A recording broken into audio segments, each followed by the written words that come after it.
Shin Qinghuan was too scared by the dream to sleep again, so she got up to sort through the things she had bought that day. But her mind kept drifting back to what had happened. First, she had encountered Sisterly, the production team leader's wife, and then the traffickers. Flashes of memory included Zhu Shitong's figure. Could her disappearance be related to Zhu Shitong? She could guess why Zhu Shitong would do this to her. It was simply jealousy. It was a twisted mindset of wanting to take advantage while also being unable to suppress jealousy. While she was thinking, she heard a voice outside the door. "Is my sister-in-law in?" Shin Qinghuan replied, "Yes, I am." Bao Yu came in and said, "Zhu's sister-in-law had a miscarriage." Shin Qinghuan was surprised. "Are you talking about Zhu Shitong?" Zhu Shitong was already 6 months pregnant, and the pregnancy seemed stable. Unexpectedly, she lost the baby after a fall. I wonder if Zhu Shitong will regret it. Harming others ultimately harms oneself. Bao Yu's expression was complicated. The baby was a boy. She almost fainted from crying and said you didn't help her, which caused her to lose her son. What? Shin Qinghuan doubted she heard correctly. She tripped me, and if Fengji hadn't arrived, I might have been kidnapped. How can she blame me for not helping her? This was the first time she had seen someone so shameless. Bao Yu felt some sympathy for Zhu Shitong losing her child. She probably is just talking nonsense because she lost the baby. Don't pay attention to her. Shin Qinghuan replied, "No. If she dares to blame me, I will say she is in cahoots with the kidnappers." Zhu Shitong had just finished her procedure when she was told she lost a son. She felt like she was going crazy. Her son, the one she had been longing for. She grabbed a nearby nurse and shouted, "You're lying to me, right? How could this happen? I only had a little pain in my stomach. How could I have a miscarriage?" The nurse patiently comforted her. "Please don't get upset. The surgery was very successful. If you take care of yourself, you can get pregnant again." Zhu Shitong still couldn't accept it. She had worked so hard for this pregnancy and spent so much money. After finally reaching the stage, now it was all gone. She kept replaying the scene in her mind. She didn't think she was at fault. Shin Qinghuan was the one who was unkind first. When she fell, Shin Qinghuan heard her scream for help but pretended not to. She only wanted to teach Shin Qinghuan a lesson. She hadn't harmed her. In the end, Shin Qinghuan was fine, wasn't she? If Shin Qinghuan hadn't ignored her from the start, she wouldn't have thought about teaching her a lesson, and her son wouldn't have died. While she was fuming, she heard a clear voice. "Zhu Shitong, do you want to see me?" Zhu Shitong looked toward the door and saw Shin Qinghuan, instantly filled with hatred. Shin Qinghuan couldn't stay at home.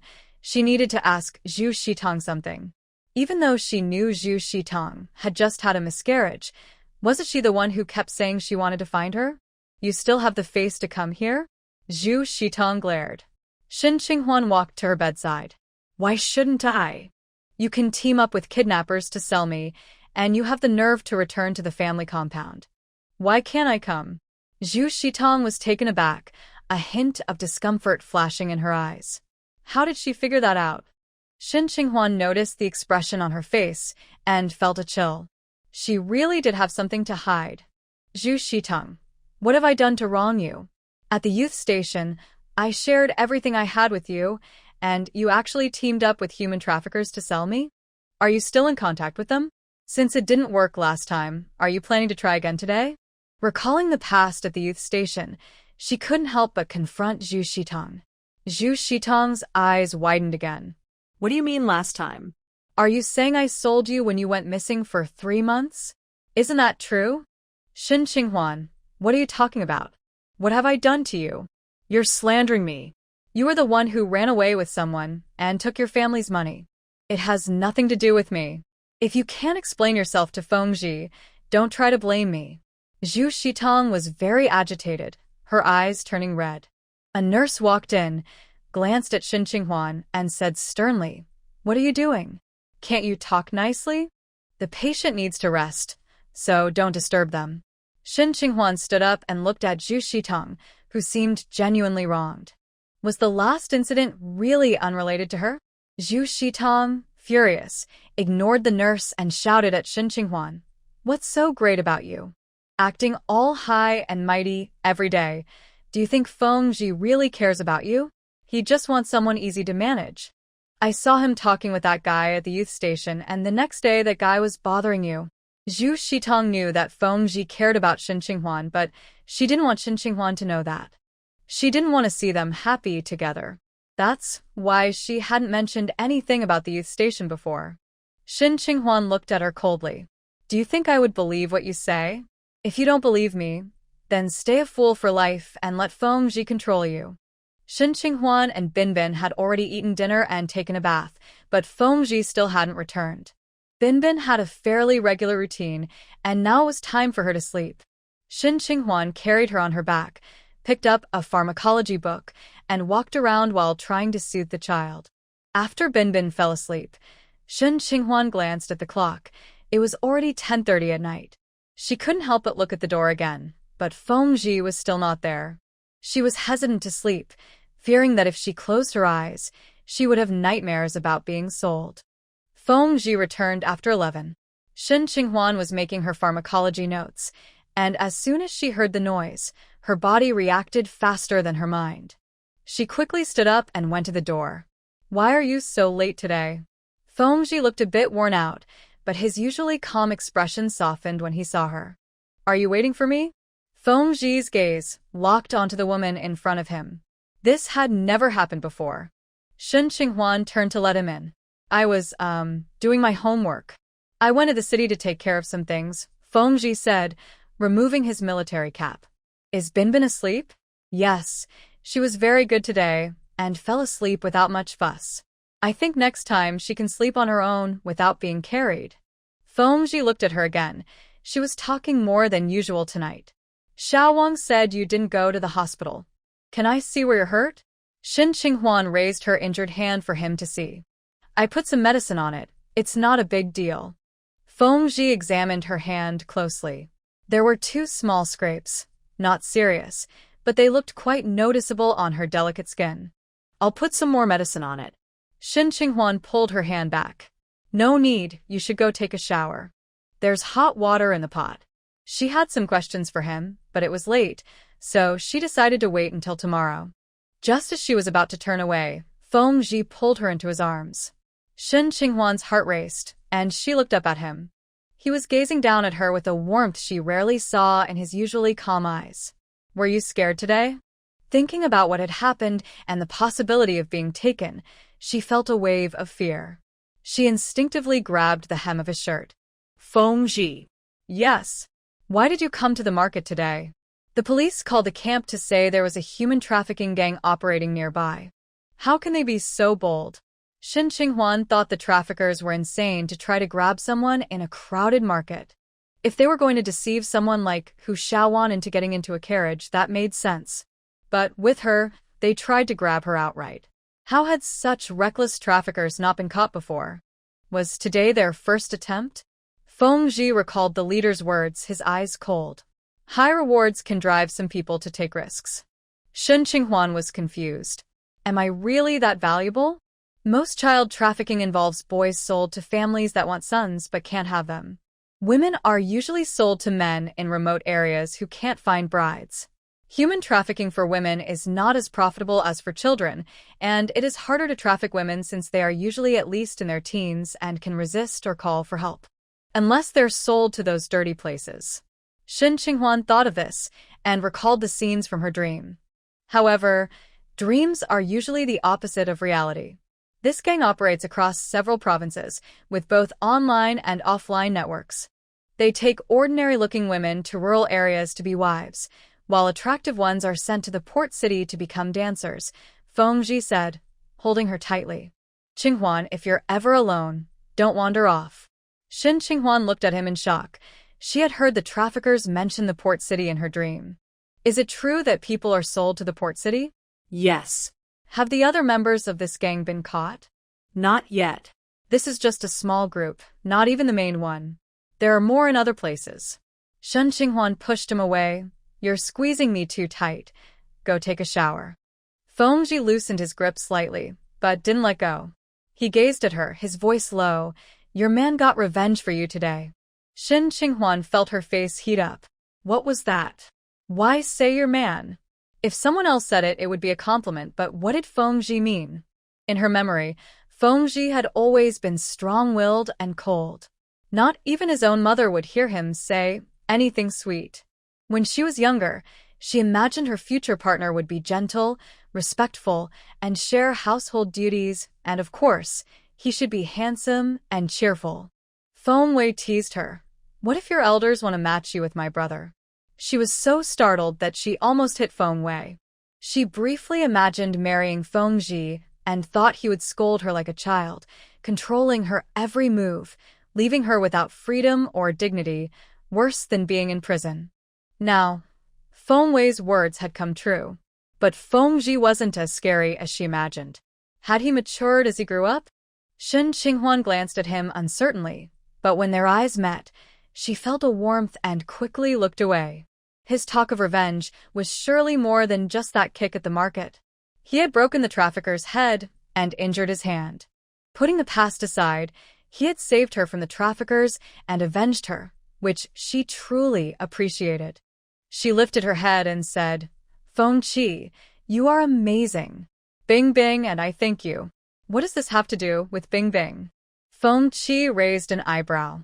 Because you made it, so she doesn't have to lose her mom. Feng Qi was amused by her clever words and pinched her waist, saying, then should Bing Bing's mom help Bing Bing's dad get some clean clothes? Shin Qinghuan was caught off guard by his pinch and almost cried out. She was very ticklish. She couldn't help but glare at him. But Feng Qi had already turned to go to the kitchen to get water. Looking for clothes, huh? Shin Qinghuan went into the master bedroom, opened the wardrobe, and found Feng Qi's clothes in the corner. He usually wore short sleeves or tank tops at home, even in the cold weather. She found his underwear and took it out, placing it in the bathroom. On purpose. When Feng Qi came back with water, Shin Qinghuan pretended to organize her notes, putting her pen and notebook in the drawer before going into the room. She took out her face cream and applied it, then lay down on the bed, planning to sleep. But just as she settled in, Bing Bing started to whimper. She quickly got up to check on the little one. After looking at the diaper, she found it was wet, probably because she had given her milk before bed. After changing her into a clean diaper, the little one fell back asleep. Shin Qinghuan took the used diaper outside, and just as she stepped out, she saw Feng Qi coming out of the bathroom wearing only his underwear. She paused, feeling embarrassed as her face turned red. She had forgotten. She should have waited until he was asleep to come out. She looked down and explained, I didn't see your other clothes. Feng Qi replied softly, it's fine. Shin Qinghuan tried not to look at him as she took the diaper to the washing bucket. After washing her hands, she came out and saw Feng Qi still wearing the underwear she had found, tidying up Bing Bing's toys in the living room. Shin Qinghuan had already organized those toys, but it seemed Feng Qi was not satisfied, thinking she hadn't done a thorough job. When he picked up a wooden bowl, Shin Qinghuan quickly reached for it, saying, this is the bowl I used for medicine. No wonder I couldn't find it. Bing Bing must have taken it to play. Then she accidentally caught a glimpse of Feng Qi's bare chest. He had broad shoulders and a narrow waist, with slightly defined abdominal muscles. She counted 6. Wait, what was she doing? Qinghuan, so you had a reason for letting me wear just my underwear. Feng Qi's voice was slightly husky, filled with temptation. Shin Qinghuan instantly felt her face burning. She quickly pushed him away to return to her room, since he was blocking her path. But he didn't move at all. Shin Qinghuan had to say, I was wrong. I shouldn't have only found you underwear. I'm going to sleep now. No need to apologize. This is fine. Shin Qinghuan wanted to glare at him, but didn't dare to meet his gaze. Move aside, I'm tired. I'm going to check on Binbin. Shin Qinghuan naturally couldn't stop him. He always wanted to see the child when he came back. She led him into the room. Binbin had changed her sleeping position and looked super cute. Feng Ji touched the child's forehead and asked Shin Qinghuan, does she seem a bit cold? Shin Qinghuan also touched the child's forehead. Her temperature was normal. Feng Ji said again, her breath feels warmer than usual. Let her sleep in my room tonight, and I'll keep an eye on her. Shin Qinghuan carefully observed the child's breathing and didn't see any signs of her being cold. But thinking that Fengji had taken care of Binbin for months, he should know her condition better. She could only nod. Seeing Fengji moving the child's crib, she said, I'll sleep in your room too. I want to watch Binbin. Fengji turned around. You can bring a pillow. Shin Qinghuan hugged the pillow and blanket and followed him. Then, she noticed him moving around in his underwear, and her face turned a bit red. His legs were long and strong. Fengji didn't turn around, so Shin Qinghuan quietly looked. Once they entered the room, she realized that what she had seen before had changed. She paused, meeting Fengji's gaze. You. Fengji wasn't embarrassed at all. If you keep looking at me, it would be strange if I didn't change. Shin Qinghuan pretended not to understand, quickly got onto the bed, wrapped herself tightly in the blanket she brought, and couldn't help but glance at him. Aren't soldiers supposed to have strong willpower? Fengji scoffed. I'm not being tempted by enemies. What willpower do I need? Shin Qinghuan had to keep quiet. Are all men like this? When Fengji lay down, Shin Qinghuan reminded him, one blanket each. It's warmer that way. Oh, we can't share blankets? Right. What happens if we do? That would be a punishment for the other person. Shin Qinghuan thought she would never share a blanket with Fengji. Okay. Shin Qinghuan closed her eyes, feeling reassured. With Fengji nearby, she felt calm and didn't have any more nightmares. But around dawn, she heard Fengji softly calling her. Shin Qinghuan felt a bit annoyed. What is it? Fengji's magnetic voice echoed in the darkness. You crawled into my blanket. Shin Qinghuan was taken aback and quickly realized she was hugging Fengji. Yes, she was almost completely draped over him. She immediately tried to get off him, but Fengji didn't let go. He lifted her slightly and leaned in closer. Shin Qinghuan was now fully awake. Let go of me, you promised for a month. Don't move. Fengji's voice was firm. Shin Qinghuan froze. Fengji pressed his lips against hers and said, Go to sleep. But he didn't release her, keeping her nestled in his arms. She had to admit, Fengji felt like a warm furnace, a perfect source of heat in the winter. When Shin Qinghuan woke up again, Fengji was no longer in bed. Bing Bing was also missing from the small bed. Outside, she heard Xiaofang talking with Bing Bing. Shin Qinghuan quickly got up, checked the time, and realized she had woken up late. She went out to ask Xiaofang, What time did you come? Xiaofang replied, I came at 6:50. Shin Qinghuan nodded and went to check on Bing Bing. The little one seemed energetic and showed no signs of a cold. Fengji's claim that Bing Bing was unwell seemed suspicious. However, she didn't have time to dwell on Fengji's words and hurried to get ready for breakfast before heading back to the hospital. After class, she went to the pharmacy department to see the director and picked up some vitamins and lecithin. The director shared some good news. Your formula has improved a lot in the second batch. It's ready for patients now. Thank you for your generous contribution, Shin. Shin Qinghuan took the opportunity to say, no need for thanks. It would be great if the director could lend me a distillation apparatus. The director asked in surprise, What are you planning to do?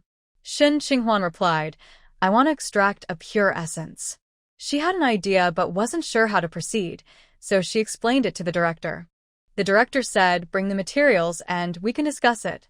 Shin Qinghuan didn't have any materials on hand and would have to wait for the next market day to ask the herbal vendor for some fresh chamomile. After leaving the pharmacy department with her items, she spotted Fengji's figure in the hallway near the inpatient department. What was Fengji doing at the hospital? Was he looking for her? But he shouldn't be in the inpatient department, and there was a soldier following him. Shin Qinghuan hurried to the inpatient department. Outside Zhu Shitang's room, she just caught Fengji's voice but couldn't hear what he said. Then she heard Zhu Shitang's voice, loudly exclaiming, I want to tell Qinghuan. Shin Qinghuan wanted to hear more clearly, so she walked over. But the guard at the door, Xiao Wang, stopped her. Sister-in-law, the boss is asking about the clues regarding the human trafficker related to Comrade Zhu. As soon as he finished speaking, Fengji came out, his face still stern. What are you doing here? he asked her. I was just passing by. Why are you looking for Zhu Shitong? Shen Qinghuan replied. Feng Zhi didn't say much. There are still matters in the camp. I'll talk to you later. You shouldn't go in to see Zhu Shitong. Her emotions are unstable right now. After saying that, he left. Shen Qinghuan wanted to ask about Zhu Shitong's situation, but a nurse stopped her, saying the patient needed to rest. She had to put this matter aside. Since Feng Zhi was looking for Zhu Shitong regarding the human trafficker, that meant her earlier guess might be true. On her way to Dr. Kong's office, she ran into Shen Xiuxiu picking up medicine. Shen Xiuxiu stopped and said, I heard you almost got kidnapped. She had a gloating expression on her face. Shen Qinghuan replied, Come back and gloat when I actually get kidnapped. By the way, are you picking up medicine for your stepson? I didn't expect you to be such a dedicated stepmother. Shen Xiuxiu's face darkened for a moment. Su Dongxiu still hadn't recovered from his gastroenteritis. Su Jiangwen had returned to the research institute, and Su's mother brought Su Dongxiu, so she had to come get the medicine herself. She didn't want to pick up this medicine, but with Su's mother there, she had to pretend to care about the child. Being mocked like this by Shen Qinghuan made Shen Xiuxiu's anger rise. Don't get too proud. Just because you married Feng Zhi doesn't mean you're superior. I'll tell you, he married you just to bring good luck. What a ridiculous reason to come up with. Shen Qinghuan laughed. Didn't you hear? The new society has moved on from such superstitions. You really need to get with the times. Seeing that Shen Qinghuan didn't believe her, Shen Xiuxiu brought up her mother-in-law. Before you married Feng Zhi, Grandma Feng had a serious illness. We all know this in the compound. My mother-in-law's sister, who is also Jiang Wen's aunt, works at the hospital and knows about Grandma Feng's condition. Shen Qinghuan marrying Feng Zhi was as surprising to Shen Xiuxiu as the sun rising in the west. She couldn't believe it. She thought Feng Zhi married Shen Qinghuan because he liked her, so she tried hard to find reasons for their marriage. After Shen Qinghuan reminded her last time, she went to ask Su's mother about it. Su's mother also disapproved of Shen Qinghuan, believing she was not worthy of her son or Feng Zhi, but the truth was often hard to accept. However, she still told Shen Xiuxiu about Grandma Feng's serious illness 2 years ago. After hearing this, Shen Xiuxiu felt like she had found a rare treasure and hurried to share it with Shen Qinghuan, eager to see her embarrassed reaction. But Shen Xiuxiu was disappointed. Shen Qinghuan laughed even more, saying, Since Feng Qi wants to bring good luck, why doesn't he find someone else? Why choose me? Shen Xiuxiu, your thinking hasn't changed in 20 years. Shen Xiuxiu's face fell. This was something she always said about Shen Qinghuan, and now it was thrown back at her, which was quite frustrating. Isn't it because you used tricks to force Feng Qi to marry you? That was his choice. If he didn't want to, even if I held a knife to his neck, he wouldn't agree. Go back and ask your mother-in-law if there's anything else I don't know. After saying this, Shen Qinghuan saw Shen Xiuxiu fuming and felt satisfied as she walked toward Dr. Kong's office. However, when she arrived at Dr. Kong's office, she found an extra person there, her classmate Qianzai. She was quite surprised and directly asked Dr. Kong, Dr. Kong, do we have a new assistant in the office? Dr. Kong nodded. He has strong hands and can help with massages. Qianzai smiled lightly at Shen Qinghuan, saying, Classmate Shen, we are now both classmates and colleagues. Please guide me. Shen Qinghuan could sense his pride, but she maintained a cheerful demeanor. Congratulations, Qianzai. I didn't expect you to choose traditional medicine. Shen Qinghuan knew that someone in Qianzai's family was a doctor, and he got into the training program through family connections. She just wondered how he ended up with Dr. Kong. Dr. Kong already had a proper assistant, who was also a man, so if they needed someone strong, they didn't necessarily need to choose Qianzai. Shen Qinghuan's thoughts were fleeting, and she quickly composed herself to focus on work. Shen Xiuxiu felt frustrated after being outsmarted by Shen Qinghuan again. In the past, she was the one who always made things difficult for Shen Qinghuan, who was usually the one suffering. It had never been like this before. As she picked up her medicine to head back, she saw Su Jiangwen. Her expression brightened as she walked over. Jiangwen, are you here to find me? Su Jiangwen replied, I remember Mom said to come by today to get medicine for Xiao Su, so I came right after work. So he was here to get medicine for that little rascal. Shun Xiaoxiao lifted the medicine to show him. I've already got it. Let's head back. Su Jiangwen nodded. You can go back first. I still have some questions for the doctor. Shun Xiaoxiao quickly asked. What is it? Are you not feeling well, Jiangwen? It's nothing, just go back, Su Jiangwen replied lightly. Shun Xiaoxiao liked Su Jiangwen and naturally wanted her feelings to be returned. She kindly said, I'll stay with you. No need, Xiao Su is still waiting for your medicine. Seeing him refuse again, Shun Xiaoxiao immediately thought of Shen Qinghuan. Why would he come to the hospital if nothing was wrong? He took the medicine but stayed here. What could it be that she didn't know? It must be about Shen Qinghuan. Jiangwen, what is it? Why do I feel something is off? Shun Xiaoxiao didn't directly mention Shen Qinghuan, knowing that would annoy him. In the end, Su Jiangwen could only say, It's nothing, just go home. Shun Xiaoxiao sighed in relief, but felt even more uneasy about Shen Qinghuan. When she returned home, she saw Su's mother packing luggage and asked in surprise, Mom, what's wrong? Su's mother frowned. We received a telegram from Anqing. There's an issue at your father's old workplace that involves your father. I need to go back and help. Su Jiangwen cared about family matters. What happened? Is it serious? Su's mother shook her head. I'm not sure. I'll know more when I get back. Everything was fine before.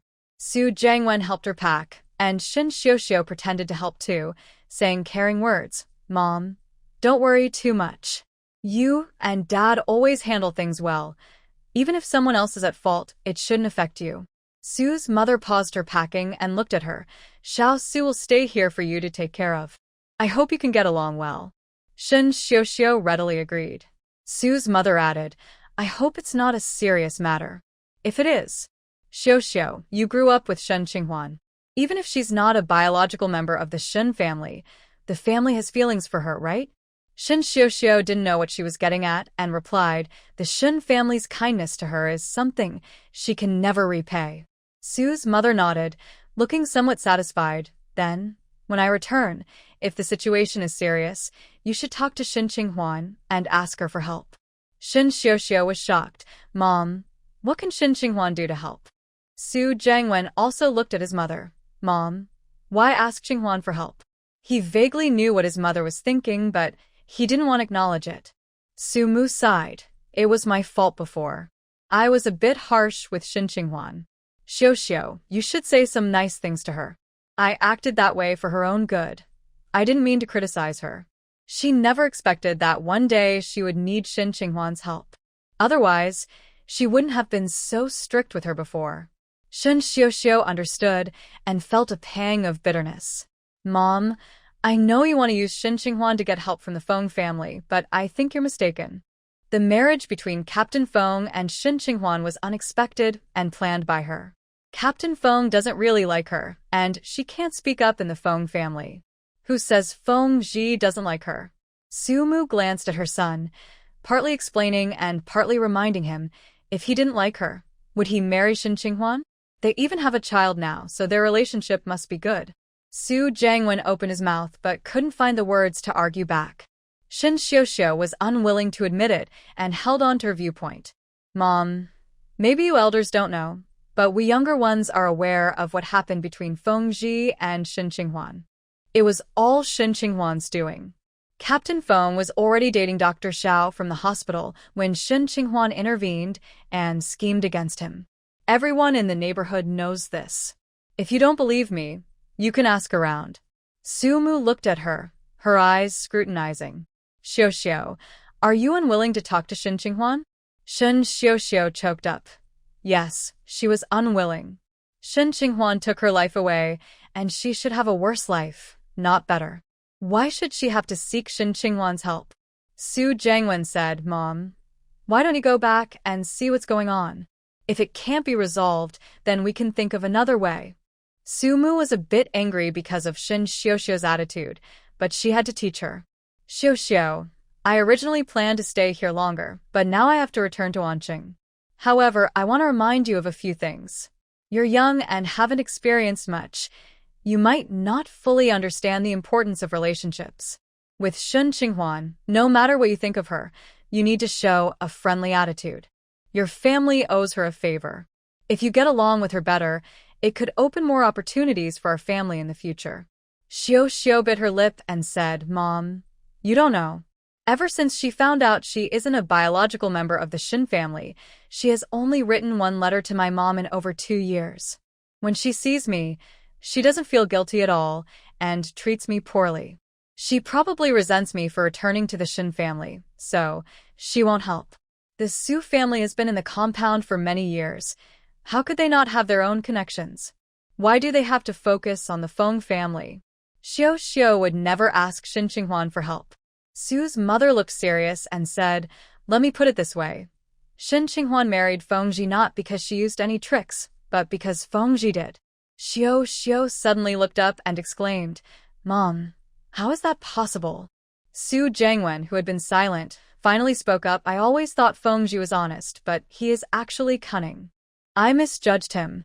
He said this with a clenched jaw, as if he had suffered losses at Fengji's hands. Su's mother nodded in agreement, and then turned to Xiao Xiao. You need to repair your relationship with Shen Qinghuan. This is for the Su family and the Shin family. If there are any issues in the future, we can ask her for help, and the Feng family might assist us too. Neither the Su family nor the Shin family can compare to the Feng family in terms of background. Xiao Xiao remained silent, unable to accept this. She couldn't believe that Fengji was behind it. Shin Qinghuan's character is so terrible that no man would like her. She thought it was just luck that she married Fengji. Even if she had a child, it was a girl, not a son. It would be strange for the Feng family to value her. Xiao Xiao couldn't accept being overshadowed by Shin Qinghuan. This feeling was like seaweed in water, tightly gripping her heart and making it hard for her to breathe. A crazy thought surged in Xiao Xiao's mind. As long as Shin Qinghuan is no longer the Feng family's daughter-in-law, no one would ask her to seek help from Shin Qinghuan. Fengji returned to his office and received a call from his father, Feng Jinghua. Feng Jinghua's voice was very serious. What is going on with the Su family? Fengji calmly reminded him, Dad, watch your words. The Su family was just trying to scare someone. Nothing happened. The military's regular phone lines are monitored. Feng Jinghua knew not to say too much on the phone but couldn't help but warn, it better be that way. Fengji, our family has always acted fairly. You've already married her. Don't cause any more trouble. Fengji remained silent. Feng Jinghua changed the topic. Have you written back to your mom recently? Or just give me a call. I'll be back later. Feng Jinghua's frustration rose again. You're already a dad. Can't you understand a parent's feelings? Your mom keeps worrying about you. Feng Qi replied, I'll take time off to visit during the new year. Feng Jinghua's tone softened. Is your wife and Binbin doing well? They're both fine. I'm hanging up now. Feng Jinghua. They say he can't have a son anymore, and this is how his son behaves. Shin Qinghuan worked with her new colleague Qianze for an afternoon and found it really frustrating. He was eager to take on everything and loved to show off. But since he was new, he wasn't familiar with many tasks and often made things worse. She had to clean up after him sometimes. So she spoke directly to Dr. Dr. Kong, I hope we can divide the work between Qianze and me and clarify our responsibilities. Dr. Kong replied, Sure, come by tomorrow, and I'll set it up. Qianze said to Shin Qinghuan, We're both new, and we need more practice to learn. I think we don't need to divide the work too strictly. Shin Qinghuan grabbed her bag. Let's discuss it tomorrow. I have to go now. Qianze's eyes flickered. He didn't leave immediately and stayed to help Dr. Kong tidy up. As Shin Qinghuan went downstairs, she ran into Zhu Shitong. Yes, it was Zhu Shitong, who had just had a miscarriage.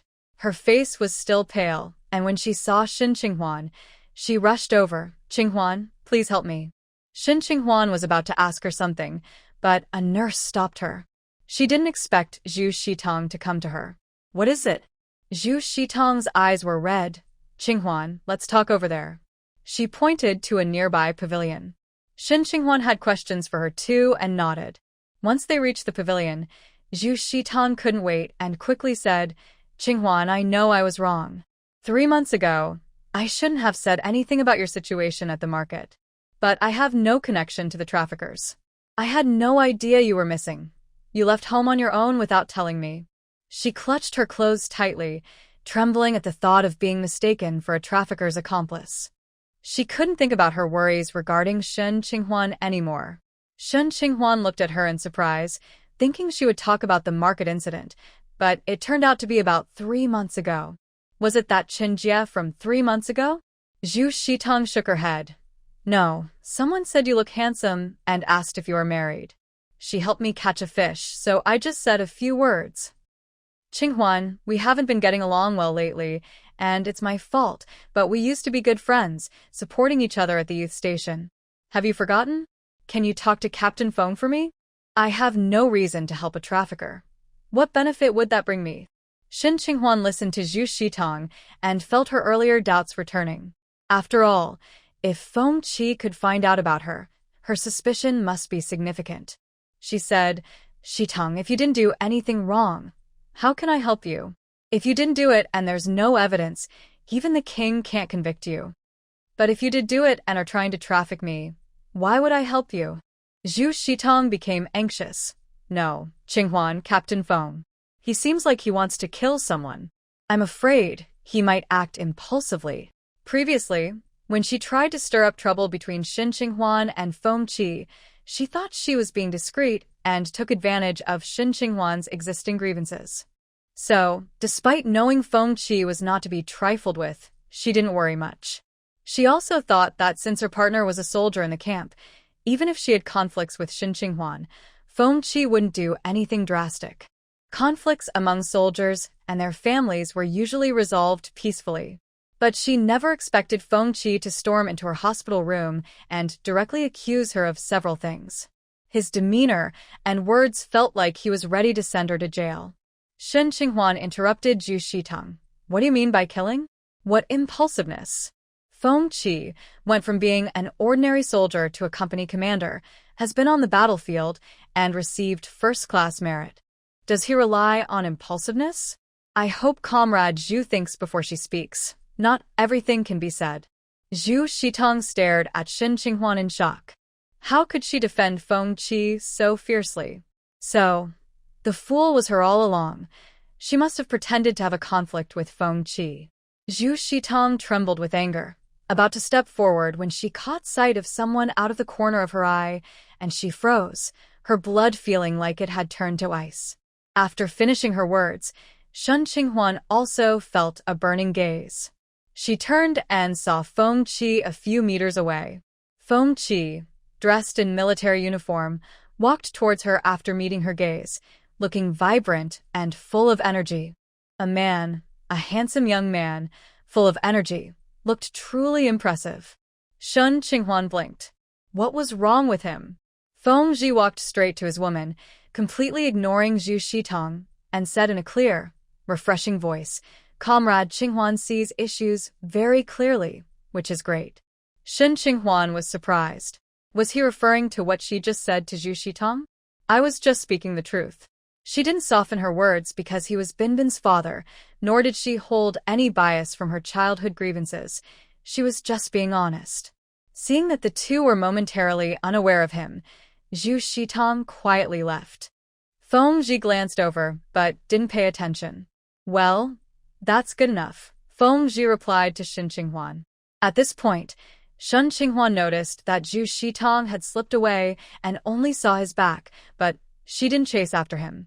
He had just had a miscarriage, and she wanted to avoid any emotional conflict that might lead to unexpected issues. Besides, since Feng Qi was right there, it was better to ask him directly about the human trafficking case. Can we leave work now? Feng Qi asked. Shen Qinghuan nodded. Yes, we can go. Did you come to pick me up? Just then, she noticed Xiaoya and a few colleagues walking out of the hospital, and they looked over at the two of them. One of the nurses, Nurse He, greeted her. Qinghuan, is your partner here to pick you up? Feng Qi looked at Shen Qinghuan, curious about her response. Shen Qinghuan replied to Nurse He, yes. Are you off work too? Nurse He nodded. A colleague has a birthday, and we're going to his house for a drink. Xiaoya also greeted Shen Qinghuan and Feng Qi, acting as if their previous conflict had never happened. Shin Qinghuan didn't want to engage with her, but still nodded slightly. Considering she was interning at the hospital, she would likely run into Xiaoya often. Xiaoya had worked there for several years, so her connections would surely be strong. They were in the same circle. Currently, evaluations were very important.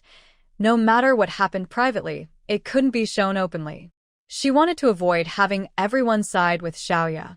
However, Shin Qinghuan noticed that Fengji ignored Xiaoya. For some reason, this made her feel a moment of joy. Xiaoya didn't receive a response from Fengji, hiding her dissatisfaction. Last time at the hospital, Fengji had defended Shin Qinghuan and made things difficult for her, which had upset Xiaoya for a long time. But she quickly composed herself, recalling that during their last conversation at the hospital, it was mentioned that Shin Qinghuan had a medical emergency due to a ruptured cyst, indirectly reflecting on Fengji. Switching to another man would not make her happy either. After all, Shin Qinghuan is married to Fengji. Their issues, if made public, would also affect Fengji's reputation. That's why Fengji protects Shin Qinghuan. Supporting her is also supporting himself, even allowing her to complain about him. She realized she had misunderstood the situation, which made Fengji upset with her. Xiaoya urgently needed to restore her image with Fengji. She stepped forward and said, "Brother Feng, I'm really sorry about what happened last time. A few years ago, when you were injured and in the hospital, I mentioned that when I get busy, I tend to speak without thinking." Xiaoya intentionally brought up Fengji's hospitalization from 3 years ago, during which she had helped take care of him. Everyone in the hospital knew about it. This was also a reminder to Fengji. Shin Qinghuan frowned, unsure of Xiaoya's intentions. Fengji glanced at Xiaoya and replied calmly, "I never said that." Then he looked at Shin Qinghuan and said, "Let's go." Xiaoya was taken aback and quickly said, "But Brother Feng, you clearly said." Fengji ignored her. Some colleagues looked over, and Xiaoya explained to them helplessly, "Captain Feng is always very serious about his work. I might have misphrased a few words, but the general idea is the same." Xiaoya. Xiaoya turned to see Shin Qinghuan. Shin Qinghuan smiled and asked, "I just wanted to know, Dr. Xiao, were you Fengji's attending physician when he was in the hospital?" Xiaoya suppressed her disdain and replied, "No." Shin Qinghuan continued, "So, Dr. Xiao, did you help as a nurse at that time?" Xiaoya couldn't help but frown. Doctors and nurses have different responsibilities. Didn't you know that? Oh, so Dr. Xiao was neither a nurse nor a surgeon. I understand now. I just thought you mentioned helping take care of Fengji, so I wanted to say thank you, but I see I was mistaken. You. Xiaoya's face turned pale. I was just. But the annoying Shin Qinghuan had already ignored her and walked away with Fengji. When Shin Qinghuan reached Fengji's side, she noticed a smile on his lips and a bright look in his eyes. She asked, "What's wrong?" "I was just a bit annoyed with Xiaoya. After everything that happened, she still has the nerve to come over. You did well just now. I was unconscious for a few days after my injury, and she might have come by to check on me and help with small things like getting water," Fengji explained. "Then you are passively receiving her help, so you dare not reject her feelings." Shin Qinghuan continued the conversation. "Yes, you are right." Fengji lowered his gaze at the woman. She looked truly beautiful when she supported him in front of others. Shin Qinghuan felt that Fengji was in a good mood, so she asked, "Zhu Shitong said you asked her about the human traffickers and that it was 3 months ago when I went missing. Is that related to her?" "It's not related." Shin Qinghuan was taken aback, doubting if she had heard him correctly. If it wasn't related, why did he go to the hospital? How is it not related? She just told me that 3 months ago, she spoke to a stranger about my situation. It's possible that when I left home, this group started to target me, then tried to get close to me and abduct me. Then something went wrong, and I managed to escape. Maybe when I was being chased, I fell off a cliff and was saved by an old lady. Shin Qinghuan had been thinking about this for the past few days, and when Zhu Shitong mentioned it, she considered this possibility. It could be like that, but Qinghuan, the accomplices of the traffickers, are not Zhu Shitong. As for her talking to a stranger about your situation, that was just her being careless. However, she did have bad intentions towards you this time. As he said this, Feng Ji's voice grew serious. Without evidence, we can't deal with her. But don't worry, I will make her husband pay for it. Shen Qinghuan blinked.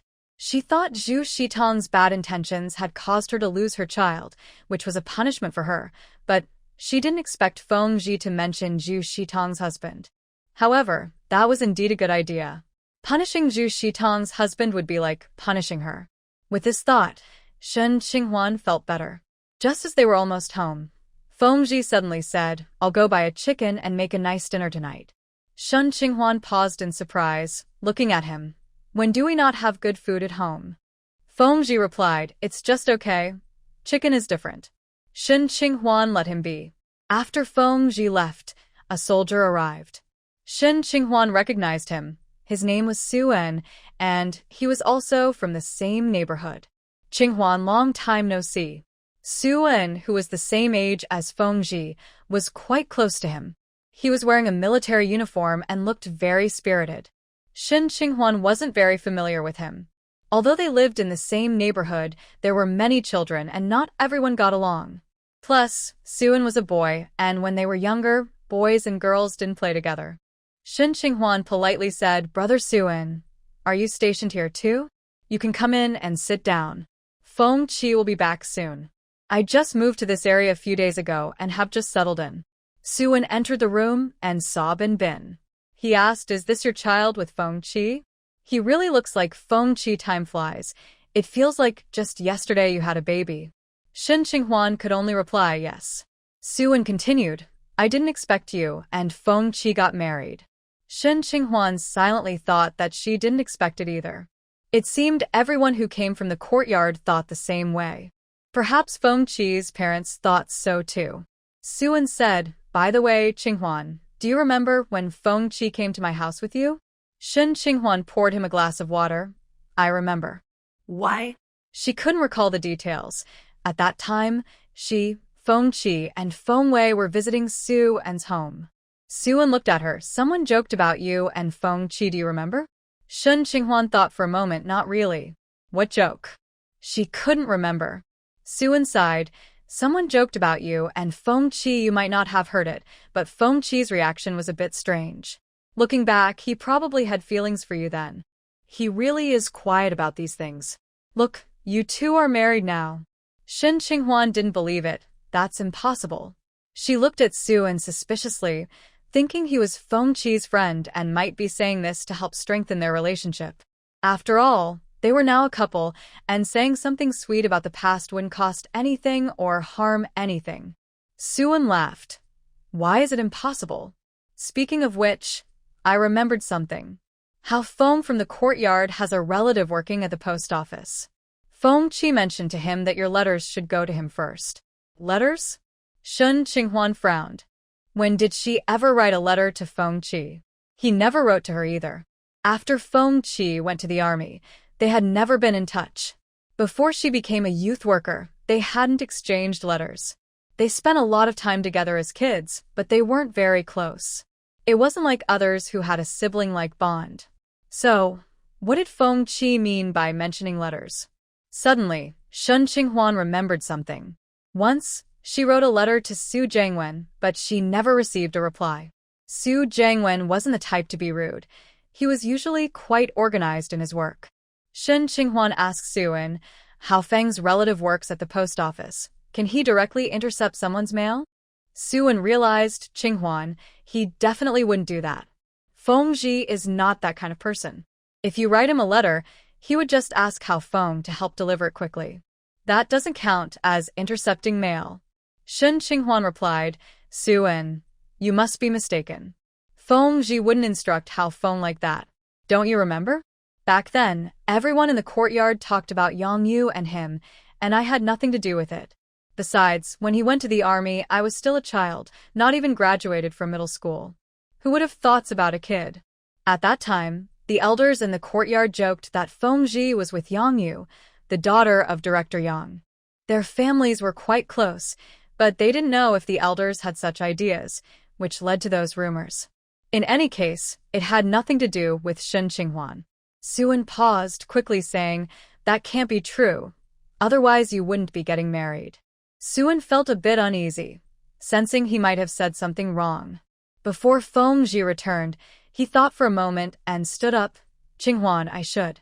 The words go back were on the tip of his tongue when he saw Fengji's tall figure outside the door. Qinghuan felt a bit disappointed to see Fengji return. She wanted to ask Suan a few more questions. Fengji, Suan said happily. Fengji first glanced at Qinghuan, then looked at Suan. How long have you been here? Suan and Fengji had known each other since childhood, and their families were close. They often communicated about their future plans, so Suan and Fengji interacted frequently. At Fengji's question and expression, Suan felt a chill and quickly said, I just arrived and was talking to Qinghuan for a moment before you came back. Fengji invited him to sit down, scanning him with his eyes. You didn't say anything, right? Suan hurriedly replied, I just said I didn't expect you two to be together. You're lucky to become a dad so soon, and your daughter looks a lot like you. You really are blessed. Qinghuan glanced at the two, feeling they were exchanging some kind of subtle hints. She picked up Binbin and took some fruit from the fridge to offer to Suan. Yes, I am lucky, Fengji replied to Suan, then turned to Qinghuan. Qinghuan, don't worry about it. Suan is very busy and doesn't have time to sit with us. Suan, who was very busy. Suan had to take the hint and stood up. Right, I'm very busy, so I'll leave now. Fengji said, I'll see you out. The two went out the door. Qinghuan felt that these two were hiding something from her. It was normal for her husband, Fengji, to keep things from her since they didn't share everything. However, she couldn't shake off an uncomfortable feeling. Moreover, Suan had unintentionally revealed that Fengji had done many things she didn't know about. Why was that? Why did he marry her? Was it because he liked her? Qinghuan recalled their memories since returning from Tea Fragrance Village. Fengji had acted like a good husband, even taking on household chores and caring for the child, which was rare among the men around her. He wasn't completely indifferent to her either. They had moments as a couple. Her thoughts were a jumble. It felt like there was a fog ahead, with Fengji calling out to her, assuring her that he would help her through it. Yet, memories from her childhood kept flashing in her mind, deep impressions that couldn't be changed easily. She felt very insecure. Looking outside, she saw that Fengji and Suan had walked far away, and she couldn't hear what they were saying. She wanted to sneak over and listen, but she knew Fengji had sharp hearing and would notice her before she got close. So, she hugged Binbin and started picking up the toys scattered around. Meanwhile, outside, Suan said, Fengji, you went too far. He had barely settled in before being sent out. It didn't seem fair. Fengji showed no sign of guilt. Stay away unless you want to say something inappropriate in front of my wife. Suan felt wronged. What did I say? Come on, I just mentioned I didn't expect you two to get married. Is that a crime? It is. Wait, I'm just speaking the truth. Who in the big house doesn't think that? You two always seemed like enemies when you were kids. As he continued, he noticed Fengji's warning look and quickly shut his mouth. Then he changed his tone. All right, you two are a perfect match. It's no surprise you got married after growing up together. Fengji nodded. Old He from the 1st Battalion is my friend. As long as you behave, he won't bother you. You just got here, and there's still a lot to settle, so I won't keep you for dinner. Suan was initially moved by what he heard, but by the end, he felt completely numb. Okay, I'm very busy. If I stay a few more minutes, I'll just be a third wheel, affecting you too. He took a couple of steps away, but couldn't help returning. Old Feng, seeing how well you're living after marriage, I really need to hurry up and get married to my Miao. Just wait for me, Old Feng, and then we can be in-laws. Before he could finish, Feng Qi kicked him. Get lost. Qinghuan noticed Feng Qi had returned and looked up. I thought you would invite Suan to stay for dinner. After all, they were childhood friends. It seemed strange not to invite him for a meal after such a long time. He still has to go see the boss. Maybe next time, Feng Qi said casually. He walked over to her and picked up their daughter, who was tugging at his pants. Binbin, how about Daddy carries you? Qinghuan shot him a look. Why would you carry her? She's not even tired. Sure enough, little Binbin shook her head and pointed to the door, wanting Feng Chi to take her outside to play. I see there's hot water in the pot. I can use half to cook the chicken, and you can take a shower with the rest. I'll carry Binbin so she doesn't run around, Feng Chi suggested, grabbing a baby carrier. But his clever daughter quickly climbed down from his arms as soon as she saw it. Shin Qinghuan took the child. I'll wash later. I'll keep an eye on her. Since the child hadn't had dinner yet, if she fell asleep, they would miss dinner. So Shin Qinghuan didn't agree with carrying the child, and it wasn't comfortable either. Seeing that neither of them wanted to, Feng Chi didn't insist, and went outside to prepare the chicken. He ended up cooking the chicken in 2 ways, half for soup and half for chicken rice. Shin Qinghuan suggested adding some mushrooms for extra flavor, and she enjoyed a full bowl. After dinner, just as they finished clearing the table, a neighbor knocked on the door. I'm so sorry, sister-in-law. The TV at Yufeng's house is broken. Can we watch a show here? The one speaking was Huang Shuilan, who had taken Shin Qinghuan to Sister Xingying's house when she first moved back. Huang Shuilan was accompanied by 2 other wives, one of whom was unfamiliar, while Shin Qinghuan recognized the other, but didn't know her well. At that time, there weren't many families in the neighborhood with a TV, so anyone watching would attract familiar neighbors. This was the first time Shin Qinghuan encountered neighbors coming over to watch TV. She had only turned it on to check the news and hadn't watched any dramas. First, she didn't have time to watch, and second, she didn't want Binbin to be exposed to adult dramas too early. Shin Qinghuan wanted to refuse, as she wasn't very familiar with the 3 of them, but just then, their neighbor, Bao Yu, overheard their conversation and said she would come over. Shin Qinghuan had to agree, since Bao Yu had helped her a lot. Feng Ji glanced at Shin Qinghuan and suggested, let the sisters watch here while we take Binbin for a walk. Shin Qinghuan agreed to Feng Ji's suggestion. Although it was getting dark outside, there were streetlights and they had just finished dinner, so a walk would help with digestion. Since Binbin wasn't asleep yet, taking her out for a stroll was a good idea, especially since she and Feng Ji hadn't spent time with the child all day. Feng Ji grabbed the baby carrier and Binbin's small blanket, putting them in a bag. Since the little one didn't want to carry anything, he simply held her hand as they went out. The evening temperature was cooler than during the day, so Shin Qinghuan put on a thicker coat. However, the family hadn't walked far when Binbin was attracted by a group of playing children. A few kids were running around at the entrance, and Binbin, who loved lively scenes, wanted to join them. One of the neighbors noticed the 3 of them and called out, "Where are you all going? Old Feng and sister-in-law? Come in for some tea. I just brought back some nice tea from my hometown." Since Binbin was eager to join the fun, Feng Ji had to pause and chat with the neighbor. Shin Qinghuan noticed that the neighbor's house had the TV on, showing a popular drama. Inside, several women were gathered, and the scene on the screen was the male lead meeting the female lead for the first time, clearly falling for her at first sight. One of the women exclaimed, "With looks like that, what man wouldn't like her?" Another woman chimed in, "Exactly. Men love beautiful women. It's not just Dongming.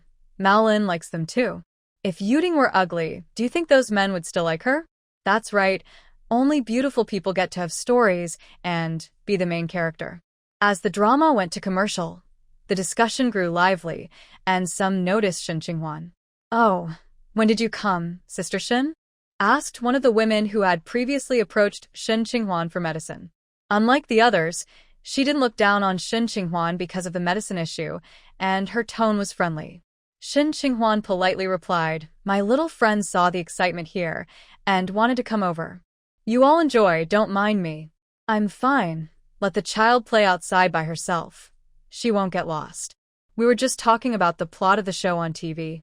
By the way, my sister-in-law is even prettier than the main actress. If she had joined the theater group back then, she might have become a leading lady too," one of the wives joked. Shin Qinghuan laughed. "I don't have that kind of talent. There are many beautiful people around, and several of the sisters here are quite lovely too." Her words made the other wives smile happily. Feng Ji didn't let Binbin stay for long, and soon coaxed her away. As the wind picked up, he carried Binbin on his back, covering her with a small blanket. They didn't go far, and once the little one fell asleep, they headed back home. When they returned, The TV show had just ended, and the neighbors had also left. After putting Binbin down, Shen Qinghuan went to take a shower. The bathroom light was bright. After her shower, she picked up a comb to style her hair and glanced at her reflection in the mirror. Her cheeks were slightly flushed from the steam, her eyes glistened with moisture, and her skin was fair and radiant. She looked beautiful and was momentarily captivated by her own appearance. She changed into a set of pajamas that had a slightly low neckline, revealing a hint of her collarbone, adding a touch of allure. She looked stunning. "Qinghuan, are you done?" came Fengji's voice from outside the door. Shen Qinghuan paused, her heart racing a bit faster. She suddenly realized something important. "Qinghuan?" Snapping back to reality, she replied, "I'm done." She adjusted her pajama collar and opened the bathroom door. Fengji stood outside in his military uniform, with a couple of buttons undone and his sleeves rolled up, looking both tall and handsome. The moment she opened the door, his gaze locked onto her, intense and deep. He reached out to support her shoulder. "Why did it take so long? I thought you fainted in the bathroom." Shen Qinghuan could feel the way he looked at her, a mix of intensity and unspoken emotions. She grasped the edge of her clothing, took a deep breath, and looked up. "Fengji." "Yes." She placed her hand on his arm, and surprise flashed in his eyes, quickly replaced by excitement. He pulled her into his embrace, and his lips brushed against her cheek. Shen Qinghuan turned her face away, and his lips found her ear. Her heart raced, and she pushed him gently. "I have something to ask you." With the rare moment of quiet, Fengji was patient, moving his lips away from her ear and focusing his gaze back on her face. "Go ahead. What do you want to know?" Shen Qinghuan grabbed the hem of his shirt and glanced at him before looking away. "Fengji, are you disappointed with Binbin's gender?" Fengji's expression changed, becoming serious. "Qinghuan, did someone say something to you? Why would I be disappointed in my child?" Shen Qinghuan thought about how he had cared for Binbin these past few days. It was clear to anyone that he loved her. "Will you raise her as your heir?" Fengji frowned. "Qinghuan, what are you trying to say?" "She is my descendant, not my heir." Who would that be? "Do you not want to have more children?" Shen Qinghuan looked back at him. "Are you planning to have another son?" Fengji looked at her deeply. "Qinghuan, you don't need to test me. I don't have a preference for sons over daughters. I have no regrets with just Binbin, so you don't need to worry." "What about your parents? Won't they pressure you? Since you're close to Feng Wei, you should know that my grandfather doesn't have the surname Feng. He changed it from his comrade's surname. My dad and my uncle both have my grandmother's surname. Our family doesn't have rigid views on continuing the family line. Binbin can take your surname. I have no problem with that." Fengji looked at her thoughtfully. "Qinghuan, I want to know why you suddenly ask these questions. If you don't want to have children, I will respect your wishes." Shen Qinghuan avoided his gaze. "Yes, having children is painful. I don't want to have any. Most men wouldn't accept this." In their surroundings, they hadn't seen families with only one child. Moreover, Fengji was the only son at his family. His mother had a miscarriage during her second pregnancy and had health issues afterward, so she couldn't conceive again. It wasn't that they didn't want more children. It was that her health wouldn't allow it. Given his situation, he would likely want to have more children, both for himself and for his parents. If she didn't want to have children, would he still want to maintain this marriage? Fengji's earlier comment about testing her. Yes, she was testing him. He said he would respect her thoughts, but how much of that was true? "Qinghuan, are you thinking about when you gave birth to Binbin? Or are you trying to push me away? Do you want a divorce?" Fengji's eyes turned cold as he stared intently at the woman in front of him, leaning more towards the latter. Su Jiangwen arrived at the camp. They met, and half of the letters they had written to each other were with him. They shared a deep connection and similar interests, but he was her last resort, a choice made out of desperation. Shen Qinghuan pulled away from his hand. His demeanor made her uneasy, reminding her of her childhood when he would scold her. If he doesn't care about having children, then why is he acting like this? Isn't he angry? I didn't think that way. I was just sharing my opinion. I'm going to sleep now. After saying that, she turned to go into the room, but Feng Qi pulled her back into his arms again. Are you really just discussing having children? Feng Qi's dark eyes showed no clear emotion, but there was a strong pressure. Shen Qinghuan struggled against his hold and finally shouted, Yes, I don't want to have children. If you want kids, find someone else. Feng Qi laughed in anger. Shen Qinghuan, suddenly bringing this up at night, you better give me an explanation. Shen Qinghuan felt he was really angry, and her heart raced. When she was younger, she wouldn't dare to provoke him. Even when he wasn't angry, she kept her distance. But now, she didn't know where her courage came from, and her rebellious side surfaced. Feng Qi, tell me, did you marry me just for my looks? After saying that, she bit her lip and looked at him. Otherwise, she couldn't figure out why Feng Qi would marry her. What Shun Xiuxiu said about fortune was definitely not the reason. She knew she was good-looking. Grandma Shen had praised her since she was little, saying she looked like a golden boy beside a goddess. In school, many boys secretly wrote her letters, but her heart was with Su Jiangwen back then, so she didn't respond.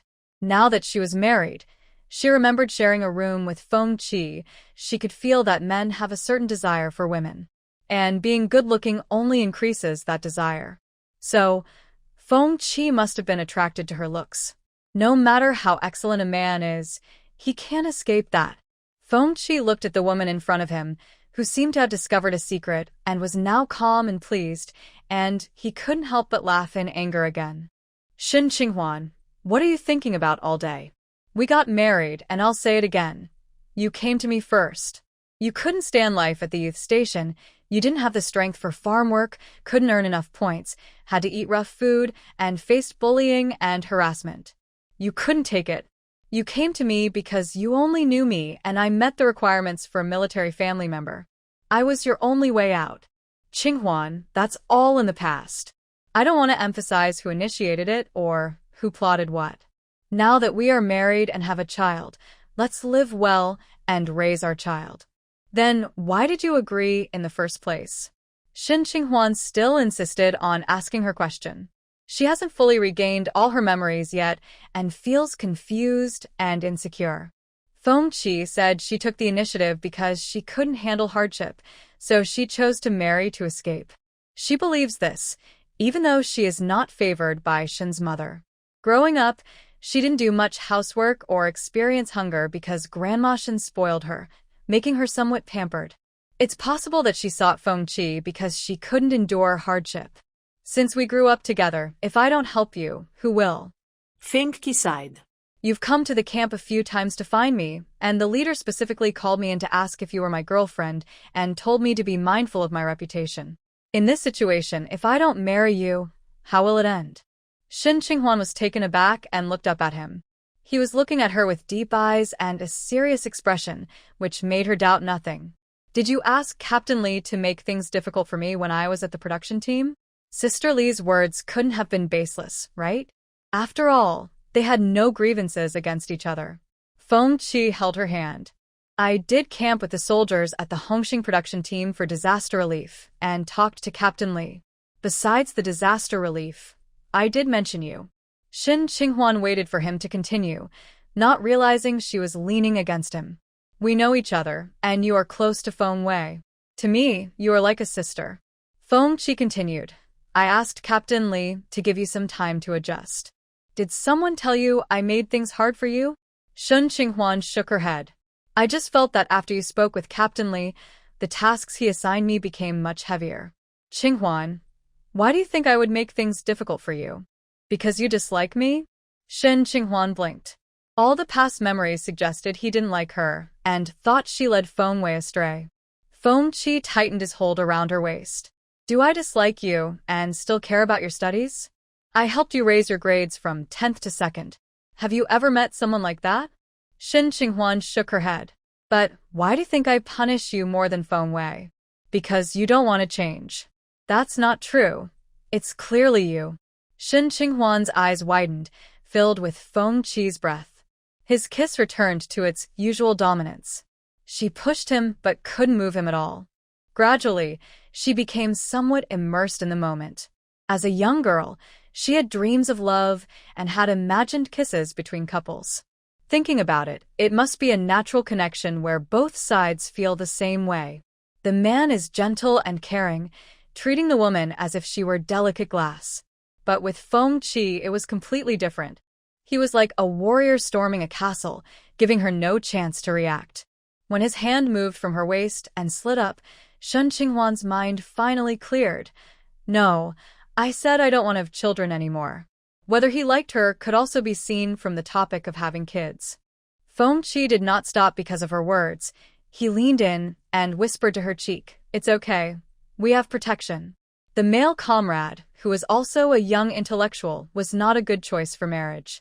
After all, marrying a male young intellectual meant she would also be one. As Feng Qi said, her only option was him.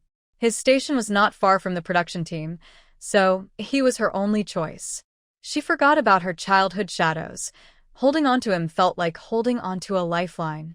The next day, Feng Qi returned to the camp early, and Shen Qinghuan did not see anyone else.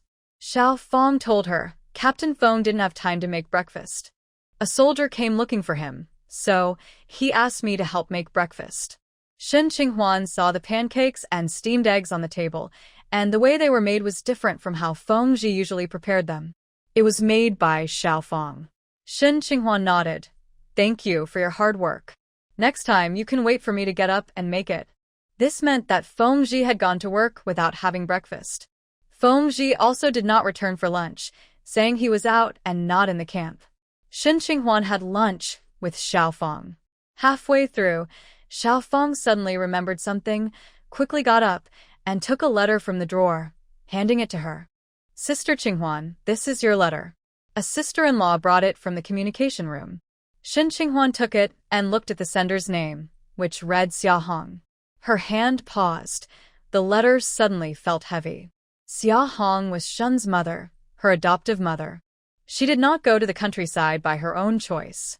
At that time, anyone in school above junior high who could not be assigned a job had to go to the countryside. At least one person in the family had to register. As the daughter of the director, she could have avoided going if she wanted to. It wasn't hard to arrange a job for her. But she was registered anyway. The person who registered her was Shen Xiuxiu. When she found out, she was furious and went to confront Shen Xiuxiu, but her mother defended Shen Xiuxiu the whole time, saying she was spoiled and needed to go to the countryside to toughen up. At that time, her beloved grandmother had already passed away, and her father did not take care of the family matters, so she could only cry as she went to the countryside. Other families with children going to the countryside would prepare large bags of supplies, fearing their children would be cold or hungry. But with Xia Hong, she was not allowed to take much. She only took 3 sets of clothes, a blanket, and a water bottle. The money she had saved up herself, along with a little over 100 yuan left by her grandmother, was not given to her by Xia Hong. Before she left, she noticed that more than half of her money was missing. She suspected Shen Xiuxiu had stolen it, but Xia Hong scolded her for being narrow-minded and bullying Shen Xiuxiu. Furious, she ended up arguing with Xia Hong. Xia Hong said some harsh words, claiming she no longer had a daughter. After she moved to the countryside, Xia Hong quickly wrote her a letter, stating that she was not Shen's biological daughter and that she and Shen Xiuxiu had been switched at birth. Now they should return to their rightful places, and Xia Hong warned her not to come around anymore or to make contact. Shen Qinghuan finally realized that Xia Hong had known about her true identity all along but had kept it a secret until she successfully moved away. If she had known earlier, she could have changed her household registration and avoided going to the countryside. After coming to terms with this, she cried for a long time, feeling as if her heart was being torn apart. She wasn't Xia Hong's biological daughter, but after all these years, didn't Xia Hong have any feelings for her? She tried to write a letter to Xia Hong, but it felt like her words vanished without a trace, receiving no response at all. Eventually, she accepted the fact that she was not Shen's biological daughter. Now, unexpectedly, she received a letter from Xia Hong. For a moment, she doubted her own eyes. She couldn't focus on eating and pulled out the letter. The handwriting was unmistakably Xia Hong's. Xia Hong started by asking if she had married Feng Ji and if she had done something embarrassing that forced Feng Ji to marry her.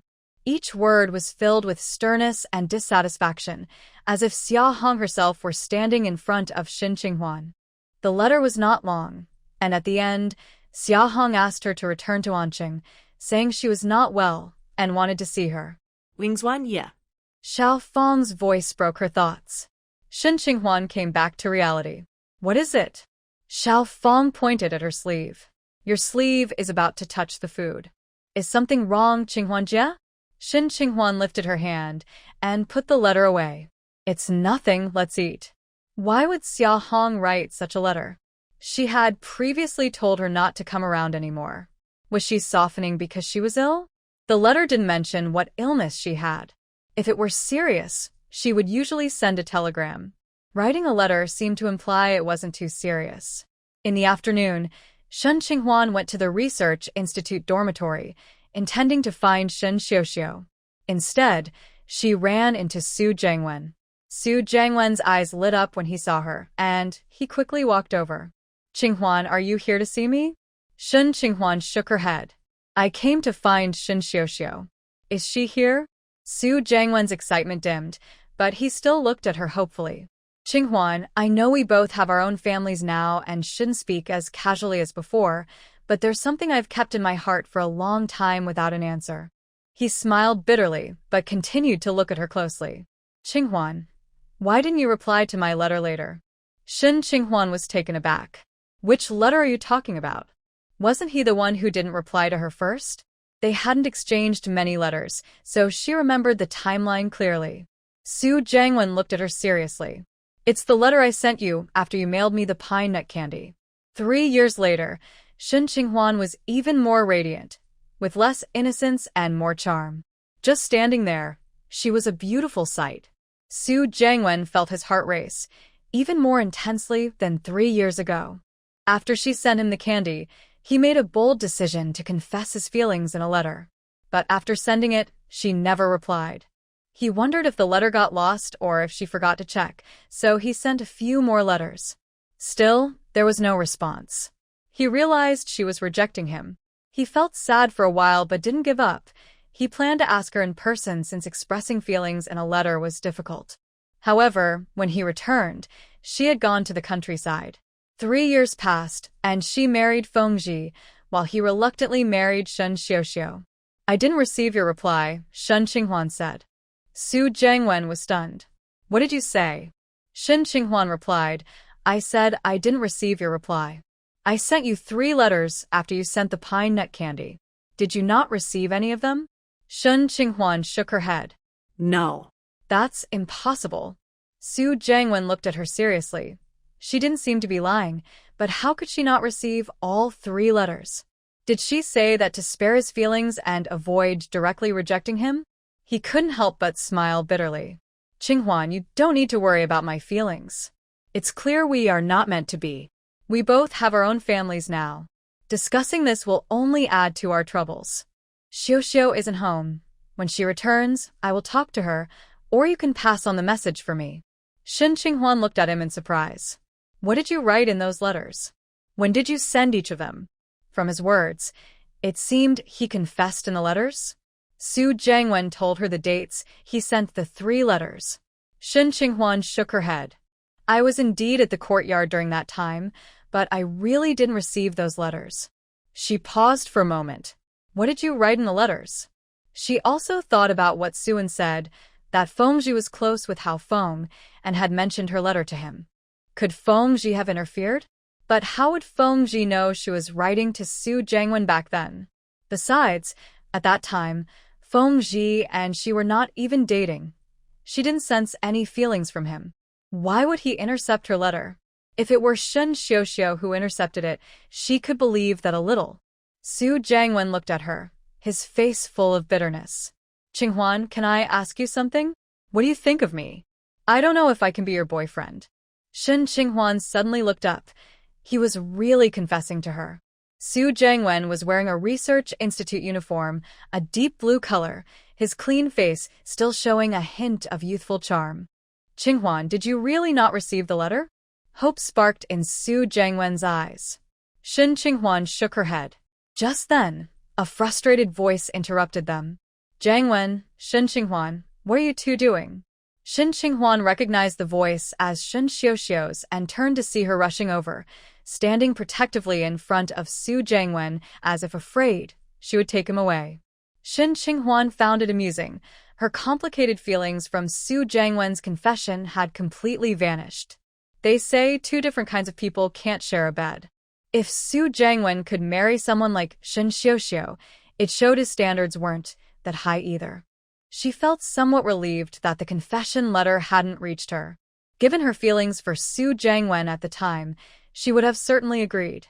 If she had really started dating him, she would now be the stepmother. Su Jiangwen frowned. What can we do? Qinghuan came to find you. Shen Xiuxiu glared at Shen Qinghuan. What could she want from me? Isn't she just making excuses? Shen Qinghuan, didn't you say you weren't interested in Jiangwen? What does this mean? Seeing Shen Xiuxiu's spirited reaction, Shen Qinghuan felt reassured. I thought your mom really had something important. With you acting like this, it must be something minor. Shen Xiuxiu was taken aback and quickly asked, What are you talking about? What does my mom have to do with this? Shen Qinghuan took out the letter. Your mom wrote to me saying she isn't feeling well and asked me to come see her. I wonder if you, her biological daughter, received the letter. Su Jiangwen added, A couple of days ago, we received a telegram at home, but it didn't mention Aunt Xia's health. Before Shen Qinghuan could speak, Shen Xiuxiu said, My mom never talks about her health with others. Since she called you, you should go see her. After all, you haven't been back in over 2 years and haven't written to her either. You're not going back? Shen Qinghuan asked her. Shen Xiuxiu replied, I need to take care of Xiao Su. When Wenge has a break later, we can go back together. What's wrong? Shen Qinghuan. Mom raised you for 20 years, and now that she's sick, you don't want to see her. Shen Qinghuan looked at her suspiciously. Shen Xiuxiu always liked to show off, acting obedient and caring. If something were really wrong with Xia Hong, Shen Xiuxiu would surely act more dutiful than anyone else. Now she wouldn't even go back? Was a man more important than her own mother? Su Jiangwen said to Shen Xiuxiu, You and Qinghuan should go back together. I can take Xiao Su to daycare. No, Shen Xiuxiu instinctively replied. After seeing their surprised expressions, she changed her answer. I mean, Xiao Su just got over his stomach flu. I can't leave him at daycare. Besides, Mom mentioned in her letter that she wants Shen Qinghuan to come back. She hasn't seen her in so long, and I just came from Anqing. Mom probably misses me too. Shen Qinghuan looked at Shen Xiuxiu and thought she was acting strange. She didn't say whether she would go or not, only remarked, I didn't expect your past kindness was all an act. With that, she turned and left. Shen Xiuxiu bit her lip as she watched her walk away. After work in the afternoon, Shen Qinghuan went to the call center. She called the Feng family and the nanny, Hong Jie, answered. Shen Qinghuan asked her to find out if Xia Hong was really sick. Hong Jie agreed, and they arranged to talk again tomorrow before hanging up. If it was serious, she would go back. After all, Xia Hong had taken care of her for many years. If it was just a minor illness, she wouldn't go back. However, Shen Qinghuan didn't expect that Shen Xiuxiu had spread news about her decision throughout the entire family compound. It even reached Sister Liang, who came to find her after school. Qinghuan, I heard your adoptive mother is sick. She sent a letter and a telegram asking you to come back. Are you planning to stay here? The family compound received many letters every day, so she wasn't the only one who got news about a sick relative. Others might have their reasons for not returning, so why was Sister Liang only coming to persuade her? It was quite strange. Shen Qinghuan asked sister-in-law, Did Shen Xiuxiu come to see you? Sister Liang admitted, yes, she did. Now everyone in the family knows about the mix-up with you and her. Normally, I wouldn't interfere in your family matters, but your situation is quite special and people love to talk about it. Comrade Lao Tan is worried it might affect Fengji, so he asked me to check on you. Sister Liang referred to Comrade Tan as the political commissar. Shen Qinghuan began to understand. Her case of being switched at birth was indeed very intriguing, and everyone was talking about it. Moreover, as a false daughter who had taken advantage of the Shin family, her adoptive mother was now sick and wanted her to return, but she refused. People were putting themselves in her adoptive mother's shoes, thinking she was ungrateful and forgetful.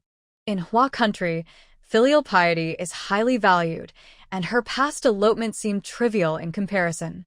As these discussions grew, they could affect Fengji, which is why Sister Liang came to persuade her. Shen Qinghuan said, "Sister-in-law, I called home, but still don't know the details. If my mother is really seriously ill, I will go back." Sister Liang was surprised. "Wasn't there a telegram sent? Is there any doubt about it?" Shen Qinghuan replied, "Our situation here is a bit complicated, and I'm not sure if the telegram was really sent by my adoptive mother." Sister Liang looked at her. "Sister-in-law, you should discuss this with Fengji and see what he thinks." Sister Liang didn't stay long before leaving. That evening, Fengji did not return. He had sent someone back at noon to say he was out. By the next day, she still hadn't seen him. She handed Binbin over to Xiaofeng and went to the hospital for class. Unbeknownst to her, Shen Xiuxiu continued to spread rumors about her being ungrateful. She even approached Fengji to tell him. Fengji had just returned from outside when he ran into Shen Xiuxiu. He didn't even glance at her and walked past. Shen Xiuxiu hurried after him, calling out, "Brother Feng." She called out several times before he finally stopped. Out of breath from running, she managed to say, "Brother Feng, could you please talk to Qinghuan? My mother is sick and wants to see her, but Qinghuan, she doesn't want to go back to see my mother." It was just after work hours, and many people were passing by. Many wives knew that Shen Qinghuan was unwilling to visit her sick adoptive mother. Seeing Shen Xiuxiu approach Fengji just to ask for a glimpse of her daughter was quite moving. Fengji glanced over. "What illness does your mother have?" Shen Xiuxiu bit her lip, wondering what was wrong with Fengji. Could he not even call his mother-in-law? Even if the Shen family didn't acknowledge Shen Qinghuan now, they had raised her for 20 years. Was this how he treated his wife's adoptive mother? Or was it because he didn't like Shen Qinghuan, so he also looked down on everyone connected to her? Thinking this made Shen Xiuxiu feel better. "My mom has a stomach issue and hasn't been well for several days," Shen Xiuxiu said, wiping away tears. "When I came over, she mentioned feeling unwell, and it might have gotten worse. She wants to see Qinghuan. She hasn't seen her in almost 3 years. Qinghuan got married and had children without telling her." This surprised those who were listening, and some even commented, "Wow, she got married and had kids without telling her adoptive mother? How can someone be so heartless?" Exactly, she raised her for 20 years and did such a good job. It's really cold-hearted of her. Fengji's gaze was cold. "You should show more loyalty to the Hu family before demanding anything from Qinghuan." Shen Xiuxiu looked at him in disbelief, questioning if she had misheard. Fengji showed no reaction to Shen Qinghuan's behavior and even spoke up for her. When Shen Qinghuan returned home from school, she heard about Shen Xiuxiu looking for Fengji. Fengji hardly paid attention to Shen Xiuxiu. Whether he listened to her or not, she couldn't tell. Previously, he had mentioned not to worry about the Shen family, that he and Binbin were her family now. But that was when the Shen family was unkind to her. Now, with Xia Hong writing her a letter, she wondered if Fengji still felt the same. When she got home, she didn't see Fengji. After dinner, Bao Yu mentioned she had made osmanthus cake and invited her to try it. As Shen Qinghuan arrived at Bao Yu's door, she heard a commotion nearby. A woman rushed toward the noise, saying someone was arguing. Bao Yu came out and asked Shen Qinghuan, "Sister-in-law, what happened?" Shen Qinghuan shook her head. "I don't know." Just then, another woman ran over and said, "Sister-in-law, you should go check it out. The daughter-in-law from Sun Lianchang's family is arguing and has climbed onto the roof. Please talk to her. We can't calm her down, and the more we say, the more upset she gets." Bao Yu quickly nodded and called Shen Qinghuan, "Sister-in-law, you should come too. The more people, the better." Shen Qinghuan followed, leaving the children with Xiao Feng, who was still having dinner and hadn't gone home yet. When they arrived at Captain Sun's house, They saw his wife crying on the roof, and Captain Sun was not there. Captain Sun's wife, Zhang Yan, was complaining to everyone that all their money had been borrowed by Captain Sun, and it was from his cousin who had gotten into trouble, without discussing it with her first. She was very emotional, and despite everyone's attempts to comfort her, they couldn't get her to come down. Some went to find Captain Sun, while others went to get a ladder. Bao Yu suggested bringing out a quilt to catch Zhang Yan if she jumped down. The quilt was quickly brought out, and Bao Yu called for Shen Qinghuan to help hold the corners. Just as Shen Qinghuan moved, someone grabbed her. When she turned around, it was Feng Ji. He looked serious and said, "You should go back." Shen Qinghuan was taken aback. His words were just like what he said at the hospital, telling her to leave and not to get involved. She looked up and saw some soldiers coming to help. Just as she was about to speak, Feng Ji suddenly changed his expression, pulled her aside, and then there was a loud bang as tiles fell to the ground. It was Zhang Yan losing control and throwing tiles off the roof. Shen Qinghuan didn't fully react before Feng Ji carried her out of the crowd. Someone gasped. Shen Qinghuan's face turned red, and she tried to get out of Feng Ji's arms.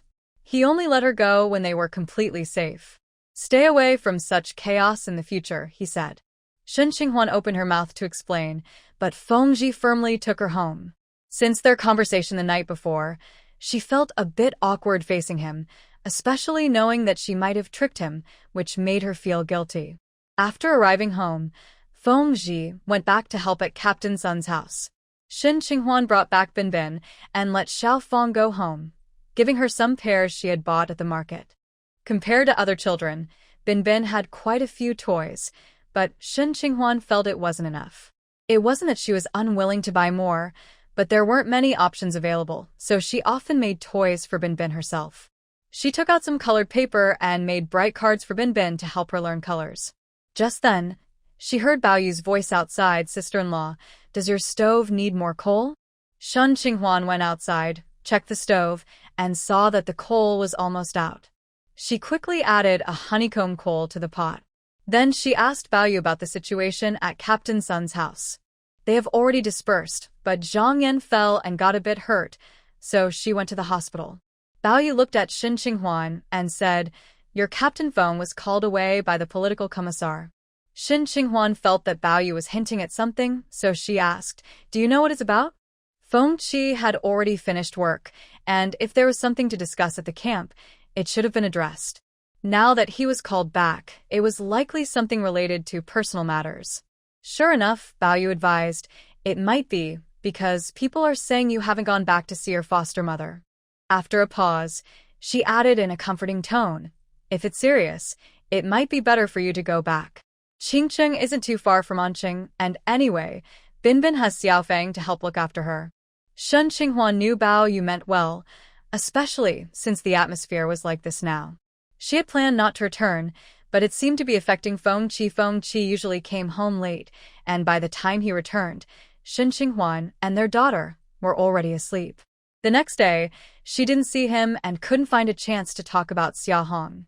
After returning from the hospital at noon, she went to the communication room to call Hong Jia.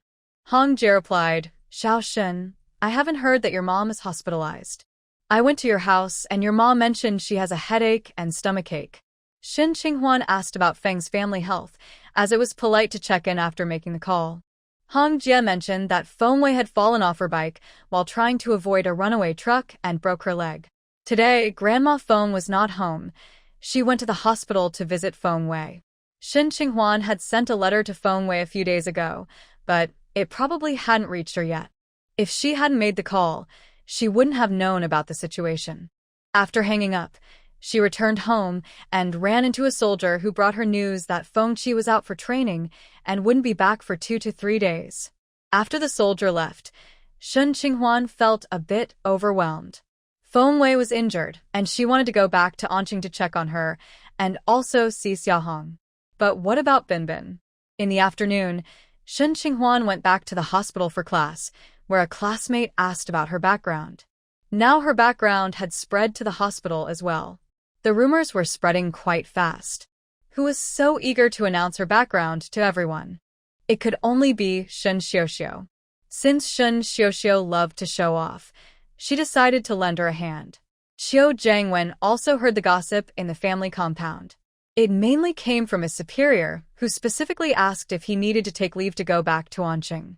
However, his superior also mentioned that the product was at a critical inspection stage, so he couldn't leave.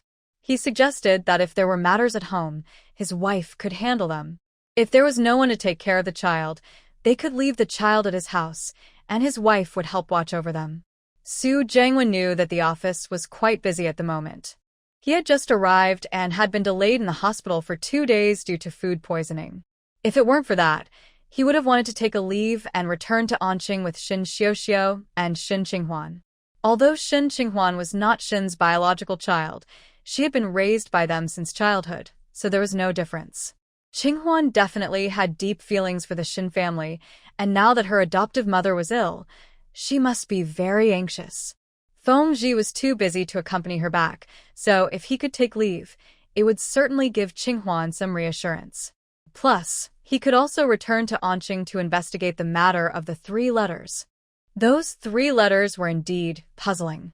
Ever since he spoke with Shin Qinghuan, he had trouble sleeping that night, which caused him to make an error in data the next day at the office and receive criticism from the professor. Now, with the professor emphasizing this, he swallowed his desire to take leave. When Su Jiangwen got home that day, he said to Shin Xiuxiu, "Your mother is sick. You should go back."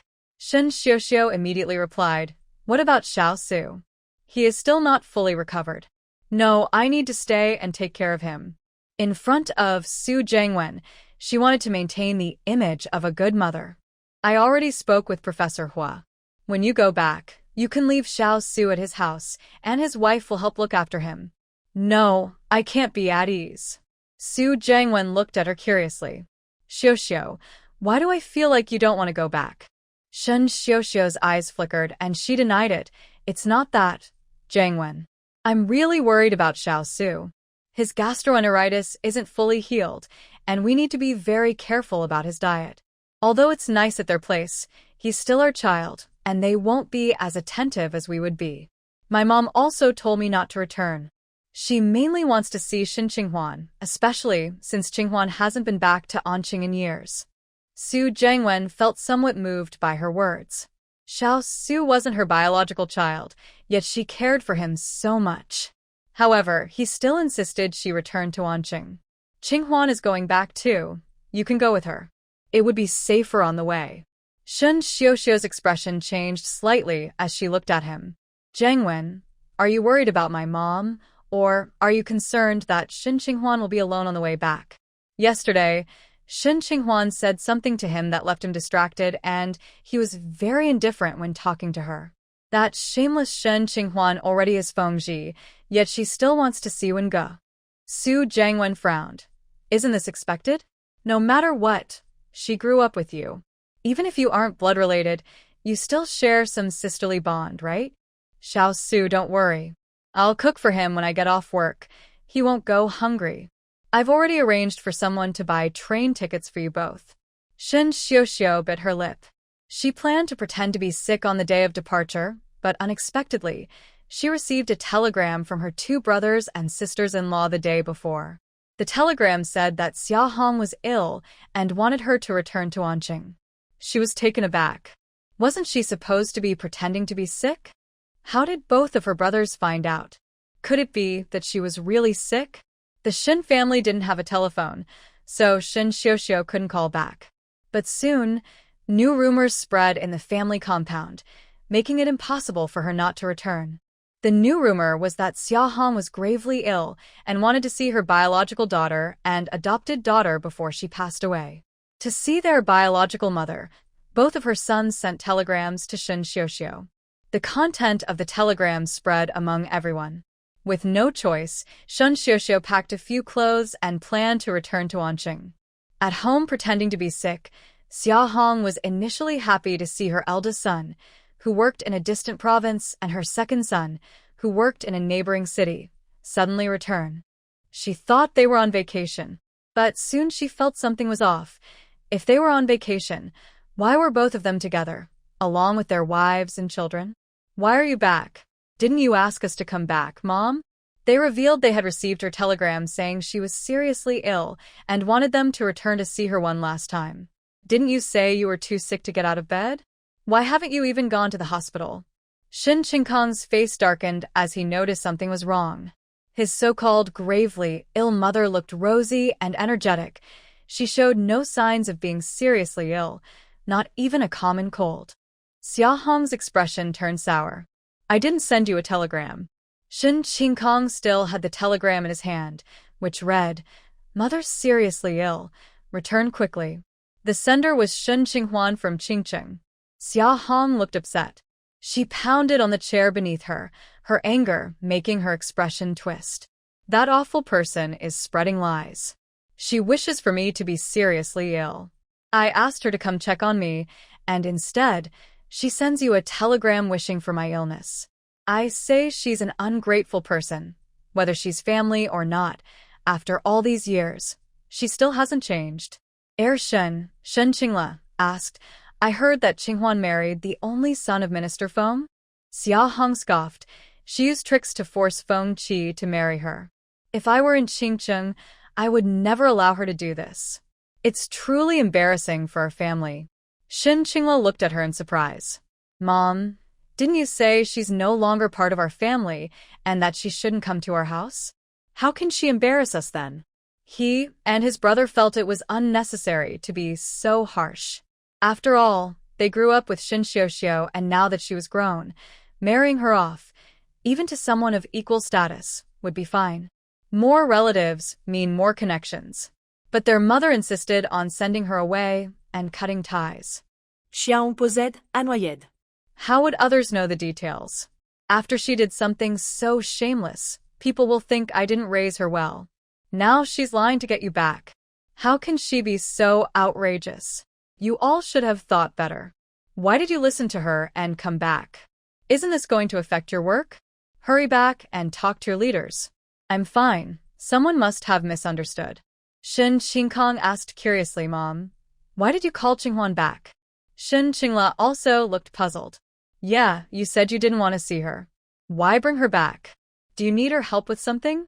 Shin Qingkong added, since we're back, Mom, just tell us what you need. Being called back for no reason left the brothers feeling uneasy. But since they were already there, they needed clarity. After all, Shen Qinghuan was no longer the same person. She was now married to the minister's son. Xia Hong waved her hand dismissively. It's nothing. Just stay the night, and then leave.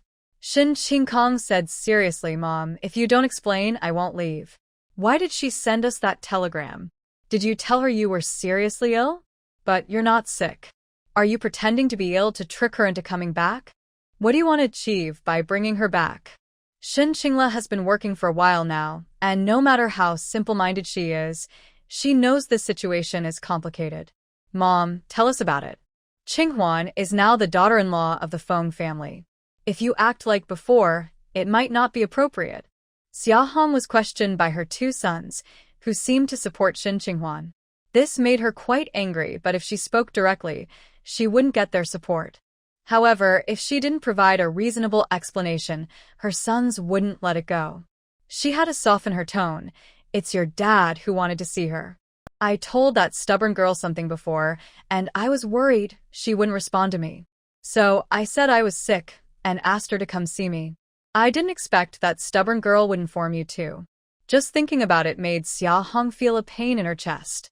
Both sons worked in formal jobs, and taking leave wasn't easy. The more days they took off, the more their bonuses would be deducted, and it would affect their ratings. Plus, traveling back with the family would cost a lot. Shin Qinghuan did this on purpose. Xia Hong's illness was minor, and asking her to return was definitely not just for a simple checkup. She probably wanted something from her. But Xia Hong cared about her image, especially in front of her adopted daughter, so she couldn't bring herself to admit it and made up an excuse about being sick.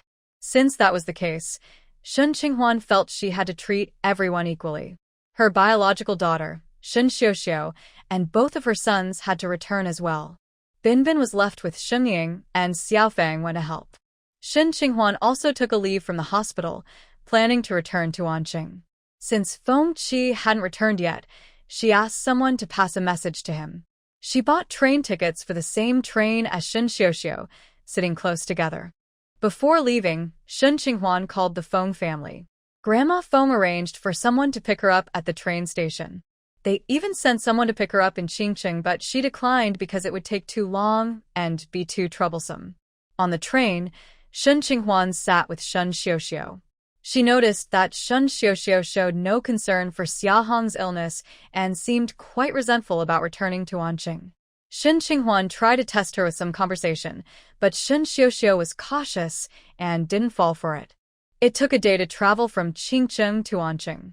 As soon as Shen Qinghuan got off the train, she saw the person Grandma Feng sent, holding a sign with her name on it. Shen Qinghuan, you called someone to pick you up? Shen Xiuxiu's expression was not very pleasant.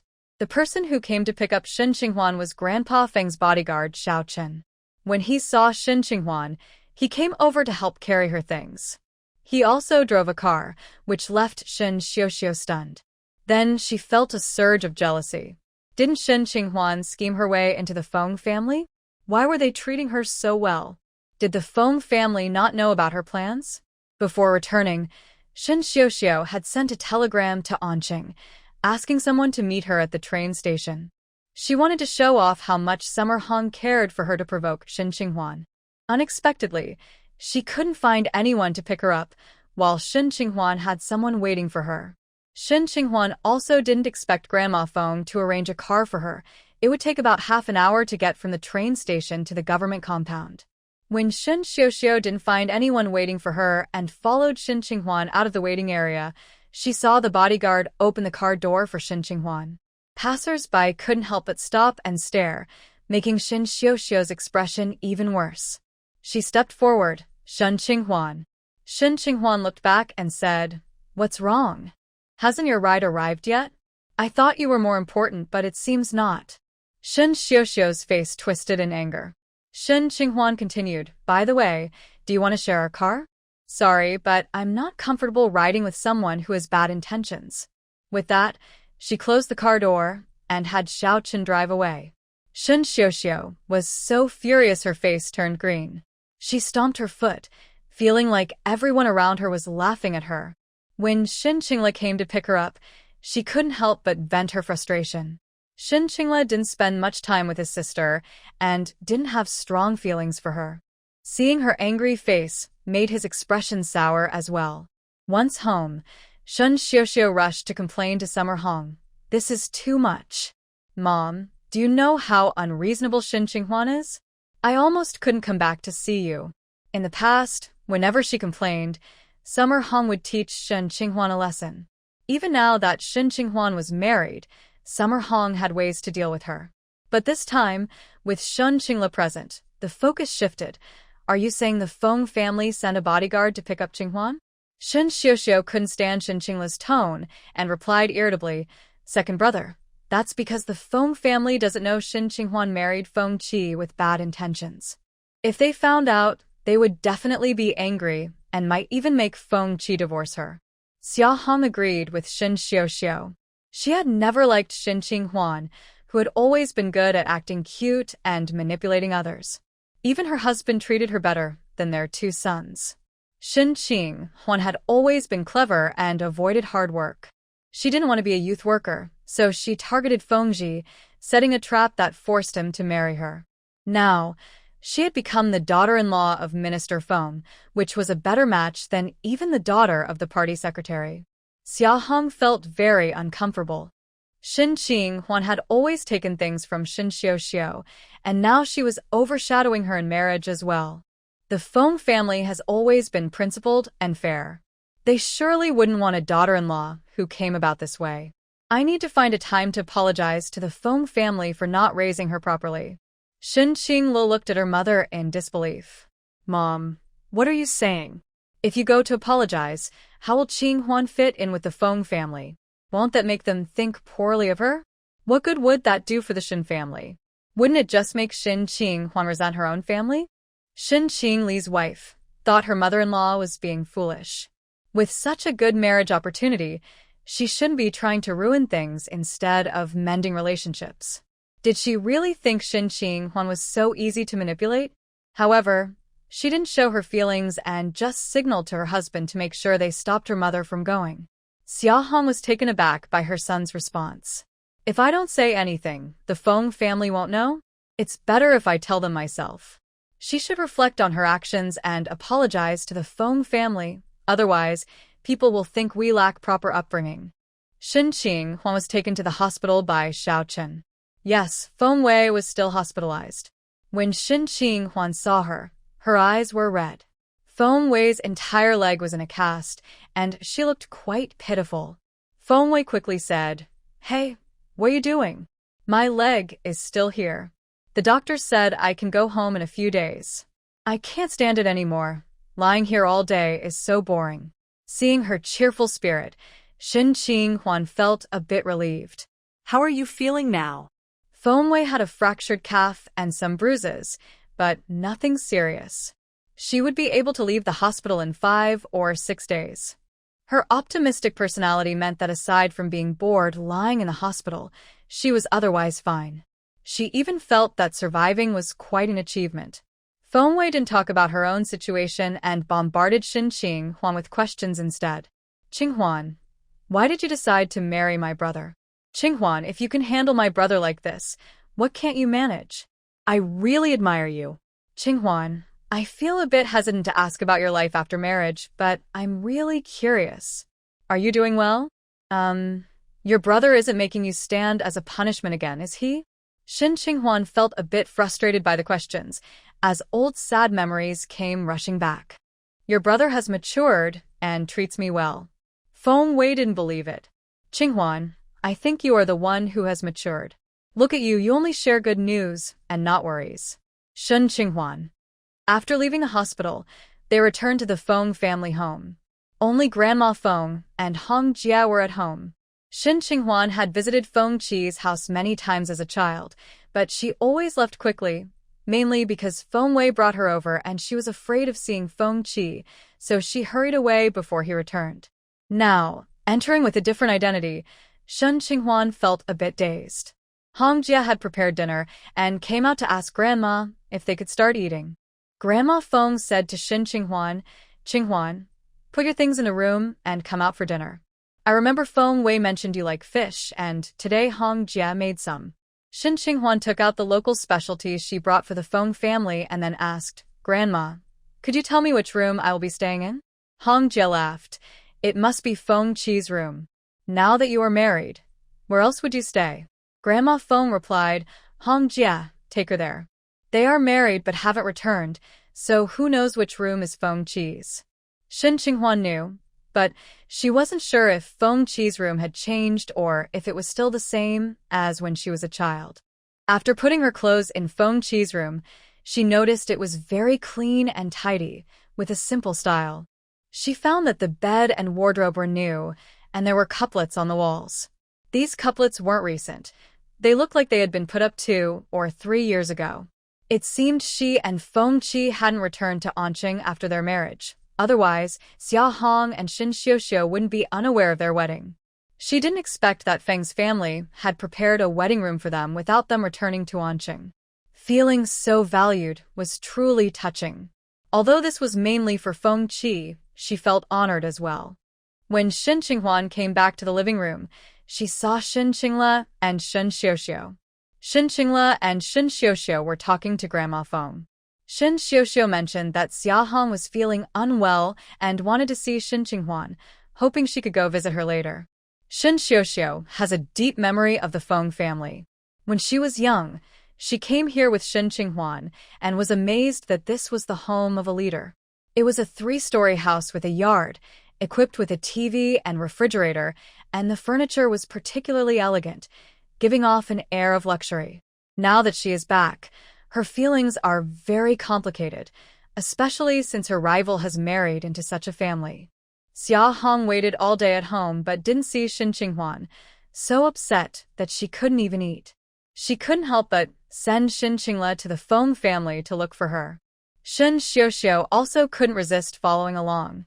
Shin Qinghuan's sarcastic words were still fresh in her mind, and she wanted to see if Shin Qinghuan would act so arrogantly in front of the Feng family. If they knew she had schemed to marry Feng Qi, would she still be so confident? When Shin Qinghuan came out, Shen Xiuxiu lifted her head. Shin Qinghuan had taken off her coat and was simply wearing a white sweater and cotton slippers as she came down the stairs, looking very much like the lady of the house. Shin Xiuxiu couldn't help but grit her teeth. Shin Qingla also glanced at Shin Qinghuan, momentarily distracted. The lively child, he remembered, had grown into a graceful young woman. She looked even more radiant than when he last saw her a few years ago. Although his mother and Shen Xiuxiu claimed she had schemed against Feng Qi, with her looking like this, Feng Qi would probably be happy to be part of her plans. The elderly lady asked Shin Qingla what illness Xia Hong had. If it was serious, she could arrange for a doctor to see her. Although Grandma Feng had a kind face and a gentle tone, her bright eyes seemed to see right through any hidden motives. Shen Qingla felt a jolt. He knew best whether Xia Hong was truly ill. My mom actually has a chronic issue. She mainly wants to see Qinghuan. It's been 3 years since Qinghuan went to the countryside and hasn't come home. Grandma Feng nodded. I see. But it's too late. She has been traveling all day and just went to the hospital to see Feng Wei. She hasn't even had a chance to drink water. Let's wait until tomorrow. She's back now, so one more night won't make a difference, right? Shin Qingla and Shin Xiuxiu were both taken aback, not expecting the elderly lady to directly refuse Shin Qinghuan's visit. Even Shin Qinghuan herself was surprised, but she didn't argue with the elderly lady's words. Then Shin Xiuxiu, upon hearing the old lady's defense of Shin Qinghuan, was so shocked that her eyes nearly popped out. Jealousy surged within her, and she blurted out, Grandma Feng, Qinghuan didn't even tell the family about her marriage. My parents have no idea. Luckily, her husband is Brother Feng Ji, otherwise. I used to think Brother Feng Ji would marry Sister Yangyu. I don't know how she ended up with him. The old lady pretended to be stern. They are already married, so don't spread rumors. A couple of years ago, everyone was busy with their own lives. It's good enough that they are happy now. Shen Xiuxiu was taken aback, not expecting the old lady to dismiss her so easily. Shin Qinghuan glanced at Shen Xiuxiu, her eyes filled with mockery. Shin Xiuxiu had always been good at pretending, and Shin Qinghuan was curious about how far she would go. Shin Xiuxiu felt provoked by Shin Qinghuan's gaze, her mouth twisting in frustration.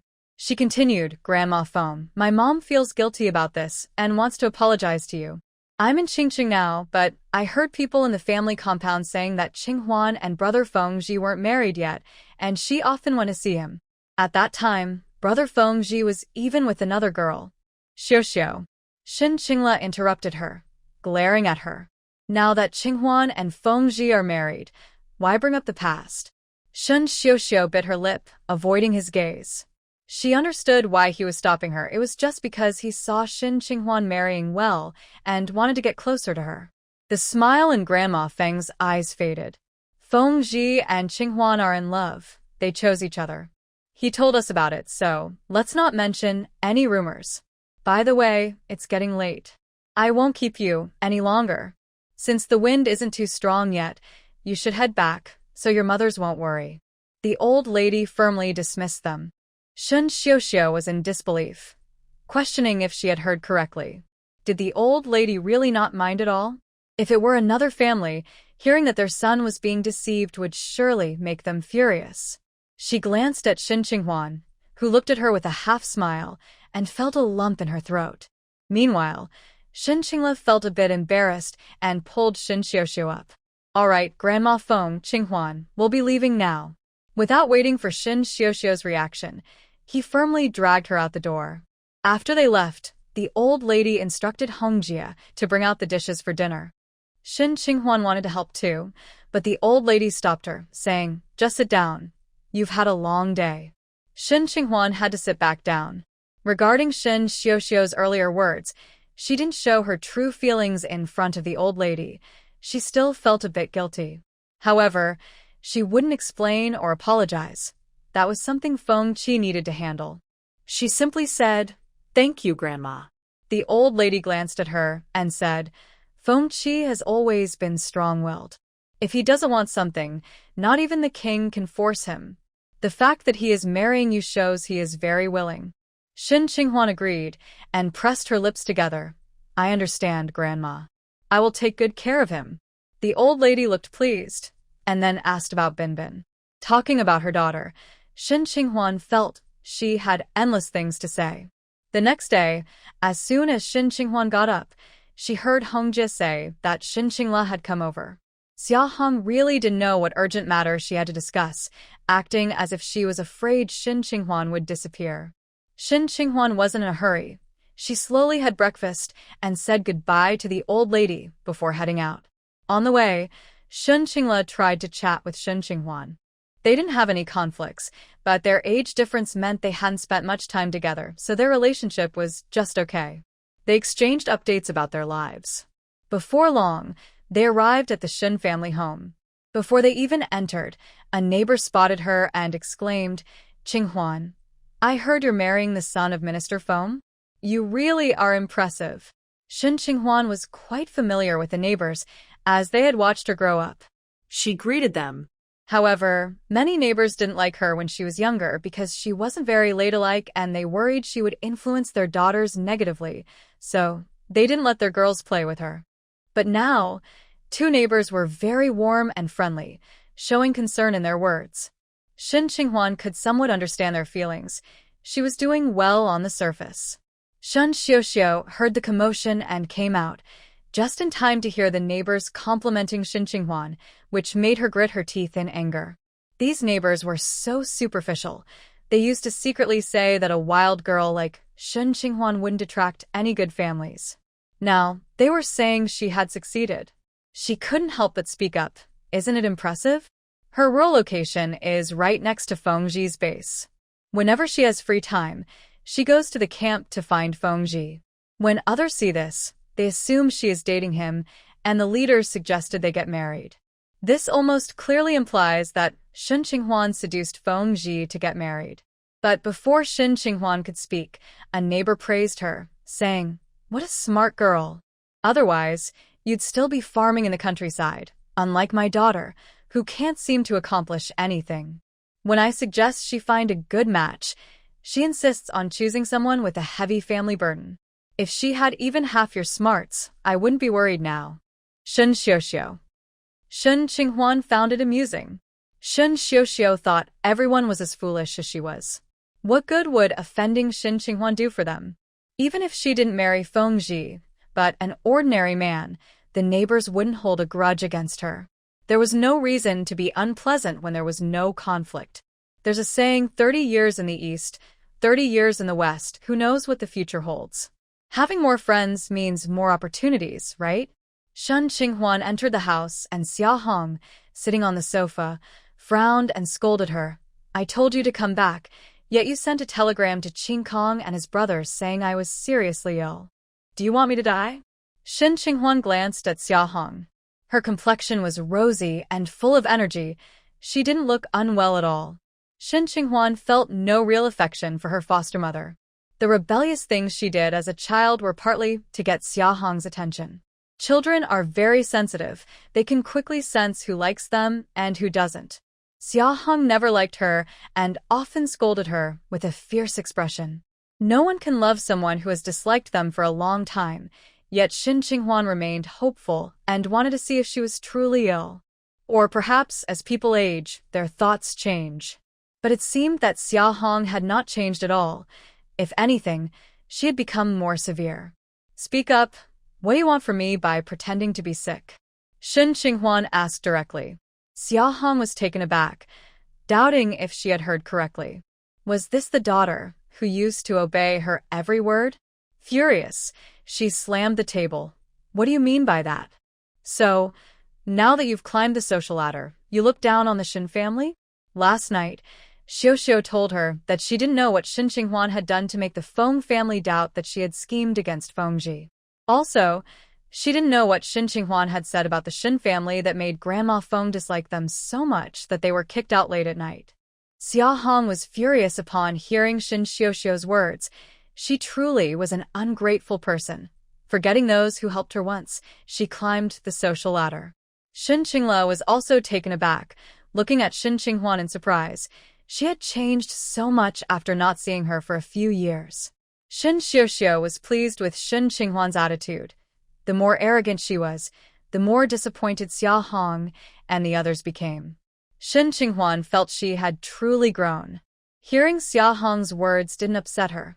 Instead, she calmly replied, "I still have the letter where you asked me not to disturb you again. You know I'm not Shen's biological daughter, yet you allowed Shen Xiuxiu to sign me up for the countryside program. Before I went, she even stole my money. I don't understand why you called me back now, even pretending to be sick. Are you no longer worried about hurting Shen Xiuxiu's feelings?" Fine. Xia Hong was so angry her mouth twisted. She pointed to the door, "Then just leave. I'll consider these 20 years as raising a dog." Shen Qinghuan turned to leave. "You can't go." Shen Xiuxiu rushed forward to block her, looking disapproving. "How can you speak to Mom like that? She raised you for 20 years. Shen Qinghuan looked her over and asked, "Haven't you always wanted me gone? Do you really need something from me now?" Shen Xiuxiu was momentarily speechless. "Who needs anything from you? Do you have no shame? Just because you climb to a higher branch, you think the world will worship you." She really wanted to tear Shen Qinghuan's face off. The thought in her mind grew stronger. "Shen Qinghuan, sometimes you shouldn't blame others for being harsh. Blame yourself for being so arrogant." Shen Qingla stepped in to mediate. "Qinghuan, Mom just spoke without thinking. After being mother and daughter for 20 years, how could she just forget you? She has a tough exterior but a soft heart." Xia Hong remained silent, waiting for Shen Qinghuan to apologize. Shen Qinghuan, with her 20 years of experience, concluded that Xia Hong was not someone with a soft heart. She was quite hard-hearted. She scoffed. "She called me a dog. Why would I want to stay? Am I that desperate?" Shen Qingla quickly said, "Qinghuan, I apologize on behalf of Mom. She didn't mean it that way. She has missed you while you were away. She just hasn't said it." Shen Qinghuan had no intention of responding. His apology was just his wishful thinking. Xia Hong didn't mean it, and she didn't care for Xia Hong's apology anyway.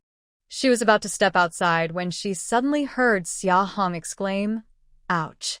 Shen Qinghuan turned her head and saw Xia Hong holding her head, leaning on the armrest of the sofa, looking very pained. Shen Xiuxiu rushed over to support her and exclaimed, "Shen Qinghuan, how long are you going to make Mom upset? She's already not feeling well, and you're still bothering her." Xia Hong was groaning in pain, and Shen Qingla stepped forward, asking Mom, "How do you feel?" "I have a terrible headache." Shen Qinghuan looked at Xia Hong with some suspicion, but she remembered that Xia Hong used to suffer from migraines. A little cold air could trigger her headaches. Xia Hong often told her it was because she didn't take care of herself after giving birth to her, which led to her headaches. Since childhood, she had been made to feel guilty, constantly reminded to be filial as she grew up. Shen Qinghuan eventually stepped forward to check on Xia Hong. "I'll take her pulse." Shen Xiuxiu reacted strongly. "Shen Qinghuan, what did you say? You want to take her pulse? Just because you attended a few classes at the hospital, you think you're a doctor now?" Shen Qingla looked at Shen Qinghuan in surprise. "Qinghuan, when did you become a doctor? With Mom like this, I think we should take her to the hospital." Xia Hong continued to groan in pain. Shen Qinghuan decided to stay silent. Shen Qingla helped Xia Hong out the door, planning to take her to see a doctor. At the entrance, a neighbor saw them and asked, "What happened?" "She was fine just a moment ago." Shen Xiuxiu glanced at Shen Qinghuan and told the neighbor, "Mom was fine until Shen Qinghuan opened her mouth and upset her." Shen Qinghuan stopped in her tracks and sneered, "You really have the nerve to blame everything on me. If seeing me makes you angry, then I won't stay." With that, she walked away, ignoring Shen Qingla's calls from behind. Shen Xiuxiu bit her lip, feeling both angry and frustrated. Xia Hong looked very displeased but couldn't bring herself to call Shen Qinghuan back. Shen Qinghuan returned to the Feng family home, where Grandma Feng asked why she was back so soon. Shen Qinghuan explained the situation, not worried about family secrets being exposed since the Shin family was no longer her concern. She suspected that Xia Hong still had something to ask of her, but wanted to maintain a certain distance, trying to control her. However, she chose not to ask and pretended not to know. Her visit to see Xia Hong was secondary. Her main purpose was to see Feng Wei and to investigate the 3 missing letters from Su Jiangwen. It's not that she is fixated on Su Jiangwen's confession or wants to rekindle their past relationship. She just doesn't want to be left in the dark. Knowing everything helps her make better decisions. After listening to her, Grandma Feng said, "Your mother probably needs your help with something. If it's not too difficult, just assist her. If you can't handle it, let your mother-in-law take care of it. After all, she raised you, so she has a point." The old lady was trying to be considerate, and Shen Qinghuan felt a bit shy. She replied, "Grandma, I still don't know what she needs. If she doesn't tell me by tomorrow, I'll go back to Qingcheng." It had only been a day since she left Binbin, and she already missed her. The old lady respected her decision. In the afternoon, Shen Qinghuan went to the post office. She first found the mail carrier for her area, who had been delivering her mail for years. She directly asked him why 3 of her letters hadn't been delivered to her. The mail carrier, overwhelmed with deliveries, couldn't recall her letters, but checked for her. He eventually found out that the letters had been sent out and someone had picked them up on her behalf. Shen Qinghuan asked who that person was. The mail carrier showed her the name on the receipt. Zhang Hui. Zhang Hui? This surprised Shen Qinghuan. She had thought it was Feng Ji. Zhang Hui was Su Jiangwen's mother, so this meant the letters were with her. If that was the case, it made sense.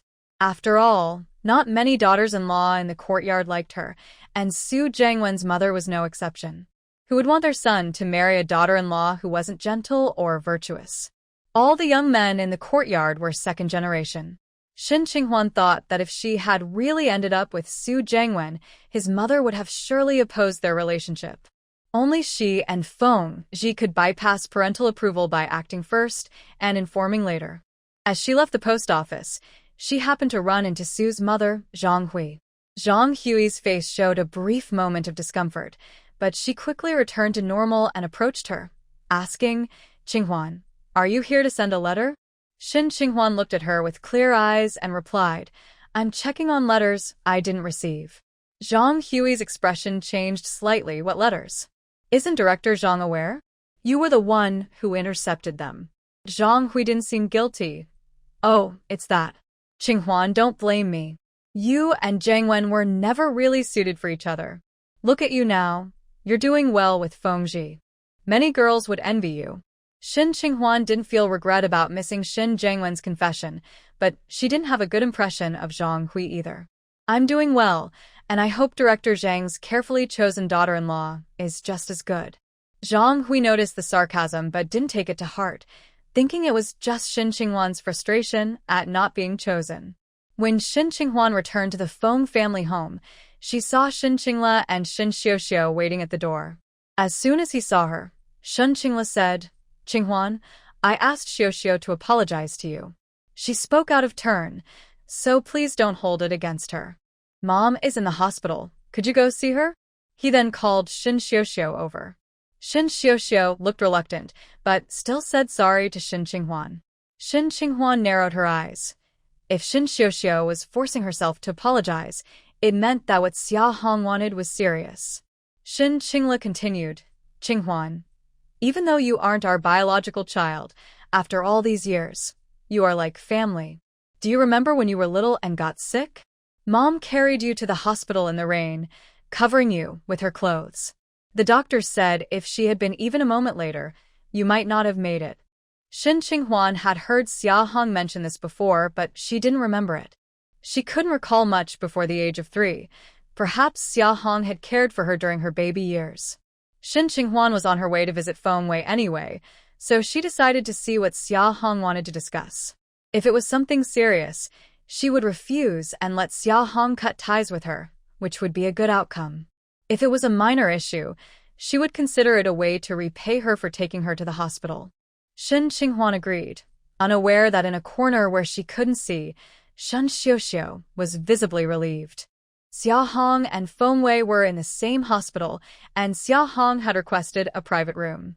When Shen Qinghuan arrived, Xia Hong had put away her earlier attitude. She waved to Shen Qinghuan and asked softly, "Qinghuan, are you still upset with me?" Shen Qinghuan wondered if she had entered the wrong room. Was this really Xia Hong? She showed her surprise at the change, saying, "How are you feeling now?" What did the doctor say? Xia Hong was in the hospital, so it seemed her headache was real. However, she definitely had something to ask Shen Qinghuan. There was no doubt about that. Xia Hong chatted about various topics, trying to build a connection, but she still hadn't gotten to the main point. Shen Qinghuan simply asked, "Did you want me to come back for something?" Xia Hong called over Shen Xiuxiu. "Your dad brought back a bottle of honey from Hexian. Go make some for everyone to drink." Shen Xiuxiu obediently agreed. Shen Qinghuan glanced at Shen Xiuxiu, who seemed as docile as a little lamb at that moment. Now, only the three of them were left in the hospital room, as Shen Qingla had gone home to get something. Shen Xiuxiu quickly prepared 3 cups of honey water, handing the first cup to Shen Qinghuan. Shen Qinghuan looked at her again. Shen Xiuxiu either felt guilty or something else, as she avoided Shen Qinghuan's gaze. Shen Qinghuan took the cup. Xia Hong said, "I heard this is osmanthus honey, good for nourishing and soothing the lungs. Drink it quickly. I'll have your second brother bring you some more to take back to Qingcheng." This attitude was a complete turnaround from the morning. Shen Qinghuan brought the cup to her lips but didn't drink, instead sniffing it. She detected a scent beyond just the honey. After discovering her talent for pharmaceuticals, she had become sensitive to certain medicinal smells. Even though the honey scent was strong enough to mask many odors, she still noticed it. Out of the corner of her eye, she saw Shen Xiuxiu and Xia Hong watching her intently, looking quite nervous. How interesting. They were trying to drug her here. Shen Qinghuan set the cup down and placed it next to Shen Xiuxiu's, saying, "This one feels too strong. I need to add more water." Shen Xiuxiu quickly said, "Let me help you add some." Shen Qinghuan reached for the water jug first. "No, I'll do it." Using the act of pouring water to block their view, she quickly switched the positions of the 2 cups, pouring some water into Shen Xiuxiu's cup. Then, Shen Qinghuan picked up Shen Xiuxiu's cup, brought it to her lips, and sniffed it. This cup was indeed fine. Seeing Xia Hong and Shen Xiuxiu still staring at her with anxious expressions, she turned and asked, "Why aren't you drinking? Why are you just watching me?" Shen Xiuxiu finally picked up her cup. Shen Qinghuan urged her, "Xiuxiu, I remember you loved honey water when you were little. Mom always secretly made it for you."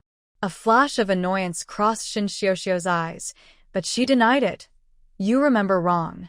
"Oh." Shen Qinghuan continued to look at her. "Why aren't you drinking?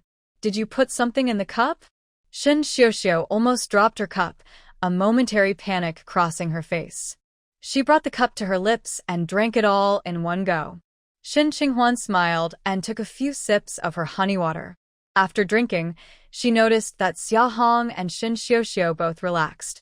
The look in her eyes also turned cold. She thought Xia Hong wanted her help with something, but she underestimated how ruthless she could be. Although Shen Qinghuan had lost hope in Xia Hong, she still felt a deep chill in her heart, and for a moment, it felt hard to breathe. It wasn't her fault that she and Shen Xiuxiu were switched at birth. She was just a newborn then. Why did they hate her so much? Xia Hong spoke up, "Xiuxiu, I need to use the restroom. Can you help me? Qinghuan, can you peel an apple for me? I suddenly want one." Shen Qinghuan looked at her. "I'll help you to the restroom." "I'm not very good at peeling apples. Let Xiuxiu do it." Xia Hong's expression turned serious for a moment. "What? You won't even peel an apple for me now?" Shen Qinghuan looked at Shen Xiuxiu. "I don't care. If Shen Xiuxiu won't do it, then I won't either." Shen Xiuxiu glared in frustration. "You really want to compete with me for everything?" Xia Hong shot a glance at Shen Xiuxiu and gave her a signal, then said angrily, "Fine, I don't know what I did to deserve this. You both stay and peel the apples. I'll go by myself." Shen Xiuxiu wanted to go with her. "Mom, I can't let you go alone." Shen Qinghuan stood up and followed her. "If you go, I'll go too." Xia Hong said sharply, "Xiuxiu, stay here." Reluctantly, Shin Xiuxiu stayed in the hospital room. Shin Qinghuan took the apple peeler and an apple, intentionally saying to Shin Xiuxiu, "See? Your mom isn't as caring as you think." Shin Xiuxiu seemed to think of something and wasn't angry anymore. Shin Qinghuan, don't get too proud. Sometimes, being too arrogant can lead to trouble. Really? Shin Qinghuan replied dismissively. Do you feel dizzy right now? Shin Xiuxiu seemed cheerful. Shin Qinghuan, I have a special ability. Anyone who offends me will soon face consequences. Is that so? Oh no. Why is my head spinning so much? Shin Qinghuan almost laughed, finding it amusing that Shin Xiuxiu came up with such a poor excuse. Soon, Shin Xiuxiu frowned, feeling dizzy and seeing double. She suddenly panicked. Shin Qinghuan, did you do something to me? I should be asking you that. Shin Xiuxiu, did you do something to my honey water? Why do I feel so dizzy? Shin Qinghuan said playfully. But it seemed that Shin Xiuxiu didn't hear her. She struggled to run outside, but Shin Qinghuan grabbed her, not allowing her to leave. What did you put in the honey water, Shin Xiuxiu? Shin Xiuxiu pushed her away, but she had no strength at all. She opened her mouth to call for help, but her voice came out like a cat's meow. At that moment, Shin Qinghuan heard chaotic footsteps outside, and a thought flashed through her mind. The drug Shin Xiuxiu gave her wasn't something dangerous, it was more like a party drug. Just now, Xia Hong and Shin Xiuxiu were about to leave the hospital room, while they wanted her to stay. What was the reason for her to stay? And to take this kind of drug? Shin Qinghuan didn't have time to think. She saw the window on her left, which was open. Next to the window was a water pipe. This was the second floor, and it was close to the stairs, so she could climb out the window and get to the stairs. Also, it was evening, and winter nights came early. If the lights were off, it would be hard to see anyone in the room. As the footsteps reached the door, Shin Qinghuan quickly turned off the light and climbed out the window. Just as Shin Qinghuan climbed out the window, the door to the hospital room was opened from the outside. A man slipped into the room without turning on the light. He saw a graceful figure by the bed and immediately lunged forward, tightly embracing her. He excitedly called out, "Qinghuan," and leaned in to kiss her. But the woman struggled fiercely, saying no, don't. Another round of chaotic footsteps sounded. The door was soon burst open, and leading the way was Xia Hong. Before she could see clearly, she shouted, "Qinghuan, what are you doing?" Behind Xia Hong were Shin Qingla and some members of the Feng family who were visiting Feng Wei in the hospital. Shin Qingla followed closely behind Xia Hong. Hearing her shout, he was furious. Shin Qinghuan had just managed to connect with the Feng family. How could she do something like this? He rushed forward and grabbed the man. You! Xia Hong stepped forward too. Qinghuan, how can you do this to Feng Qi? As she spoke, she turned to let the Feng family see clearly. Besides the Feng family, there were also other visitors in the hospital watching the scene unfold. Some even recognized Shin Qinghuan and Feng Qi. Someone gasped, "Oh my, is Shin Qinghuan having an affair?" She even got her mother out of the hospital room to meet a man. What is going on? I just said they got married, and now there's talk of an affair? Didn't they just get married? I'm not sure about this, but I didn't expect Shin Qinghuan to be so bold. How does the Shin family raise their daughters? Well, Shin Qinghuan isn't actually a biological child of the Shin family. Some people's traits just come from their biological parents, and no matter how you teach them, it won't change. The Feng family looked displeased and asked Shin Qingla to bring the person out to see who was so daring as to cause trouble at the Feng family. Who is looking for me? Suddenly, a clear and pleasant voice reached everyone's ears at the door. Xia Hong was startled and turned around to see Shin Qinghuan calmly watching her from outside the crowd. A scream got stuck in her throat. If Shin Qinghuan wasn't in the hospital room, then who was the woman in there? At that moment, Shin Qingla had knocked the man to the ground, revealing the woman by the bed. She was covering her face and crying, "It wasn't me. I was drugged, and he forced me." Xiuxiu? Xia Hong was taken aback, unable to believe it was her own daughter. She rushed over, "Are you okay?" Then she turned her face, glaring at the man, and said to Shin Qingla, "Take him to the police station. He was harassing your sister." The man shouted in protest. Aunt Xia, you called me here. This is unreasonable. I didn't force her. She came onto me willingly. Xia Hong was furious. She never expected things would turn out like this. Shen Xiuxiu was married, and even if she weren't, she couldn't have such a bad reputation. Ignoring the man's protests, she insisted that Shen Qingla take him to the police station. It was the only way to protect her daughter's reputation. Shen Qinghuan found it quite amusing. She recognized the man Xia Hong called a troublemaker. He was a former classmate from middle school named Huang Zhitong. He used to be from a prominent family, but moved out after his father got into trouble. Back in school, Huang Zhitong had shown interest in her, and Xia Hong really went to great lengths to find a former crush. Being caught in such a scandal would lend credibility to the situation. It's just a shame that now it was her biological daughter, Shen Xiuxiu, who was caught in a scandal. Huang Zhitong dodged Shen Qingla's punch and shouted, "Aunt Xia, you really are ungrateful. If you hadn't called me here, how would I know you lived here?" Speaking of harassment, I could say I was the one being harassed. As soon as I walked in, she jumped on me. Although Shen Xiuxiu still felt a bit dizzy and weak, her mind was clear. She had just been attacked by a man, and while struggling, she regained some strength. It was Shen Qinghuan. Shen Qinghuan drugged me. That man is Shen Qinghuan's classmate. They plotted against me. Shen Xiuxiu cried sadly. Clearly, it was Shen Qinghuan who was being plotted against. Ever since Shen Qinghuan married Fengji, she had become very confident and even arrogant. Zhang Hui wanted her to get close to Shen Qinghuan so that the Feng family would help them in the future. But Shen Xiuxiu was unhappy. Why should Shen Qinghuan, a thief, live better than her? She married into a higher status than hers. She wanted Shen Qinghuan to get divorced, to be disgraced, and to be kicked out by the Feng family. She told Xia Hong about this. At first, Xia Hong disagreed, but after Shen Xiuxiu's persistent persuasion, she finally agreed. Especially with Shen Qinghuan's attitude towards Xia Hong, any sympathy Xia Hong had disappeared. Moreover, Xia Hong believed Shen Xiuxiu's words that Shen Qinghuan had plotted against Feng Ji to get married, so she thought Shen Qinghuan was unworthy of him and that the Shen family had wronged the Feng family by raising such a daughter. Therefore, she planned to help the Feng family clear things up and frame Shen Qinghuan to get the marriage annulled. Drugging? Shen Xiuxiu, you are really something. You were caught on a date with a classmate and now you blame me, Shen Qinghuan said with a cold laugh. If that's the case, report it to the police and see if I drugged you.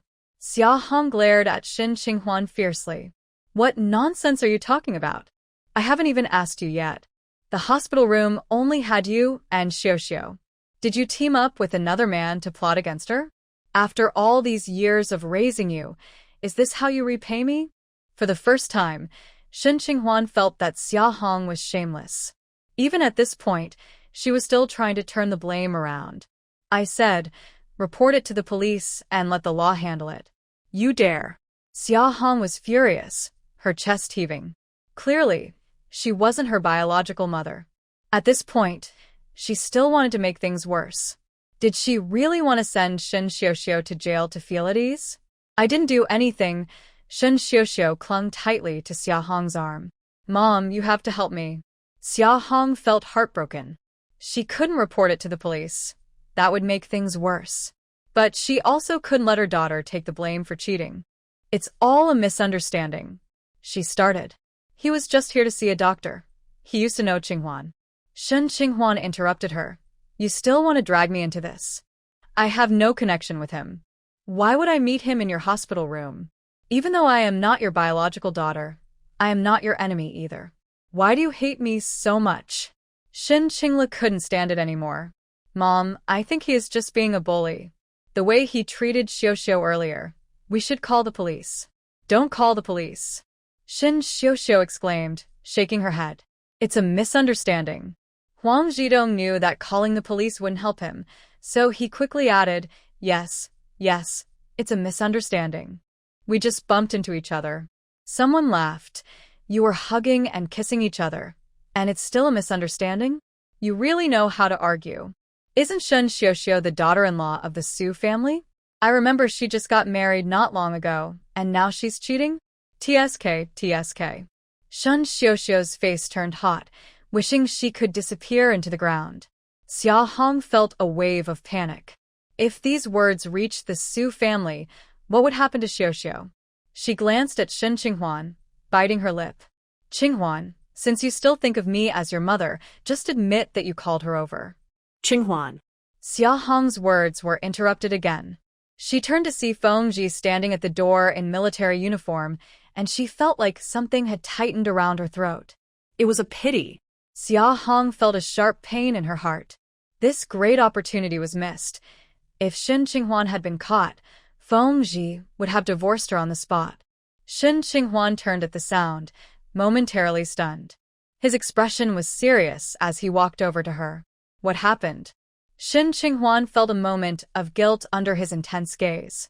She didn't know why, but she sensed he was unhappy, probably because she had returned to Anqing alone. She said, Shen Xiaoxiao is cheating, and her mother-daughter duo wants to blame me. I don't know what I did to make them hate me so much. Feng Ji coldly glanced at Xia Hong, then at Huang Zhidong. Next time, just call the police. Feng Ji stepped out of the crowd, and Shen Qinghuan followed him. Feng Ji, why are you here? Feng Ji had no expression. I came back to see Grandma. Shen Qinghuan was taken aback. His attitude was clearly not friendly. He was angry. Shen Qinghuan explained, I mainly came back because I heard Feng Wei was in a car accident. I stopped by the Shen family on the way. Did you forget that not long ago you almost got kidnapped? Or do you think you are so capable that you can escape every time? Feng Ji stopped at the corner, looking at her with a serious face. Shen Qinghuan couldn't help but think of a time in her childhood when she got into trouble and was caught by him. I'm sorry. She instinctively apologized, but afterward, she felt a knot in her chest. She didn't want to talk anymore. Feng Ji went to visit Feng Wei in her hospital room, and Shen Qinghuan went along. Feng Wei's room wasn't far from Xia Hong's, but she still didn't know what had happened. When she saw the two of them, she was very happy. Big brother, you're back. Feng Ji asked about her condition. Feng Wei waved her hand. It's nothing serious. Our Feng family is tough. Shen Qinghuan. Feng Wei glanced at them and noticed their somewhat distant demeanor, sensing that their married life wasn't very harmonious. She felt a pang of sympathy for Shen Qinghuan. She said, Big brother, you can't stay in Anqing for long, right? Why not let Qinghuan stay here to take care of Grandma? We sisters can also catch up. Feng Ji glanced at her lightly. We're going back to Qingqing tomorrow. Feng Wei wanted to keep Shen Qinghuan around. She thought it was a rare chance for her to visit Anqing, and she should enjoy some time away from Feng Ji. Big brother, you didn't even ask Qinghuan. You can't be so domineering and not consider your wife's opinion, Feng Wei said, feeling sorry for her friend. They were indeed good friends who understood her. Shen Qinghuan looked at Feng Ji. Feng Ji looked back at her. Bingbing didn't see you causing a fuss all night. Shen Qinghuan pressed her lips together. Then let's go back tomorrow. Even if Feng Ji didn't return, she planned to go back to Qingcheng because she was worried about Bingbing and her studies. Feng Wei rubbed her forehead, realizing that Qinghuan was completely under her brother's control. Shen Qinghuan and Feng Ji didn't stay long at the hospital since it was already dark and getting late. Feng Ji had driven there, so he asked Shen Qinghuan to wait by the roadside while he brought the car around. As soon as Feng Ji left, Shen Qinghuan heard someone calling her, Qinghuan. She turned to see her middle school classmate Huang Zhidong, who had just come out of the hospital with a bandaged face, looking quite comical. She remembered that earlier in the hospital, Shen Qingla had punched him a few times. He was still there, looking like he was recovering from his injuries. Now he had the nerve to come over and greet her. I really didn't know that person was Shen Xiaoxiao. He tried to explain. Shen Qinghuan's gaze was somewhat cold. His presence at the hospital indicated that he was involved in the trouble caused by Xia Hong. Just as she was about to speak, she noticed Feng Ji getting out of the car. Huang Zhidong wanted to greet Feng Ji, but upon seeing his expression, he instinctively took a step back. Feng Ji remained silent, took off his military jacket, threw it to Shen Qinghuan and grabbed Huang Zhidong, punching him in the face. Huang Zidong let out a scream, but it was cut short as he fell to the ground in pain. Feng Ji did not stop there and kicked him again. Shen Qinghuan was startled. She saw the fierce look on Feng Ji's face, as if he was ready to seriously hurt someone. She quickly ran over and hugged him, saying, "Feng Ji, stop." Feng Ji glanced down at her hand on his waist, then looked at her face. "You should get in the car." Shen Qinghuan shook her head. "No, you can't hit him anymore. You'll seriously hurt him." "I won't hit him. I'll take him to the police station." Huang Zidong's eyes widened, and he began to cry, trembling as he begged, "I was wrong. It was all that Xia's fault." Feng Ji lifted him up and had the guard take him to the police station. Shen Qinghuan finally felt a bit relieved. After visiting Feng Wei, the Feng family returned to their home. After dinner, Shen Qinghuan went back to her room. When she was about to take a shower, she noticed the bathroom light was flickering. Unable to fix it herself, she went to find Feng Ji. He was in the living room talking to the elderly lady, and when he saw her coming downstairs, he said softly, "You should go to sleep." Shen Qinghuan felt her face heat up. Was she asking him to go to bed? Before she could speak, the elderly lady cheerfully told Feng Ji, "Go on, it's getting late. You should sleep." "The bathroom light is having some issues, Feng Ji. Can you check it?" Shen Qinghuan quickly said. Feng Ji stood up and followed her upstairs. When they reached the bathroom, the light stopped flickering. Feng Ji looked at her, as if he thought she was making excuses for him to go back to his room. Shen Qinghuan felt a pang of frustration. That annoying light. It was really flickering just now. Shen Qinghuan's explanation seemed weak under the bright light. The bathroom had a mirror, and in her peripheral vision, she saw herself wearing a fitted pink sweater, her long hair cascading down to her chest. She looked more charming and delicate than usual, with thicker clothing and her hair down. Did she really look like she was trying to entice Feng Ji by saying the light was broken? Then she thought about what happened before. That is, her marriage to Feng Ji was because she seduced him and plotted against him. Was it because of her past? That's why he looked at her this way now. Shen Qinghuan wanted to push him away, but wouldn't that just confirm that she was lying? "Feng Ji, you should check it again. It really was flashing just now. I'll watch you. You go ahead and wash. If there's a real problem, I'll change it." Shen Qinghuan widened her eyes. How could he say that so seriously? "No need." Shen Qinghuan pushed him away. Feng Ji held her hand. "Where are you thinking of going?" "I'll watch from outside." Shen Qinghuan didn't believe him. He wasn't in his military uniform now. He had taken it off at the hospital and hadn't put it back on. Now he was wearing a white shirt, but with his face, he still had a hint of restraint. But his demeanor was still strong. When he acted playfully with her, he was very serious about it. Shen Qinghuan tried to pull her hand back, but Feng Ji had already let go. "You sleep first. I need to go out for a bit." Shen Qinghuan instinctively asked, "What for?" "I need to handle something at the police station." As soon as Feng Ji finished speaking, Hong Jie's voice came from the stairs. "Feng Ji, you have a call." After answering the call, Feng Ji went out. In the living room, only Hong Jie and Grandma Feng were left. Hong Jie quietly said to Grandma Feng, "The young couple seems to be getting along well. I just saw them hugging." Hong Jie had worked at the Feng family for 10 years and had seen Shen Qinghuan when she was little. Back then, no one expected that the little girl who played with Feng Wei every day would grow up to be Feng Ji's wife. Everyone thought that Feng Ji, being mature from a young age, wouldn't like a lively girl like Shen Qinghuan. But who would have thought he actually liked her like this? However, Shen Qinghuan was indeed very pretty, even more so than when she was younger. Even she couldn't take her eyes off her. Grandma Feng nodded. "That's good." After Shen Qinghuan finished her shower, she found that Feng Ji was already gone. He probably went to the police station to handle today's matters.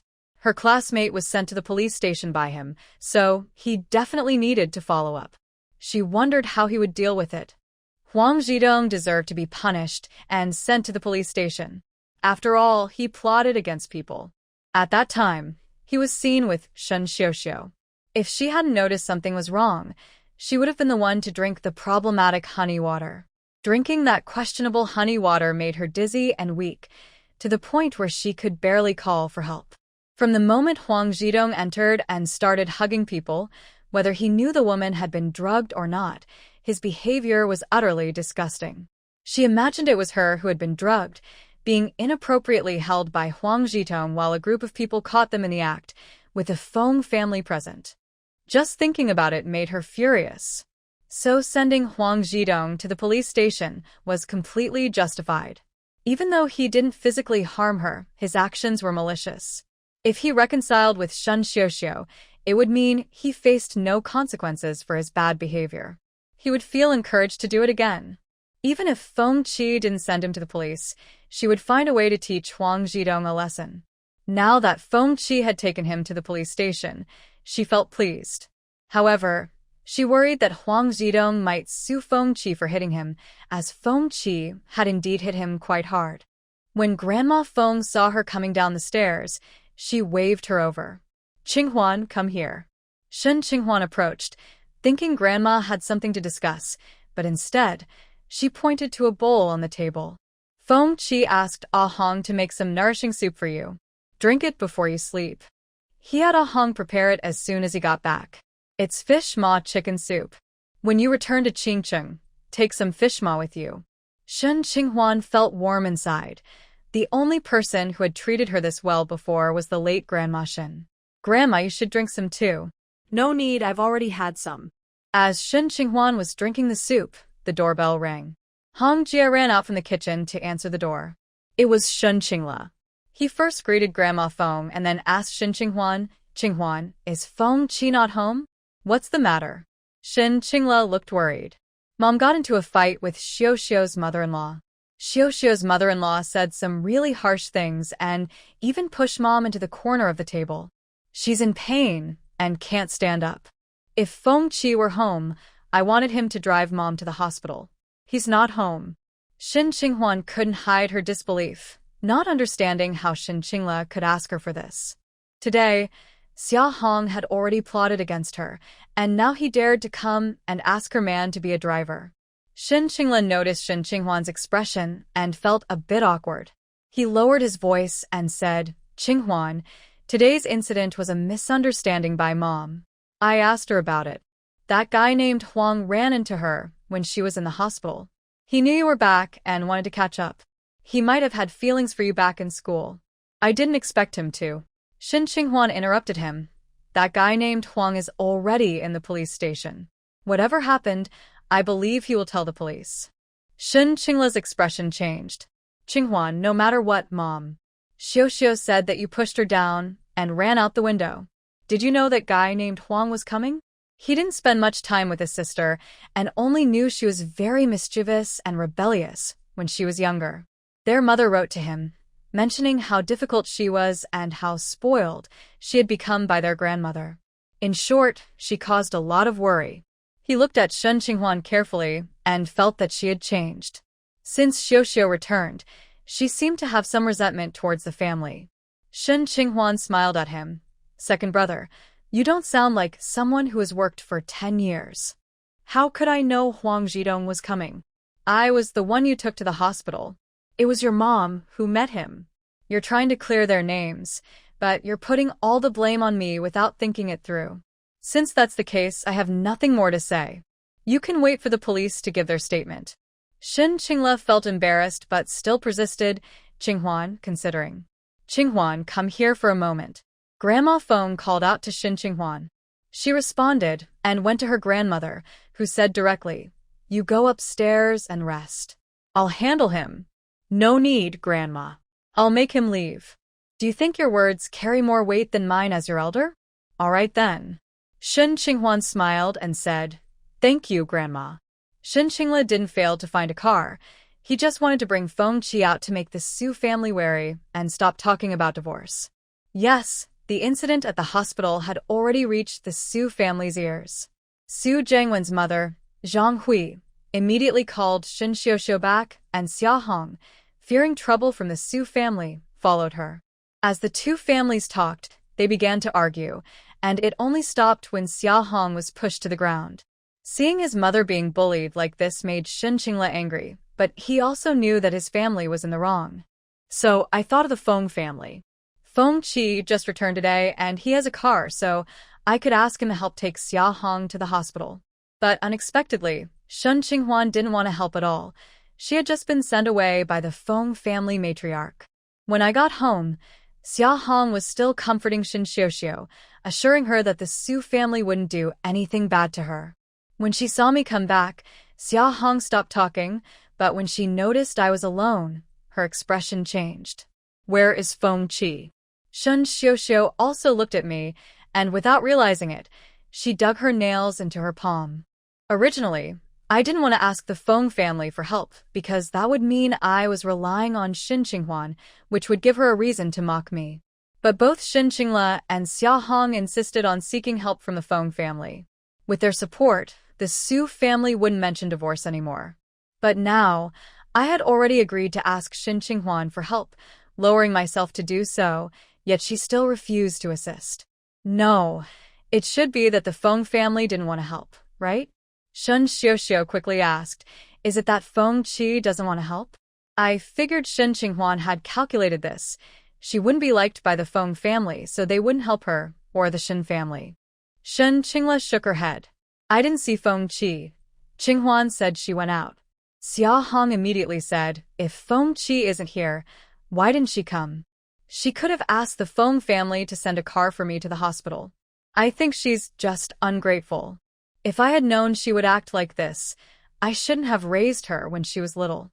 The pain in my waist had improved a lot, but I still needed to go to the hospital. Otherwise, how could the Su family feel guilty? Shen Qingla frowned. Mom, maybe you should say less. What happened today was your fault. You're asking her to come over. She's not a statue. How could she not be upset?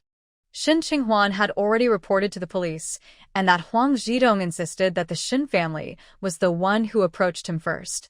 Xia Hong claimed she had a headache and needed to go to the hospital for a checkup, but nothing was found.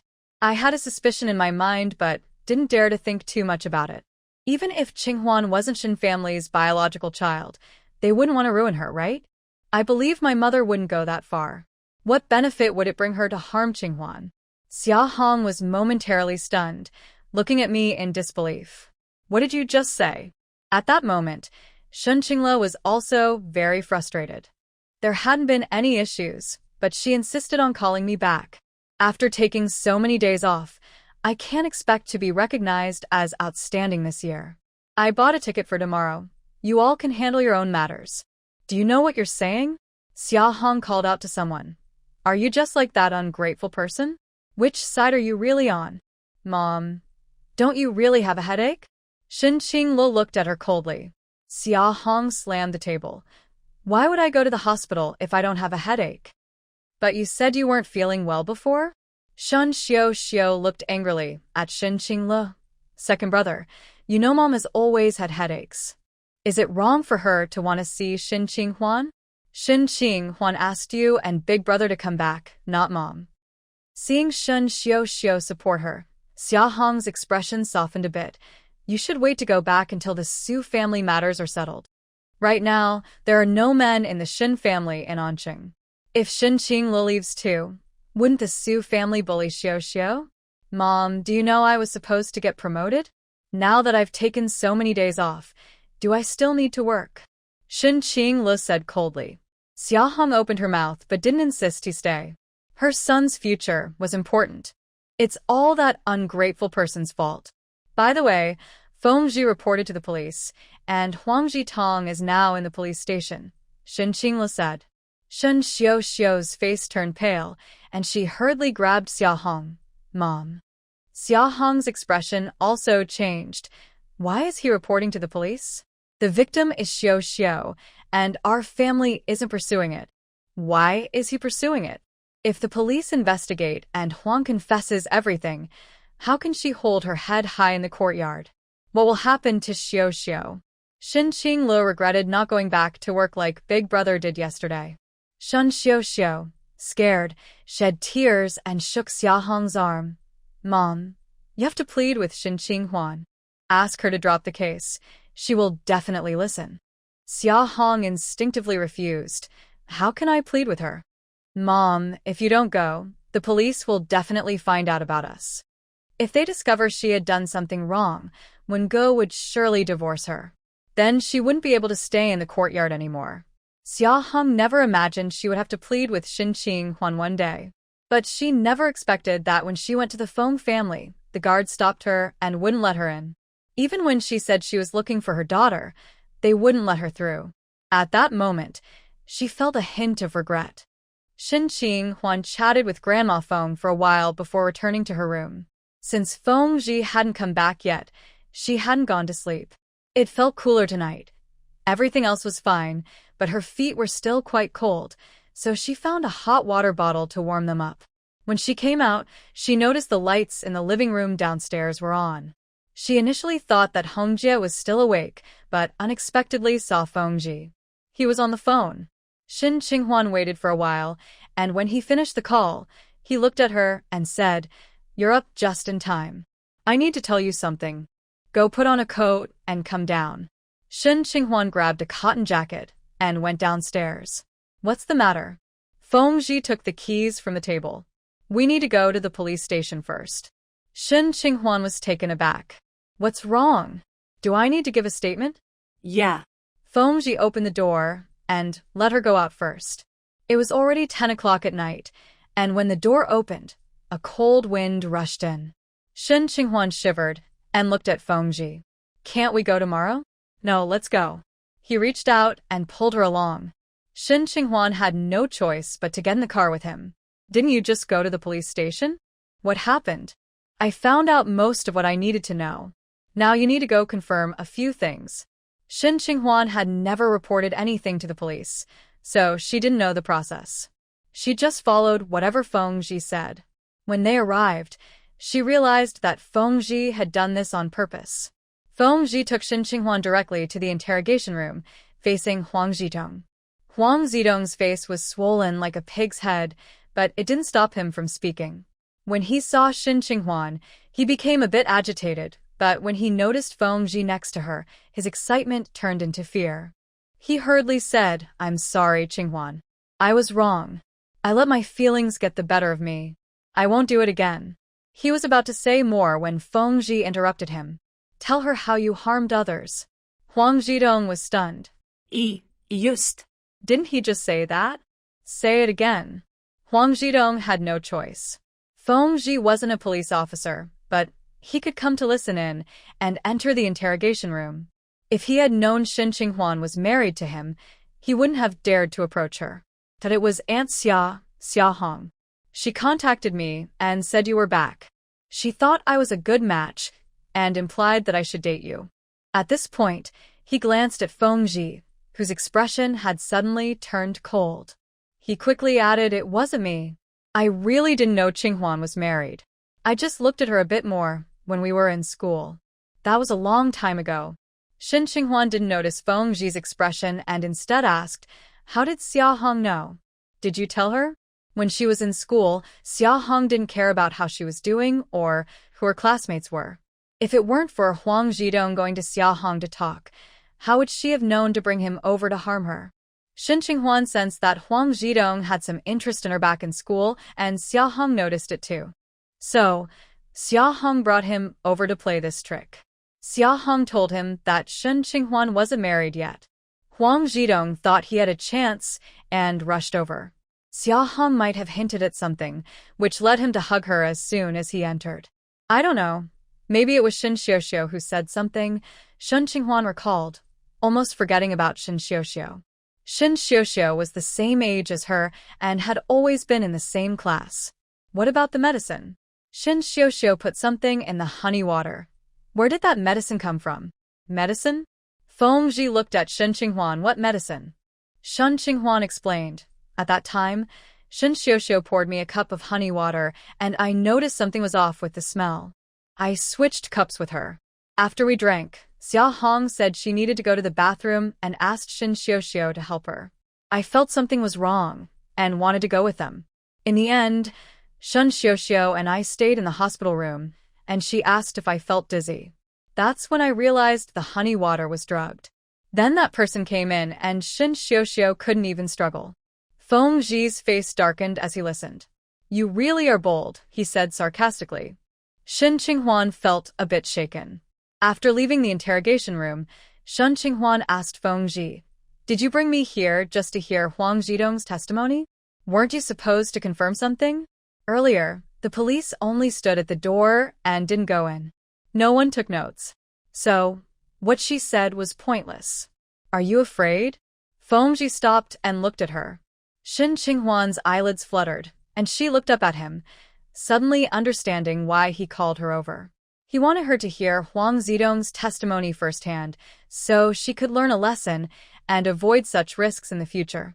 But wait, was she the one who chose to take that risk? She was the one being set up. She came to the hospital to visit Xiaohong, a legitimate hospital, the first people's hospital in the city, not a shady place. How could she have predicted that Xiaohong would act so crazily? She suspected that Xiaohong's invitation to return to Anqing was not simple, and the so-called illness was likely fake. She thought Xiaohong had something to ask of her, but couldn't bring herself to do it directly, so she resorted to all these tricks. Now that she has dealt with him, it's not too bad. At least it allows him to completely cool his heart and not have any hopes for Xiaohong in the future. I just know that I'm really cold right now, Shen Qinghuan said, tightening her clothes with a hint of sadness. She felt warm at home, but now she was brought to the police station, with cold hands and feet, and being scolded. Did she really have to obediently accept the scolding? Feng Ji reached out to hold her hand, but Shen Qinghuan put her hands in her pockets and didn't take his hand, stepping outside instead. Wait, Feng Ji called out to her. He took off his coat and handed it to her, saying, "You sit and wait for a bit. I have some things to handle." Shen Qinghuan was initially a bit annoyed with him, but seeing him give her his coat while he only wore a thin shirt made her anger fade significantly. "No need, you wear it," she said. She tried to return the coat, but he didn't take it and stepped into the office. She had no choice but to step back. Feng Ji's coat still held his warmth. She found a chair to sit down and laid the coat over her legs. After sitting for a while, a commotion came from the entrance. Shen Qinghuan turned to look as a couple entered, pulling and pushing each other. A police officer stepped forward and shouted, "What's going on? If you have something to say, say it." The man looked troubled and pointed at the woman. "Officer, this is my wife. She's not focused on me and keeps taking valuable things back to her family." The woman retorted, "I didn't take your things, officer. He's the one who is abusive and falsely accuses me of stealing." The man rolled up his sleeves to show the officer the bruises on his skin and sighed, "Officer, look at these injuries. She's the one who hits me. I can't fight back against her." The woman, getting upset, tried to step forward. "Wang Chang, are you shameless? You're the one who hits me." But she was stopped by the police officer, while the man appeared to shrink back, even telling the officer, "She's like this. She hits people without reason." The officer scolded the woman, telling her not to act violently. The woman, with tears streaming down her face, insisted she hadn't done anything, claiming he got hurt from fighting outside, and it wasn't her fault, adding that she had injuries too. Shen Qinghuan noticed the woman moving awkwardly and guessed she might be hurt. The man pulled a police officer aside to complain about his wife, saying how she was unreasonable, taking things back to her family, not letting him sleep in bed, and complaining about his low salary, among other things. As the man expressed his grievances, the police began to look at the woman disapprovingly. The woman was so provoked by his words that she wanted to confront him, but the police stopped her and warned that she would be detained if she continued. The woman shouted at the man, demanding a divorce. The man started to cry, saying, "When we got married, my parents spent all their savings and borrowed money from relatives, which we still haven't paid back. Even during holidays, we gave gifts to your family despite having no money. You have all the money at home, and now you want to divorce me." He choked up and couldn't continue. Two police officers told the woman, "Don't rush to divorce. Your husband has it tough. Try to understand him." At that moment, two women who had come to report a case also criticized her, saying her strong attitude would lead to a bad life. They even suggested she apologize and, if she divorced, she should return the bride price and gifts given to her family before leaving. The blame was entirely directed at the woman. She shouted several times, "He's lying, I'm not." And her emotions began to unravel. Shin Qinghuan watched as everyone surrounded the woman, criticizing her, while the man looked wronged, and she felt uncomfortable. She was about to speak up for the woman when suddenly the woman shouted, "I might as well die," and ran toward the wall. Shin Qinghuan immediately stood up, startling everyone. The police rushed to grab the woman, but someone was faster and caught her. It was Fengji. Shin Qinghuan watched in awe as he acted swiftly. But it wasn't over. After grabbing the woman, Fengji pushed her toward the man. The man instinctively kicked at her. Fengji kicked a chair toward the man to block his foot. The man stumbled, and the woman fell onto him. Angered by the fall, he swung a fist at her face. She dodged, which only made him angrier. He pulled her down to the ground and swung again, cursing, "You better watch out." His punch was stopped by the police. Stop. "No violence here." Shin Qinghuan immediately said, "He's the one being violent." With that kind of force, he could have seriously hurt her. Seeing someone speak up for her, the woman began to cry, "He hits me like this at home." As she spoke, she pulled up her pants to reveal several bruises. She continued, "Even though I am stronger than him, he has more strength. I had health issues after giving birth, so I can't fight him at all." The man snapped back to reality, "You're talking nonsense, I never hit you." But at this point, few people believed him. His earlier aggression and sudden burst of energy did not match his small and thin frame. Now, with a focus on domestic violence, if there is proof, someone will take action. When the woman saw her husband show a weakness, her spirit changed. She no longer wanted to end her life, but wanted to report her husband's abuse. Fengji called over Shin Qinghuan. "We can leave now." Shin Qinghuan nodded and returned his coat, but he did not take it. "Aren't you cold?" she asked. The man shrugged, "I won't freeze." "All right then." Shin Qinghuan fell silent. When they got home, Fengji went to take a shower and Shin Qinghuan changed into a different outfit, grabbing a hot water bottle and getting into bed. Naturally, she slept with Fengji that night. Otherwise, the old lady would definitely ask what was going on. Fengji returned from his shower shortly after. Shin Qinghuan quickly pretended to be asleep. But she couldn't help but think back to what happened at the police station, where Fengji saved the woman. He was not only agile but also observant, quickly noticing that the man was a problem and pushing the woman forward to test him, revealing him to be an abuser. That behavior was truly impressive. In her youth, she had imagined her future partner to be like Su Jiangwen, gentle, refined, and easygoing. She worried that someone who looked strong and dominant, like Fengji, might have violent tendencies. But now, she found Fengji's strength to be attractive and reassuring.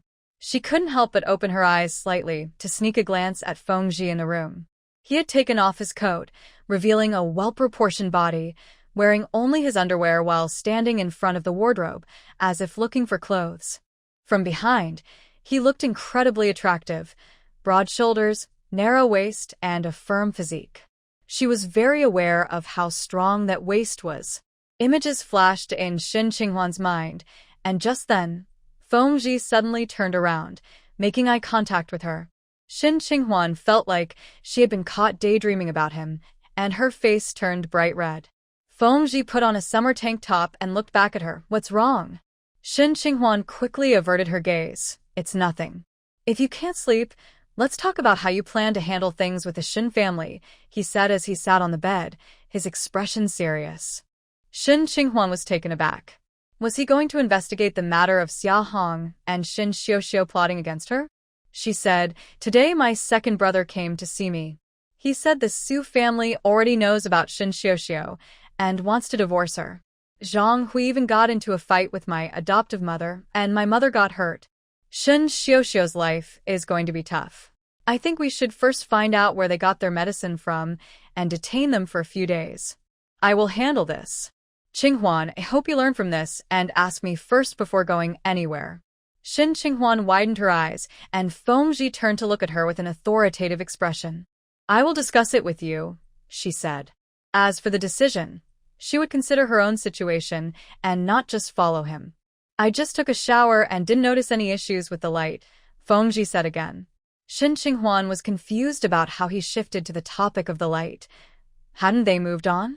Qinghuan, before we got married, you could come to the camp to see me and think of many excuses.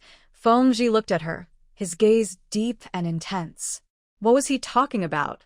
At this moment, Shen Qinghuan didn't have any memories of being married to him. He had hinted before that their marriage was because she had pursued him. Even if she didn't intentionally pursue him, frequently visiting his dorm made it hard for Fengji's comrades and superiors not to notice. This made it impossible for him not to marry her. Fengji was a talented individual with a bright future, yet he was entangled with a woman who had no background and lacked skills. Just thinking about it made her feel frustrated for him. His parents must be quite displeased, right? They probably preferred someone like Yang Yu, who was from a good family and was straightforward. He reached out and held her hand. Are you still cold? His hand was dry and warm, more comfortable than a hot water bottle. This was in reference to her saying she was cold at the police station. So, what if the marriage was her plan? Wasn't he enjoying it too? She lowered her gaze, pulled her hand from his, and then tucked it into his embrace a little. Then she lifted her eyes to look at him. At this moment, Shen Qinghuan's hand was pressed tightly against Fengji's abdomen, feeling his smooth and firm muscles. When she lifted her gaze, it carried a hint of testing. If he couldn't resist and accepted her flirtation, then he shouldn't bring up her plotting or seducing him in the future. She didn't realize that her look, in Fengji's eyes, was no different from that of a fairy. It was the kind that could take a life, but would still have someone willingly give their life to her. Fengji immediately changed. He held her hand, his eyes seeming to ignite with fire, his voice hoarse and stirring. Qinghuan, do you need me to warm your bed? Shen Qinghuan's cheeks couldn't help but flush, but she still looked at him and asked, will you promise me? Fengji answered her directly, with his actions. The next day, Shen Qinghuan sat at the dressing table. In the mirror, her face was like a peach blossom, her lips slightly swollen and red, as if painted with bright vermilion. The wide neckline of her sweater revealed warm marks, and her sore waist reminded her of how wild Fengji had been last night. Before she could do much, he had pounced on her like a hungry wolf. All the scheming and seduction, he enjoyed it thoroughly. Last night, she lost count of how many times she was tossed around. By the end, she was crying, yet he still wouldn't let her go. Shen Qinghuan changed into a high-neck sweater, remembering that she was supposed to return to Qing City today. She glanced at her watch. It was almost 11 in the morning. Her face flushed again. She had woken up at 7 yesterday, but today she slept until 11. That surely indicated to the Feng family how much fun she had with Fengji last night. Fengji said they would return to Qing City today, but didn't mention the time, so she wondered if she was delaying things. At that moment, Fengji was already out of the room. It seemed he had kissed her when he got up. She thought he would continue, got angry at him, but he wasn't upset at all and let her keep sleeping. She opened the door and heard someone upstairs call her name. Aunt, has Qinghuan really not gotten up? It's almost noon. It sounded like Zhang Hui. Young people need their sleep. It's normal to sleep longer. Why don't you come back in the afternoon? Grandma Feng replied. Zhang Hui was reluctant, and I really need to see her. Can you please call her? What's the urgent matter? Tell me. Shen Qinghuan peeked down the stairs and saw it was indeed Zhang Hui. She wasn't in a hurry and decided to take a shower first before going downstairs. Downstairs, Grandma and Hong Jie were there, but Fengji was nowhere to be seen.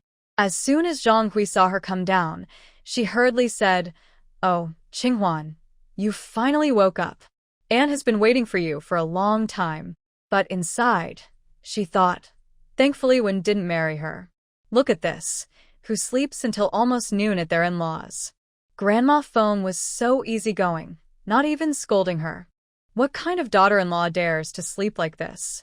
Shen Qinghuan didn't ask her what the matter was, just nodded at her and went to ask Hong Jie if there was breakfast. Hong Jie said, Yes, I'll warm it up for you. Let me get it. Shen Qinghuan didn't need her help and went to the kitchen to get breakfast herself. Zhang Hui looked very anxious and followed Shin Qinghuan to the dining table. Shin Qinghuan glanced at her and said, "Director Zhang, can we talk after I finish my breakfast?" This attitude made Zhang Hui very upset. How could a junior treat a senior like this? It seemed that the Shin family had no manners.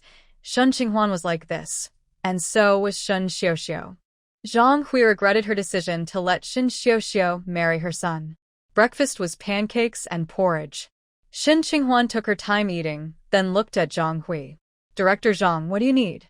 I remember you told me to keep my distance from you. Why are you here now?" Shin Qinghuan was being deliberate. Zhang Hui's expression was not good, but she quickly adjusted and even forced a smile.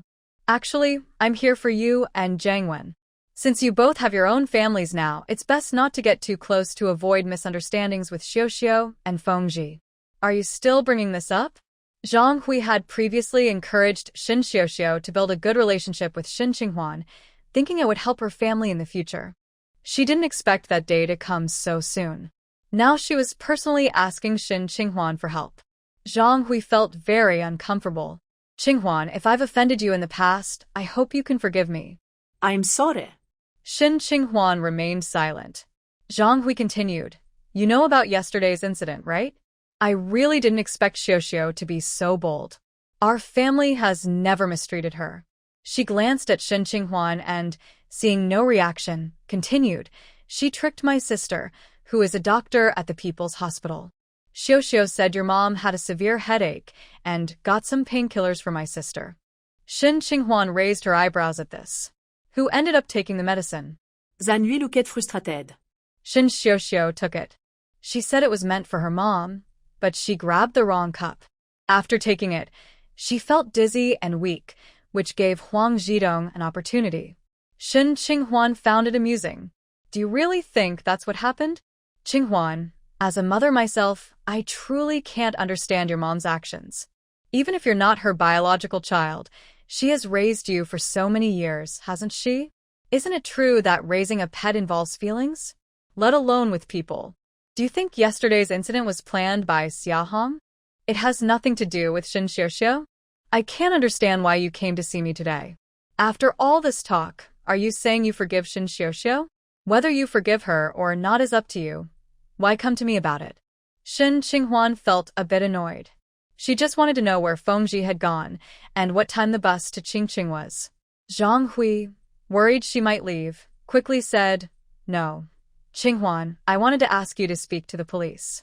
That medicine was prescribed by my sister out of family kindness. It doesn't involve any crime. She was also deceived by Shin Xiuxiu." Zhang Hui was furious. Early that morning, someone from her sister's family came and nearly accused her, saying her daughter-in-law caused harm. The police summoned their mother today, claiming she prescribed medicine irresponsibly, leading to criminal activity. So, she rushed to find Fengji, but when he wasn't there, she thought of Shin Qinghuan. Shin Qinghuan naturally refused. She wasn't close to Zhang Hui and had previously warned her. She believed the police wouldn't summon someone without reason. Even if Zhang Hui's sister had good intentions in prescribing the medicine, it was still inappropriate.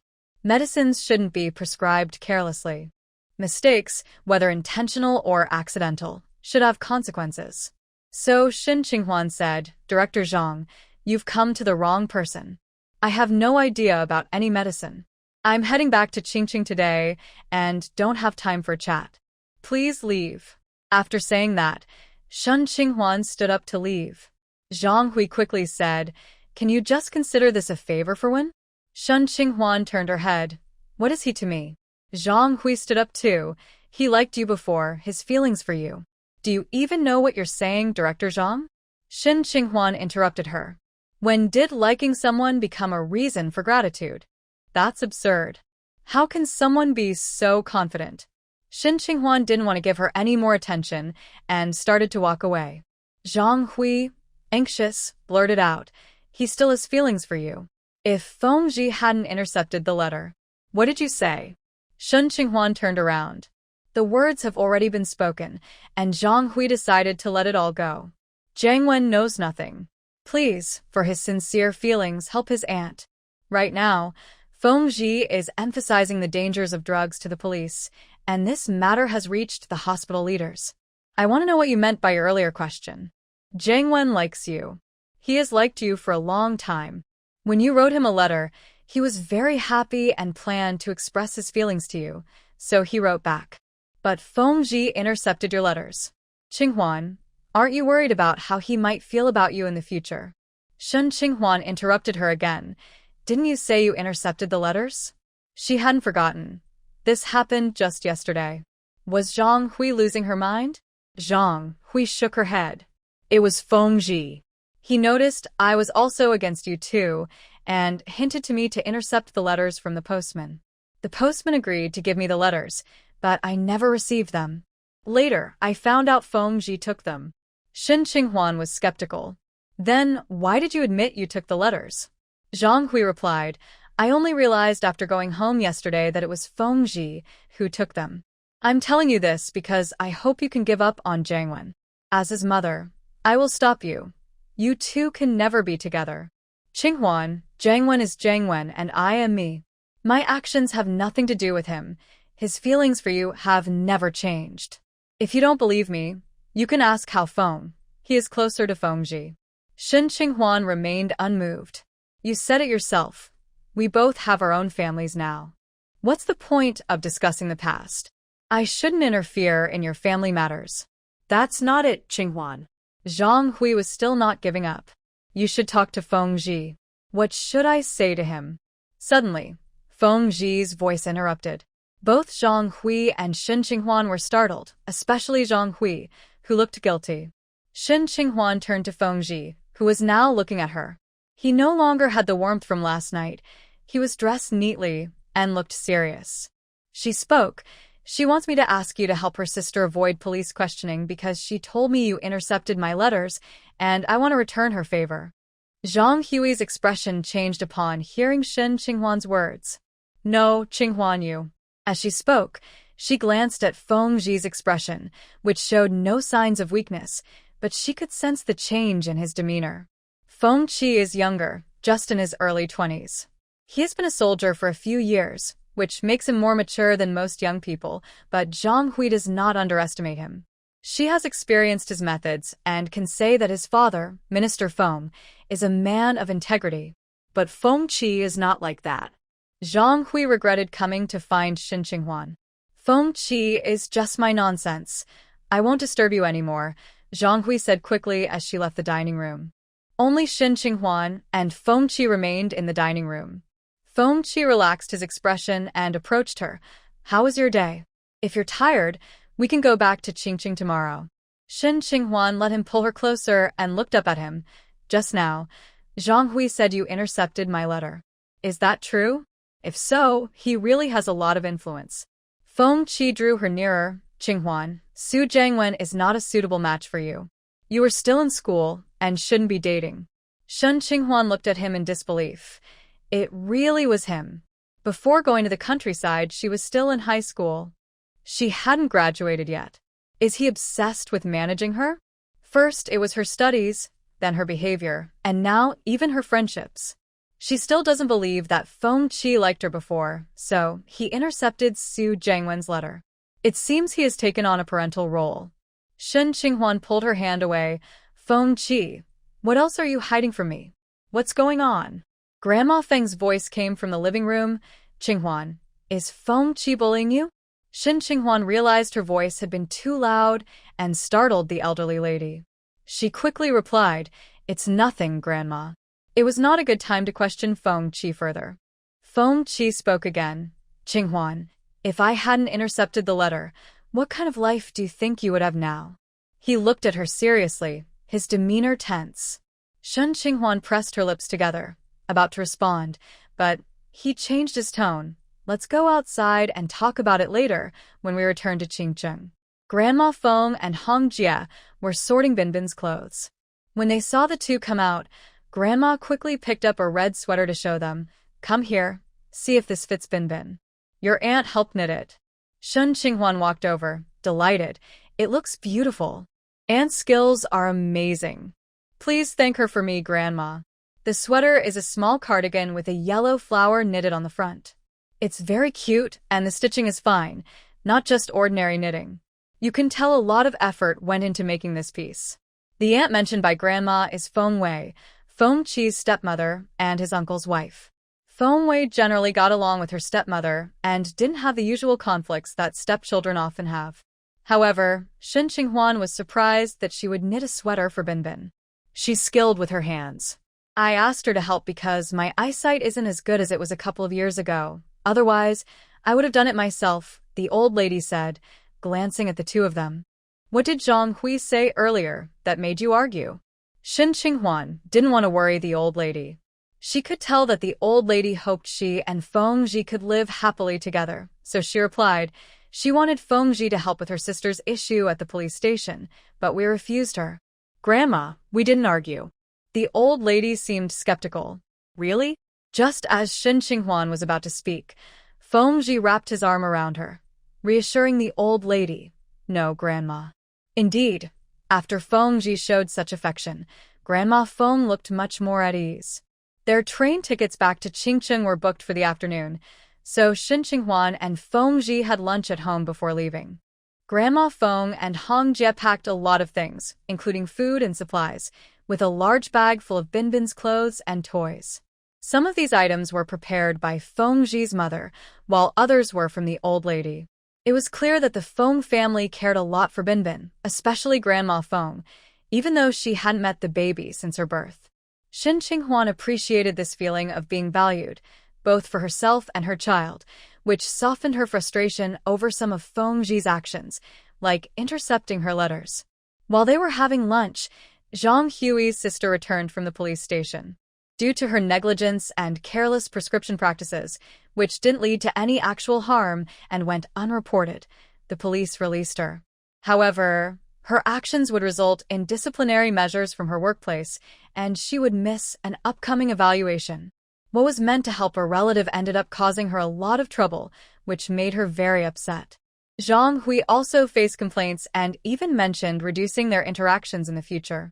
Naturally, she directed her anger at Shin Xiuxiu and the Shin family, as Shin Xiuxiu was the one who caused the issue. Zhang Hui even sent a telegram to her son, Su Jiangwen, who was far away in Qingcheng, asking if he could take a leave to return to Anqing and divorce Shin Xiuxiu. Since the incident came to light, Shin Xiuxiu felt anxious, scared, and resentful. She was worried that if this matter got out, her reputation would be harmed. She feared the attitude of the Su family and Su Jiangwen, and she felt anger towards Shen Qinghuan. She even started to resent Xia Hong, believing that if she hadn't been so loud, there wouldn't have been so many people coming to watch. If she hadn't attracted Huang Zhidong, and if she hadn't talked to him so much, he wouldn't have been so bold as to hug her right away. Just thinking about that scene made Shin Xiuxiu feel nauseous, especially the moment when Huang Zhidong hugged her and kissed her. She wished she could go back and hurt him. He came from a questionable background and was just a temporary worker, yet he dared to treat her like that. She felt both angry and resentful. However, in front of Xia Hong, she wouldn't show her true feelings. She would just cry, constantly expressing thoughts of not wanting to go on living. Xia Hong tried to help her. She suggested explaining things to the Su family and having Shen Qingla talk to Shen Qinghuan, but none of that worked. Xia Hong could only tell Shin Xiuxiu, hurry back to Qingcheng. Before the Su family tells Jiang Wen, you should talk to him. As long as you can get Jiang Wen to stand by your side, the Su family can't force you to divorce. Shin Xiuxiu found this reasonable and immediately asked Shin Qingla to buy her a train ticket. However, the next day, she woke up to the news that Zhang Hui's sister had been summoned by the police. Shin Xiuxiu's heart sank again. She had gotten the medicine from Su Jiangwen's aunt. To get that medicine, she had told several lies, and now that the police had caught Zhang Hui, they would definitely expose her. She found Xia Hong and cried again, Mom, I don't want to go to the police station. Xia Hong had previously lied about having a headache, but now she really had one. It hurt so much that she couldn't sleep all night. She felt like she was going crazy. Originally, Shin Qingla was supposed to return to work today, and Xia Hong knew her son's career was important. But what would happen to Xiuxiu if he left. Xiao was her daughter, and she had felt guilty about her being switched at birth. Qingla, don't leave yet. Think of a way to help your sister, she urged. Shun's father was not home, and they couldn't let him know about this. The eldest son had already gone back to work, so they could only rely on the second son for help. Qingla regretted not leaving earlier. He felt helpless. The Feng family wouldn't let him in, so he could only hope Xiao would correct her attitude and properly apologize to the Su family. Just as Qingla finished speaking, the police arrived and summoned both Xiao and Xiaohong. They were considered the main culprits in Huang Zhidong's case. Xiao cried again, tightly holding on to Xiaohong. Mom, I don't want to go. How will she face everyone in the courtyard later? Seeing her daughter so scared, Xiaohong felt heartbroken. She never expected the meeting would turn out like this.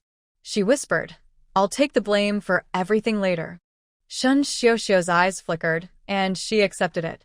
Then, Xiaohong asked her son to find Qinghuan and get help from the Feng family.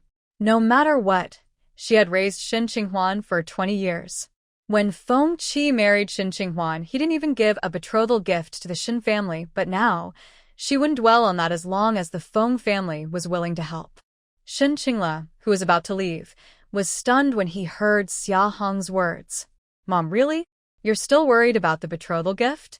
It sounded ridiculous. Xiaohong didn't care. It's about manners. Just say it. No matter how powerful the Feng family is, they can't ignore the rules. Qingla replied, Last time you went to the Feng family, you were stopped. I'm not sure if I can see her. Xiaohong insisted, If you can't see her, just shout with a megaphone at the door. I don't believe she would be embarrassed, nor would the Feng family. Qingla frowned. This approach would only escalate the conflict, not seek help. After Xiao and Xiaohong left, his wife advised him, You can't listen to Mom. This will only create more problems with Qinghuan. Qingla understood this. His relationship with Qinghuan was already strained. But with them acting like this, we can't just do nothing, Qingla said. After all, he was an Anqing, and ignoring it would only invite criticism. His wife added, Our family isn't only connected to the Feng family. We can ask Dad's friends for help. I believe this can be resolved without major consequences. Qingla knew that well. I'm just worried the Feng family won't budge and will insist on a resolution. Right now, even though Xiao and Huang Zhidong were together, it seemed like they were causing trouble for the Su family. If that were true, the Feng family wouldn't care. But the problem was that Xiao had taken prescription medication, originally intended for Qinghuan. In other words, she had aimed to harm Qinghuan but ended up in trouble herself. Just then, Feng Qi returned at a critical moment and learned about this. Now, the Feng family was involved, calling Zhang Hui's sister to the police station, and now it was Xiaohong and Xiao's turn. If Feng Qi hadn't intervened, this situation would have been easier to resolve. Now, I just don't know what Feng Qi is thinking. Qingla listened to her husband and silently cursed her mother-in-law and sister-in-law, Xiao. She really didn't understand where all this hatred came from. Qinghuan married into the Feng family. Shouldn't a normal person be happy about that? Even if she isn't a biological daughter, she has been raised for 20 years, so there should be some feelings involved. As long as they maintain that relationship well, wouldn't the Xin family also benefit from it? The two sons of the Xin family could find jobs more easily, which is a good thing with no downsides. But now, it seems like Xiaohong has lost her mind. She is offending people terribly. She said to Qingla, I think we should tell your father about this. He is the only one who can manage your mother. I'm afraid that after this, your mother won't learn her lesson. Fortunately, she has been living away from her mother-in-law for years. Otherwise, she might end up divorced because of her. And what about Xiao? Do you think we should talk to her? I feel like Mom has been saying a lot of nonsense to her.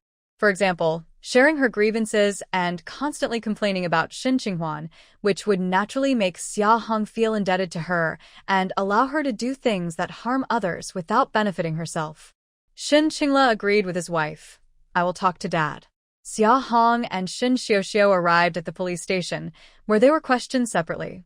Xia Hong took all the blame upon herself.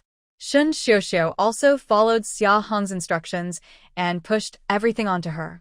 Shun Xiuxiu quickly returned, and as soon as she entered the courtyard, she ran into an acquaintance. It was a classmate she had never gotten along with, who, like her, had been raised by relatives. Given their similar situations, they should have understood each other, but instead, they competed to see who had a better life with their relatives. This competition had been going on for years, and even as adults, they were still at it. Shun Xiuxiu was supposed to have won by marrying Su Jiangwen, the dream man of many girls in the courtyard, especially in front of this classmate named Zhu Xiaoli. She could easily show off. This classmate had only married an ordinary worker. "Hey, Xiuxiu, is that you?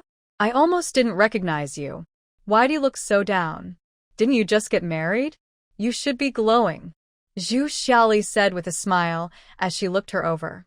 Shun Xiuxiu knew she was being sarcastic. "What's it to you? Instead of worrying about me, why don't you encourage your husband to work a few extra days and earn some recognition, so you can have a better life?" Zhu Xiaoli is just as sharp-tongued as Shun Xiuxiu. She immediately said, "My man won't have any divorce issues, unlike you, who is about to be kicked out." After saying that, she laughed and left. This made Shun Xiuxiu very angry. On her way home, she felt like everyone was laughing at her. When she reached her doorstep, she heard voices inside. It was her aunt, whom she had seen not long ago. She paused because they were talking about her and wanted to hear what they were saying. Her aunt was speaking with Shun Qingla and his wife, discussing how confused Xia Hong was. They advised the couple not to be like Xia Hong and to apologize to Shin Qinghuan to mend their relationship. They ended by expressing surprise at Shin Qinghuan's success, contrasting it with how obedient and sweet Shun Xiuxiu had been as a child, yet she was now making such foolish mistakes. Shun Xiuxiu clenched her fists, feeling very wronged.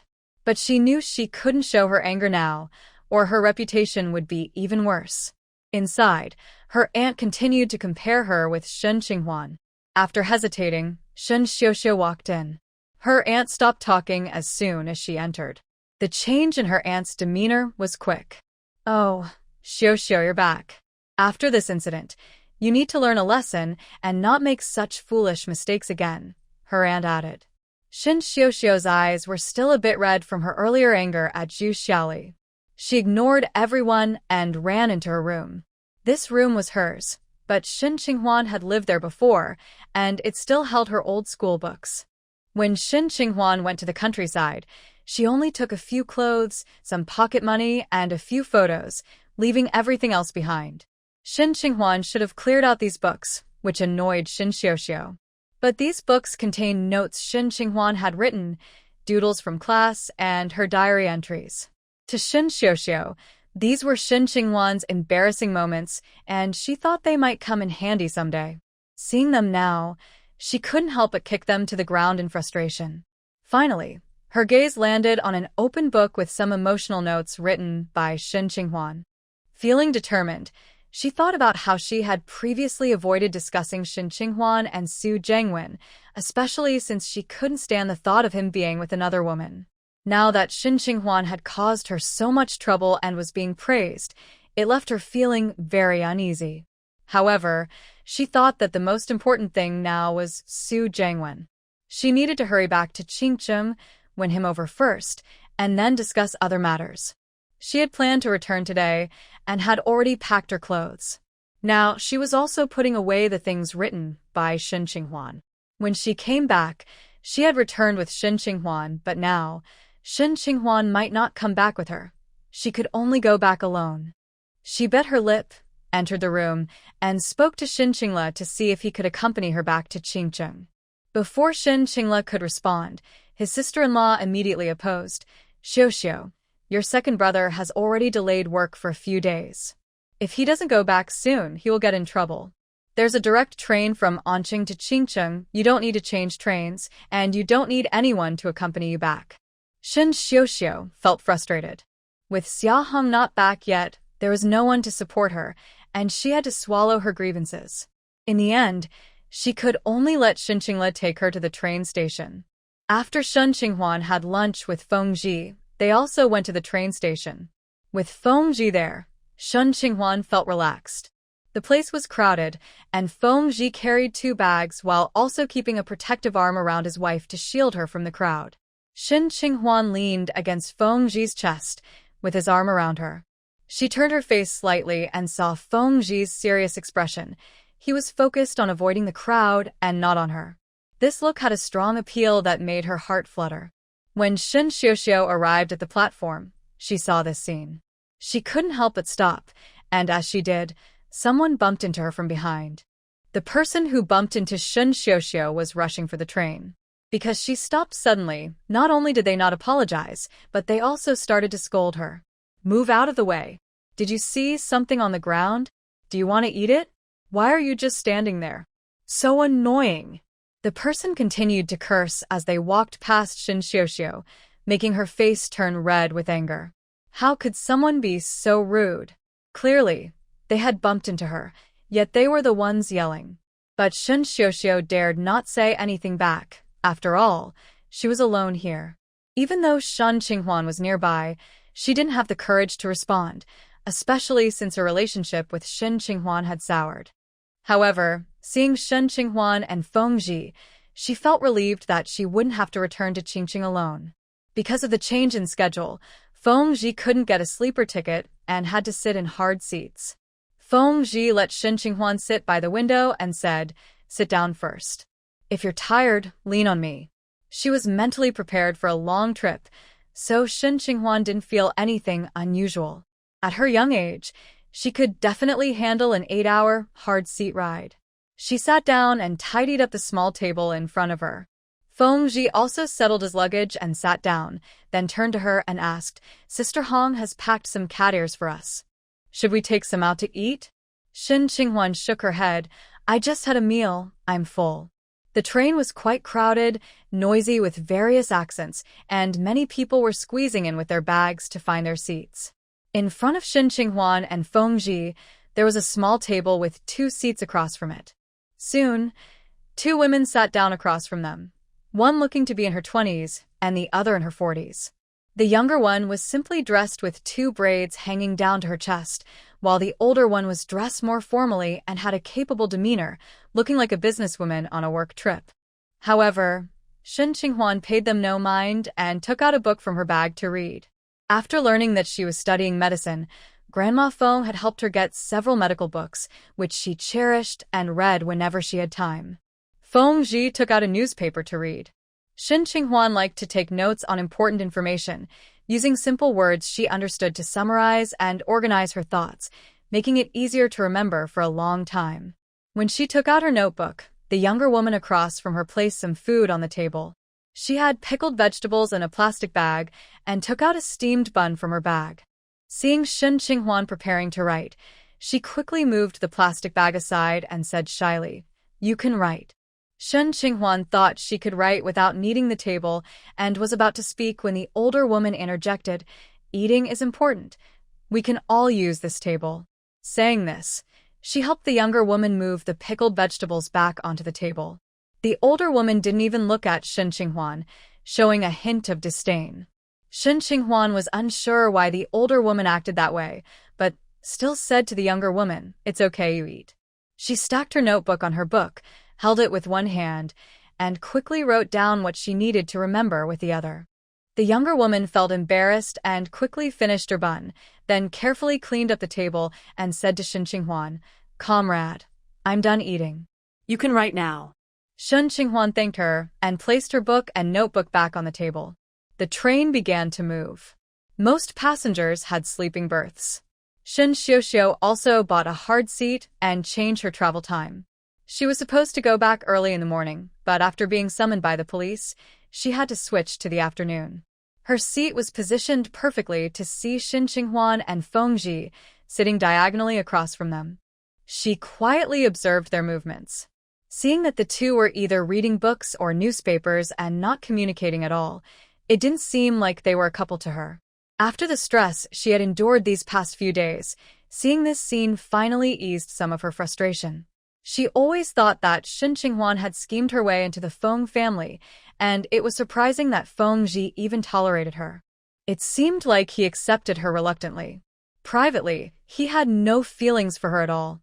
Although she couldn't break up their marriage this time, she believed there was no emotional foundation between them, and any small issue could lead to their divorce. She wasn't in a hurry. She would keep a close watch. Shin Xiuxiu could only think about how miserable Shin Qinghwan would be after the divorce, which made her feel a bit better. She had disliked Shin Qinghwan since childhood, even before her true background was revealed. When that background came to light, her dislike reached its peak. Shin Qinghwan was like a thief, stealing her life. Otherwise, Shin Qinghwan would have lived in a rundown house, enduring leaks in the summer and cold drafts in the winter, crammed with many people on a single bed, eating coarse bread, and wearing stiff clothes. She would have worked in the fields every day, unable to attend school because she was a girl, and eventually married a farmer, living a simple life around the stove. But Shin Qinghwan had good fortune, taking over her life. She became a city dweller, cherished by the Shin family, wore beautiful dresses, and received an education like the boys. Now, she was even married to Feng Ji. A family like the Fengs was suitable for the daughter of a high-ranking official. Yet, Shin Qinghwan, coming from a rural background, managed to fit in. At this moment, Shin Xiuxiu felt not only resentment towards Shin Qinghwan, but also an inexplicable jealousy. Although Feng Ji had no feelings for Shin Qinghwan, she still appeared to be living a glamorous life. Take this situation, for example. Both the Su family and her uncle's family were trying to please Shin Qinghwan to connect with the Feng family through her. Unbeknownst to her, Shin Xiuxiu was secretly watching her. Shin Qinghwan finished noting down 3 key points, put her pen away, and quietly stretched her back, feeling some soreness from last night. Just then, she was about to look at Feng Ji when he opened her thermos and said, "The soup is still hot.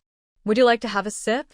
This soup is a sweet soup made with snow, pear, and lily, mainly because the weather is quite dry now, and Hongjie made it to soothe everyone's throat. Shin Qinghwan didn't drink it at noon, so Hongjie packed it in a thermos for her. Shin Qinghwan took it, drank a couple of sips, and after that, Feng Ji took a handkerchief to wipe the bottle and put it back in her bag. The older sister across from them glanced at the two and asked, "Young man, is this your wife? Is she pregnant?" Feng Ji replied with a yes. Shin Qinghwan was taken aback and looked at Feng Ji, wondering why she didn't know she was pregnant. Feng Ji looked back at her and asked, "Want to take a nap?" Shin Qinghwan quietly asked him, "When did I get pregnant?" Feng Ji said, "I just said that casually. Don't you really want to sleep?" Shin Qinghwan shot him a glare and whispered, "It's all your fault, last night." She stopped, afraid someone might overhear. She believed her health was quite good, and she rarely got sick. However, she still couldn't resist Feng Ji's demands in bed, mainly because he kept her up most of the night. Although last night was gentler than the previous times, and he considered her feelings, she still couldn't handle his requests. Feng Ji had no resistance to Shin Qinghwan's look. He took out a piece of clothing, covered her legs, and gently rubbed her lower back. "Does that feel better?" Shin Qinghwan replied, "Others are watching." The older sister across from them seemed to be stealing glances at them, not sure if she was curious or gossiping. Shin Qinghwan didn't like it much, so after reading for a while and feeling a bit tired, she leaned back in her chair, planning to take a short nap.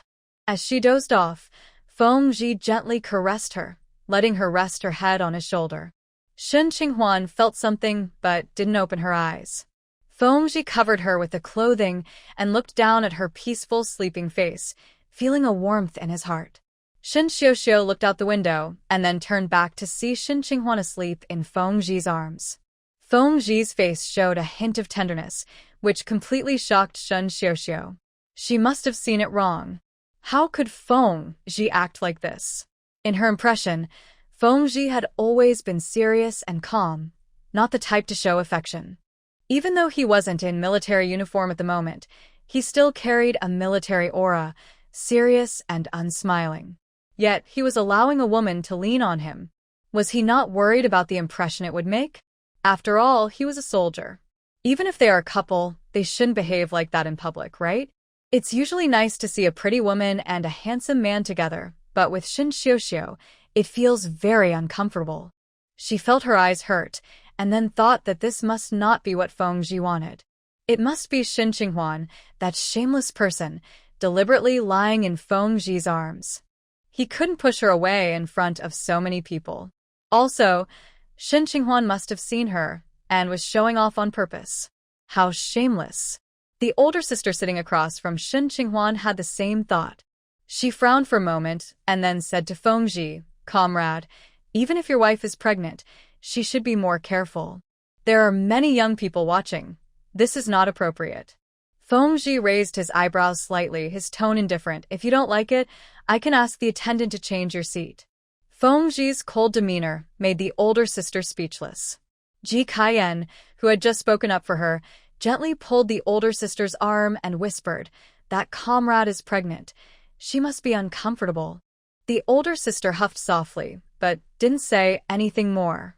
The man across from them looked serious, but he might react if things escalated. "Excuse me, I need to go to the restroom. Do you want to come?" The older sister asked Ji Kaiyan after a while. Ji Kaiyan thought for a moment, nodded, and when she stood up, she slung a bag over her shoulder and walked with the older sister toward the restroom. Shin Xiuxiu also wanted to go to the restroom and followed them. As they left the carriage, they heard the older sister speaking. "You young people shouldn't behave like that woman across from us. It's really inappropriate to lean on a man in public. It could set a bad example for the children." Ji Kaiyan was taken aback and replied, "But that woman is pregnant. She must be feeling unwell." She didn't see anything wrong with it. There wasn't even a comfortable place to lean. Even if there was, it wouldn't be pleasant. Leaning on her own husband is nothing unusual. She had noticed that it wasn't just the couple across from them. There was another couple where the wife was also resting on her husband's shoulder. Pregnant? Shin Xiuxiu, hearing this from behind, frowned deeply and couldn't help but ask the two in front, "Comrades, did you just say that the woman across from you is pregnant?" Ji Kaiyan nodded in surprise. "Yes." The older sister said, "So, what if you're pregnant? You shouldn't behave inappropriately." Shin Xiuxiu replied to the older sister, "I know them well. If you're uncomfortable, how about we switch seats?" The older sister asked, "Where will you sit?" Shin Xiuxiu said, "Right across from you." After thinking for a moment, the older sister agreed. She really couldn't stand the flirty person sitting across from her. When Shin Xiuxiu returned from the restroom, she took her luggage and switched seats with the older sister. As she approached, Shin Qinghuan was still asleep. Shin Xiuxiu greeted Feng Ji, saying, "Captain Feng." Feng Ji responded coldly, not acknowledging her. Shin Xiuxiu felt a bit awkward but pressed on, "I didn't know my mom would do something like that." "Captain Feng, I apologize on her behalf." "If you're sorry, then don't disturb others' rest," Feng Ji replied in a chilly tone. Shin Xiuxiu's face turned red from embarrassment. She could sense the surprised look from the rural woman next to her, making her feel both ashamed and angry. What was wrong with Feng Ji? He was telling her not to disturb Shin Qinghuan. Was he pretending? He didn't seem like a caring husband at all. Shin Xiuxiu refused to believe it. Could it be because Shin Qinghuan was pregnant? How soon after giving birth could she be expecting again? Shin Xiuxiu felt a sharp pain in her heart. She gritted her teeth and took a book out of her bag to read. At that moment, Shin Qinghuan woke up. Seeing Shin Xiuxiu across from her, she paused for a moment, then glanced at Feng Ji and sighed in relief. Thank goodness, she was still on the train. She thought she had a nightmare involving Shin Xiuxiu.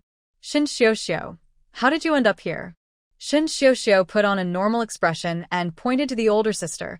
"That lady said she wanted to switch seats with me, and I didn't expect to find you two sitting across from me." After asking, Shin Qinghuan regretted it. She should have ignored her. She rubbed her neck and looked at Feng Ji. "How did I end up sleeping on you?" In her drowsy state, it seemed like Feng Ji had moved her. Feng Ji asked, "Do you want to switch to the other side and sleep a bit more?" Shin Qinghuan shook her head. She was afraid that if she slept too much, she wouldn't be able to sleep at night. She took out the book she hadn't finished reading. Shun Xiuxiu seemed unconcerned as she flipped through a couple of pages, then suddenly exclaimed and pulled out a piece of paper. After reading what was written on it, she looked up at Shen Qinghuan. Qinghuan, did you draw this? It looks so much like Wenge. And the writing is yours too, right? Feng Zhi's eyes sparkled with cold light as he glanced at the open pages of Shen Xiuxiu's book. Inside the pages was a piece of paper with a drawing on it. The drawing was not very well done, so it was hard to tell it was Su Jiangwen, but it had his features, including his school hairstyle, the style of clothes he liked to wear, and a handheld accordion. Both of Su Jiangwen's parents worked in an arts troupe as musicians, so he grew up surrounded by music and learned to play a couple of instruments. Not many students at school could play the accordion, but Su Jiangwen once performed on stage during a school event, gaining many admirers. Next to the drawing were the words, "A young man unmatched, like jade among people." The handwriting was indeed Shen Qinghuan's. Although it looked a bit different from her current writing, Feng Zhi recognized it. He had helped her with homework countless times when they were younger. Feng Zhi knew that Shen Qinghuan had feelings for Su Jiangwen. Sometimes, a girl's feelings are easy to see. At that time, he had gone to the military and couldn't keep an eye on Shen Qinghuan, so he informed Zhang Hui about their budding relationship. Zhang Hui, Su Jiangwen's mother, disliked Shen Qinghuan, which was obvious. Once the news reached her, she would naturally try to prevent them from seeing each other. This was also why, after Shen Qinghuan ran away from home, he thought of Su Jiangwen, who happened to be on leave at that time. Even though he had known for a long time, Feng Zhi still found the drawing and the words glaringly uncomfortable. Shen Qinghuan had also seen it. She drew it after Su Jiangwen's performance. At that time, she admired his talent and charm. She believed she wasn't the only one who felt that way. Shen Xiuxiu was truly shameless for bringing up their school days to stir up trouble. Wasn't she just trying to create conflict between her and Feng Zhi, even hoping for a divorce? However, it was indeed her drawing and her writing. If any man saw his wife admiring someone else, especially someone she might still admire, it would make him uncomfortable. At that moment, it felt like being slapped in the face, leaving him embarrassed. Shen Qinghuan felt that Feng Zhi was too controlling and sometimes went too far, but that didn't mean she wanted him to lose face. Isn't life all about maintaining one's dignity? After Shen Xiuxiu finished speaking, she watched Feng Zhi's expression. Although his face didn't change much, she could still sense that the atmosphere around him had shifted. Even if Feng Zhi doesn't like Shen Qinghuan, as a man, being publicly exposed for his wife having feelings for someone else would still be embarrassing. Especially for someone like Feng Zhi, who has never faced such humiliation. Even though Shen Qinghuan is pregnant, it cannot stop his anger. Shen Xiuxiu waits calmly for Feng Zhi to get angry, hoping for Shen Qinghuan to face misfortune. She wishes for Shen Qinghuan's recent boldness to be crushed, ideally leading to Feng Zhi kicking her out and leaving Shen Qinghuan homeless. The more Shen Xiuxiu thinks about it, the happier she feels, and she can't help but smile. But Shen Qinghuan does not go along with her plans. She takes Feng Zhi's arm and looks at him with her watery eyes, explaining, "I drew this in middle school. I liked the piece he played when Su Jiangwen performed, but I didn't have feelings for him." Feng Zhi looks down into her sparkling eyes, which show a hint of nervousness towards him. Even her voice sounds softer than usual, likely due to her anxiety. This is the first time Shen Qinghuan looks at him like this. He replies. Shen Qinghuan can't tell if he believes her or not, so she continues, "Just like when we were kids, when adults joked about you and other girls, I didn't." Before she can finish, Feng Zhi interrupts, "Who joked about me?" Shen Qinghuan pauses. "Well, once I heard your second aunt say that the kite you made was similar to." Feng Zhi cuts her off again. "That kite was made for you. Yours couldn't fly." Shen Qinghuan's eyes widen. She doesn't quite remember. The school organized a kite-flying event, and she made one herself. But it didn't fly well.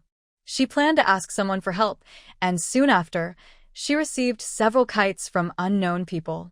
She doesn't recall if Feng Zhi made one for her, just that his second aunt joked about how his kite looked like Yang Yu's. The Feng and Yang families are close, and their elders hoped to match Feng Zhi with Yang Yu, which is why his second aunt made that joke. Now, Feng Qi claims the kite was made for her. Shen Qinghuan feels a rush of emotions. Feng Qi, she tightens her grip on his arm. I think you're the best. Feng Qi smiles, the jealousy he felt earlier completely gone. He wraps his arm around her shoulders, pulling her into his embrace. Want to sleep a little longer? Shen Qinghuan nodded. Shen Xiuxiu was stunned, and even her friend Ji Kaiyan looked surprised. Ji Kaiyan didn't dare to look directly at the two people across from her.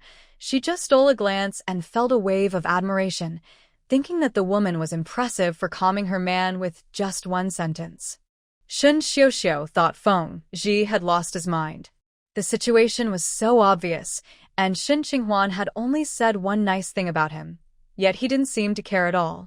Feng Ji had always been cold and unapproachable around Shen Xiuxiu, but now he showed a softer side towards Shen Qinghuan. Shen Xiuxiu couldn't accept this. She bit her lip and said, Qinghuan, you really know how to deceive.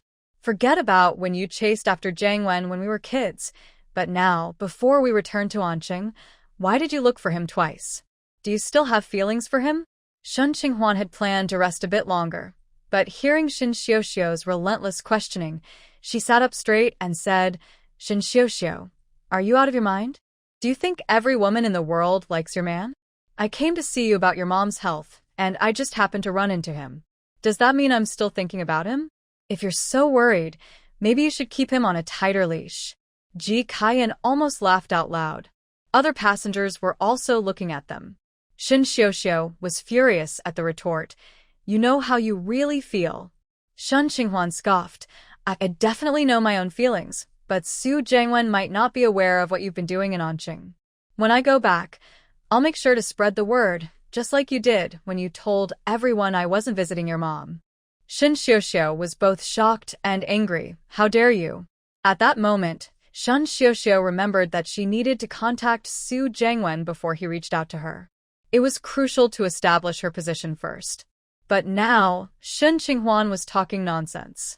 Shen Xiuxiu felt very uncertain. If Shen Qinghuan really went to Su Jiangwen and said something, he would probably listen to her. Shen Xiuxiu felt a twinge of regret.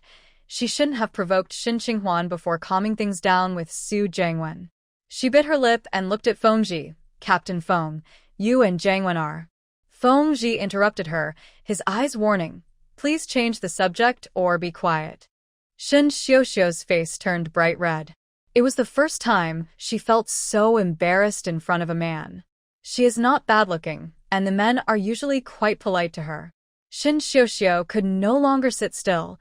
She felt like everyone in the carriage was laughing at her.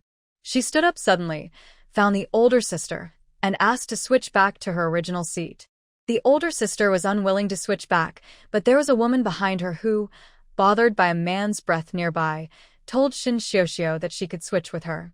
Shen Xiuxiu didn't want to argue anymore and agreed to the switch. As soon as she sat down, she was hit by the man's breath again and almost felt sick. She wanted to refuse, but the woman had already taken her luggage and sat in her spot. Shen Qinghuan had stopped sleeping. After arguing with Shen Xiuxiu, she felt wide awake. She took out her notebook again, this time to write notes on moisturizing cream. She promised Bao Yu that she would make a bottle for her. On her way back to Wanqing, she stopped by a department store to check the ingredients of those creams. She had a better idea of what to expect. The woman who had switched seats with her started talking to Ji Kaiyan. Could you make a little more room? I want to put my things here. Go ahead. Thank you, I'm getting off in Qingcheng.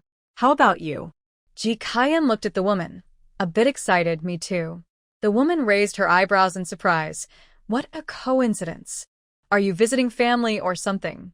Ji Kaiyan lowered her head, a blush appearing on her face, and nodded. The woman continued, where in Qingcheng are you going? This train should arrive pretty late. Do you have someone picking you up? Ji Kaiyan shook her head. When I left the city today, my bus broke down halfway, so I missed the earlier train. I'll stay at the train station for the night and leave tomorrow. You're staying at the train station? Alone? Don't you have family coming to get you?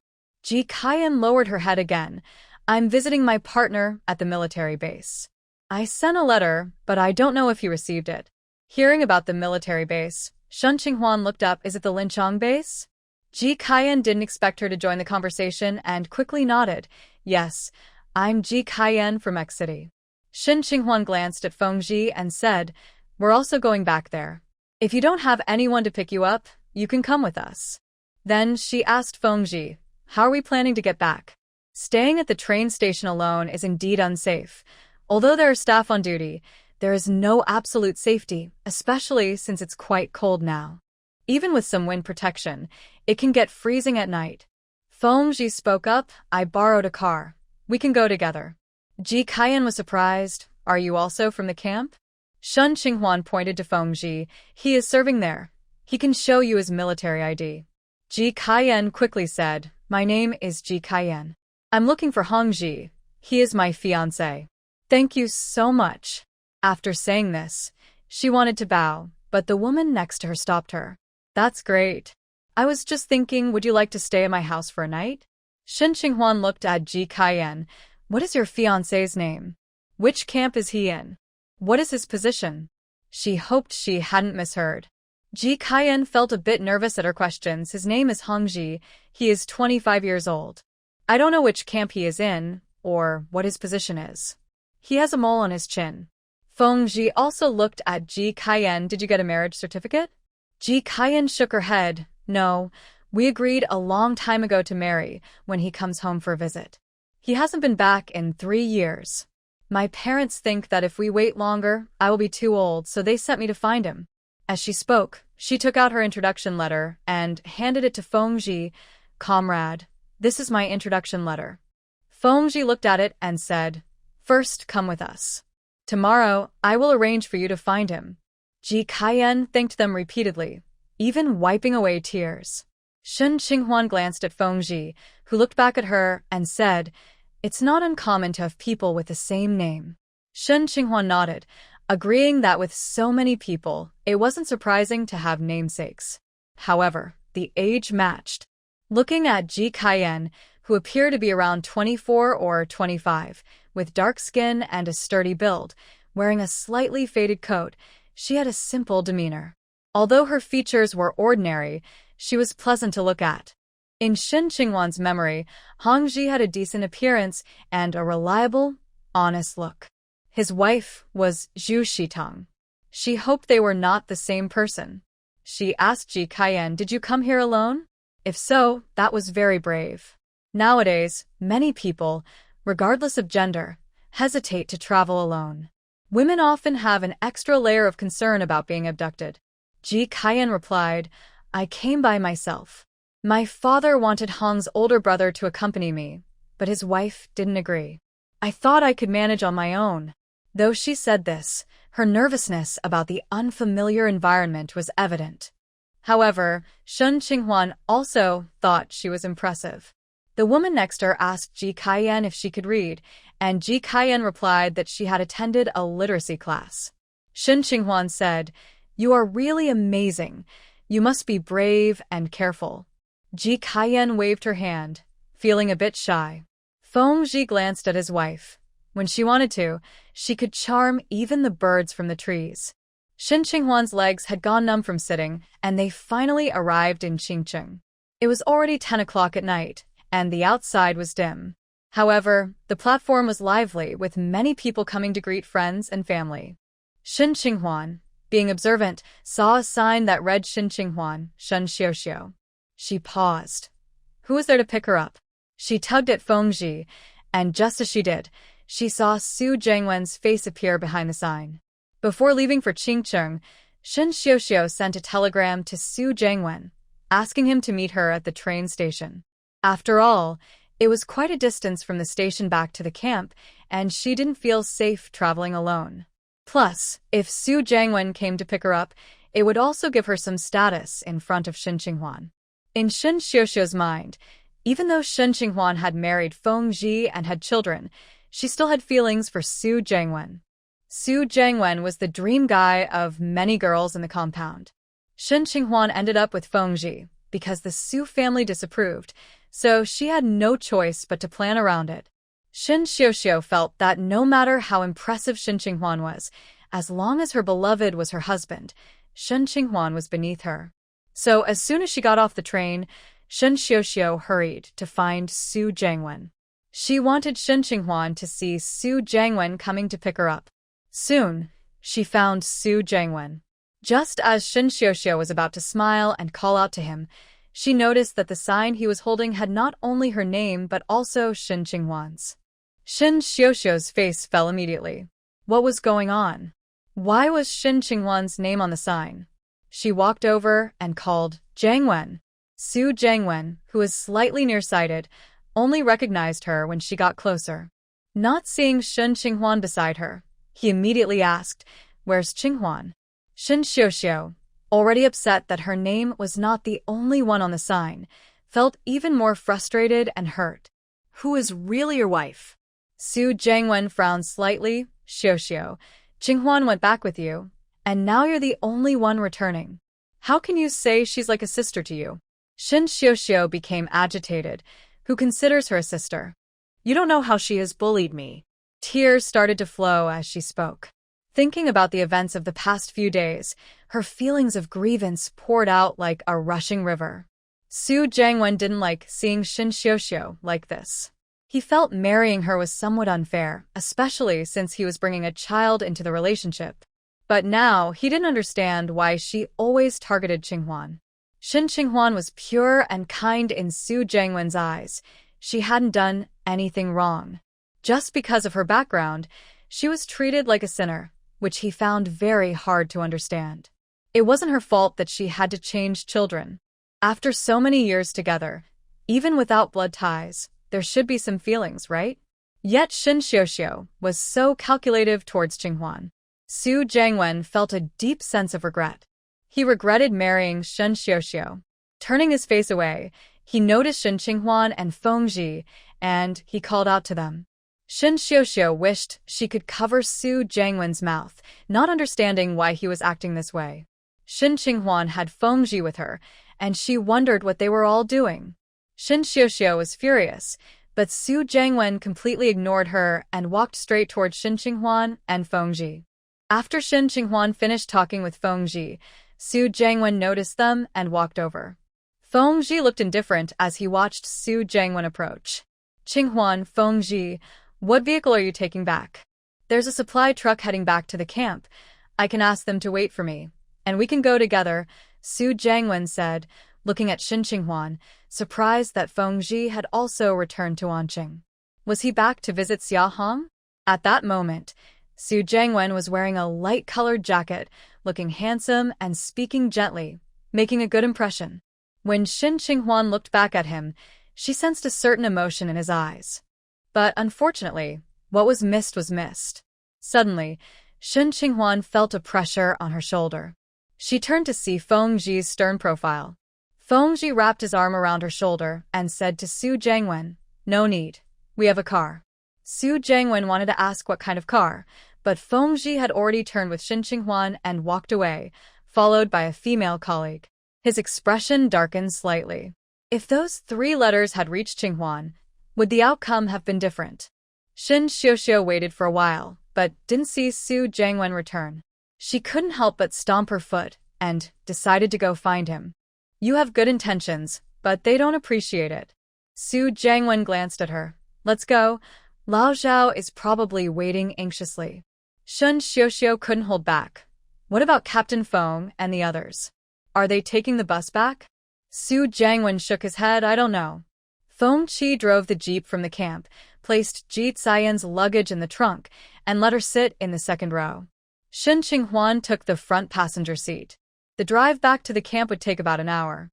If it weren't for this vehicle, they would have had to stay at a guest house for the night and take the bus back tomorrow. On the way, Shen Qinghuan chatted with Ji Kaiyan about the family area in the camp and asked her some personal information. Ji Kaiyan expressed her gratitude and wanted to give Shen Qinghuan some pine nuts and sesame oil she brought from her hometown. Shen Qinghuan declined. Her family had everything they needed, and Ji Kaiyan had brought those from far away, likely for her fiancé. Feng Qi was skilled at driving, and he shortened the trip by 20 minutes, arriving in just 40 minutes. Ji Kaiyan was first arranged to stay at the guest house in the camp. They would find someone tomorrow. Feng Qi returned the car and walked back to the family area with Shen Qinghuan. At that moment, Shen Qinghuan missed her daughter very much. She wondered if her daughter had cried or eaten well in the past 2 days without seeing her. She said to Feng Qi, "Shall we go pick up Binbin from Sister Xingying's house?" Feng Qi replied, "It's too late. They are all asleep." Shen Qinghuan thought for a moment and realized he was right. It was late, almost midnight, and it would be rude to wake someone up in this cold. When they got home, Shen Qinghuan immediately wanted to change her shoes, but as she bent down, Feng Qi's long arm reached out and she spun around, leaning against his chest. Before she could say anything, Feng Qi's lips were on hers. Feng Qi's kiss was intense, giving her no chance to escape. Shen Qinghuan finally managed to turn her face away to catch her breath, but his lips showed no sign of stopping, trailing down her neck. His hands slipped under her shirt at her waist. Feeling the cool air on her waist, Shen Qinghuan quickly pressed his hand down with one hand and pushed him away with the other. "Stop, it's too cold." Feng Qi lifted his face, his dark eyes locking onto hers, and his hands didn't retreat, pressing against her chest through her clothes. "Qinghuan, what was that just now?" His voice was hoarse, and his gaze was heavy with pressure. Shen Qinghuan pushed him. "Let go of me." "What is he doing?" Feng Qi didn't release her. She lifted her foot to kick him. He caught her foot and held her, making her sit on the sofa, but she still couldn't break free from his grasp. When he leaned in to kiss her again, Shen Qinghuan dodged and bit his chin. Then she glared at him. "What are you doing? I don't understand what you're talking about, let me go." The fierce yet charming look on her face was strikingly vivid to Feng Qi, holding a unique appeal. But the expression she had when looking at Su Jiangwen pierced his heart like a thorn. "Qinghuan, do you still have feelings for Su Jiangwen?" His voice was calm, but his eyes were fixed on her, like a storm approaching. Shen Qinghuan paused, recalling the drawing that Shen Xiuxiu showed him on the train. Was he concerned about that? She thought it was all in the past. She didn't expect him to bring it up now. Is he really that petty? "I told you before, that was a long time ago. I don't have any feelings for him now." When she saw Su Jiangwen again, they both had partners, and while she felt a bit wistful, by their second meeting, she felt nothing. She couldn't help but think that if Feng Qi hadn't intercepted her letter back then, she might have ended up with Su Jiangwen. But what about after marriage? With a mother-in-law like Zhang Hui, she feared it would be chaotic with Su Jiangwen too. Plus, she would have a stepson and be someone else's stepmother. Maybe she didn't like Su Jiangwen that much. She only admired the one performing on stage. When he returned to everyday life, it wasn't the same. Becoming a stepmother and dealing with a difficult mother-in-law, she felt grateful for her situation now. Feng Qi's mother, Ms. Lin, might not be a kind and understanding mother-in-law, but Feng Qi was strong-willed and wouldn't be easily influenced by her. "You were just looking at him," Feng Qi said, still bothered by it. Shen Qinghuan felt like laughing in anger. "My eyes are normal. I look at anyone who walks by. It has nothing to do with liking or not. Let me down, or I'll scream that you're abusing me." Feng Qi watched her casually, loosening his grip slightly, but still holding her. "Qinghuan, you tend to stare without blinking when you lie. You're just looking for reasons to blame me," Shen Qinghuan said, pulling his hand away and standing up, not planning to engage with him further. "There are no people like that." He just glanced at an old acquaintance and then started questioning her. Is she now his possession? After sitting on a hard seat all day, she felt exhausted. Shen Qinghuan just wanted to lie down in bed. But as she took a few steps, she tripped over something and stumbled sideways. Suddenly, a force wrapped around her waist, and before she could scream, she fell back into Feng Qi's arms. "How can you be so careless?" Feng Qi said with a hint of reproach. Shen Qinghuan looked at him, thinking how annoying he was. Who else could have tripped her? Angry, she bit down on his shoulder. Feng Qi acted as if he didn't mind. Shen Qinghuan bit harder, but when she saw he didn't resist, she decided to stop. Pulling away, she noticed a bite mark on his shoulder with a hint of red. Meeting his calm gaze made her feel a bit guilty. As she stood up, he followed her movement, pulling her back into his embrace and looking down at her. Are you feeling better? Shin Qinghuan turned her face away. Feng Qi kissed the top of her head. Qinghuan, I just saw the drawing you made for Su Jiangwen and noticed you were lost in thought about him. It's no wonder I overthink. Shen Qinghuan pressed her fist against his chest, only looking at his throat. I wasn't lost in thought about him. There's something wrong with your eyes. Yes, my eyes are indeed a bit off, Feng Qi said, pulling her closer. I found a wife who bites. Shen Qinghuan blinked, dropped her hand, and pinched the soft part of his waist. Not only do I bite, but I can also pinch. Feng Qi grabbed her mischievous hand and wrapped it around his waist before leaning down to kiss her lips. This time, it was much gentler. Shen Qinghuan felt a bit weak in the knees, almost hanging on to him. When he picked her up to carry her into the room, she finally came to her senses. No, we haven't taken a shower yet. There were all sorts of smells on the train, and Shen Qinghuan felt her clothes were dirty. Feng Qi had no choice but to set her down. I'll go heat some water. While he went to start the stove, she organized the things she had brought back. Then she leaned on the sofa, feeling drowsy. She was later woken up by Feng Qi to take a shower. Seeing her like this, he even suggested, why not just change clothes and sleep? Shen Qinghuan quickly shook her head and went to take a shower. By the time she returned to bed, it was already warm and cozy, and she fell asleep quickly. By the time Feng Qi returned, she was unaware of it. But this person was really annoying. Qinghuan, what is it? I'm so sleepy. You can keep sleeping. What does that mean? After a while, Shen Qinghuan finally understood. She was so angry that she wanted to kick him.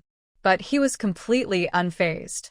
In the end, Shen Qinghuan reached out and hooked her arm around his neck. Feng Qi looked at her intensely. Shen Qinghuan kissed his chin, but he held her head and turned it to his lips. Shen Qinghuan quickly pulled away. Feng Qi, listen to me. Feng Qi loosened his grip so she could speak. Can you do acupuncture for me? She had a few acupuncture techniques she wanted to try, but hadn't found any volunteers. Feng Qi glanced at her and whispered something in her ear. Shen Qinghuan pushed him away. No. You can't back out now. Shen Qinghuan didn't even remember what time she fell asleep. Anyway, when she got up at 8 the next morning, her eyes were still a bit heavy.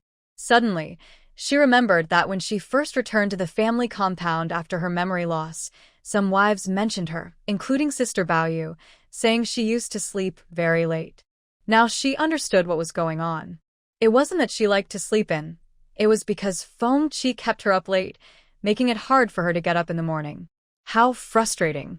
Feng Qi enjoyed himself, but she bore the bad reputation. At that moment, Feng Qi was already gone. Shen Qinghuan thought he must have gone back to work at the camp, and she admired him for being able to wake up so early after such late nights. She washed her face to feel more awake. She had to return to the hospital today and pick up Binbin. Little sister-in-law, did you come back last night? Baoyu greeted her at the door. Shen Qinghuan replied and noticed her outfit for going out, so she asked sister-in-law, where are you going? Your Captain Feng told me that you brought a female comrade back last night, saying she was looking for her fiancé. I'm taking her to find him today. Shen Qinghuan knew this was her way of helping her husband, so she didn't delay her. When she returned home after her classes at the hospital, she overheard people discussing a heartless man. Shen Qinghuan paused in her steps. They were talking about a female comrade who traveled a long way to find her fiancé, only to discover he had married someone else. The people were criticizing the man as heartless and feeling sorry for the woman. Were they talking about Ji Kaiyan? Could it be that her fiancé was really Zhu Shitang's husband? Shen Qinghuan planned to ask Baoyu about it later. Although she wasn't close to Ji Kaiyan, they had shared a ride, so she wanted to inquire. However, she didn't see Baoyu afterward, so she decided to set the matter aside for now. She took 3 days off and fell behind on her schoolwork. Now she borrowed her classmates' notes to catch up quickly. Also, she needs to find time to make some moisturizer and spend time with Binbin. Binbin hasn't seen her for a few days and cried when she saw her, feeling wronged. This made Shen Qinghuan feel guilty for a while. Xiaofeng told her that Binbin looks for her at night when she sleeps, but is fine at other times. After dinner, they suddenly heard a commotion outside. Shen Qinghuan and Xiaofang went out to check. It turned out the noise was coming from behind them, and they heard people discussing something without getting too close. What's going on? Zhu Shitong just had a miscarriage, and now this. I say it's because she had bad intentions. She and Shen Qinghuan are both educated youth from the Dahu commune, and they came to our camp for what? Anyone can see it. Exactly, these two are really good friends. They can't handle the hardships of being educated youth, so they come here looking for support, regardless of whether they have partners. It's true, both of them took someone else's man. There were several people discussing, and one of them noticed Shen Qinghuan and quickly signaled to the others to stop talking. Shen Qinghuan glanced at them. Who are you saying took someone's man? The group hurriedly walked away. Shen Qinghuan didn't feel it was right to chase them down for more questions. Xiaofang reminded her, Sister Qinghuan, look. Shen Qinghuan followed her gaze and saw Zhu Shitong fainting on the ground. The wife nearby gasped and quickly helped her inside. After a while, Bao Yu arrived and Shen Qinghuan asked, Sister-in-law, is Kai Yan's fiancé Zhu Shitong's current partner? Bao Yu not dead? The political commissar has already sent someone to ask. Her partner said it was an arranged marriage by their parents, and he didn't know about it. He hasn't been in a relationship with comrade Ji Kaiyan. Shen Qinghuan raised her eyebrows. According to Ji Kaiyan, she and Hong Ji were in a relationship. Initially, their elders arranged a blind date for them, and they were supposed to marry right after. But just a few days later, Hong Ji's grandfather passed away, and everything got delayed. Afterward, Hong Ji went back to the army, and he was gone for over 3 years. Ji Kaiyan is now 26, and her parents thought that delaying any longer would affect her chances of having children, so they sent her to find Hong Ji. Hong Ji has been married to Zhu Shitong for 2 years, and he didn't clarify things with his family, causing unnecessary delays for everyone. It's true that not all families are alike.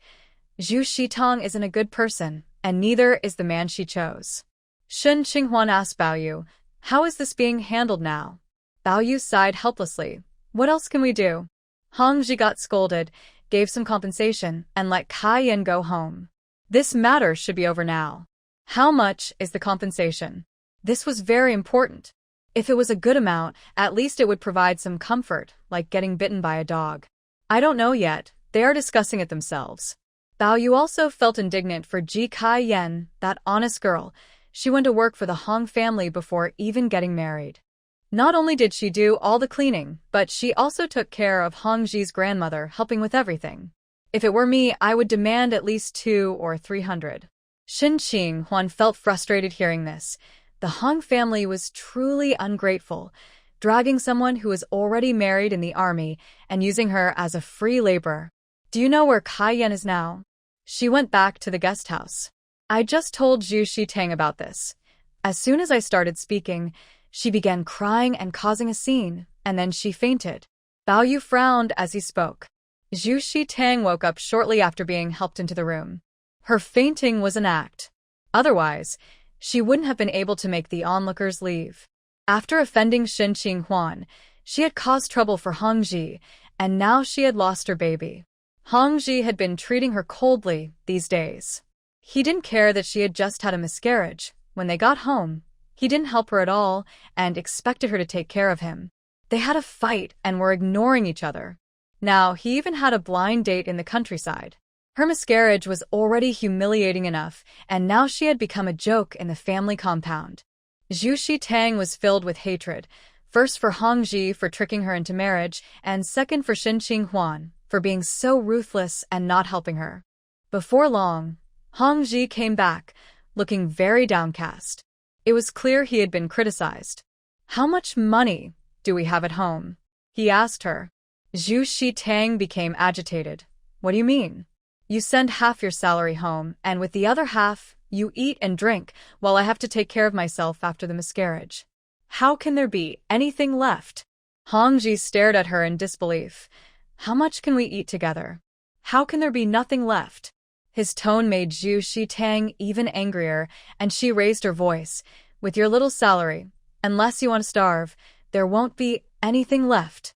Have you thought about how many times you eat meat in a month, how many bowls of rice you eat, and everything you use costs money? Hongji frowned. No matter how much there is, you need to take it out first and give it to Kai Yan so she can go home. He wrote to his family about marrying Zhu Shitong, but he didn't mention that she was his partner. He said it was arranged by his leader, and he felt he couldn't refuse. He asked his family to clarify things with the Ji family and to break off the engagement. Now, he doesn't know if his family didn't receive the letter or what happened, but Ji Kaiyan came to the camp to find him, which is causing him trouble. When Zhu Shitong heard about the money, she exploded. Why should I give her money? Hongji, do you have a conscience? I'm sitting here recovering after giving birth, and I haven't even eaten a chicken, yet you want to give money to your ex. Hongji was impatient. Do you want her to stay in the camp forever? If you don't give her money today, this will go on indefinitely. He thought she was educated and sensible, but now it seems that was all a lie. Ji Kaiyan, who came from the countryside, is better than her. Zhu Shitong was furious and demanded her money back, which felt worse than losing a piece of her flesh. Usually, she didn't dare to eat freely when she craved something, always being careful and often taking from others, especially from Shin Qinghuan. She had finally saved a little money, but not much, because Hongji often sent his salary back home to support his parents and siblings. Zhu Shitong gritted her teeth. I'll talk to her and explain that there's a misunderstanding. This isn't your concern. Let her go home first. Even if money had to be paid, it should come from her in-laws, not her. Hongji frowned. If this isn't handled well, I'll face consequences. I already had a warning last time because of you, and if it happens again, I'll have to retire. Do you want me to retire? Zhu Shitong was confident and glanced at Hongji. There are many people in the camp who have left their previous partners to marry. Why should you be punished? Wasn't Feng Ji the one who left Dr. Xiao to marry Shin Qinghuan? Shin Qinghuan returned to the hospital in the afternoon. In the 2 days she was away, there was not only a new class but also an assignment. Surprisingly, the one helping them with the assignment was Xiaoya. Xiaoya is an internal medicine doctor and seemed to have enough time to come and assist the trainees. The assignment involved collecting medical histories and making internal medicine diagnoses. As soon as Shin Qinghuan entered, she met Xiaoya's gaze, who gave her an ambiguous smile. Shin Qinghuan looked away and went to her seat. Xiaoya had come to assist with the classes since Shin Qinghuan returned to Wanqing, holding one class a day to guide the trainees in collecting medical histories. Shin Qinghuan originally struggled to keep up with her classmates who had already been studying for some time, especially those with a medical background. With the few classes she missed, she felt even more behind. However, she wasn't anxious. She believed in taking things one step at a time. During the days Shin Qinghuan was absent from class, Xiaoya became friendly with the other students. Although she was a qualified doctor, she also took on the role of a teacher, which made her someone the students looked up to. Once she adopted a more approachable attitude, it was no surprise that the students liked her. As a transfer student with some talent, Shin Qinghuan faced a bit of jealousy from her classmates, creating an unspoken sense of competition, especially with Qianze. After attending several classes, she only became familiar with 3 or 4 classmates, making her relationship with Xiaoya less strong. While reviewing one of the medical history assignments, Xiaoya said to Shin Qinghuan, "Your work isn't complete. Please redo it." Shin Qinghuan hadn't even handed in her assignment when it was returned to her. She looked up and asked, "Could you clarify, Dr. Xiao? Is this a requirement for all students, or just for me?" Xiaoya had faced setbacks with Shin Qinghuan earlier, which affected her mood. However, she had since adjusted and improved her relationship with her superiors. Due to her lack of qualifications and clinical experience, along with her previous disciplinary action, her chances for promotion seemed slim. She had applied for several projects to further her education and even requested to assist in teaching. Xiaoya was looking for an opportunity. When Shin Qinghuan questioned her, Xiaoya appeared surprised. "Why would you think that, Shin? Everyone's coursework is the same. I wouldn't single you out." Shin Qinghuan replied, "I believe my work is quite thorough. This condition is caused by inflammation, and I've listed the symptoms and treatment methods that cover almost all existing approaches." Xiaoya smiled slightly. "You mentioned almost. Please check your resources again." The hospital's resource room is open to you, as long as you don't stay too late. After a pause, she added, right now we are just doctor and student. I've forgotten any past misunderstandings and unpleasantness, and I hope we can get along well in the future. Shin Qinghuan raised her eyebrows, surprised by Xiaoya's words. However, she didn't believe that Xiaoya would truly change and let go of their past issues. This was just something said for others to hear. As soon as she finished speaking, a student stood beside her and said, Qinghuan, don't think badly of others. Dr. Xiao is doing well, and her expectations of us are a good thing. She hopes we can learn more. Another classmate, who had heard the gossip between the two, added, yes, let's not bring up past disagreements. Dr. Xiao is not a petty person. You'll understand that better after spending more time with her, Qinghuan. Most of the students in the class sided with Xiaoya, especially Gong Yan, who seemed to be her loyal supporter. Xiaoya stood opposite Shin Qinghuan, with more than a meter between them, and they were about the same height. However, Xiaoya had a condescending air due to their different roles at that moment. Shin Qinghuan took back her assignment and said, in that case, I will submit it tomorrow. If Xiaoya assisted with the assignment normally and didn't target her, Shin Qinghuan would be willing to get along with her. If not, she didn't want to be at a disadvantage. Shin Qinghuan planned not to revise the assignment, but to focus on other tasks instead. Afterward, she went to Dr. Kong, where she learned a new acupuncture technique for a specific condition. Holding the silver needle in her hand, she felt eager to try it out on someone. But she knew she wouldn't find anyone willing. Not many people would volunteer. Dr. Kong suggested, you and Qianzhe can practice on each other. Qianzhe's eyes lit up. Shin Qinghuan quickly replied, no, Dr. Kong, Qianzhe has no experience. I can't trust him. She didn't want to risk her safety. Dr. Kong shot her a look, saying, what are you afraid of? Just practice on the fingertip. It helps with digestion. Shin Qinghuan still hesitated. She was confident in her skills, and practicing on Qianzhe wouldn't cause any issues for him. But she wasn't sure about the reverse. She didn't believe he had the same talent as her. Qianzhe spoke up, Shin, don't worry. I've practiced on my own hand before. There won't be any problems. Shin Qinghuan remained reluctant. Qianzhe's expression turned slightly displeased as he looked at Dr. Kong, hoping he would intervene. Dr. Kong said, Xiao Shun, I know you have a good foundation, but every acupoint is different. If you don't practice, you'll never improve. It will just be theoretical knowledge. Shin Qinghuan nodded. I have another practice partner. Qianzhe sarcastically remarked, you're not going to go outside and treat someone, are you? Dr. Kong's expression also turned serious. Shin Qinghuan replied with a hint of pride, my partner is practicing with me. Dr. Kong. Qianzhe looked speechless. Shin Qinghuan returned home and, after finishing dinner, made some moisturizer. She put it in an empty cream jar and gave it to Baoyu, telling her that she made it herself and that the jar was sterilized. Baoyu was stunned and couldn't believe it. Sister-in-law, did you really make this? Shin Qinghuan joked, I wouldn't be so generous as to give you money to buy it. Baoyu laughed and curiously took the jar. She tried some on the back of her hand. It spread easily and made her skin feel soft and smooth. Shin Qinghuan explained, I added a lot of tea seed oil. Isn't it moisturizing? Baoyu looked surprised. Is this from that bottle we bought at the market last time? Shin Qinghuan nodded. Yes, it's the only plant oil I have that's suitable for making cream right now. She also added some vitamin E from the hospital, though the scent wasn't very pleasant. Next time, I'll add some floral fragrance. Baoyu said, even though you made it yourself, you spent money on the ingredients. Let me give you some money. Shin Qinghuan firmly refused. Sister-in-law, you've helped me so many times and given me vegetables. Should I charge you for that? I was going to use this myself, and it didn't cost much. She could make a large jar for just a few cents. Baoyu felt a bit emotional. She hadn't interacted much with this neighbor before, thinking she was spoiled and proud, avoiding contact with other wives. Now, she realized that while Shin Qinghuan might still be a bit spoiled, she was generous and straightforward, making her easy to get along with. Then I won't be polite with you.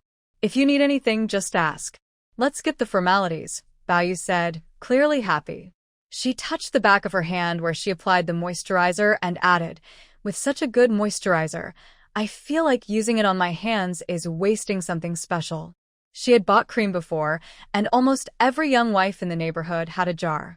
Even those from the countryside felt tempted to buy one after seeing others do so. Last year she bought some, and this year she got a cheaper option. She hesitated to buy the cream, even though it wasn't very expensive, as the quantity was small.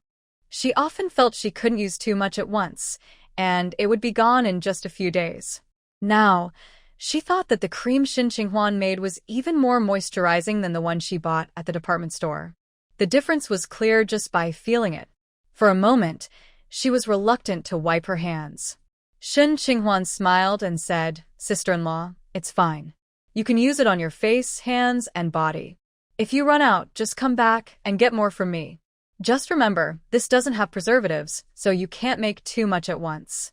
If you feel awkward, you can bring me half a tael of vegetable oil from your home, or a piece of beeswax will do. I just need a bit more time here. There's nothing else." Bao Yu readily agreed, and then asked if there was anything she wanted to eat, so she could prepare something for her. "You go to the hospital for classes every day, and then you have to prepare medicine and take care of the kids. You must be quite busy and probably don't have time to cook well." Shin Ching-hwan was fine. Her family had eggs and meat to eat every day, so she wasn't particularly craving anything. If she were still at the youth station, eating coarse grains every day, she would definitely be craving more. "Sister-in-law, it's not necessary. We have everything at home." Bao Yu knew that Shin Ching-hwan's family had good food, and all she could make were some local snacks. Once she finished tidying up the vegetable garden, she would make some radish balls and bring them to Shin Ching-hwan. Shin Ching-hwan gave Bao Yu some moisturizer and naturally didn't forget about Xiao Fong. Xiao Fong had been working for her for almost half a month, was very diligent, and had a good way with children. Bin really liked her. She paid Xiao Fong 28 yuan for a month's salary, including lunch. Xiao Fong only needed to prepare one meal of complimentary food for Bin. She didn't need to cook for the adults. In terms of hygiene, she just needed to put Bin's toys back in place and wash a few diapers. However, Xiao Fong took care of many household chores that weren't her responsibility, like cleaning the house and the kitchen. She even did work beyond her duties, so Shin Ching-hwan made sure to show her appreciation. When she returned from Anqing, she brought back plenty of food for her, and of course, she gave her a box of moisturizer. Xiao Fong initially hesitated to accept it, but eventually took it, feeling very happy. It's true. Whether young or middle-aged women, there is a natural love for skincare products. The next day, a classmate came to find Shin Ching-hwan to go back to the hospital together. Shin Ching-hwan was working with the moisturizer. This classmate, Luo Yun, was the first in class to show kindness to Shin Ching-hwan. Luo Yun was practical in her work and interactions. She didn't pay attention to the rumors about Shin Ching-hwan or how she got into the training class. She only focused on Shin Ching-hwan's abilities and whether she could learn something from her. Indeed, Luo Yun only befriended capable classmates. At that moment, she saw Shin Ching-hwan holding a bottle with some cream inside. "Is this the cream you made? Why is it this color?" Shin Ching-hwan's moisturizer was a light beige, while a typical ointment is usually brown or black, generally a much darker color. Shin Ching-hwan replied, "This is my moisturizer." "Moisturizer?" Luo Yun brought the bottle closer, examined it carefully, and sniffed it, looking a bit uncertain. "Can this be made? You can give it a try." Luo Yun scooped a little onto the back of her hand and gently spread it. This moisturizer wasn't a runny cream. It looked quite solid, but once applied to the skin, it became very moisturizing. Luo Yun checked again. "Did you really make this? Did you add any store-bought cream? How did you know the right proportions?" Shin Ching-hwan took a small bottle and filled it a bit for her. Since you saw it, here's some to try. "I didn't add any store-bought cream. The proportions are for my own experiments." Luo Yun thanked her. "Perhaps as a way of returning the favor," she said, "Dr. Zhao's assignment standards are different for you compared to others." Shin Ching-hwan nodded, "I know." Luo Yun didn't say anything more. The two walked to the hospital, and at the entrance, they ran into Shin Xiuxiu coming out. Shin Ching-hwan really didn't want to see her, but seeing her looking haggard made her willing to look a bit longer. Shin Xiuxiu didn't have her usual confrontational demeanor.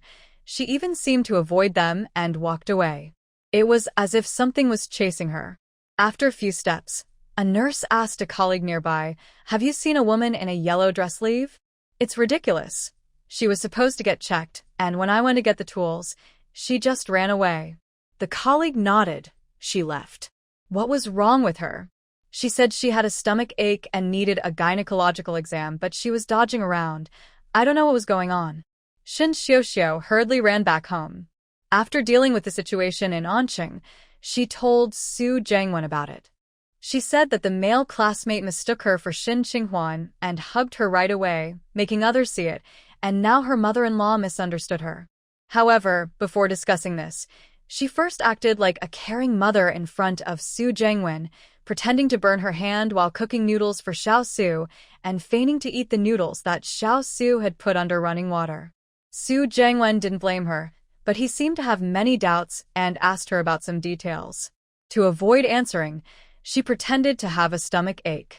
Originally, Su Jiangwen was supposed to take her to the hospital, but he was called away for work, so she had to go by herself. When she arrived at the hospital, they asked her to undergo a gynecological exam. She hadn't been intimate with Su Jiangwen yet, and she was worried about what they might find. If word got out, especially to Shin Qinghuan, she would be embarrassed. So when the nurse went to get the tools, she ran out.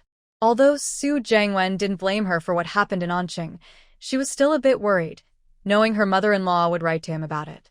She needed to find a way to make Jiangwen completely trust her and be on her side. Shin Xiuxiu immediately thought of being intimate with him. They had been married for almost a month, but they had not yet been together as a couple. This was very unusual.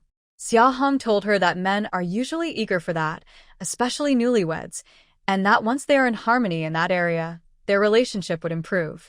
Shin Xiuxiu made up her mind to change that. Ji Kaiyan was temporarily staying at the guest house in the military camp, which was specifically for family members visiting. She had mustered a lot of courage to come find her fiancé to get married.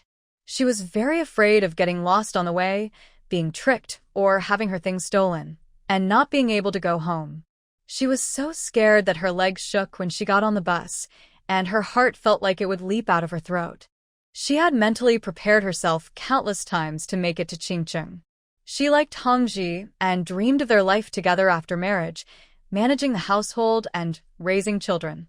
But she never expected he would marry someone else in the camp. She saw his wife, who was fairer, prettier, more educated, and from the city. She felt she could never compare. When Ji Kaiyan returned to the guest house, she couldn't help but cry. She didn't dare to think about what would happen when she returned home. At her age, she feared her parents would be embarrassed and she would be looked down upon.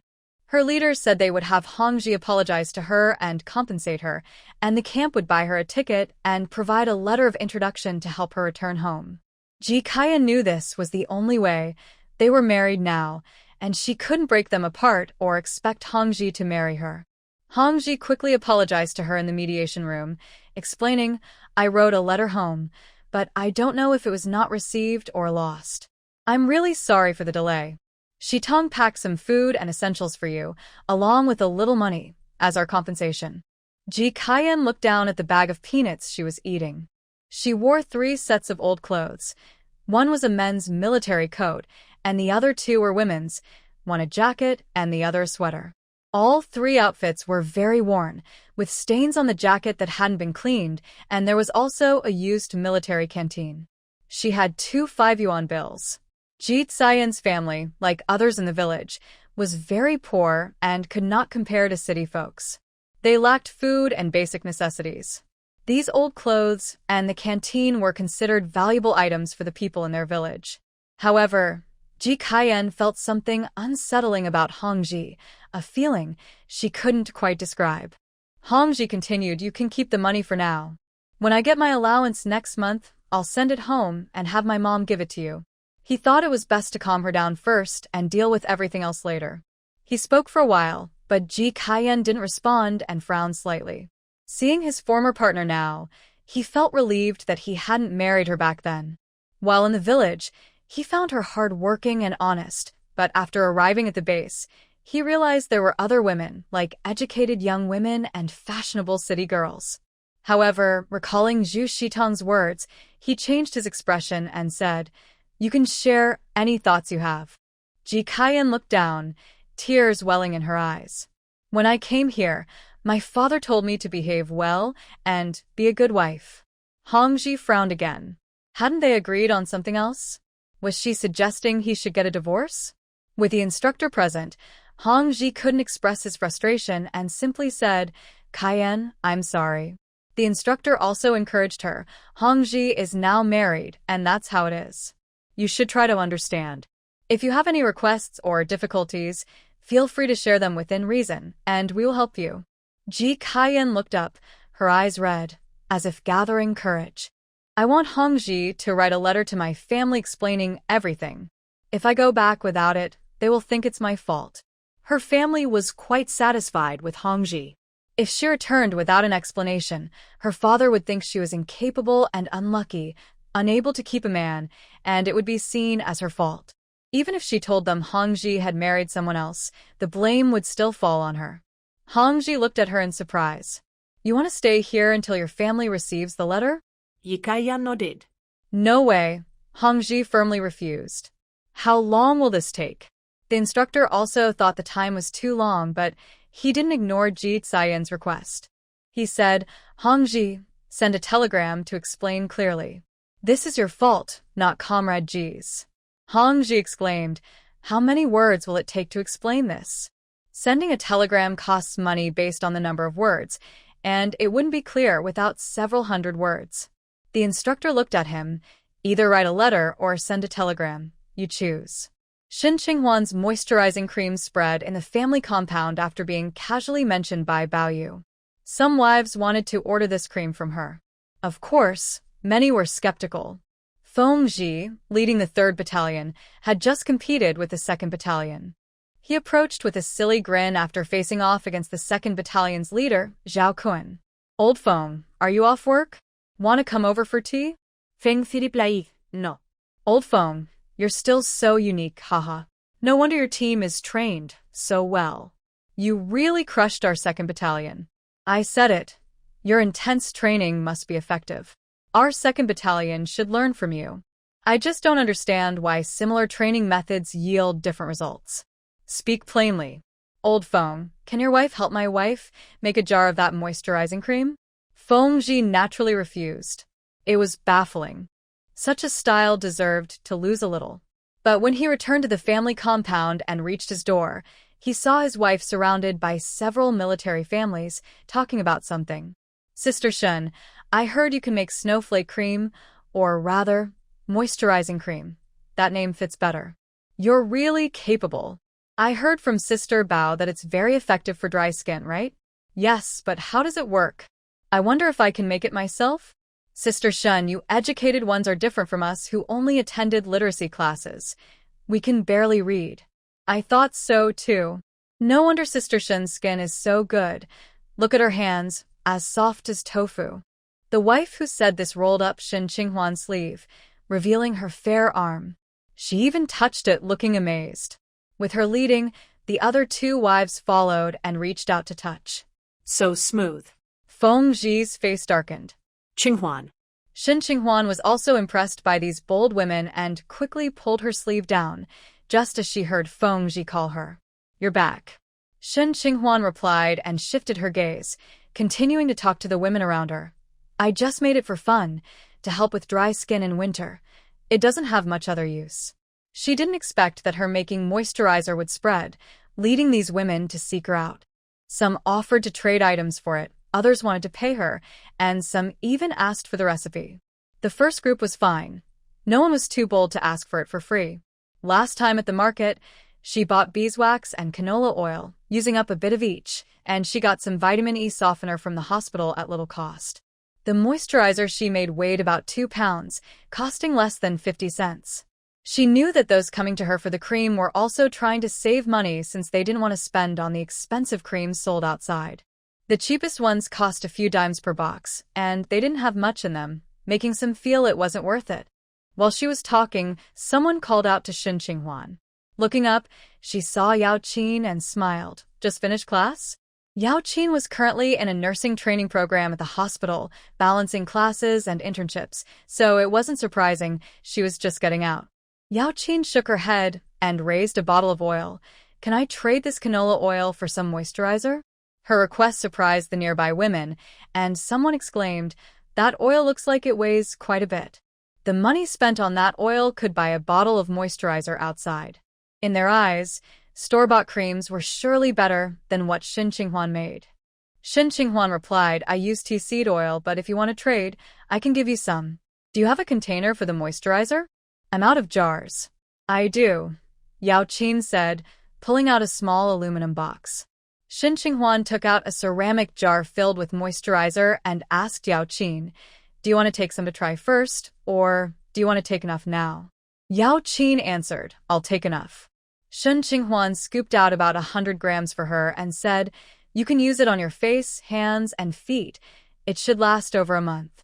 Since it's homemade, it doesn't last as long as store-bought ones. Come back for more when you run out. Before using it, rub it in your hands to warm it up. Yao Qin exclaimed, with this amount, you need to buy 5 or 6 bottles outside to match it. You're losing money. Shin Qinghuan liked her cheerful personality and looked at her, saying, what you said makes sense. Is it too late for me to change my mind now? Yao Qin quickly tightened the box. It's too late. Among the 3 daughters-in-law surrounding Shin Qinghuan, one suggested exchanging oil. Shin Qinghuan glanced at them. Her memory was good, and she didn't have face blindness. She recalled that these 3 daughters-in-law had not spoken ill of her, so she said, I'll get you each a plastic bag to take some back to try. Whether it works depends on your skin type. She was just playing around and didn't expect to gain favors or money from it. A spoonful each was still manageable.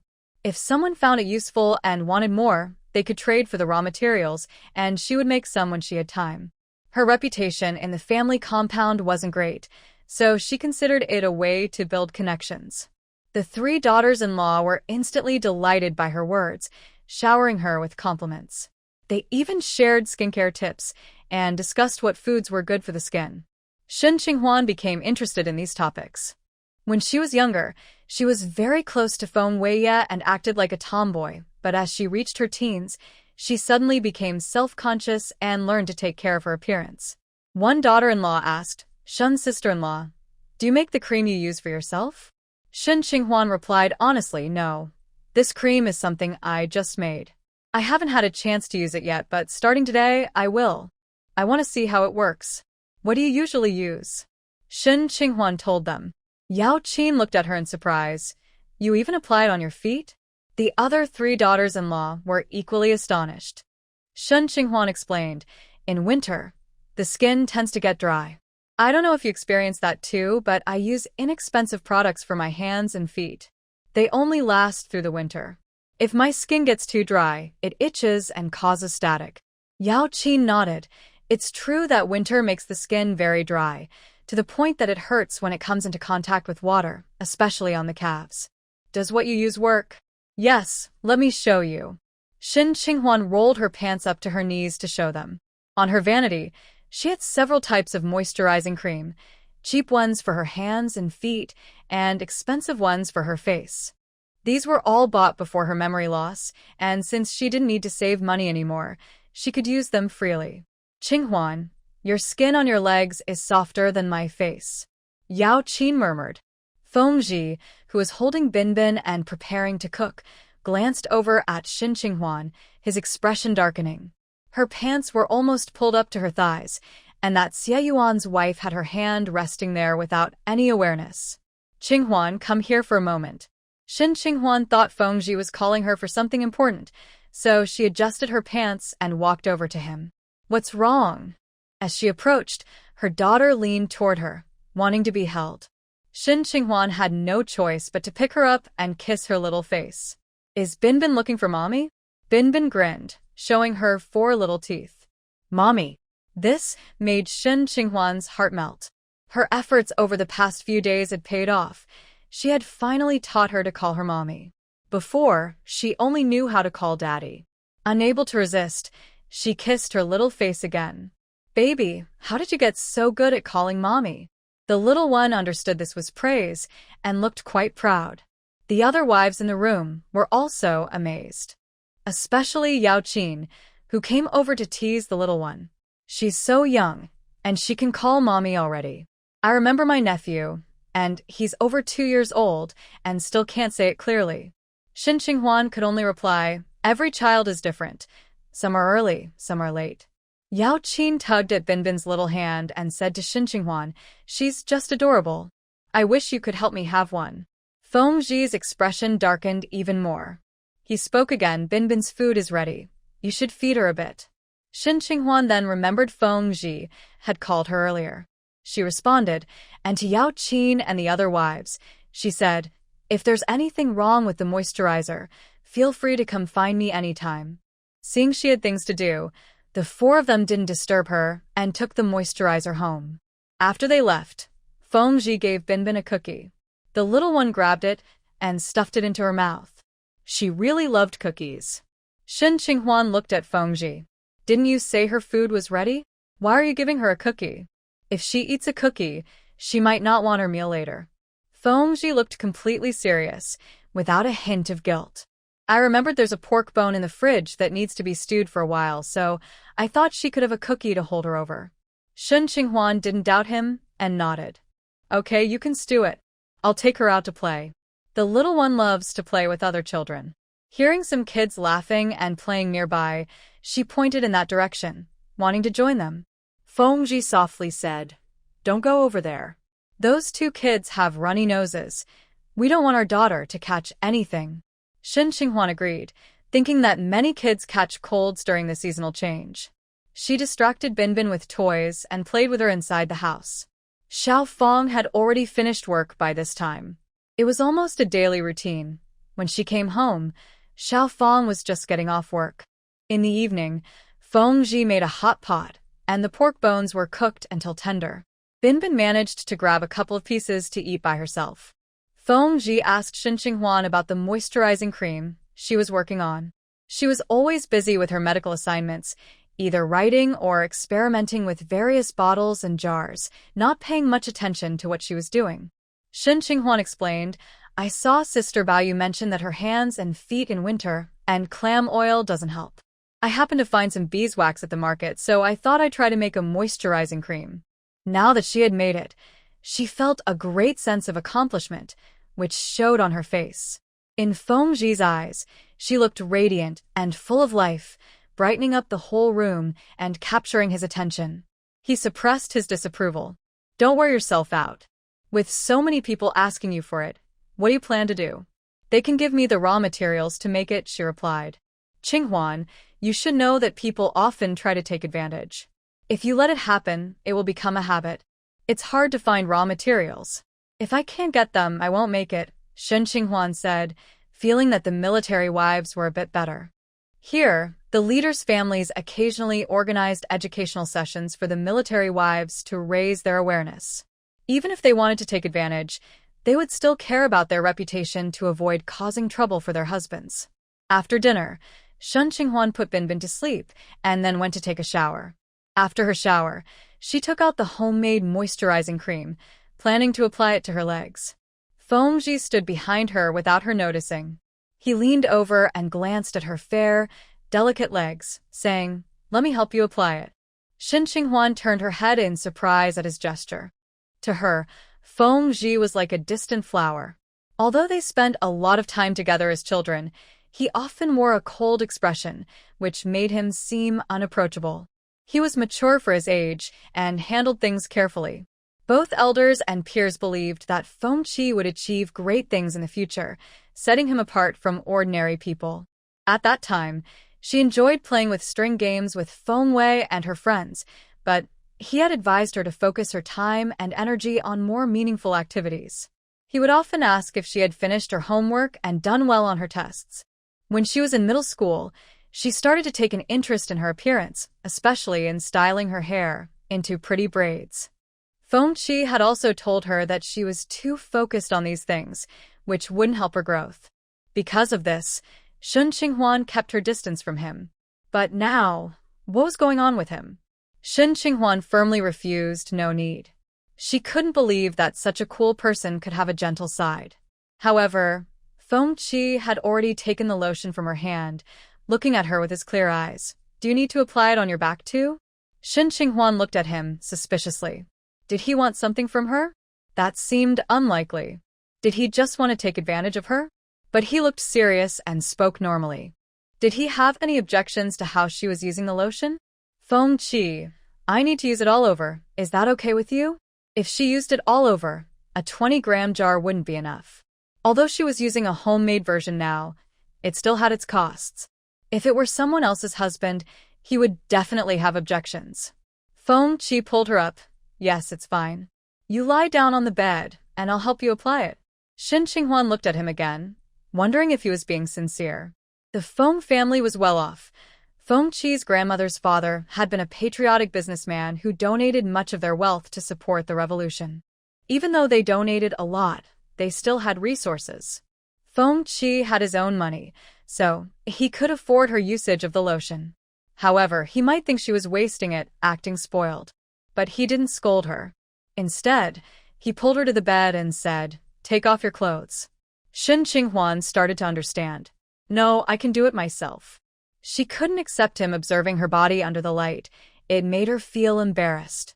Although they had been intimate since she could remember, it mostly happened in the dark or under the covers. Can you reach your back?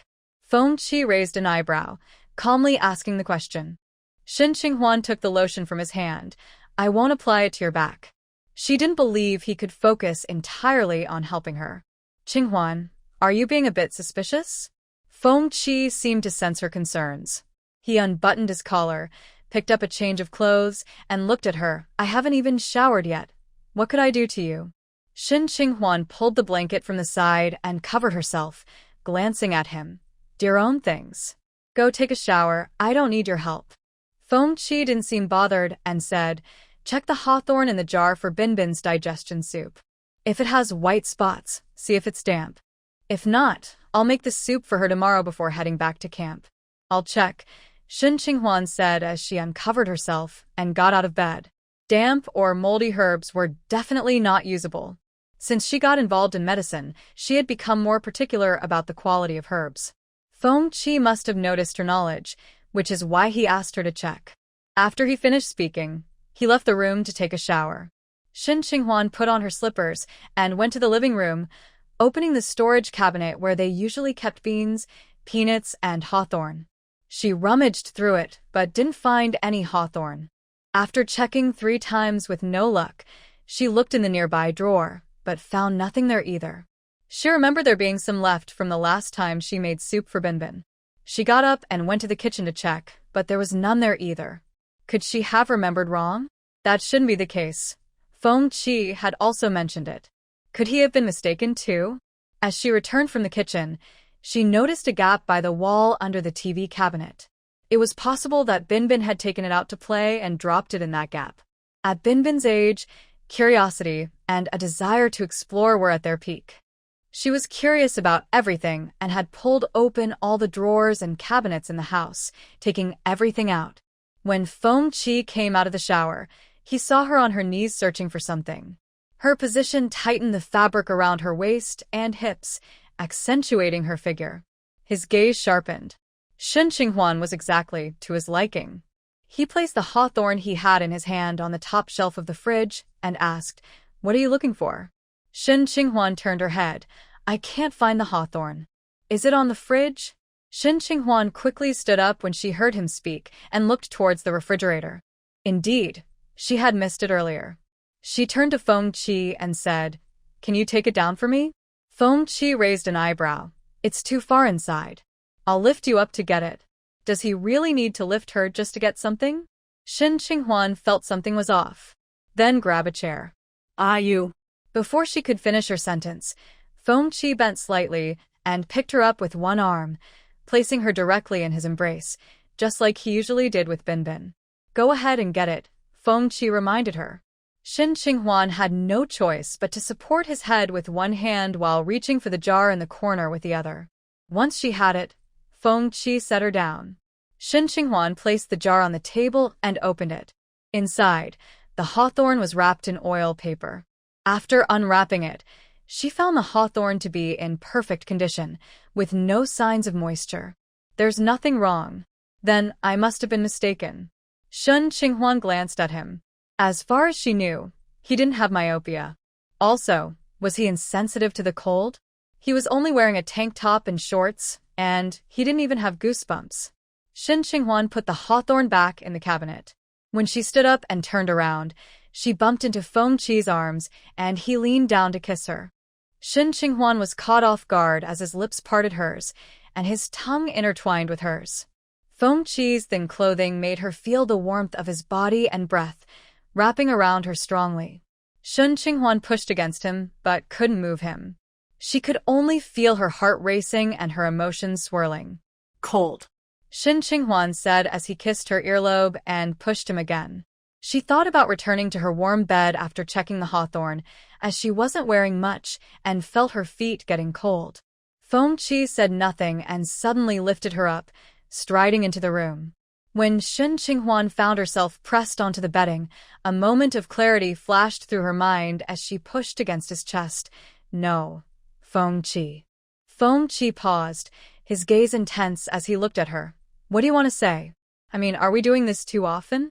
Just last night. They had already spent most of the night together. Did he want to again today? Was he invincible? Feng Qi kissed her hand that was pushing against him and looked at her again, his voice low. Do you think your man is incapable? We're doing it too often. It's not good for your health. Qinghuan, starting tomorrow, come run with me. You need to strengthen your body. I'm fine. I have no problems with my body. It's because you can't control yourself that. Is that so? let's test it out then. With that, he resumed what he had started earlier. Shin Qinghuan turned her face away and continued to push him. You big bad wolf, trying to bully me. No, just once. I have an important class tomorrow. Shin Qinghuan was impressed by Feng Ji's stamina. How could he be so strong? After reducing the frequency, she couldn't help but let out a whimper. Afterward, seeing him looking so energetic, she couldn't help but kick him. At that moment, he looked relaxed and was very easy to talk to. He kissed her eyelid and gently comforted her. Shall I help you apply some lotion? This time, Shin Qinghuan agreed. After everything that happened, what was there to be shy about? Feng Ji warmed the lotion in his hands and carefully applied it to her, feeling a sense of joy building in him. Shin Qinghuan had no idea. She only knew that his hands were warm, which made him quite suitable for this task. In the family compound, near the research institute, Shin Xiuxiu was determined to spend the night with Su Jiangwen, so she made 2 extra dishes tonight. Having moved from the countryside to Onqing, she knew how to cook. Back then, the Hu family always reminded her to be considerate and help with chores when she arrived at the Shin family. Once at the Shin family, Xia Hong didn't make her do housework, but she learned to cook to please them. Although she didn't cook every day, her skills had improved over the years. Today, she made a soup with nourishing ingredients and immediately served a bowl to Su Jiangwen. Su Jiangwen asked, Did Xiao Su drink any? Shin Xiuxiu smiled and replied, He can't drink this. It's for adults. But don't worry, he has a different soup that he has already had. Su Jiangwen then picked up the bowl. After dinner, Shin Xiuxiu took Xiao Su to bed early. Now the child was used to sleeping with them, especially since Zhang Hui had returned to Manqing, leaving Xiao Su with Shin Xiuxiu. Today, she intentionally didn't let him take a nap, so he fell asleep as soon as he got into bed. Su Jiangwen was still outside working on data. Shin Xiuxiu put on a nice outfit and applied some cream to her face and body. Bienvenue. Shin Xiuxiu approached Su Jiangwen, gazing at him with bright eyes. Don't stay up too late. Your health is important. Su Jiangwen looked up, not noticing anything different about her than usual, and said, You should sleep. You don't need to wait for me. Shin Xiuxiu had come prepared and wasn't going to leave. She took a chair and sat next to him, saying, I'll keep you company. Su Jiangwen glanced at her again. Xiuxiu, you really don't need to. Just sleep. Shin Xiuxiu lowered her head. Jiangwen, do you dislike me? Su Jiangwen paused, his hand holding the pen stopped, and he looked up. Why would you think that? Their marriage was unexpected. If he had a choice, he wouldn't have married Shin Xiuxiu, but now that they were married, life had to go on. Shin Xiuxiu blushed. Then why haven't we? You know? It was embarrassing for a girl to bring this up. Su Jiangwen was taken aback, his hand tightened on the table. He didn't expect her to. He avoided her gaze. You should sleep. Shin Xiuxiu bit her lip. Do you really dislike me that much? Tears began to flow from her eyes. She thought he would agree to marry her, because he liked her a little. If he married Shin Qinghuan, would he also resist being intimate with her? Su Jiangwen sighed helplessly. You should go back to your room. I'll return later. Shin Xiuxiu sensed his implication. Was he planning to be intimate with her? She didn't leave and looked at him, explaining. Jiangwen, I don't know what to do. When I returned to Anqing, my mom asked about my health and told me to take care of myself, worried I might get pregnant without knowing. But we haven't been intimate yet, and I feel really sad. She didn't want Su Jiangwen to think she was reckless or lacking in modesty. She wanted to tell him that she brought up intimacy because of what Xia Hong said, and she felt compelled to mention it. I understand. Just go back to your room. I'll clean up here and come back. Su Jiangwen's tone was calm, and he didn't look at her. Shin Xiuxiu nodded. Then I'll sleep now. After a little, Su fell asleep. She moved him to another room. She waited for about half an hour before Su Jiangwen entered the room. Jiangwen? Shin Xiuxiu couldn't help but call out to him. Su Jiangwen was wearing gray loungewear, which looked good to Shin Xiuxiu, making her heart race. He turned off the light and then got into bed. When he leaned closer, Shin Xiuxiu couldn't help but hug him. This intimacy was something Xia Hong had mentioned to her before their marriage. Men are usually very enthusiastic about this after getting married and want to do it many times, but she can't always give in to him. However, Su Jiangwen's behavior was different from what Xia Hong described. He finished quickly, cleaned up, put on his clothes, and didn't continue. He even mentioned that he had some work to finish for tomorrow and needed to complete it before resting. At that moment, Shin Xiuxiu felt sweet happiness in her heart. No matter what, they had become a real couple. Don't tire yourself too much. Rest early after you finish, she said softly. Su Jiangwen replied without looking at her and left the room. Shin Xiuxiu didn't notice anything unusual about him and thought he had been very gentle. Xia Hong had told her that the first time could be painful, but she didn't feel much discomfort, probably because Su Jiangwen was considerate of her. Shin Xiuxiu's happiness peaked as she realized she had a husband who cared for her well-being. This husband was Su Jiangwen, a man many girls in the courtyard desired but couldn't have, especially Shin Qinghuan. If Shin Qinghuan knew how gentle Su Jiangwen was with her, she would surely be very jealous. Moreover, Shin Xiuxiu thought that someone like Fengji, who was in the army and had a cold personality, would definitely not be gentle with Shin Qinghuan. Shin Qinghuan might seem glamorous on the outside, but only she knew the struggles she faced inside. Shin Xiuxiu thought about teasing Shin Qinghuan one day, imagining how twisted her face would look with jealousy, and couldn't help but laugh out loud. Shin Qinghuan set her alarm and didn't sleep in. However, Fengji was still up earlier. By the time she got up, he had already made breakfast. After eating, he returned to the camp, and Shin Qinghuan enjoyed a leisurely meal with Binbin. Bao Yu came over and said, Sister, he mentioned that there's a patch of chestnuts in the back valley. A few of us are planning to go pick some. Do you want to join? She knew Shin Qinghuan went to the hospital for classes almost every day, but also that her classes were not many, only 1 or 2 a day, so she had time for other activities afterward. Shin Qinghuan replied, Sister, I won't go today, I have class. Bao Yu thought the chestnuts were free for anyone who picked them, so it would be a shame for her not to go. We can wait until your class is over to go, she suggested. Shin Qinghuan asked, What kind of chestnuts? Bao Yu gestured with her hands, saying, About this big. Everyone usually hesitates to buy snacks for the kids, but if we pick some, we can boil them in salted water, dry them, and eat them as snacks. They taste so good. Shin Qinghuan looked at her fingers, which were only as big as pearls. They were so small that eating them would be a hassle. Shen Qinghuan said, "You all go ahead. Don't worry about me." Bao Yu had no choice but to give in and chatted with her. "I'll call Kai Yan too. If we find a lot, we can go to the market later and see if we can sell some for a little money so she has something to do and doesn't overthink." Shen Qinghuan then remembered Ji Kaiyan and asked, "How is she doing now? Has she gone back home yet?" Bao Yu replied, "She has some strong opinions. She said she would wait until Hongji sends news back home before returning." Just then, Ji Kaiyan appeared outside, looking around at Bao Yu's door. Bao Yu went out and brought her in. Shen Qinghuan asked her, "Have you had breakfast? If not, you can eat here." Ji Kaiyan quickly said, "I've already eaten. I came to find Sister Bao. She told me yesterday about collecting chestnuts." With Ji Kaiyan there, Bao Yu didn't disturb Shen Qinghuan anymore.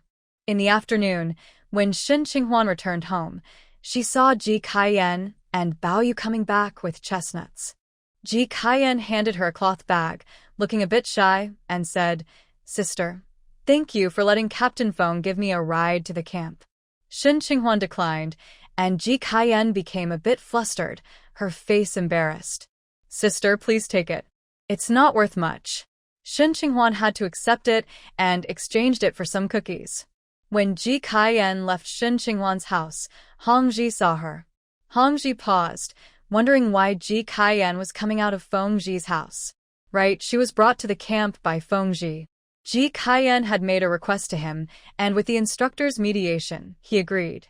But he still hadn't decided whether to send a telegram or write a letter. Writing a letter would take too long. It would take a month for back and forth communication. Yes, Ji Kaiyan was waiting to receive a letter from home before returning. With such a long wait, having Ji Kaiyan stay in the camp would greatly affect his image and reputation. As long as she stayed, discussions about him in the camp would continue, and Zhu Shitong would also cause trouble for him. As for sending a telegram, it wasn't as simple as he wanted it to be. He wished he could just say everything in 10 words or less. But Ji Kaiyan insisted that she needed to see the content first, to ensure everything was clear before sending it. She also needed to receive the letter from home before deciding to go back. She worried that something might go wrong with the letter on the way, and that the people at home wouldn't receive it. Just like before, when he wrote to say he was getting married in the camp, but they still treated her as their daughter-in-law. This left Hongji with no way to argue. He could only agree reluctantly. He went home and spoke with Zhu Shitong. Zhu Shitong decided to send a telegram home, keeping it as brief as possible. If they could send Ji Kaiyan away, he was willing to spend a little more money. Hongji called out to Ji Kaiyan, who was about to head back to the guest house. Kaiyan. Ji Kaiyan had gone with some women from the family compound to gather chestnuts, and her mood had improved a bit after talking with them. Otherwise, staying there made her feel anxious. It wasn't that she didn't want to leave the camp and go home. It was just that if she returned now, she feared her father would be very angry. Her father cared a lot about reputation and rules. Being engaged was almost like being married, and if the engagement was broken without a serious reason from the man, it would reflect poorly on her. In her hometown, she was often called by the Hong family for help, and everyone in the production team saw her as part of the Hong family. Breaking off the engagement now would be like getting a divorce. Very few people in the commune got divorced, and if she returned without a clear reason, she would be criticized by the villagers. Ji Kaiyan, who had traveled a long way to find her fiancé, still had some plans in mind. She didn't want to go back just like that. Now, she needed Hongji to send a message to her hometown, and she also wanted the camp leaders to write a statement for her to take back, explaining that it was Hongji who broke his promise and married someone else, not her fault. Ji Kaiyan stopped, thinking that Hongji had called her because he had finished the letter or telegram. "Kaiyan, do you have any contact with Captain Feng's family?" Hongji asked. The conflict between his wife and Captain Feng's wife had caused him some trouble, and he couldn't say he didn't care about it. Ji Kaiyan knew that the man who had taken her to the camp was Captain Feng, and his wife's name was Shen Qinghuan. She nodded but didn't want to say much since they no longer had any relationship. "Are you sending a letter or a telegram?" "A telegram." Hongji shared what he had discussed with Zhu Shitong. "Kaiyan, I realize I didn't handle this well, and you came here for nothing. For the telegram, I think it should be clear enough. I'll write that I got married 2 years ago with the leader's help and that my engagement with Ji Kaiyan is cancelled. Is that okay? At this time, sending a telegram cost 5 cents per word. He had 28 words, plus the transliteration fee, which would keep it under $2. Ji Kaiyan thought for a moment. Add that I apologize to the Ji family. Hong Ji calculated that with those extra words, it would be 36 words, exceeding $2. Plus, he knew that this apology would lead to gossip back in her hometown. Colorful Yen, I don't know if you've heard about my family's situation. My wife just had a miscarriage, and we need money from home. I think there are too many words here. It's unnecessary. I'd rather give you this money. So, let's skip the last part. Ji Kaiyan insisted. Let's keep it. Hong Ji felt a lump in his throat, glanced at her, and was once again relieved that he hadn't married her. Not only did she look plain, but she also spent money carelessly. If this money were exchanged, it could buy several large buns. All right, I'll send it out tomorrow, Hong Ji agreed, pinching his nose. He hoped that his family would receive the letter quickly and respond, so Ji Kaiyan could return home soon. Ji Kaiyan sighed in relief. She also wanted to go back quickly. Seeing her look as if she had shed a burden made Hong Ji feel strangely uncomfortable. He thought she had traveled far to find him because she loved him deeply. Now, not only did he have to compensate, but she was also making things difficult for him. Hong Ji believed he was better off than Ji Kaiyan in terms of education and looks, even though his family was a bit poor. However, he now had a stipend that could help make up for that. It was normal for Ji Kaiyan to hold on to him and not forget him. He couldn't help but say, Kaiyan, I hope you find a good place to settle down. Ji Kaiyan nodded, I will. I'm heading back to the guest house now. Hong Ji felt another pang in his heart. He didn't expect her to agree so readily. He added, Kaiyan, even though we don't have a future together, I hope our families can get along well. Ji Kaiyan didn't let him finish and pointed ahead. Your wife is looking for you. Hong Ji quickly turned around and saw Zhu Shitong standing not far away, looking somewhat displeased. He suddenly felt guilty and didn't pay attention to Ji Kaiyan anymore, walking towards Zhu Shitong. Zhu Shitong frowned and asked, What were you two talking about? You were standing so close. She certainly didn't think much of a rural woman like Ji Kaiyan, who couldn't compare to her. However, she worried that Ji Kaiyan might cling to Hong Ji. As the saying goes, strong women fear persistent men, and the reverse is also true. I was discussing sending a telegram with her. We agreed to send it tomorrow to help her return home sooner. Zhu Shitong seemed skeptical. How could it take so long to say just those 2 sentences? She had been standing there for quite a while. Hong Ji explained, I was surprised to see her come out of Feng Qi's house, so I asked her about it. Zhu Shitong's expression suddenly changed. Feng Qi's threat still echoed in her ears. Now, she and Xin Qinghuan had completely fallen out and would no longer have any contact. She wanted to live a good life with Hong Ji and had no intention of getting involved in anything else. But why was Ji Kaiyan going to see Xin Qinghuan? What did you find out? Zhu Shitong asked, feeling a bit sensitive and immediately on guard. When Kaiyan came over, she happened to run into Feng Ji and his wife. They brought her to the camp because their train arrived in Qingqing very late, and there were no buses to take them back, Hong Ji explained to Zhu Shitong. This was what Ji Kaiyan had told the instructor. Zhu Shitong bit her lip, secretly cursing Xin Qinghuan for meddling. If they hadn't gotten involved, Ji Kaiyan might not have even found the camp and could have been taken advantage of. After all, she was a rural woman, traveling far for the first time, barely able to read, and looking quite naive. Zhu Shitong thought maliciously that if Ji Kaiyan had been taken, this situation wouldn't have happened. Now, she not only lost money, but also became the subject of ridicule. Why did she go to Xin Qinghuan? She could have just taken a ride back with them, no need to visit in person, Zhu Shitong said. Hong Ji agreed. Maybe she wants to get closer to her, otherwise, who would she know here? But could someone from the countryside, looking so innocent, really have such intentions? Zhu Shitong glanced at him. What if someone is telling her to write letters or send telegrams? It might not be Ji Xian's idea at all. How could an uneducated woman have such cleverness? Was it Shun Qinghuan teaching her? Zhu Shitong felt that Shun Qinghuan definitely had a motive, especially since they had fallen out and she was clearly displeased with her. Hongji said, "Tomorrow we'll send a telegram. You can ask Kai Yan." Zhu Shitong thought for a moment and agreed. Shun Qinghuan's assignment for Xiaoya was similar to the first version. Xiaoya shook her head and gave her a low score, asking her to stay after class for extra help in that area. Shun Qinghuan had prepared for this, knowing she would respond that way. She showed the score that Dr. Ma, the main teacher, gave her to both herself and the other students. She said, "When Dr. Xiao first mentioned that my work wasn't thorough enough, I felt anxious. I quickly searched for information when I got home, but everything I found pointed out that I hadn't missed anything.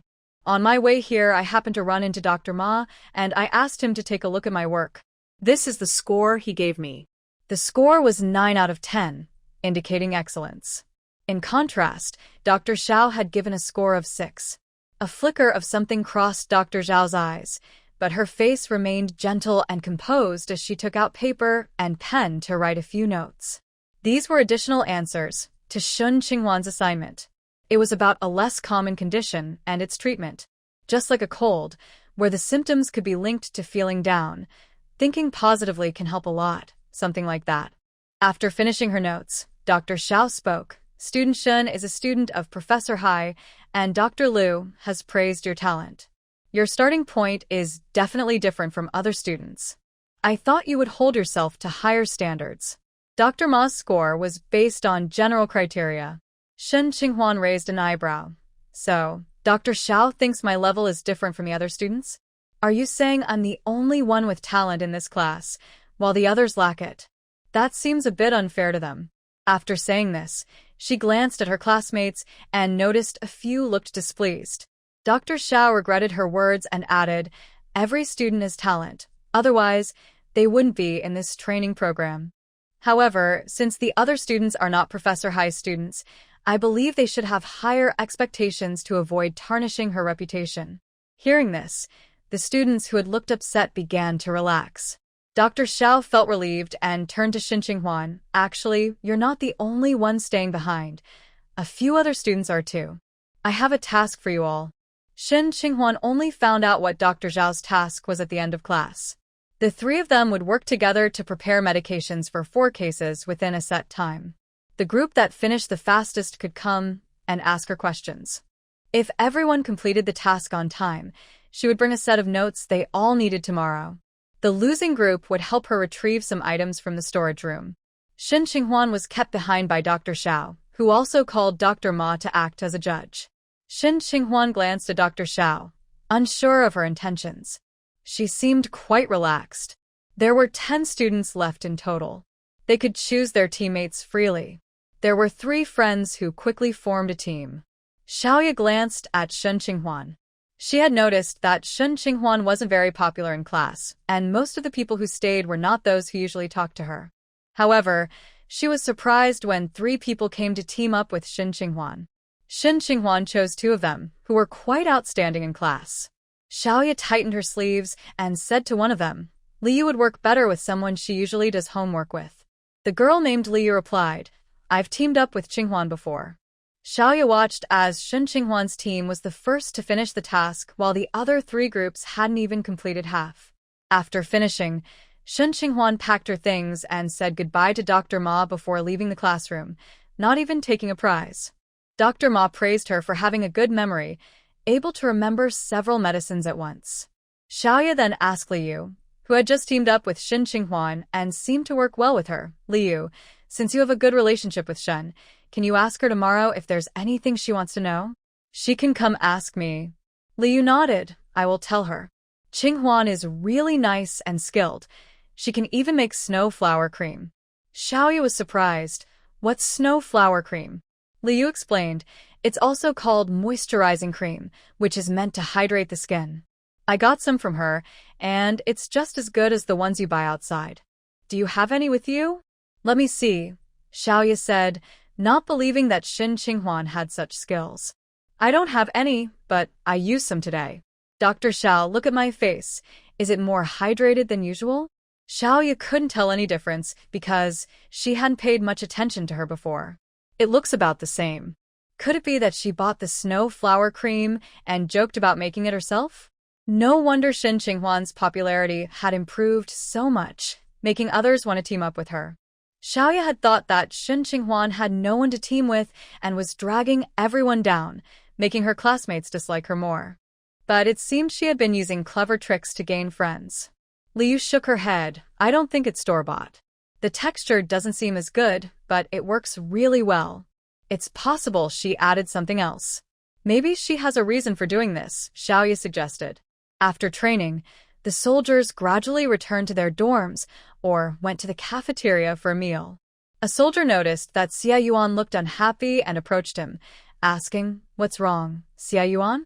Did you lose some money?" Xia Yuan looked up and saw it was Wang Sheng, an old friend. He shared his troubles. My wife traded half a bottle of oil for some moisturizer. I reminded her not to waste food, and she got angry. What kind of moisturizer? It seems it was something the wife of Captain Feng made, just a cream for women to apply on their faces, Xia Yuan replied. Feng Qi, who had good hearing, paused when he overheard this. Wife of old Feng? Wang Sheng had a strong impression of Feng Qi's wife. Like Xia Yuan's wife, both women seemed gentle but were tough with men. Fortunately, his wife didn't associate with them. However, Wang Sheng felt the need to advise, "You mean the snowflake cream, right? I know about that. Women really like to buy it. It doesn't cost much, so if she likes it, let her buy it. We men shouldn't be so stingy." In his hometown, a man who is too stingy wouldn't find a wife. Xia Yuan shook his head, realizing Wang Sheng misunderstood him. He explained, "That's not what I meant.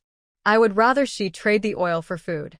She not only applies it on her face but also on her hands and feet. That moisturizer is made from oil, which is such a waste." It's not about the money. He just felt that using food for something other than eating wasted its true value. Many people still struggle to have enough to eat. Xia Yuan was a person with strong principles and couldn't accept Yao Qin's actions. They had argued the night before, and their relationship had cooled again. Wang Sheng thought of another possibility. My hometown isn't the coldest, but it gets very cold every year. Before it even snows, many people get frostbite or have cracked hands and feet that can bleed and hurt. Experienced elders apply some lard before it gets that bad, but now young people buy clam oil. Is your wife prone to frostbite on her hands and feet, which is why she does this? That made sense. It wasn't that they were so poor they couldn't afford it. If his wife wanted to spend a few cents on snowflake cream and it made her happy, then so be it. But Xia Yuan felt embarrassed to say, "No, she applies it all over her body too." Wang Sheng paused. A box costing a few cents should last a few days, right? He wanted to say something when he noticed Feng Qi was standing not far away, looking at them calmly, showing no signs of guilt for eavesdropping. "I heard you mention my wife. Is there something going on?" Xia Yuan suddenly felt embarrassed. It was awkward to talk about someone's wife behind their back and then get caught. Wang Sheng also felt a bit uncomfortable, but since Feng Qi had heard them, he couldn't deny it. Xia Yuan said his wife borrowed some lotion from your wife. He thinks his wife deserves nice things. I was just saying spending a little money to please your wife is fine. Right, Lao Feng? Xia Yuan opened his mouth but didn't argue, agreeing with Wang Sheng's words. He didn't know how much Feng Qi had heard, and changing the subject would only make things more awkward. Feng Qi had a strong impression of Xia Yuan. He was a bit foolish, but managed to get married. He agreed with Wang Sheng and calmly suggested, "If you can't support a family, then don't get married. Let someone who can take care of her marry her. A man shouldn't marry if he can't provide for his family." Xia Yuan was taken aback, feeling embarrassed. Just as he was about to speak, Feng Qi continued, "My wife didn't force anyone to borrow lotion. If you have issues in your marriage, don't involve my wife." Feng Qi's tone became a bit cold towards the end. Wang Sheng quickly intervened. "We didn't mean anything bad. We were just mentioning where the lotion came from. Xia Yuan's wife is an adult. How she handles it is not related to my wife, right, Xia Yuan?" He gave Xia Yuan a look, urging him to agree. If this got back to the two women, it would only make things worse between them. Xia Yuan nodded. "Yao Qin borrowed it on her own. It has nothing to do with Feng's wife. Only then did Feng Qi relax. After Feng Qi left, Wang Sheng told Xie Yuan, "You should talk to your wife about this. If it didn't cost much, just let her be. Otherwise, she'll be upset every day, and that will annoy you." Thinking about Yao Qin's attitude of not wanting to talk to him made Xie Yuan's head hurt. He looked at Wang Sheng and shyly said, "Wang Sheng, could you talk to your wife and ask her to help persuade Yao Qin?" He figured his wife wouldn't listen to him, but maybe she would listen to someone else. Xie Yuan still believed in not wasting food. He could use lotion on his face and other dry areas, but he didn't agree with using it elsewhere. Wang Sheng didn't expect this request and regretted speaking up earlier. He replied, "I remember my wife and your wife don't know each other well. If she approaches her suddenly, it might come off as rude and won't have the desired effect. You should talk to her yourself, or find a friend of hers who can help," Wang Sheng suggested. Xie Yuan thought for a moment. He did know two people, but he couldn't bring himself to ask. If his wife talked to Yao Qin first, she would only get angrier. Seeing Xie Yuan's worried expression, Wang Sheng, feeling sympathetic, offered another idea. "Since we finish work early today, why not pick up your wife? This way, she will know you care about her and are concerned." It could open up a chance for discussion. Xie Yuan was taken aback. He hadn't considered picking up Yao Qin after work. The military hospital was close to their housing area, so she could come back on her own without any danger. She wasn't a child. Wang Sheng shook his head at his reaction. "It seems my previous suggestions were in vain. Look at old Feng ahead. Isn't he walking towards the hospital? I think he's going to pick up his wife." He pointed ahead to where Feng Qi was walking, a bit far away, but visible. Xie Yuan paused, suddenly thinking of a plan. He said to Wang Sheng, "Let's forget about the oil change this time. In the future, I'll talk to Captain Feng and ask him to ensure his wife doesn't change Yao Qin's oil." Wang Sheng was surprised he could come up with that. "But this could cause some tension between your wife and Feng's wife, and you might end up with problems. Aren't you worried your wife will confront you about it?" Xie Yuan replied firmly, "I'm doing this for her good. Feng's wife is from the city and has higher standards. Yao Qin can't compare, and she will only become more vain if she keeps trying to match her." Wang Sheng glanced at him, realizing he thought Feng Qi's wife was a bad influence on his wife. He had heard about Feng's wife being from a big city. Although she now lived in the countryside, she grew up in a family of officials, so her behavior was different from that of rural girls. Xie Yuan had a point. As the saying goes, birds of a feather flock together, and being around certain people can influence your behavior.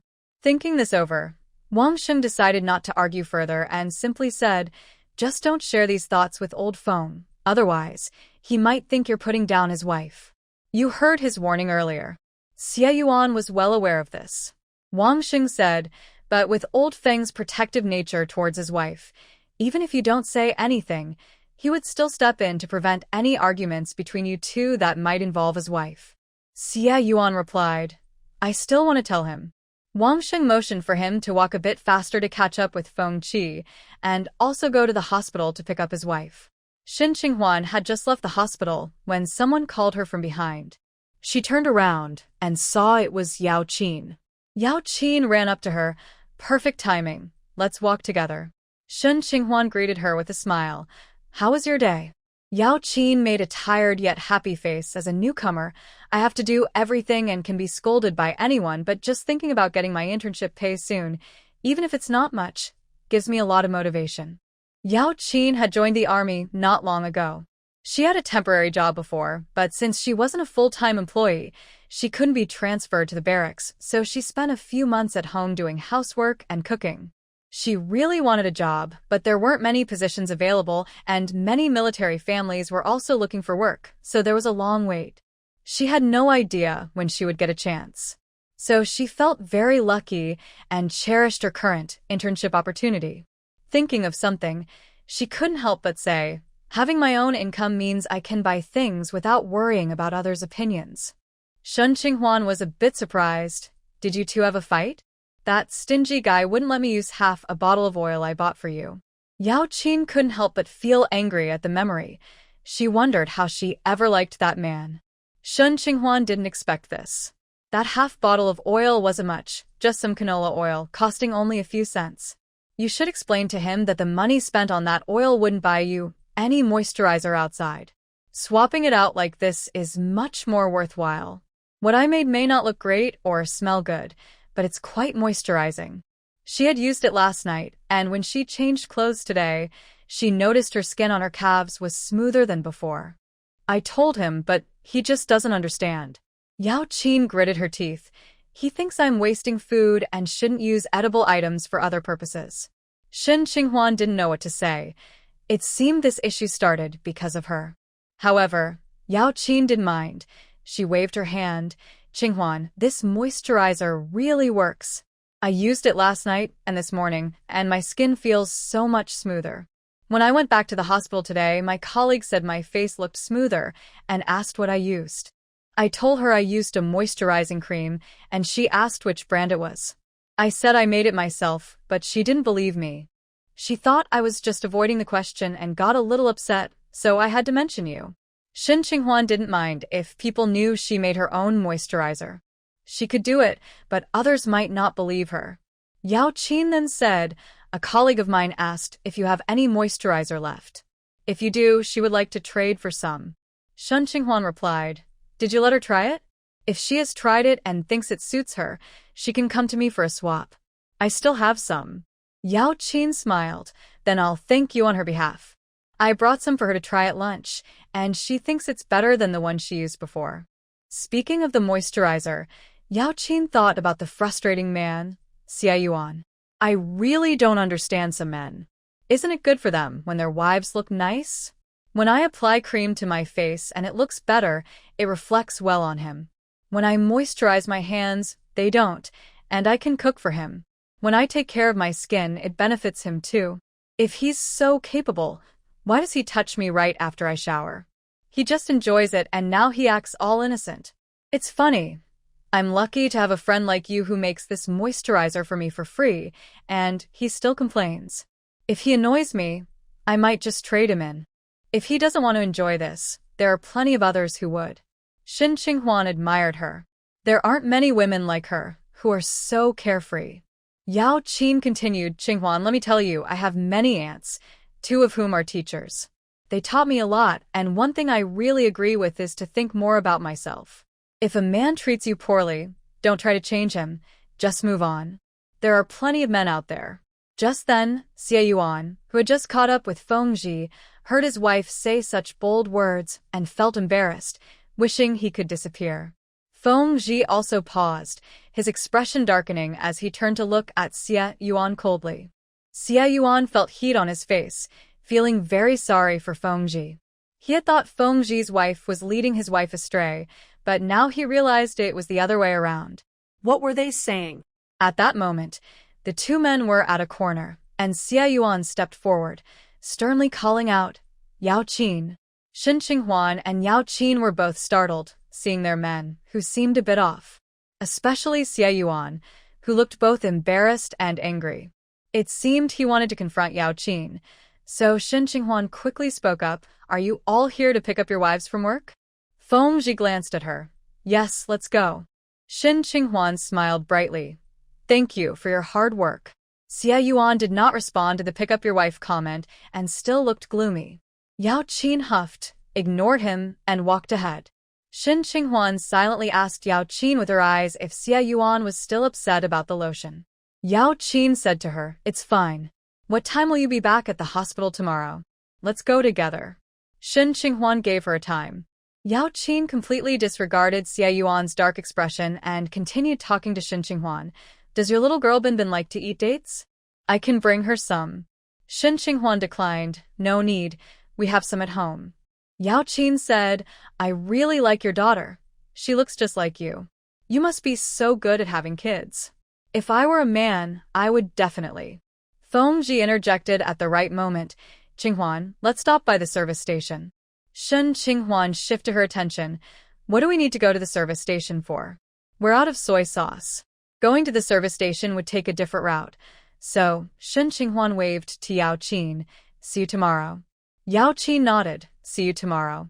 After that, She felt a chill when she thought she caught Xie Yuan's cold gaze on her.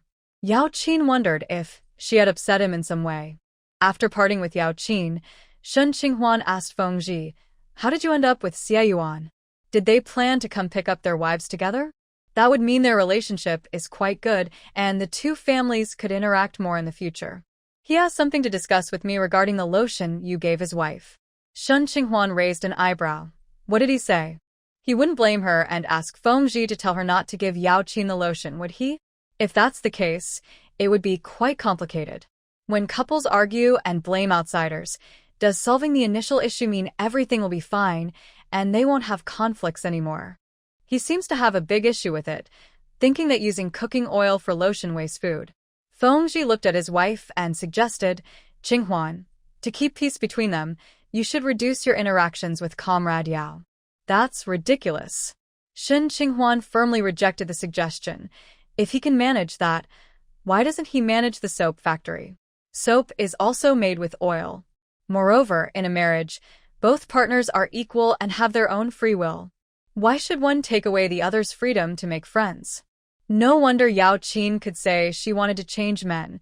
It seems she feels quite stifled living with such a husband. Feng Ji paused for a moment, turned his face, and said seriously, "Qinghuan, you should have heard the saying that a gentleman does not stand under a dangerous wall." When couples are in conflict, outsiders getting involved can easily stir up resentment. We can only control our own actions.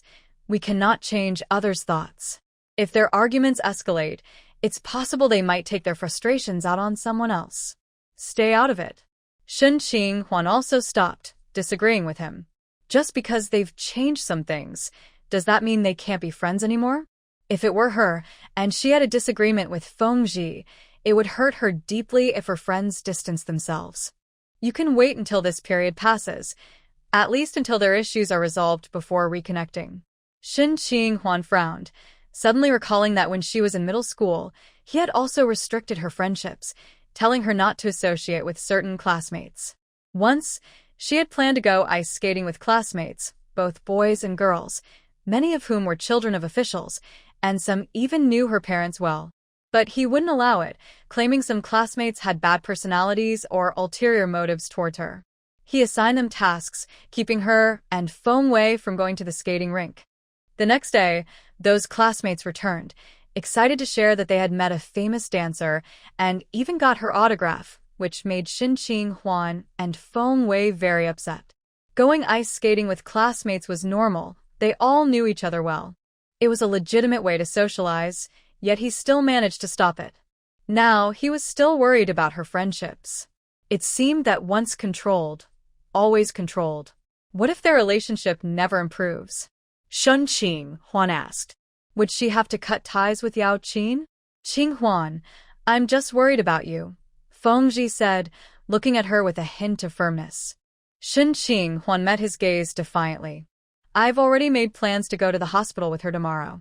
Her tone carried a sense of rebellion, as if she were entering a phase of defiance after being controlled for so long.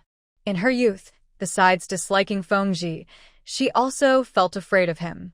At that time, he had been given the authority by their elders to discipline her and Feng Wei. If they got into trouble, he would scold and punish them. Over time, when the relationship between superiors and subordinates becomes too similar, the subordinates may start to feel fear towards their superiors. At this moment, she felt a bit uneasy.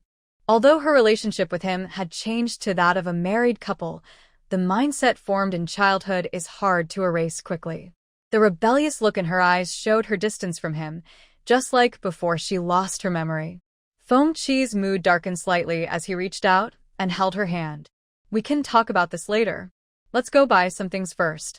His hand was warm and strong, and when Shen Qinghuan tried to pull away, he held on tightly, making it impossible for her to move.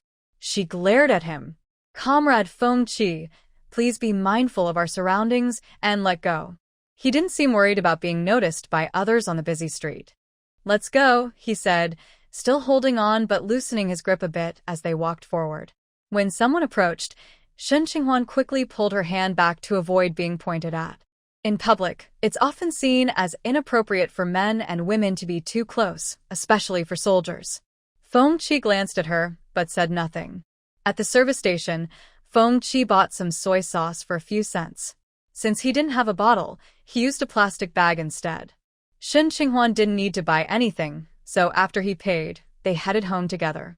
At the entrance, they saw Suan playing with Binbin, holding a cloth tiger and showing it to the child. When he noticed Shen Qinghuan and Feng Qi, he stood up. "You're back. I just told Binbin that Mom and Dad should be home soon, and here you are." Feng Qi replied calmly, "What's going on?" Suan pointed to the kitchen.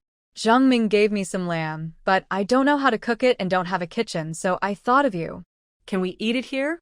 Feng Qi looked at Shen Qinghuan. "Do you want to eat lamb?"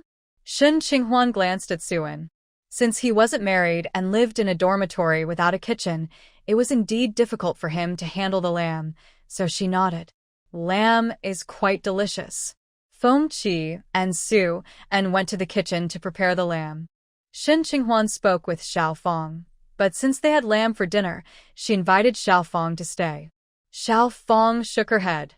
Shen Qinghuan accepted her decision, asked about Binbin's day, and let her go. Dinner was a bit late because the lamb took time to cook. However, when the lamb hot pot was served, it felt worth the wait. On the table, Suan and Feng Ji were mainly talking, while Shen Qinghuan, who wasn't very familiar with Suan, lost interest in their conversation and focused all her attention on her daughter, serving her some tender lamb. Suddenly, Feng Ji reached over with a bowl and placed it in front of Binbin, filled with small pieces of radish. Shen Qinghuan glanced at him, and he offered her a piece too. Shen Qinghuan raised an eyebrow. She wasn't asking him for it. She returned the piece he offered. "Don't you like it?" Feng Ji asked. Shen Qinghuan nodded. No. Suan looked at the two of them, feeling a bit uncomfortable. He wanted to say something, but held back. Thinking back to their childhood, their behavior seemed quite awkward. Shen Qinghuan shifted her gaze and heard Feng Ji ask Suan, "What was the reason for your last leave home?" Suan replied, "It was just a mess I got into by meddling. Manhwa was having a work-related issue with her brother. I foolishly went to give some advice, and they both turned against me. After I left home, they even said things in front of my grandma that upset her, causing her to go to the hospital. Even though she's out now, her health isn't as good as before." He then looked at Feng Ji strangely, as if he should already know this. Feng Ji avoided his gaze and asked, "Will you meddle again next time?" Suan waved his hand. "Not a chance." Shen Qinghuan felt Feng Ji's eyes briefly glance over her.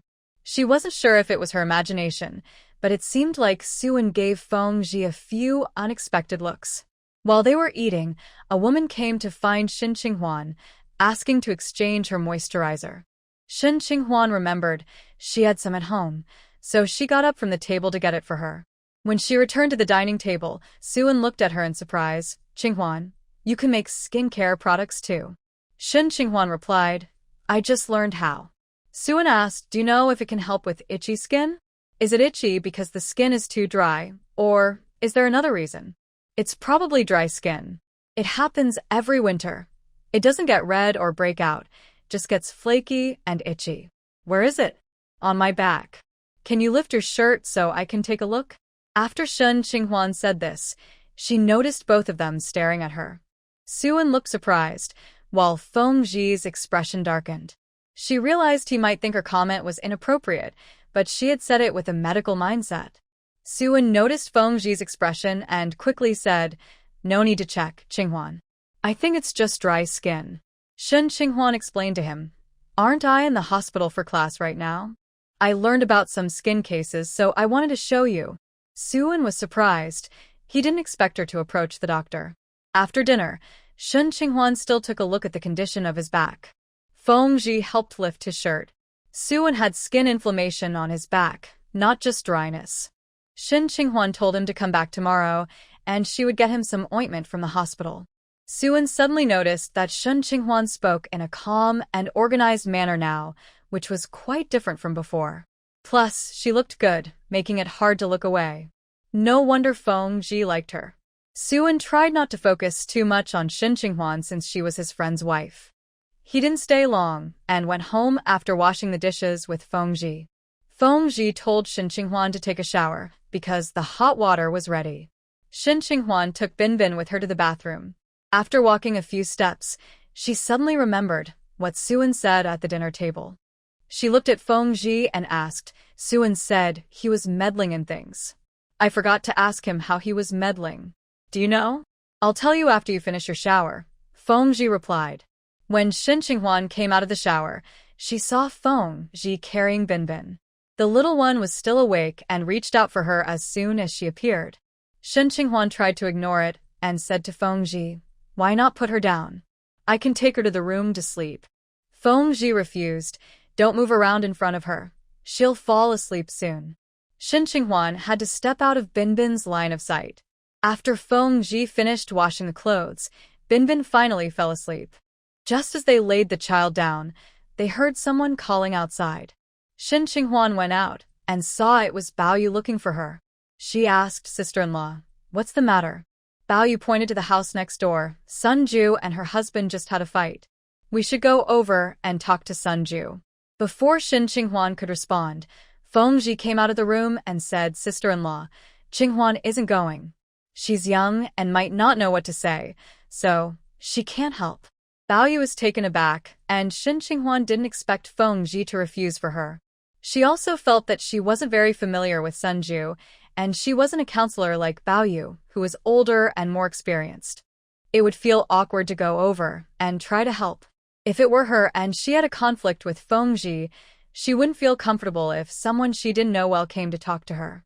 But before she could say anything, Fengji made the decision for her, making it seem like he was her guardian. Baoyu had no choice but to say, well, my sister-in-law is a bit young, so I'll call Gui Yun. After everyone left, Shin Qinghuan looked at Fengji and asked, why did you make the decision for me? Do you want to go? Fengji closed the door. Isn't that what you said about not meddling? Shin Qinghuan frowned. Fengji knew she was thinking about Yao Qin's situation and felt a bit helpless.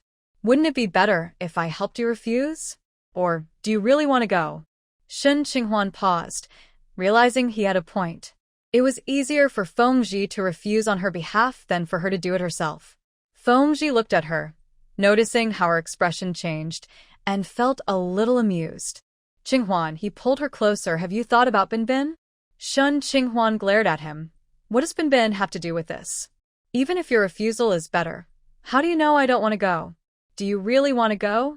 Shin Qinghuan turned her face away. Now that you've already refused, I definitely can't want to go. She looked quite adorable. Fengji couldn't take his eyes off her and smiled slightly. I told you not to meddle because I worry about conflicts. If something happens to you, what will Binbin do? Shin Qinghuan looked up and retorted, you, as a camp leader, are so fierce. Don't others fear you? Who would dare to take their anger out on your wife? If they do, that's your problem. When people get emotional, they lose their rationality and don't think things through. Even if I were the Jade Emperor, it wouldn't help. I've already made plans with Yao Qin to go back to the hospital together tomorrow. I won't distance myself from her because of their marital issues. I won't get involved in their problems, and if something goes wrong, I'll ask for help, Shin Qinghuan said firmly. Then she glanced at Fengji's expression. Fengji seemed unfazed and said, tomorrow, I'll take you both to the hospital. No need. Then we'll talk about it tomorrow. I'm going to take a shower. Please bring the hot water bottle inside, and later I'll help you apply lotion. I don't need it. I'm going to sleep, Shin Qinghuan said as she turned to leave, but just as she did, Fengji pulled her into his arms and kissed her forehead. He released her before she could push him away, saying, I'll warm your bed later. Shin Qinghuan wanted to argue, but then thought about how warm it was to sleep with him, so she kept quiet. Shin Qinghuan took the hot water bottle filled with warm water from Fengji into the room. She went to check on her daughter in the little bed. The little one was sleeping soundly, her eyelashes like tiny fans, and her chubby face looked so sweet. It seemed she was dreaming something nice, as her mouth even curled into a smile. Shin Qinghuan couldn't help but smile too, feeling much better. The frustration from her dad faded away. Just as she lay down on her bed, she heard some noise outside. Fengji had finished his shower and was talking to someone. After a while, Fengji came to the door and said, "Qinghuan, I need to step out for a bit. You can sleep." Shen Qinghuan pretended to be asleep. Fengji walked to her bedside, knowing she was faking it, and pulled the blanket up for her. Once he left, Shen Qinghuan opened her eyes. She wasn't sure if it was memories from her childhood that triggered her mind, but now her head felt a bit painful. Most of her memories had returned, but she still couldn't remember the nearly 3 years she spent married to Fengji and raising their child. Suddenly, she thought about why she had left home a few months ago. Fengji and the neighbors suspected she had eloped, but now there was evidence showing that wasn't the case. She recalled the incident with the human traffickers at the market and wondered if she had encountered them while out. That group had been caught, but there was no link to her disappearance. However, she had dreamt of being chased by traffickers before. Also, she couldn't have just left home for no reason. According to Fengji, when she left, she packed some clothes and took money with her. This wasn't just a simple outing. It seemed she planned to be away for several days. Yet, when she was at Granny Lee's house, she didn't see the clothes or money she had taken from the camp. So, it was likely that she had quarreled with Fengji and then ran away, only to encounter an accident along the way that caused her amnesia. Whether their marriage was accidental or based on love, arguments were still possible. Just like earlier, Fengji could easily get on her nerves and they could have a big fight. But what could have caused her to argue with Fengji so badly that she left without caring for their daughter? Even when she was completely amnesiac, she felt a deep affection for Binbin, possibly due to their mother-daughter bond. So, if she could leave her daughter behind while being aware, it meant she must have faced something unbearable. Even if she had planned to marry Fengji for her own reasons, it didn't mean they wouldn't have conflicts or fights. What could have been the issue that led her to leave home? This conflict remains unresolved, and in the future, the couple will likely argue again because of it. Shen Qinghuan felt a throbbing headache, unsure if it was due to overthinking. She quickly tried to stop her racing thoughts and forced herself to sleep. She didn't know when she finally fell asleep. In her dream, she spent a whole day with a child. The child was a bit fussy during the day and wouldn't sleep, insisting on being held. While preparing formula, she accidentally knocked over the glass bottle, shattering it and spilling milk everywhere. She had to place the child in the crib to clean up the mess, which took a long time. By the time she finished, the child had been crying for a while. She straightened her sore back and hurried to pick up the child. After finally getting the child to sleep, she collapsed onto the bed herself. Then, in a hazy state, Fengji returned and started to disturb her. In the dream, she felt both angry and wronged, leading to an emotional outburst. The word divorce slipped out. Fengji stopped moving, but after she shouted for a divorce, his expression turned dark as he pinned her down again. Shen Qinghuan couldn't tell if she was dreaming or awake. Her feelings were very real, filled with the frustration of a long day and the lack of proper rest at night. She felt like hitting someone. And she did, surprising herself with the strength she had. She pushed and kicked. With a thud, a very real sound reached Shen Qinghuan's ears, waking her up. In the dim light from outside, she vaguely saw a shadow on the floor. It was Fengji. She had kicked him out of bed. Shen Qinghuan turned on the light and met his gaze. She spoke first. "What are you doing?" "I was sleeping well." The emotions from her dreams spilled over. And she wasn't wrong. What had he been doing just now? Wasn't he trying to do something to her? Otherwise, he wouldn't have ended up on the floor. How annoying. Shen Qinghuan seriously suspected that the scene from her dream had actually happened. Otherwise, why would she be so angry right now? Fengji remained sitting on the floor, looking at her with a puzzled expression. "Qinghuan, I just got into bed. I didn't touch you." Shen Qinghuan didn't believe him, thinking he was being sly. "You clearly leaned over. How else would I have pushed you?" Fengji stood up. "Did you dream it?" "I just pulled the blanket for you, not meaning to wake you." Shen Qinghuan pulled the blanket up and said, "You should sleep in another room." Fengji stared at her and asked, "Qinghuan, Are you still upset with me for helping to refuse Sister Bao? Her cheeks were flushed, showing that she had just woken up, looking anxious and angry. He knew she was overthinking things. He sat on the edge of the bed and softened his tone. Let me apologize to you. Please don't be angry. Shin Qinghuan was taken aback, looking at him in disbelief. Was he really apologizing to her? Was this a dream or reality? She had never seen him apologize to anyone, let alone to her. It was always her who apologized to him. Although he appeared serious, he had a proud and somewhat arrogant nature. He was not the type to easily back down. Fengji sighed. I just went out to help deal with the Zhao Chong situation. Zhao Chong's wife was upset and ran out. I had to hold Zhao Chong back and make him apologize to her and bring her back. If you had gone to persuade her, Zhao Chong's wife might have blamed you. Zhao Chong's wife was upset because she added too much salt while cooking potatoes, and Zhao Chong got angry with her.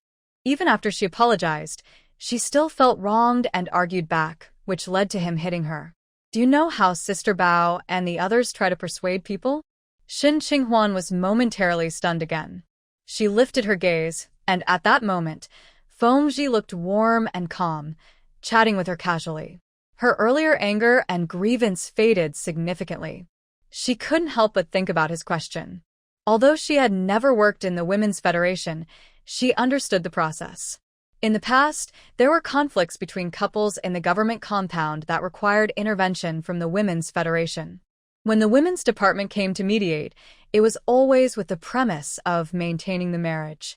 They encouraged couples not to divorce, promoting ideas of tolerance, mutual understanding, and taking a step back.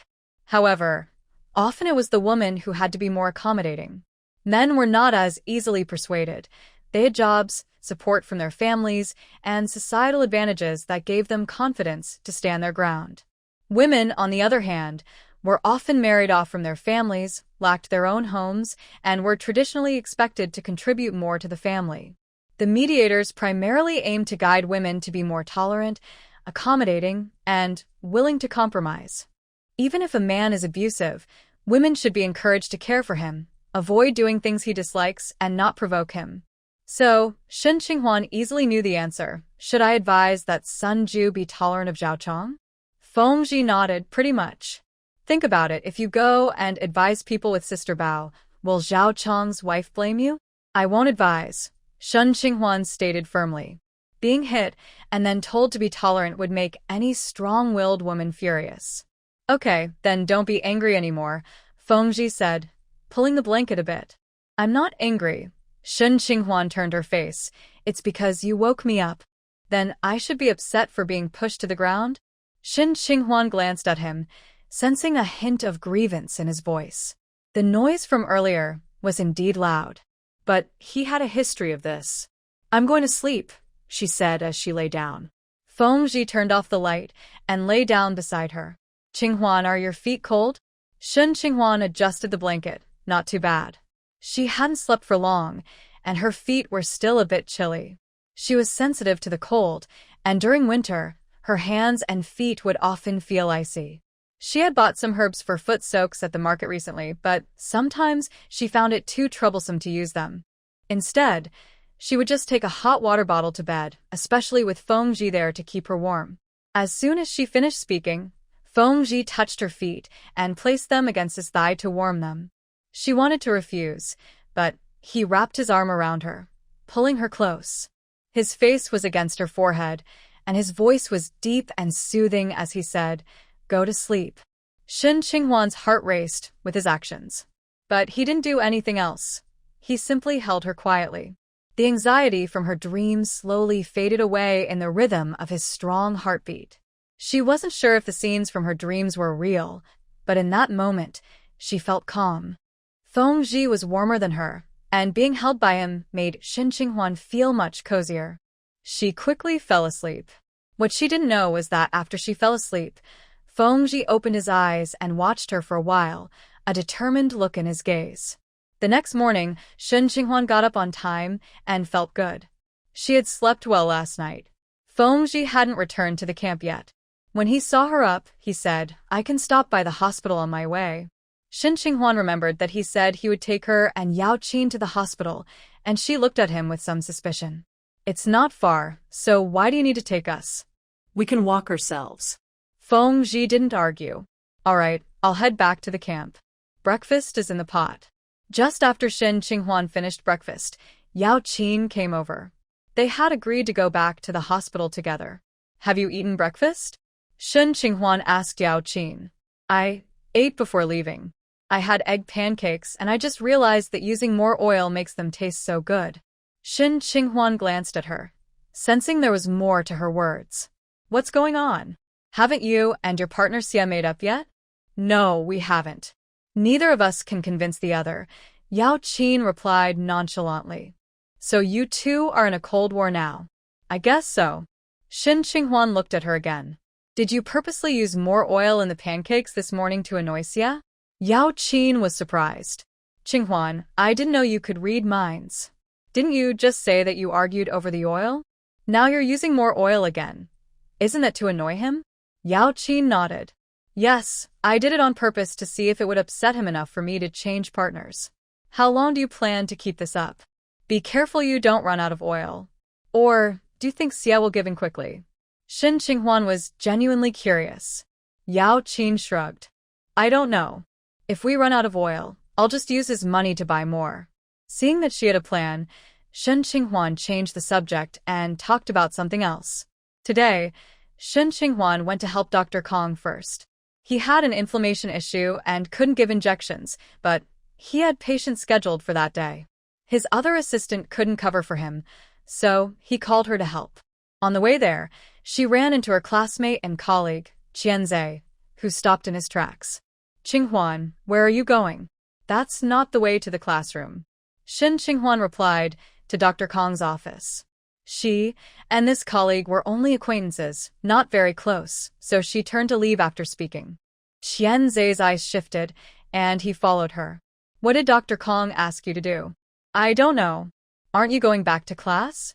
Today, Dr. Xiao is leading the group for collection, so it's fine if I return later. I'll check in with Dr. Kong to see if he needs help. Shin Qinghuan went along with him. She had figured out a bit about her colleague's personality. He seemed worried about missing out on any benefits from Dr. Kong, so he insisted on following her. When they arrived at Dr. Kong's office, Dr. Kong pointed to an elderly lady and said to her, she has lumbar muscle strain. You can give her acupuncture. Before Shin Qinghuan could speak, the elderly lady exclaimed, Dr. Kong, is this your apprentice? She looks too young. Seeing someone so young made her nervous. Dr. Kong replied, last time it was Professor Hua from the Research Institute who had a headache, and she treated him. Today, my hand isn't working well, so she has to do it. If you want me, you'll have to wait 3 or 4 days. Qianzai glanced at Dr. Kong's assistant, Huang Xinhua, who seemed calm and had no objections to Dr. Kong's decision. Qianzai couldn't help but speak up, Dr. Kong, Qinghuan has never done this before. Before he could finish Dr. Kong impatiently interrupted, I said let her do it, so let her do it. Dr. Kong has a bit of a temper. Sometimes he acts like a grumpy old man. As his apprentice or assistant, you have to learn to stay out of his way and keep quiet when he gets angry. Qianzai was doing just that. Right now, Western medicine is more popular than traditional Chinese medicine, and his family encourages him to study Western medicine. They used their connections to get him into the training program, hoping he would achieve something great. He had been in the training program for a while and was among the top students, often praised for his intelligence and talent, believing he was a natural healer. Then Shin Qinghuan was chosen by Professor Hailan. Shin Qinghuan, who had a bad reputation and little medical knowledge, was selected just because she had a special prescription. It felt so unfair. What about him, who had worked hard and sacrificed so much to be chosen by Professor Hailan? At that moment, Qianzai felt a surge of frustration. He wanted to see what kind of genius Shin Qinghuan really was. When Shin Qinghuan joined the class, she performed better than most students, but Qianzai didn't think she could compare to him. Over time, the teachers and leaders would see who truly had talent.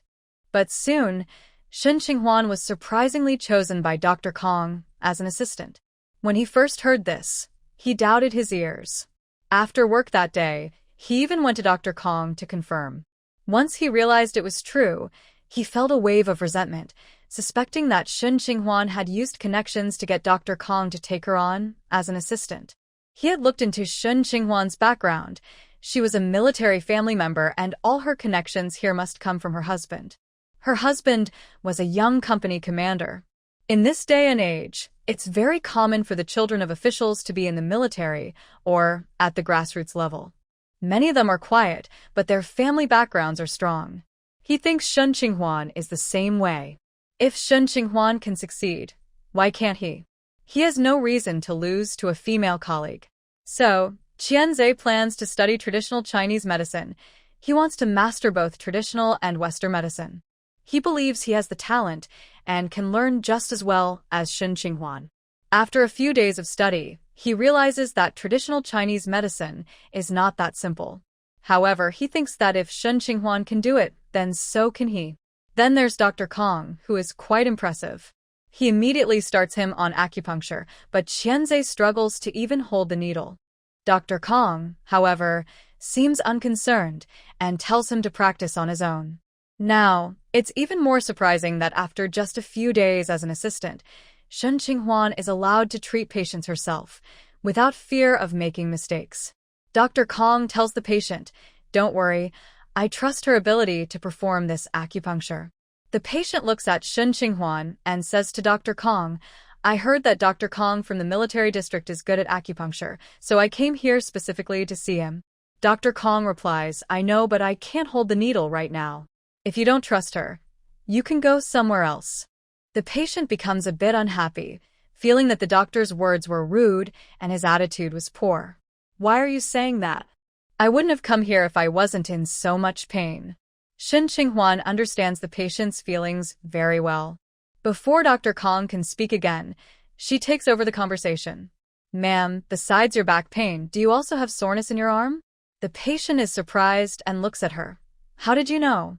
Shen Qinghuan squats down, looking kind, and points to the patient's right arm. "This arm hurts, right? You sometimes press it with your left hand, and I can see it on your face. Ma'am, let me help you with your arm soreness. If it feels better, will you trust me to do the acupuncture?" The patient agrees readily, her expression brightening, and even smiles a little. "You're quite charming, young lady." Shen Qinghuan smiles back and asks her to place her right hand on the cushion. Then she inquires, "Did you lift something heavy?" The patient nods. "Yes, my eldest loves the pickled dumplings I make. The jar for the pickles isn't very heavy, and I usually have no problem lifting it. But after lifting it twice the other day, my arm started hurting. I really feel like I'm getting old and not as strong anymore." It's not really about age. Even young adults can have this issue if they often lift heavy things. This might be bone hyperplasia. Let me give you a quick massage to relieve it for a while. If you want more relief, acupuncture is the way to go.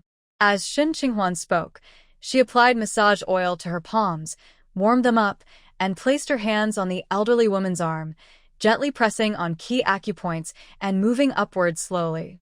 "It might hurt a little, but it won't last long," Shen Qinghuan said softly to the elderly woman. Qianzhe watched in surprise and asked, "Qinghuan, which acupoints are you pressing? Does it really help?" Shen Qinghuan appeared calm and confident, managing to soothe the elderly woman's emotions effectively. Regardless of whether her massage technique worked, she certainly knew how to calm someone down. Qianzhe couldn't help but glance at her a few more times. Shen Qinghuan was already attractive, and her gentle demeanor made it hard to look away. She had a strong presence. Shen Qinghuan simply responded with a soft not providing an answer. She gradually increased the pressure, paying attention to the elderly woman's expressions and mentally noting the changes. Her experience was limited, and she knew that only through practice and reflection could she improve. After completing 2 cycles of massage, she withdrew her hands and asked the elderly woman, "How do you feel now?" The elderly woman smiled brighter than before and said, "Oh, I really feel much better." "Young lady, I apologize for being narrow-minded," Shen Qinghuan replied. "At my age, it's understandable that people might not trust me easily. If I were in your shoes, I would feel the same. Now, The elderly woman was willing to let her perform acupuncture. Shen Qinghuan asked Dr. Kong to observe, providing the elderly woman with an extra sense of reassurance.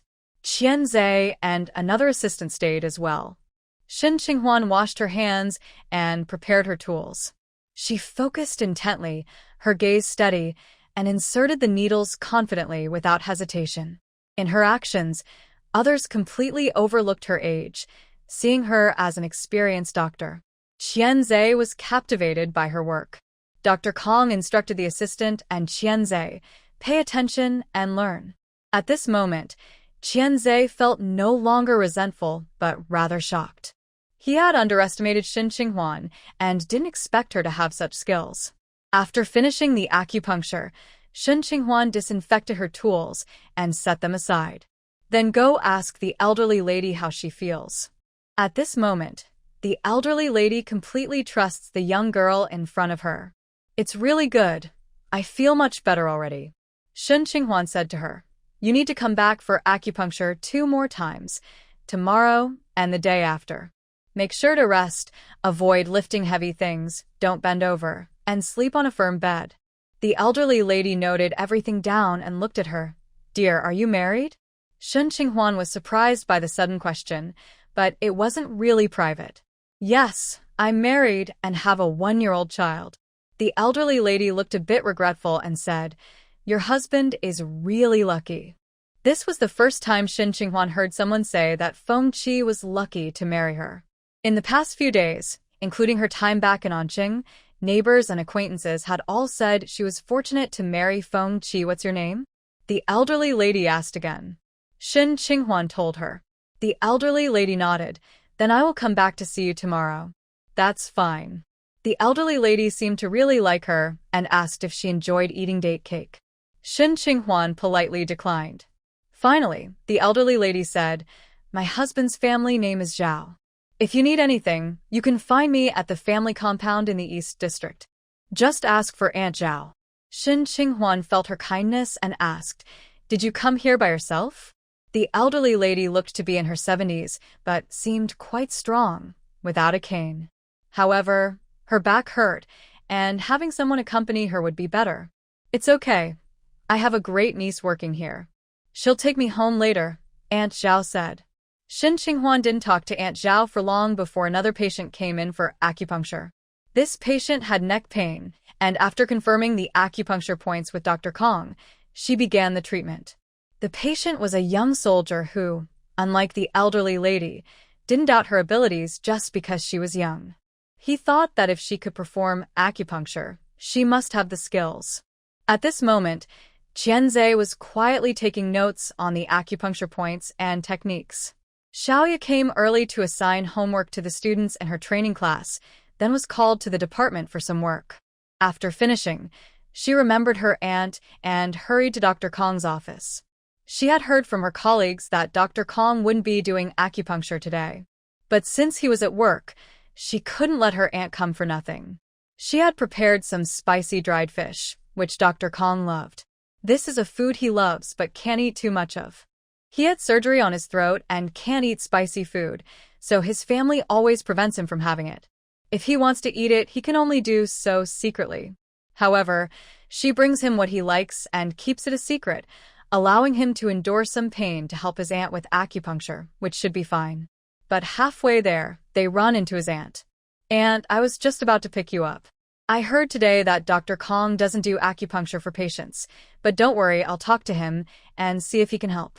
Xiaoya acts very considerate in front of the elderly lady. As she speaks, she helps the lady to walk back to Dr. Kong's office. The elderly lady smiles and says, "It's okay, the acupuncture is done." Xiaoya is surprised. "Dr. Kong did your acupuncture?" The elderly lady shakes her head. "No, it was a young girl." "A young girl?" Xiaoya looks at her, doubting if she is joking or confused. "Aunt, there are no young girls who do acupuncture at our hospital." "There is. She is Dr. Kong's apprentice, and she's very pretty. I was thinking of introducing her to your cousin, but it turns out she is already married." "What a pity." The more Xiaoya listens, the more uneasy she feels. What is this girl's name? "Her name is Shen Qinghuan." Her husband is also in the army. I wonder which family is so lucky to have such an excellent daughter-in-law. She's beautiful, gentle, and capable.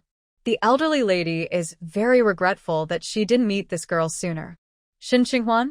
Xiaoya's expression changes.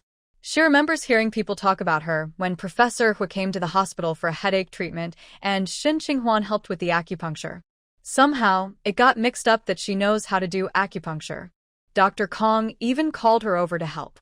Shin Qinghwan doesn't come from a medical family, wasn't a medical student before, and definitely doesn't have a medical license. How could she do acupuncture? And that's not possible. I know her. She just started training at the hospital and hasn't even mastered the basics yet. How could she do acupuncture? Did Dr. Kong help you, and you mistakenly gave her the credit? Xiaoya raises her voice to argue against the elderly lady. Aunt Zhao is not confused. I may be old, but I'm not senile. I'm sure it was her who did it. Dr. Kong didn't touch it at all. Xiaoya still didn't believe it. Annie, I don't want to gossip, but this Shin Qinghwan, she went to the countryside after finishing school 2 years ago. However, she couldn't handle the hardship, so she found a man and followed the army here. She has only taken care of her child since giving birth. Aunt Zhao didn't understand what she meant. What's wrong with that? It's normal to marry a man if you can't endure the hardship. She didn't steal or rob. Auntie, her current husband is the man my cousin arranged for me to see, Xiaoya said, unable to hide her resentment. Aunt Zhao was taken aback. Is that true? Yes, everyone in the family compound knows, and my cousin knows too. Xiaoya glanced at the elderly woman and continued, she knows we are looking at each other. She often runs to the camp to avoid being a youth worker, and over time, people started talking about them, leading to their marriage. She needed help from Colonel Zhao, and initially planned to take good care of Aunt Zhao to earn her support. But now, Shin Qinghwan had stolen that credit. Xiaoya still didn't believe Shin Qinghwan could do acupuncture. She thought maybe Dr. Kong helped her out and told Aunt Zhao that it was Shin who did the acupuncture. Aunt Zhao didn't expect this situation. She asked, is it that boy named Foam? How could Shin go after him? Do they know each other? Shin? Xiaoya's expression darkened, but she quickly composed herself and replied, they are from the same hometown and grew up in the same neighborhood. They weren't a couple before Shin went to the countryside. A few months ago, she even ran away with someone else. Her marriage to Captain Foam was just to avoid hard labor. Xiaoya knew that the older generation valued reputation, especially women like Aunt Zhao who came from the old society. A woman who is restless, no matter what she does, should be looked down upon. Aunt Zhao looked at Xiaoya and said, it's hard to say about fate. As the saying goes, it's all destiny. You and that boy named Foam are not meant to be. Aunt Zhao had already formed an opinion that Shin Qinghwan was not that kind of person. The girl was good-looking and had a nice attitude. The way she spoke to her just now showed she had a good character. Plus, her skills in massage and acupuncture were impressive. Someone with such abilities wouldn't engage in shady behavior. Xiaoya choked a bit, surprised that this old lady was helping outsiders instead of her own family. She lowered her eyes to hide her frustration, and when she looked up again, her expression was full of helplessness. Auntie is right. It's all in the past, and I should let it go. Aunt Zhao patted her hand. That's the spirit. When your cousin comes back tonight, I'll talk to him and help you find someone better than that Mr. Feng. Xiaoya shook her head. Cousin is so busy. There's no need to trouble him. I'm doing fine on my own. She said she was fine, but her forced smile told a different story. Seeing her like this, Aunt Zhao was determined to find her a match. What kind of woman doesn't get married? Don't worry, Auntie will remember this. I'll talk to your cousin when he returns. Xiaoya supported her as they walked outside and said, if you really want my luck to come sooner, could you please mention to cousin that I want to study at the provincial hospital? I keep thinking that maybe I'm not good enough to get married. Can he really help you with the hospital? Aunt Zhao asked. Although she hadn't been to school, she had been around long enough to know that her son could only manage the soldiers, not the doctors at the hospital. Xiaoya's eyes flickered. Cousin knows the director at the provincial hospital, but Andy, I was just saying that. I don't want to bother him. Aunt Zhao and her grandmother were distant cousins, and after they both married, they lost touch. Now, with Xiaoya's generation, the relationship had grown even more distant, making it awkward for her to ask for help. She had hoped to make Aunt Zhao owe her a favor today, which would make it easier to bring up a request, but now that favor had been taken by Xin Qinghuan. Now, it was harder to ask, and when she mentioned it, Aunt Zhao's expression changed. "All right, you go to work. Don't worry about me. I can get back on my own. That young Xin really has some skills. My back feels fine now, and I can walk a bit more. You don't need to support me anymore," Aunt Zhao said, pulling her hand back. Xiao Ya's smile faltered. "Andy, are you sure you didn't make a mistake? Was it really Shen Qinghuan who treated you?" Xiaoya asked, not ready to give up. "I may have some trouble seeing up close, but I can still recognize people. My mind is clear. It was indeed her who treated me. She noticed my hand was sore and even gave me a massage. She told me to come back tomorrow and she would treat me again," Aunt Zhao said, feeling a bit helpless. She thought her niece might have some prejudice against Shen because of her failed matchmaking. "If you don't believe me, come and see for yourself tomorrow." This struck a chord with Xiaoya. "Then I'll go pick up my aunt tomorrow and ask Dr. Kong how to use traditional Chinese medicine for care." Xiaoya still doubted that Xin Qinghuan could give the injection by herself. It was likely that Dr. Kong was assisting her. If she said it out loud, it would seem like she could do it on her own. So, she planned to go and see how bold Xin Qinghuan really was. Coincidentally, someone from the provincial hospital was coming tomorrow. After Xin Qinghuan finished with a patient suffering from cervical spondylosis, she turned to Dr. Kong and said, "Dr. Kong, do you want me to help you with a couple of injections?" Dr. Kong had tendinitis. As a doctor, he couldn't treat himself. His right hand hurt, but he couldn't use his left hand to give himself an injection. He could only apply medicine to relieve the pain. His apprentice was still inexperienced and didn't dare to give him an injection. So, it seemed that only this newcomer could help. Qianzhe was momentarily taken aback by Xin Qinghuan. The way she spoke to Dr. Kong was relaxed yet showed a familiar closeness. It was very natural and carried a confidence she wasn't even aware of, making her stand out. Qianzhe suddenly realized that there was a gap between him and Xin Qinghuan, at least in the field of traditional Chinese medicine. Dr. Kong showed no signs of being a grumpy old man. Instead, his eyes were smiling, and his tone was gentle. "I was just about to say, my old problem has come at the right time. When I only had useless tools around, I didn't dare to let it act up. Now that I know there's someone capable, it has returned." The useless apprentice, Huang Xinhua, thought. Qianzhe felt a bit uncomfortable, realizing he was being called out. Although he entered with Shen Qinghuan, she was the only one who was truly capable. Xin Qinghuan wasted no time. She took the needle and discussed the acupuncture points and techniques with Dr. Kong. This time, they were using fire needles. Not only Qianzhe, but even Huang Xinhua's eyes widened. Basic needles were one thing, but now they were using fire needles. As the name suggests, fire needles are needles that have been heated. Actually, Shen Qinghuan had never used fire needles before, but the principle was the same. The only difference was that using fire made it feel more challenging. As long as she overcame that mental barrier, it wouldn't be a problem at all. Xin Qinghuan said to Dr. Kong, "Dr. Kong, I will try to control the timing. Please keep an eye on me and let me know if anything seems off." Dr. Kong had confidence in her. "Don't worry, I'll be watching." So, Shen Qinghuan started the procedure. After heating the needle over the flame, she held her breath and inserted it into the swollen area on Dr. Kong's wrist. Then, she squeezed out the gel inside. This clear gel was the cystic lump from tenosynovitis, and as long as it was cleaned out properly, the condition could be treated. It was Shen Qinghuan's first time doing this, and she was quite focused throughout.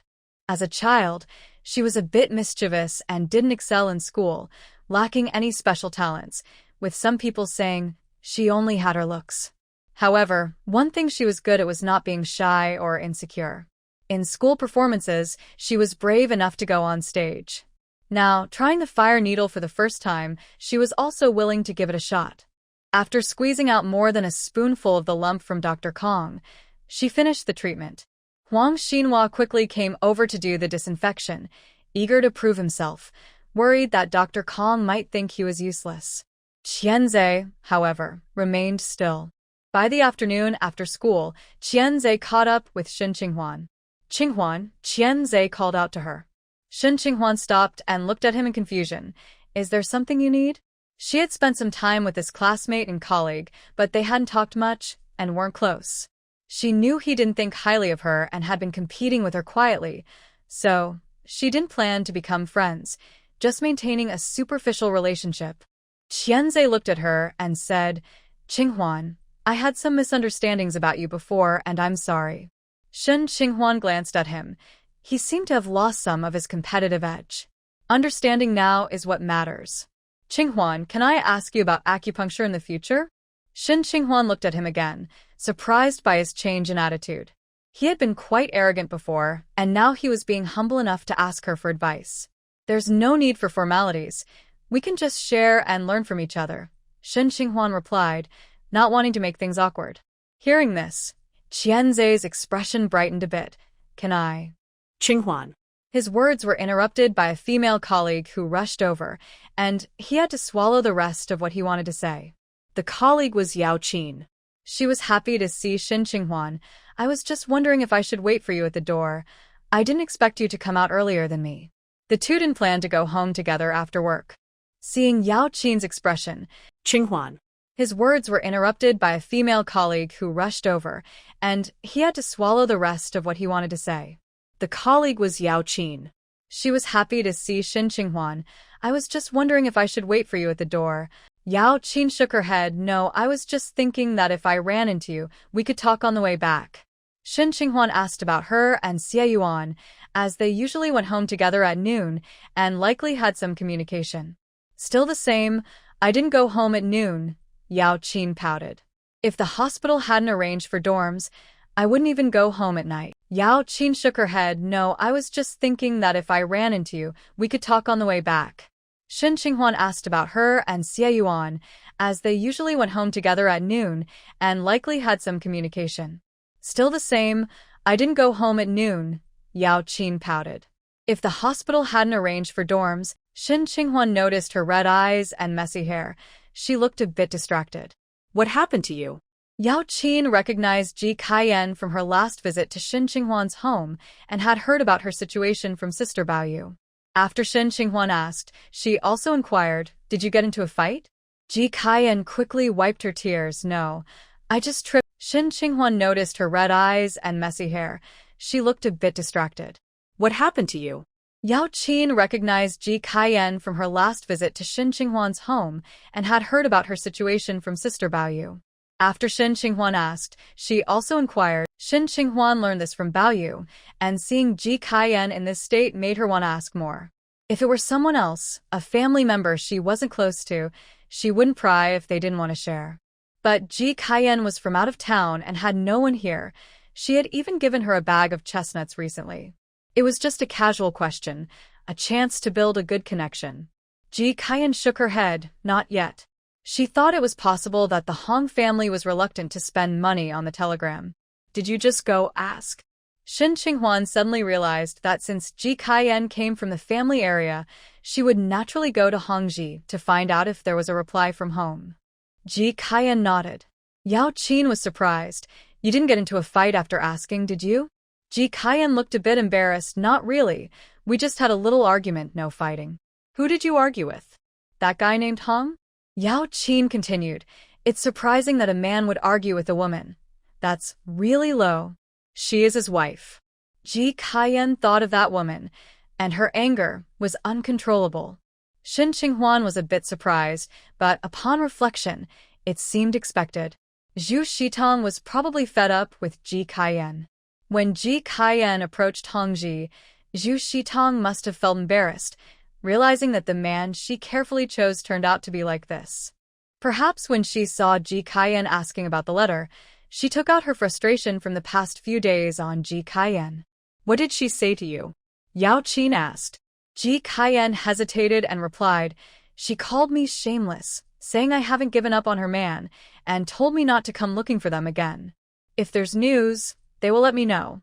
Zhu Shitong's insults were harsh, and Ji Kaiyan couldn't help but retort a few times, which made Zhu Shitong come at her to hit her. After a brief struggle, Zhu Shitong clutched her stomach and shouted in pain, calling the neighbors over. Zhu Shitong pointed at Ji Kaiyan and told the neighbors that Ji Kaiyan came to vent her anger and tried to hurt her.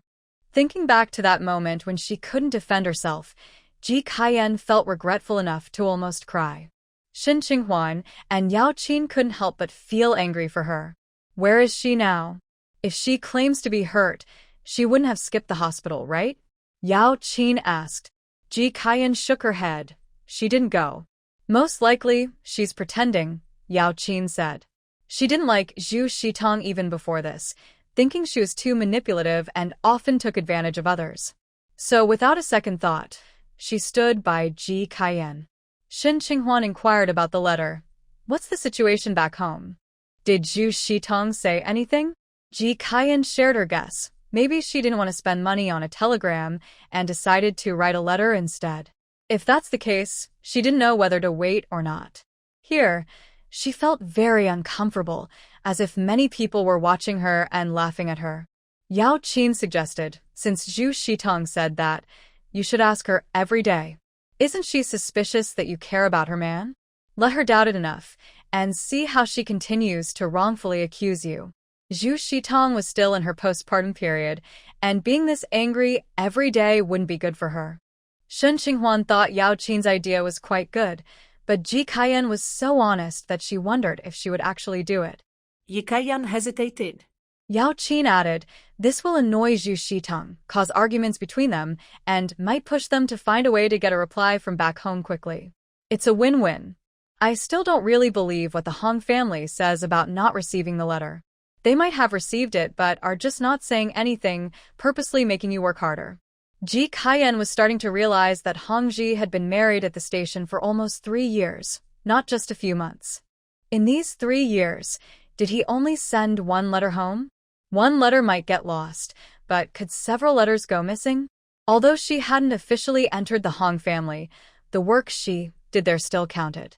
There were tasks to help take care of Hongji's grandmother, who couldn't take care of herself. In her hometown, only a future son-in-law would go to help at his future father-in-law's house to show he was eager to marry. No future daughter-in-law would work at her future in-law's home, as that would make her seem too eager and could lead to ridicule. But the Hong family was really inconsiderate. They could speak so freely, and her father was foolish enough to agree to it. It was wrong for the Hong family to act this way, and now Hongji was marrying someone else while his wife was being wronged. Even Ji Kaiyan, who had a good temper, was quite upset. So when she heard Yao Qin's suggestion, she accepted it after a moment of hesitation. Shin Qinghuan reminded Ji Kaiyan, Zhu Shitong is known for turning things around and playing the victim to gain sympathy. You don't need to get too close. Just stand at her door from a distance. It's best to go when there are neighbors around. Also, this approach has a good chance of achieving your goals, but there's also a risk that Zhu Shitong might retaliate and people in the community might gossip. Think it over before deciding. Ji Kaiyan gratefully replied, I understand, sister-in-law. I will think it through carefully. Seeing her in this state made Yao Qin feel sorry for her. Do you want to come to my house for dinner tonight? We can discuss the details further. Ji Kaiyan quickly said, no need, sister-in-law. I can eat at the guest house. After Ji Kaiyan left, she reached a fork in the road, and Shin Qinghuan and Yao Qin went their separate ways, taking different paths.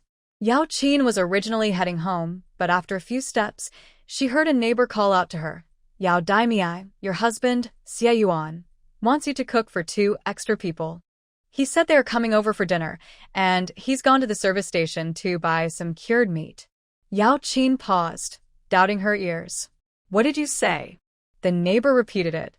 Yao Qin confirmed she hadn't misheard. Xie Yuan must be out of his mind. They were still in a cold war and hadn't made up, yet he was casually inviting people over for dinner and expecting her to cook.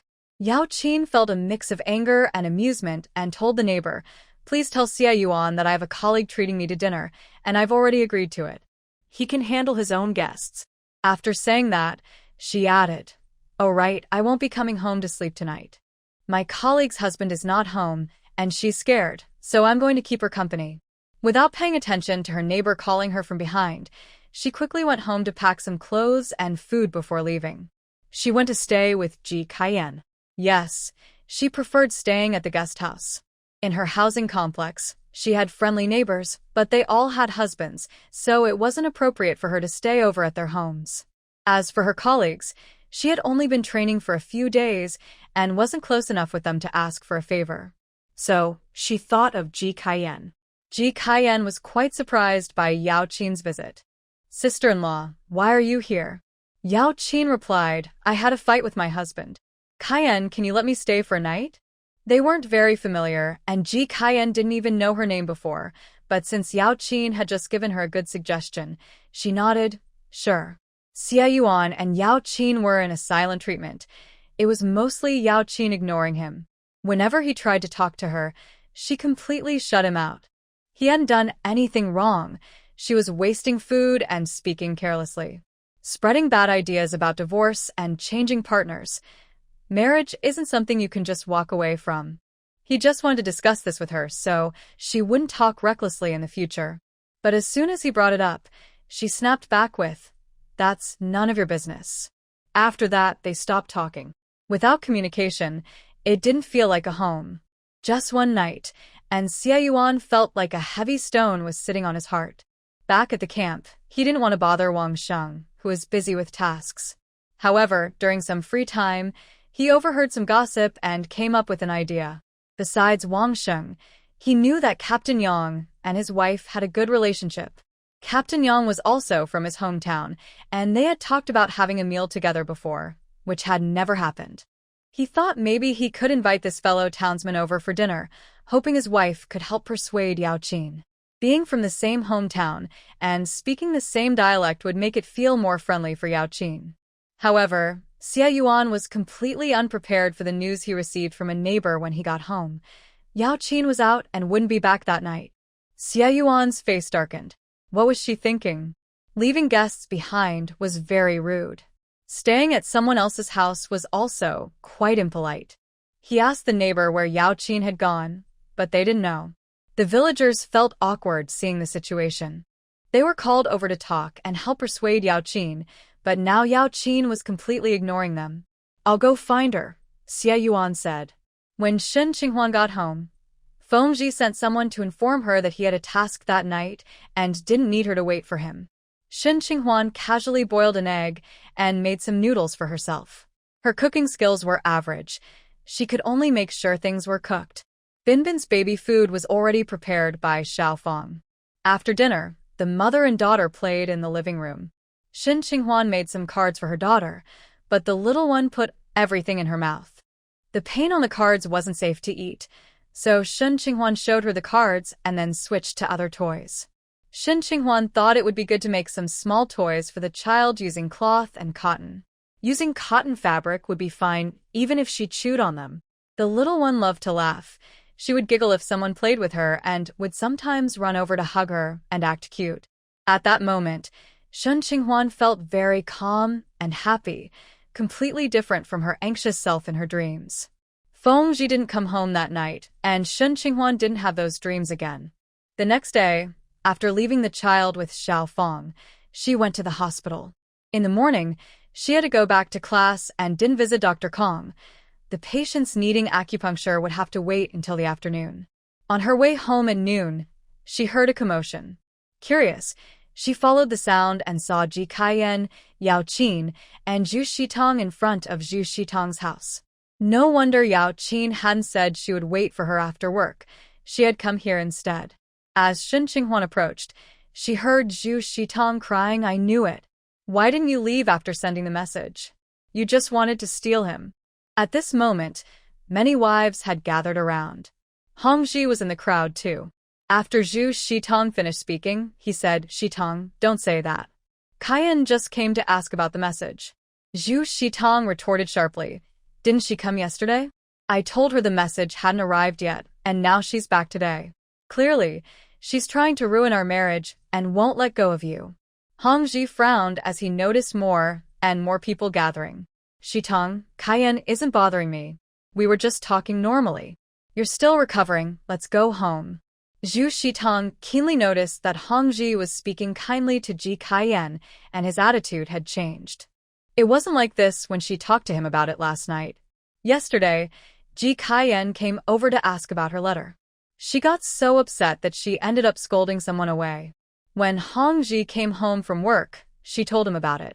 He didn't say much and seemed to agree with her actions, thinking that this way, Ji Kaiyan wouldn't bother them anymore. They were already a source of gossip in the neighborhood, and if Ji Kaiyan kept bothering them, it would only get worse. Zhu Shitong pointed at Ji Kaiyan. I saw her getting close to you and talking. And look at her today. She's all dressed up, isn't it to attract you? When Shen Qinghuan got closer, she noticed that Ji Kaiyan had indeed put on some light makeup today, making her look much brighter. She glanced at Yao Qin, wondering if she had helped. Yao Qin took over the conversation when Zhu Shitong finished. I helped Kaiyan with her makeup. There was a patient at the hospital today who was a bit confused and kept talking about his daughter. I asked him about her, and he described her as having a square face, loving makeup, with big eyes and a small mouth. I thought of Kaiyan because her face shape matched the description, so I asked her to come help. Ji Kaiyan nodded. I came back from the hospital and wanted to ask Sister Bao about collecting chestnuts. I ran into Brother Hong here and asked him about the letter. Hongji looked at her, his eyes flickering, and then said, Kaiyan, Shitong had a miscarriage a couple days ago and isn't feeling well. Please don't take it to heart. Before he could finish, Zhu Shitong interrupted sharply, Hongji, why are you bringing up the miscarriage? I clearly saw you two talking closely. I'm not blind. Just because she put on some makeup you think you can. Slap. Hongji slapped her across the face, his expression dark. Do you know what you're saying? Zhu Shitong covered her face in disbelief. You hit me? How dare you? You country bumpkin, I'll fight you. She rushed at Hongji. The onlookers, who had been stunned by Hongji's slap, quickly reacted and rushed to pull them apart. Zhu Shitong was furious, shouting at Hongji, saying that he was a country bumpkin and that she, a high school student, liked him, but he didn't appreciate it and dared to treat her this way. Hongji's face was dark with anger as he tried to pull her back home, but he was stopped by others who were worried he might hit her again. Although many of the wives present weren't particularly close to Zhu Shitong, they couldn't just stand by and watch. They felt it was necessary to intervene in the fight. Zhu Shitong was still very excited and wanted to break free from her wife, intending to confront Hongji. The scene became a bit chaotic. Shen Qinghuan did not go over to help. She planned to stay away. She took 2 steps back to turn and leave, but bumped into someone. She quickly said, I'm sorry, and when she looked up, she saw it was Fengji. Fengji was in military uniform, his hat pulled down over his brow, looking serious. When she looked up, he glanced at her and said, Don't get involved. Shen Qinghuan retorted, Aren't you watching too? I came over because I saw you here, he replied calmly. Just then, Yao Qin turned around and greeted Shen Qinghuan. Qinghuan, what are you doing here? Shen Qinghuan signaled for her to leave, saying she had something to ask her. Yao Qin nodded and called over Ji Kaiyan, let's go. Ji Kaiyan followed Yao Qin, and when their eyes met, they both smiled. Shen Qinghuan noticed something. The two seemed much closer than before. When did they become so familiar? Fengji turned to Shen Qinghuan and asked, Are you going home or somewhere else? Shen Qinghuan replied, I just got out of class and was planning to go home. You can head back first. After saying that, she ignored him and quickly caught up with Yao Qin and Ji Kaiyan, then quietly asked them, What's going on? This was different from what she had heard yesterday. Weren't they supposed to keep Ji Kaiyan away from Zhu Shitong and Hongji? And Ji Kaiyan was wearing makeup. Yao Qin explained that Ji Kaiyan wore makeup to help a patient who had an obsession with his daughter. But with so many female medical staff in the hospital, wasn't there anyone else who fit that description? Even if not, the makeup did make her resemble someone. Yao Qin even went to the guest house to find Ji Kaiyan. Shen Qinghuan felt there was a flaw in her reasoning. Yao Qin continued, It's just that when Kaiyan came over, she ran into Hongji, and he saw her. Kaiyan asked him about the matter, And Zhu Shitong saw it and accused Kaiyan of trying to attract Hongji. You saw what happened next. Ji Kaiyan nodded, confirming Yao Qin's words. Shen Qinghuan didn't dwell on it. Regardless, Ji Kaiyan had successfully stirred up trouble between Zhu Shitong and Hongji, giving her a sense of relief for the unfairness she faced yesterday. Yao Qin pointed at Ji Kaiyan and said to Shen Qinghuan, Qinghuan, don't you think Kaiyan looks like a different person with makeup? Shen Qinghuan had noticed earlier that Ji Kaiyan wasn't exactly beautiful, but her features were nice, and with a little effort, she looked much better. She suddenly thought about Hongji's attitude earlier. Could it be that he was affected by Ji Kaiyan's makeup? This means that when Ji Kaiyan approached him looking more beautiful, Hongji's thoughts became lively, thinking that Ji Kaiyan still had feelings for him. Then, when Zhu Shitong spoke poorly of Ji Kaiyan, he defended her. Of course, part of it was also for his own reputation. Shen Qinghuan affirmed Ji Kaiyan, saying, you really are beautiful. I almost didn't recognize you just now. Ji Kaiyan blushed a little, feeling shy, but her eyes sparkled, showing that she was quite happy. Yao Qin wanted to say something more, but she caught a glimpse of Fengji, who looked at her like he did last time, so she swallowed her words. After a moment, Yao Qin said, Qinghuan, Kaiyan, and I are going to the cafeteria for lunch. We'll talk later. Shen Qinghuan nodded. Fengji also looked away. Ji Kaiyan transformed from a straightforward girl into someone who could act and attract Hongji to achieve her goals, likely influenced by Yao Qin's guidance. Yao Qin pulled Ji Kaiyan along, walking quickly as if they were escaping, leaving Ji Kaiyan confused. Sister Yao, what's wrong? They had shared a bed the night before, and their bond had grown stronger. Yao Qin didn't let her call her sister-in-law, so they just called each other by name. But since Yao Qin was a bit older, Ji Kaiyan insisted on calling her sister. Yao Qin glanced back and, not seeing Fengji, finally relaxed and said, it's nothing. I'm just hungry. Let's hurry to the cafeteria. It seemed that the soldiers didn't like to engage in subtle schemes. Yao Qin didn't mention anything to Ji Kaiyan to avoid adding to her worries. After all, it took a long time to convince Ji Kaiyan to dress up to attract Hongji. Shen Qinghuan didn't notice Fengji's expression, and even if she did, she wouldn't be able to tell much. He always kept his feelings hidden. Did you just get back? Shen Qinghuan asked as they walked home together. She expressed concern about him not returning last night after a mission. Noticing the red veins in his eyes, she asked, did you not sleep last night? Fengji paused, turned his face, and looked at her with a hint of brightness in his eyes. She used to not pay attention to whether he rested or ask about it. It's nothing. Going 3 or 4 days without sleep is common. One night isn't a big deal. Their job is like this. When there is a task, they can work for days and nights without rest. Shen Qinghuan looked at him with admiration. She realized that Fengji was born to be a soldier, full of energy and always alert. A natural soldier. Are you going back to the camp this afternoon? Yes. Shen Qinghuan thought he would rest in the afternoon, but he still had to return to the camp. Just then, a few women hurried past with buckets, too busy to greet them. Shen Qinghuan recognized one of them and called out, Sister, where are you going? The woman replied, there's a production team nearby that caught a lot of fish. They didn't sell everything at the market, so our people asked them to stop at our family compound to sell some. I have to go buy a couple of fish for my son. He loves fish. After saying that, she hurried away, looking worried about missing out. At this time, transportation wasn't very convenient, and many goods didn't circulate quickly. Some food items had become rare. Fish sellers were not common.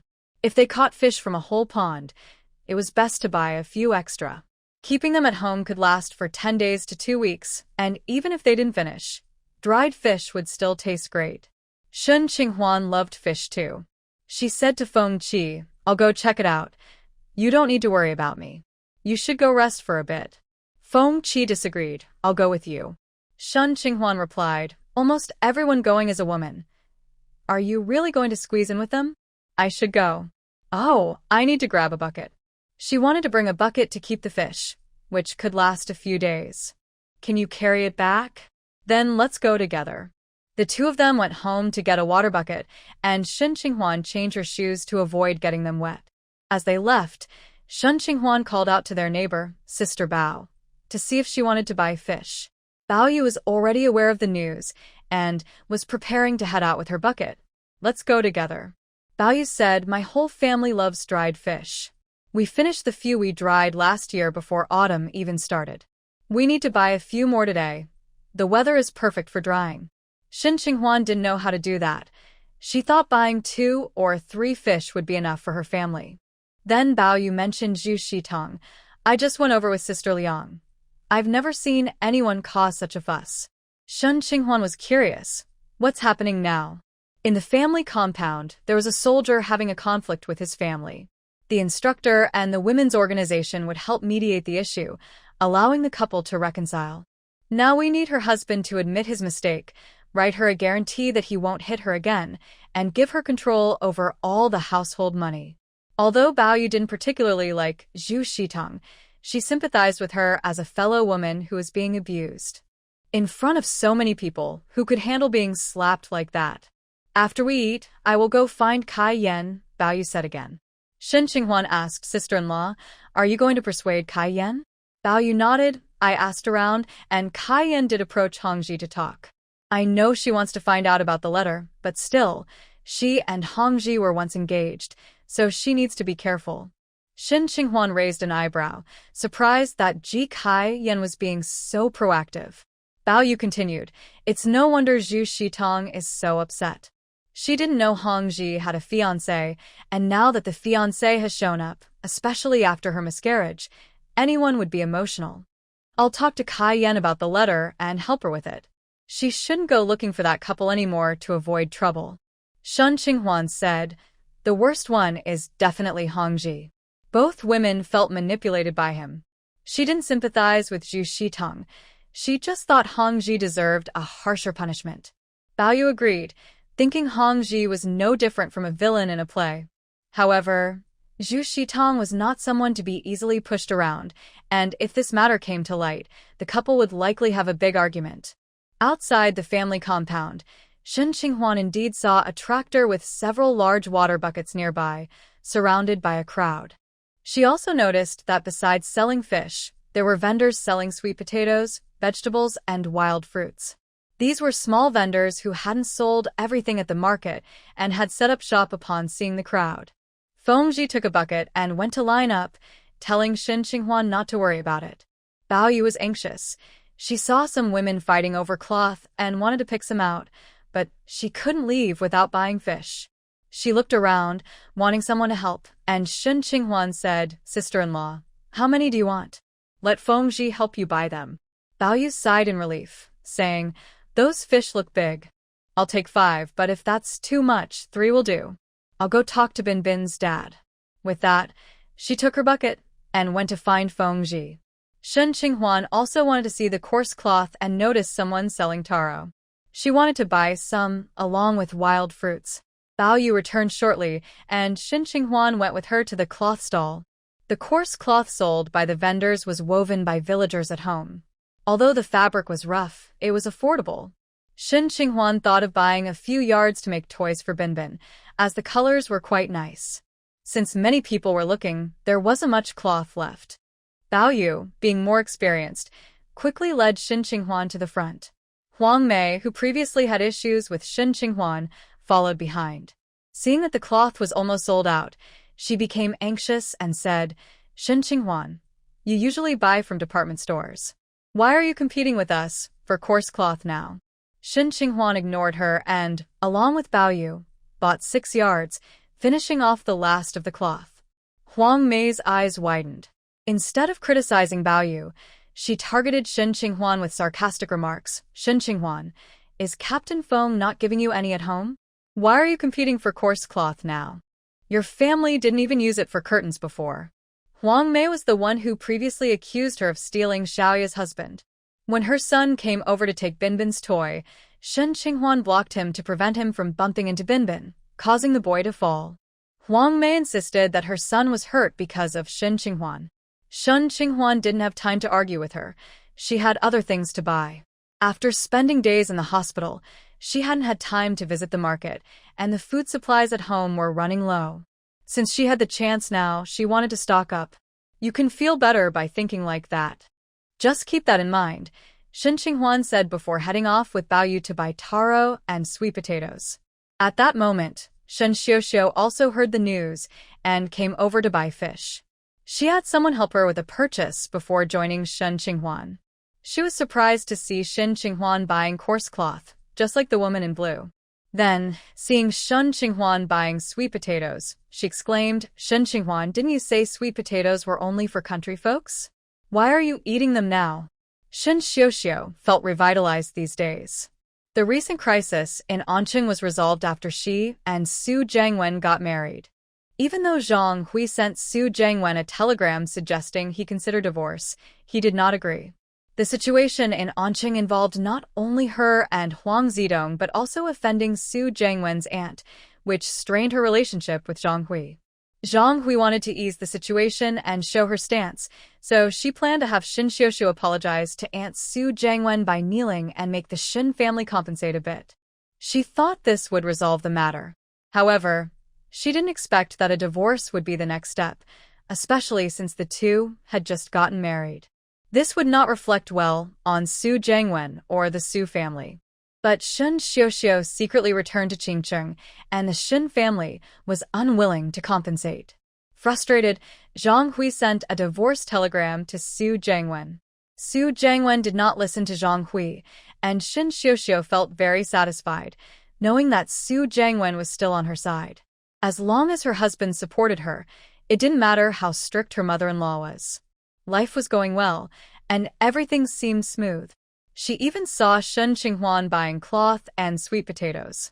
She thought perhaps Feng Zhi hadn't given her money, forcing her to buy these cheap items. She figured that Shen Qinghuan was only pretending to be doing well while actually struggling. Shen Xiuxiu instinctively ignored the way Feng Zhi treated Shen Qinghuan on the train. Even if she remembered, she thought Feng Zhi was just unable to refuse Shen Qinghuan and had to let her lean on him to sleep because he didn't want to hurt her feelings. Shen Qinghuan turned her head. "What did you say? I didn't hear you clearly." Come closer. "Are you asking me why I'm buying sweet potatoes?" "Yeah, I want to ask the proud daughter-in-law of the Feng family how she ended up buying cloth," Shen Xiuxiu said as she walked closer to get a better look at Shen Qinghuan's embarrassed face. But as she got near, Shen Qinghuan suddenly reached out and grabbed her shirt, pulling her down to the ground. Ah! Shen Xiuxiu fell onto the sweet potatoes, crying out in pain. The noise attracted the attention of those around them, and Bao Yu looked at Shen Qinghuan in shock. "Sister-in-law, what's going on?" Shen Xiuxiu felt pain in her face, hands, and knees, and tears filled her eyes. Before she could get up, Shen Qinghuan reached out again. Shen Xiuxiu held her head and warned, "I haven't settled the score with you for what you did in Anqing. If you dare to provoke me again, I'll make sure you regret it." Shen Xiuxiu was furious. "Shen Qinghuan, if you dare to hit me, just wait. I'll tell." "Tell what? Tell your mom?" Shen Qinghuan found it amusing. "Have you been so used to reporting things since childhood that you can't stop? Go ahead and tell her. If that doesn't work, bring your dad and your two brothers along." When Shen Xiuxiu was a child, she didn't complain directly. Instead, she would hint at her complaints. She knew that only telling Xia Hong would be effective, so she only complained to her. Every time Shen Xiuxiu complained, Shen Qinghuan would get scolded by Xia Hong, either being made to stand or having her allowance taken away. Because of Shen Xiuxiu's complaints, Shen Qinghuan didn't receive any allowance for months, and it was only because Grandma Shen couldn't stand it that she gave her some extra money. "Oh, dear, you can't do that. Let go of her right now." A woman came over to intervene. Shen Qinghuan finally released her grip, and Shen Xiuxiu was helped up, her face wet with tears, looking very pitiful. "Shen Qinghuan, you've bullied me since we were kids." As more people gathered around, Shen Xiuxiu quickly pretended to be the victim. She had already spread the story about being switched at birth in the neighborhood. Shen Qinghuan had taken over her life, and now she was being hit in front of so many people. Soon, a woman spoke up for her. "How can you bully someone like that?" Shen Qinghuan turned to the woman. "What's it to you? You didn't see when she was bullying me. I can't believe you think so poorly of me. Don't come to me for lotion anymore. She recognized the woman. She had come to her house to exchange lotion before. The woman immediately fell silent. Shin Qingwan's lotion had become well known in the neighborhood, and many people came to her for it.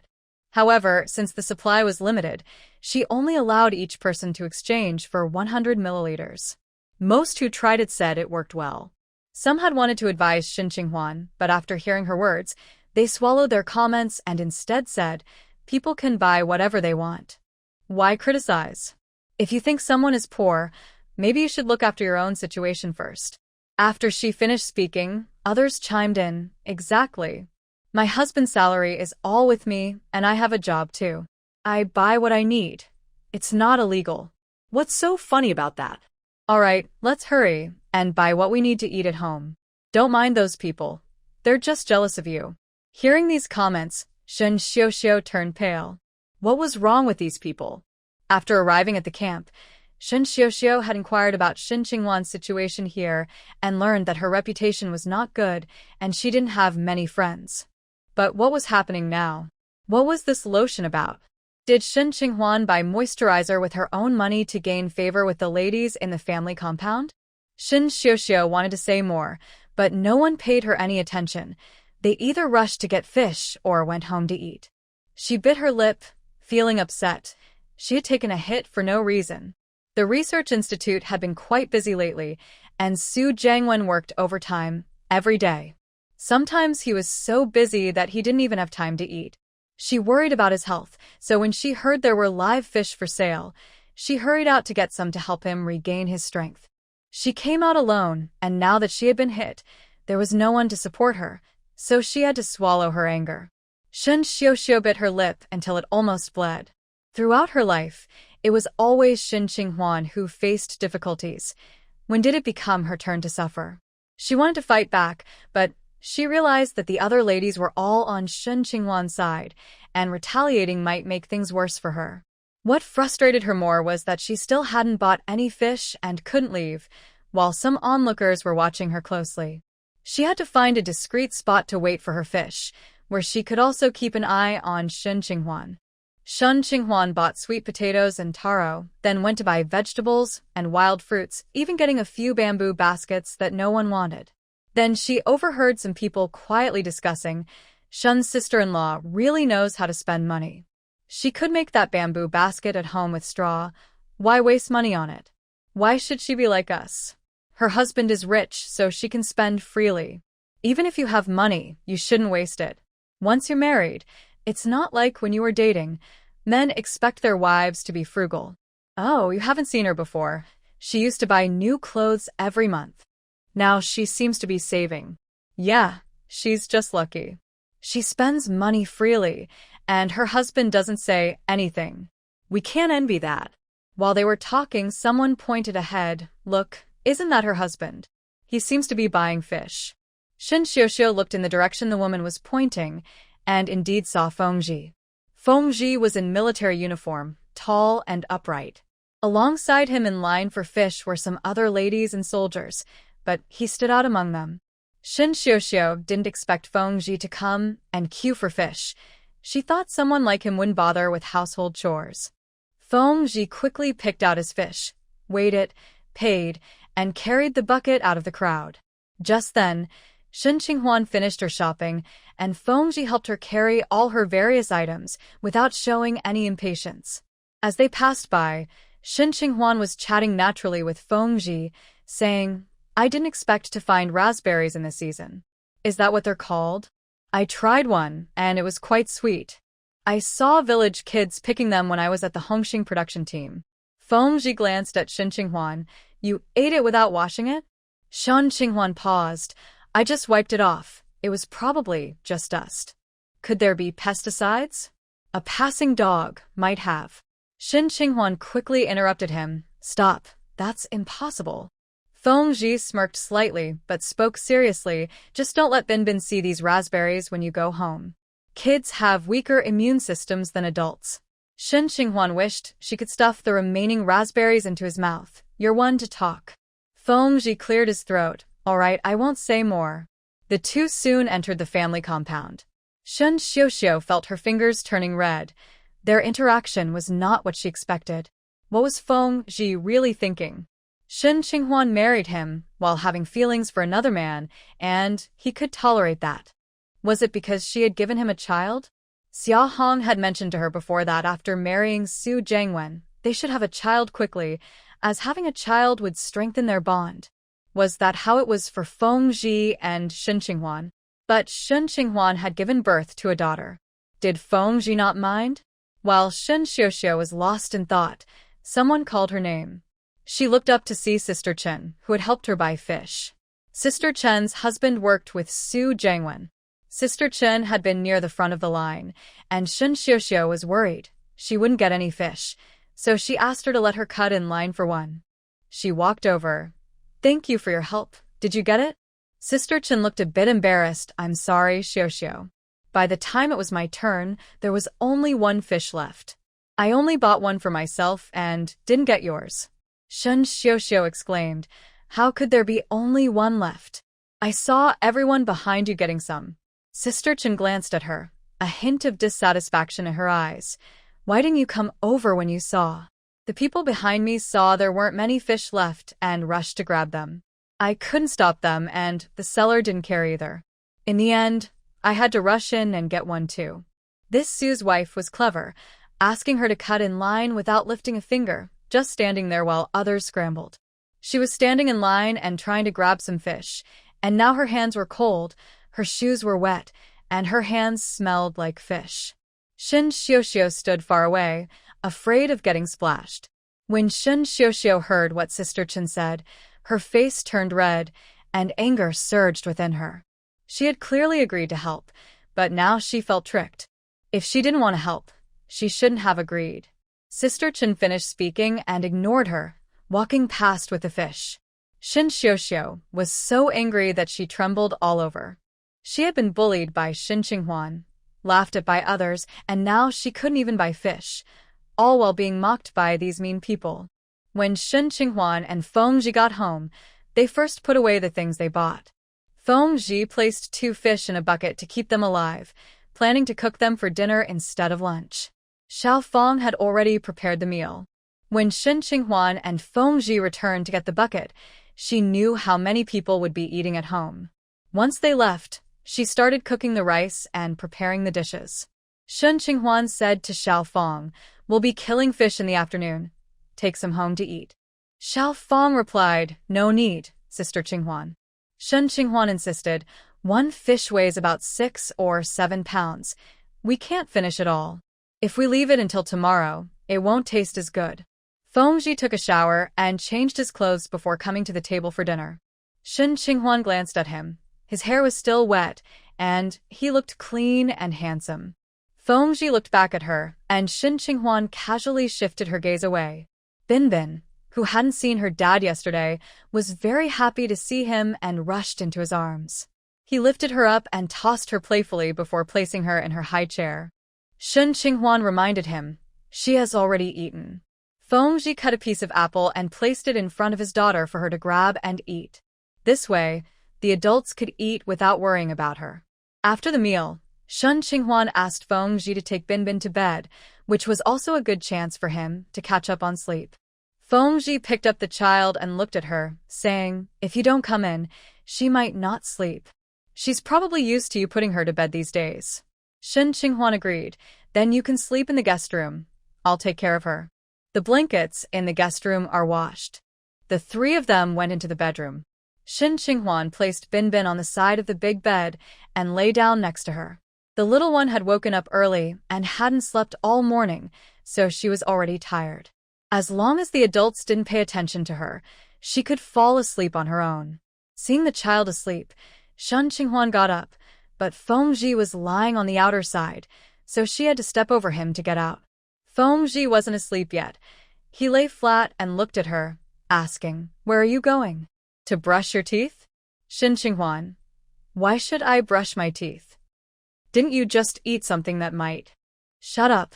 Shen Qinghuan completely forgot about that while eating, but now that he brought it up, she felt like throwing up what she had just eaten. He was really annoying. Qinghuan. Seeing him about to say more, she felt a surge of boldness and leaned in to kiss him, covering his mouth with hers.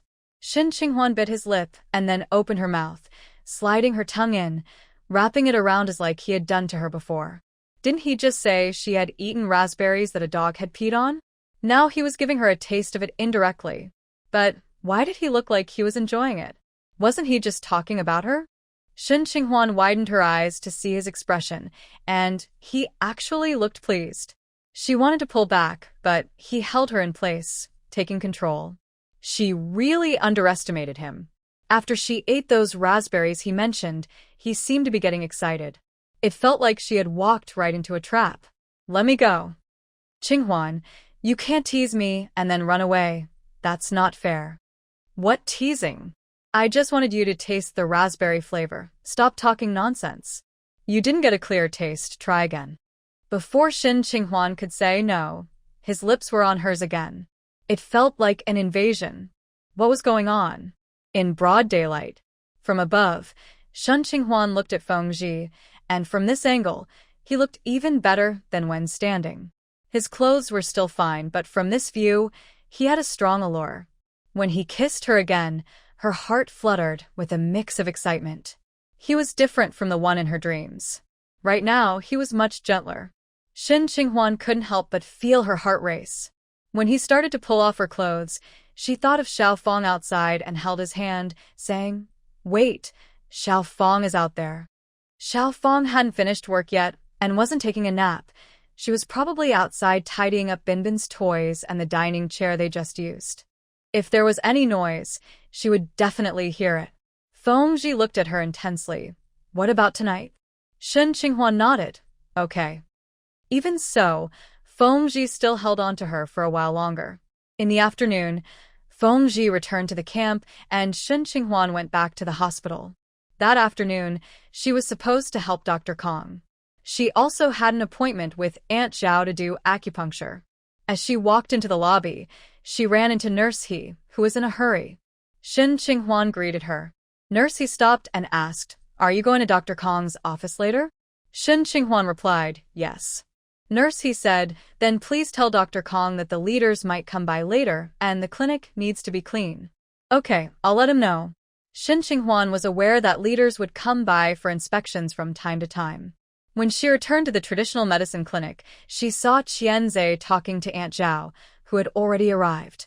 Aunt Zhao was happy to see her. "Dear, you're here?" Qinghuan asked. "Why did you come so early?" "I was going to tidy up first." Aunt Zhao waved her hand. "I had nothing to do and didn't want to waste your time, so I came early. You all can go ahead and work. I'm fine with anything." Qinghuan nodded and informed Dr. Kong about the leaders coming. Dr. Kong assigned Qianzhe and Huang Xinhua to clean, while he discussed the morning cases with her. Usually, Qianzhe would be unhappy about Dr. Kong treating Qinghuan differently, but this time he accepted it without complaint and took a broom to clean the hallway. Qinghuan glanced at him and said to Dr. Kong, "I'll help too. It seems fairer that way." Dr. Kong replied directly, "No need. The male colleagues can do a bit more." Qinghuan. Xiaoya finally met with the higher-ups. While in the dean's office, she mentioned that several patients said Dr.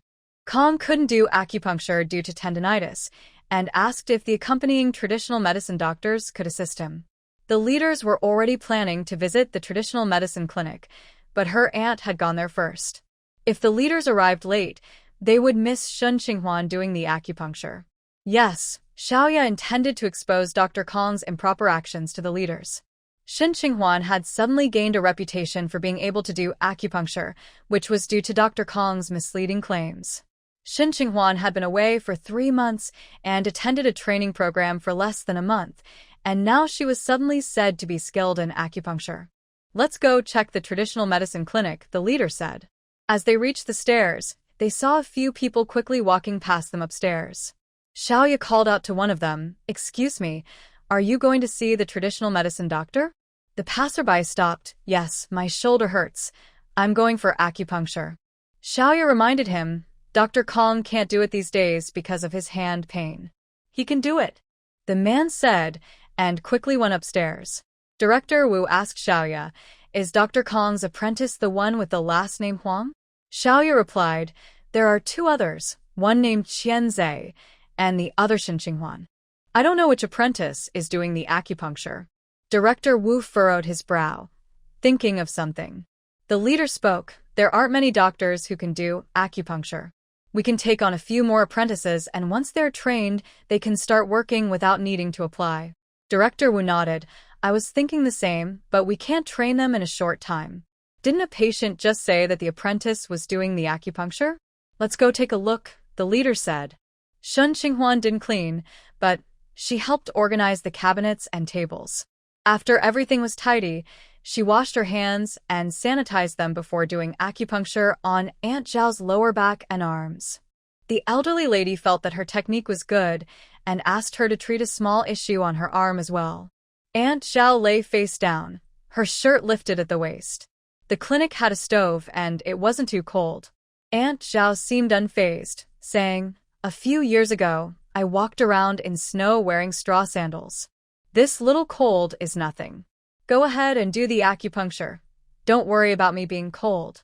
Shen Qinghuan replied, "If you feel uncomfortable anywhere, please let me know, and I will pay attention to my technique." Aunt Zhao felt appreciated. Although she told the girl not to worry about her being cold, the girl was still considerate of her feelings. This feeling of being respected was very nice.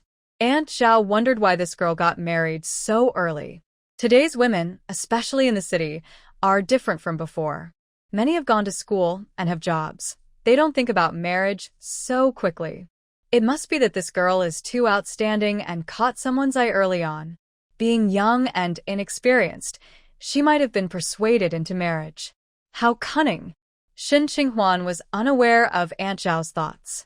She took a needle and carefully inserted it into the shin shu point, followed by the second and third needles.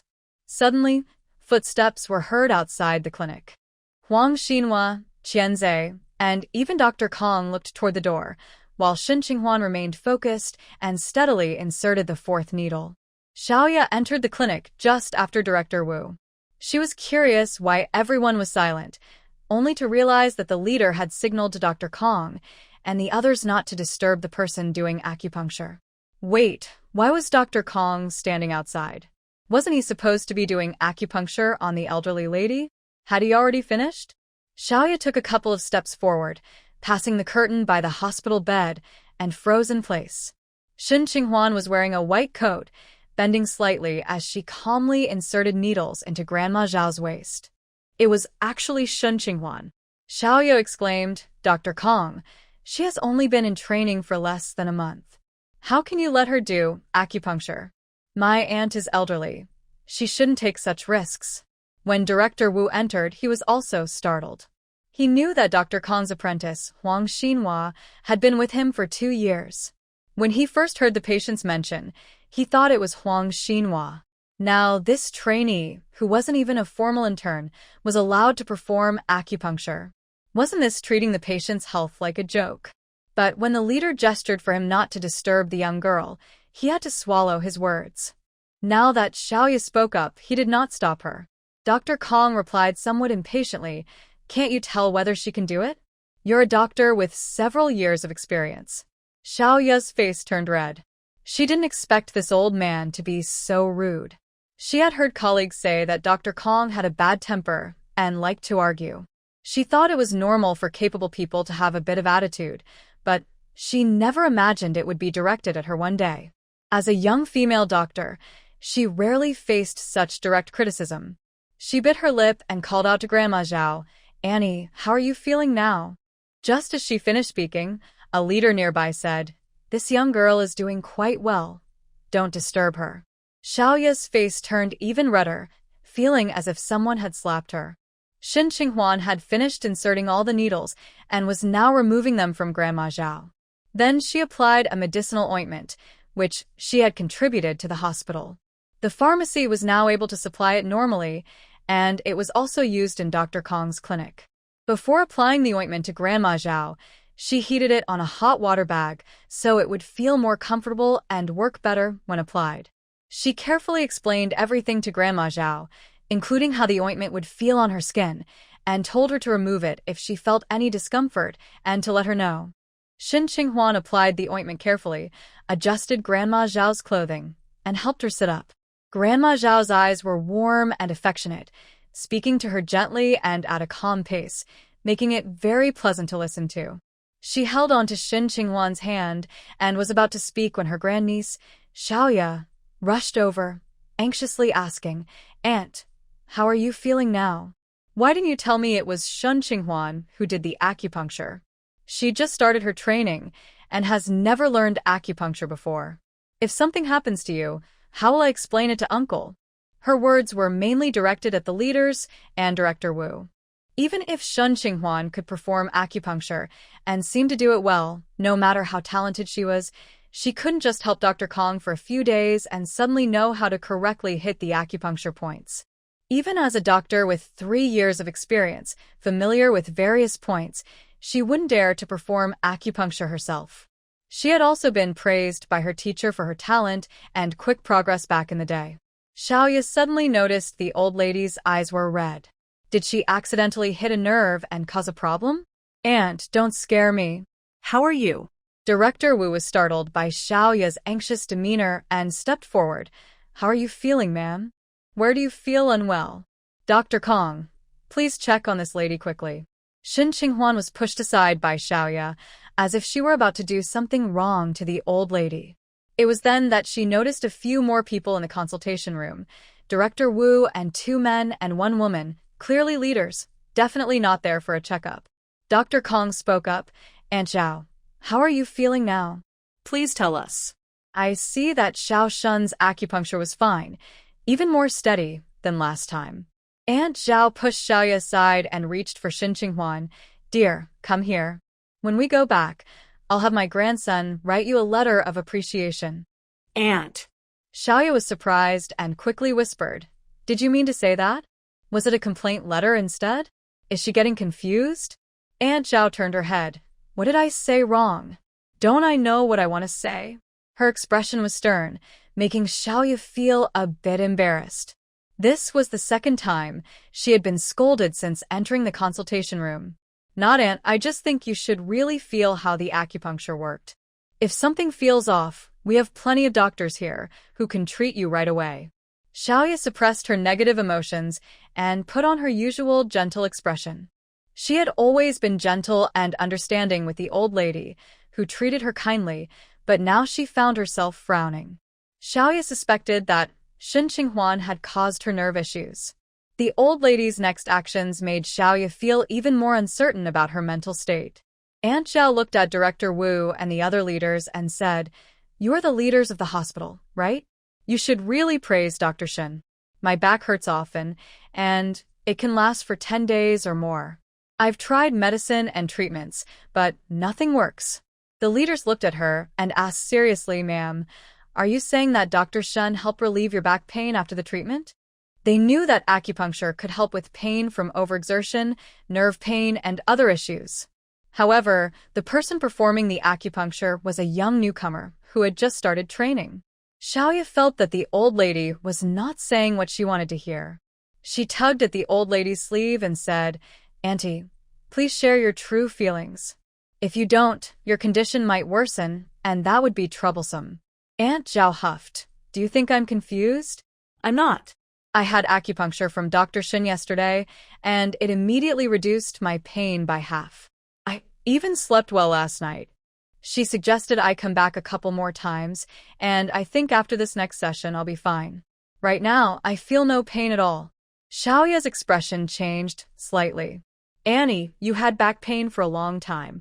You saw Dr. Kong before, and you didn't say you felt completely pain-free. Shin Qinghuan is a student of Dr. Kong. How can a newcomer be better than her teacher? Are you just saying she's good because she's young and you feel bad criticizing her skills?" Shin Qinghuan found Xiaoya's anxious demeanor amusing as she tried to deny Aunt Zhao's words. She said, "Dr. Xiao, this is a traditional Chinese medicine clinic, not a place for tricks. I don't have the ability to influence Auntie's thoughts." Aunt Zhao nodded vigorously. "Exactly. No one is tricking me. If it's good, it's good.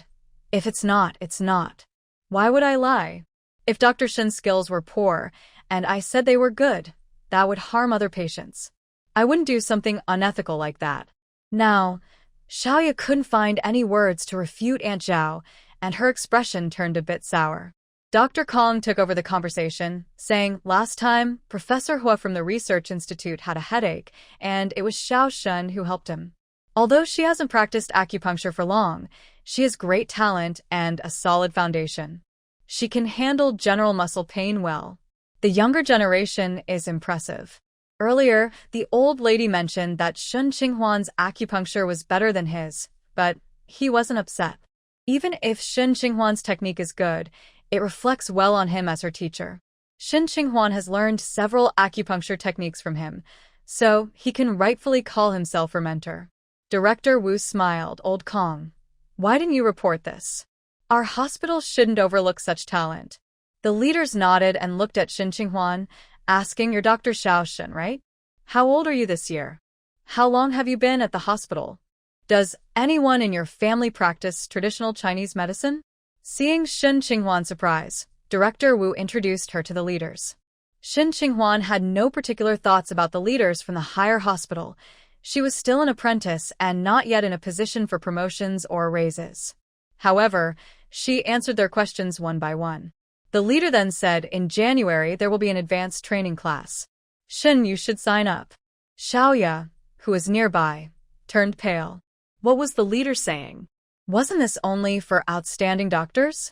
She had hoped to use old lady Zhao to help her. Last time at the hospital, she had planned to join this training class to improve her rating. She couldn't let her work be affected by her relationship with Fengji. Why should Shun Qinghuan get this opportunity? She looked at Director Wu. "Director, Shun Qinghuan isn't even a doctor yet." Director Wu interrupted her. "She can assist Dr. Kong with consultations now. If she can do that, then she is a doctor." He was pleased to have more talent in the hospital. Then it's settled. "Xiao Shun, you can prepare well for this opportunity," Director Wu said kindly to Shun Qinghuan. Naturally, Shun Qinghuan agreed. This was a great opportunity. Xiaoya clenched her hands at her waist, filled with regret. If she hadn't brought the leaders over at this time, they wouldn't have seen Shun Qinghuan treating her aunt, and Shun Qinghuan wouldn't have been chosen. Old Lady Zhao, seeing the conversation winding down, said, "Xiao Shun, I still need your help with a couple of needles. Sometimes my hand hurts so much that I can hardly hold a bowl." Shun Qinghuan replied, "Okay, I'll wash my hands." The leader asked Aunt Zhao what illness her arm had. Aunt Zhao explained and took the opportunity to say, "Leader, why not let Xiao Shun have a private consultation room? That way, we won't have to worry about not having enough staff in the future." Xiaoya's expression changed and she blurted out, "Auntie, please don't make random suggestions. This isn't a joke." Aunt Zhao glanced at her, looking less pleased. Xiaoya didn't understand why Aunt Zhao was so irritable today. Every time she spoke, Aunt Zhao countered her. Xiaoya, who was good at reading the room, quickly added, "Auntie, matters of life and death must go through strict evaluations." However, Director Wu said, "The hospital will consider it for the elderly." What? Xiaoya felt hit again. Why did she bring people to Dr. Kong? Hongji's situation reached the training ground in the camp. During a break after training, people started discussing it. Sometimes, men gossip more than women. Many said Hongji was foolish, causing such a big conflict at home. He should avoid his ex and speak less. As the center of gossip, Hongji explained himself over and over but still faced many comments. Finally, he thought for a moment and walked over to Xie Yuan. "Xie Yuan, could you please tell your sister-in-law to inform Ji Kaiyan that I have broken off our engagement and we have no relationship anymore? However, since we know each other, I hope she can return home safely and not get lost following new friends." Xie Yuan frowned, sensing there was more to the story. "What do you mean?" Xie Yuan wasn't good at handling relationships and wasn't as smooth with words as others, but that didn't mean he was foolish. He sensed that Hongji was hinting that his wife, Yao Qin, was the one causing Ji Kaiyan to be distracted. Yao Qin and he were still in a cold war. He had specifically gone to the guest house to find her. She didn't ignore him, but only said she was staying with Ji Kaiyan for a couple of days because she had traveled far, was unfamiliar with the place and had no friends. Now, with this situation, she was worried Ji Kaiyan might be upset. Xie Yuan knew Yao Qin's reasons were excuses, but he couldn't argue against them. Their conflict remained unresolved. He was initially a bit angry about the villagers coming to eat, but after thinking it over, he realized he hadn't been considerate. Even when he and Yao Qin weren't fighting, if he suddenly called someone home for dinner, she probably wouldn't be happy, especially now that they were upset. So when he went to the guest house to find Yao Qin, he didn't mention this matter. That's why Yao Qin was willing to talk to him. What does Hongji mean now? Does he think Yao Qin has a bad influence on Ji Kaiyan? He hasn't paid much attention to Hongji's family matters, but he heard that the couple is having some conflicts. Hongji, be clear, who made Comrade Ji lose her way. After a scene with Zhu Shitong, where he apologized, wrote a guarantee, and handed over all his savings, the drama finally stopped. He had already lost favor with the leaders because of the broken engagement, and now with the couple's conflict, the entire family compound was laughing at him. If he didn't reconcile with Zhu Shitong, he wouldn't be able to advance in the future. So, he did everything he could to make up with Zhu Shitong. The reason they reconciled was that Zhu Shitong believed what he said, placing the blame on Ji Kaiyan, who had taken the initiative to talk to him and get close. Zhu Shitong analyzed, "Your fellow villager is quite clever, didn't you notice before?" I said, "How could a simple girl know how to put on makeup and claim to fulfill wishes? Instead of talking to the doctors and nurses at the hospital, she comes to the guest house to find her? Isn't Ji Kaiyan trying to attract you on purpose, trying to stir up trouble between us? You're falling for her tricks." Hongji was unwilling to admit that Ji Kaiyan had no feelings for him. He was considered the most successful young man in the village, good-looking, and if it weren't for his family's heavy burden, he wouldn't have looked for Ji Kaiyan. It was only natural for him to leave someone unrefined and uneducated like Ji Kaiyan, but she wouldn't easily let go of someone she saw as better than her. Ji Kaiyan surely still wanted to catch his attention. However, he had just written a guarantee to Zhu Shitong, so he couldn't say this out loud and had to go along with her words. "I didn't expect her to be so clever. I wonder who taught her these tricks." Zhu Shitong frowned and thought for a moment. "No doubt it's Yao Qin. Didn't you see them together? Yao Qin even speaks up for Ji Kaiyan." Hongji recalled the situation and realized it was true. Yao Qin helped Ji Kaiyan with her makeup and spoke for her. She must have been the one leading Ji Kaiyan astray. If today she teaches her how to attract men, what will she teach her next? Hongji immediately felt he couldn't let Yao Qin continue to influence Ji Kaiyan. Otherwise, when he returns to his hometown, the Ji family might come to him for an explanation, saying Ji Kaiyan went to the camp and got led astray. He came to find Xie Yuan to remind him to keep an eye on his wife, Yao Qin. Hongji, seeing that Xie Yuan didn't understand, got straight to the point. "Xie Yuan, we're brothers, so I'll be direct. Kaiyan is a simple girl from my hometown. Before she came to the camp, she didn't know what makeup was, didn't dress up, and didn't say hurtful things. I heard that these days my sister-in-law has been spending time with her, so I wanted my sister-in-law to talk to her. She's a country girl who has picked up some bad habits, and it will be hard for her to find a partner in the future." Xie Yuan's expression turned serious. "Are you saying Yao Qin taught her these things?" Hongji didn't say much more, just asked, "Please help me out." After saying that, he left. Xie Yuan wanted to chase after him for more clarity, but someone called out to him. "Xie Yuan, Captain Zhao is looking for you."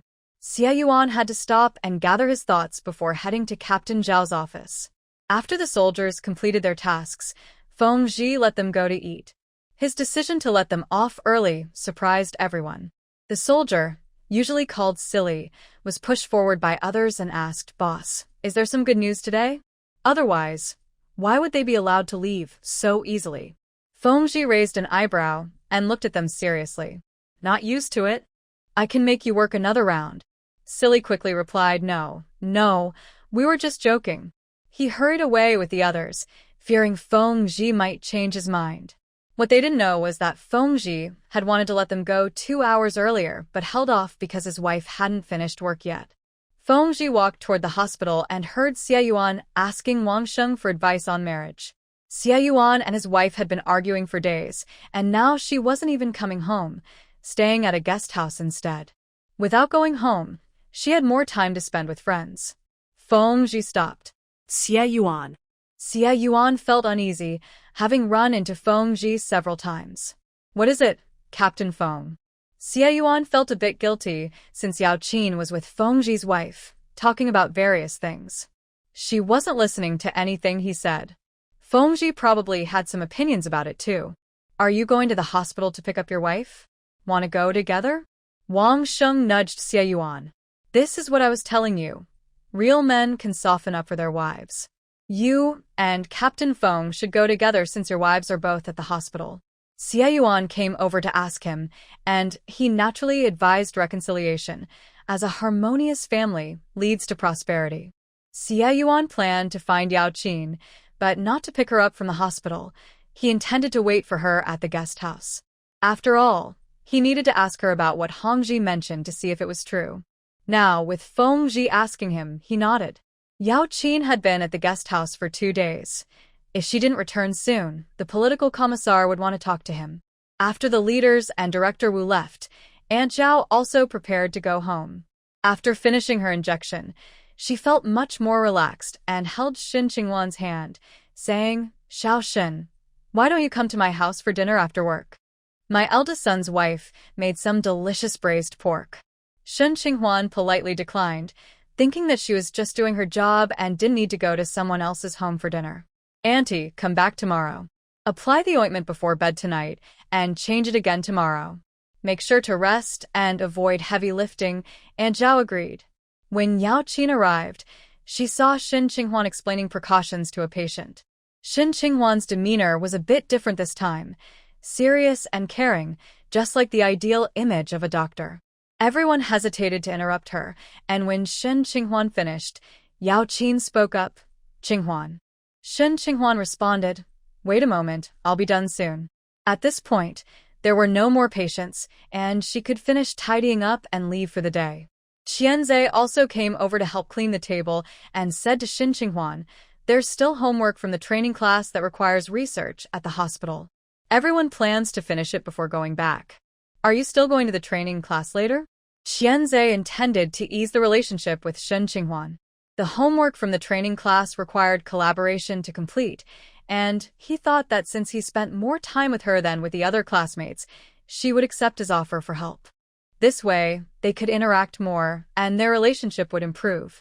Shen Qinghuan had attended class at the training center in the morning and was aware of the homework situation. She said, I'm not going. I'll do it at home. I'm leaving work now, goodbye. Qianzhe felt a bit disappointed, but with others around, he couldn't say much.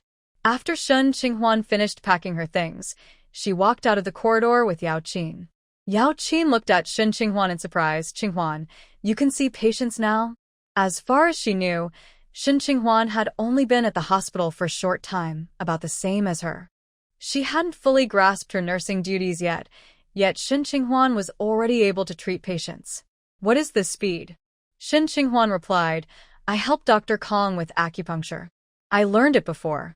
Do you remember I left the camp for 3 months? Yao Qin nodded, I remember. Did you go to learn acupuncture? How did it turn into that? The learning turned into rumors of elopement. Shen Qinghuan said, yes, I accidentally met a female doctor who taught me. You should clarify this. Some people are still discussing it privately. Those who don't believe won't change their minds. I will prove my achievements. I spent these 3 months learning. Shen Qinghuan smiled slightly. She now had the opportunity to advance her studies and gained recognition from patients. She believed that soon everyone would accept that she had been learning during those 3 months. Yao Qin planned to go to the guest house today.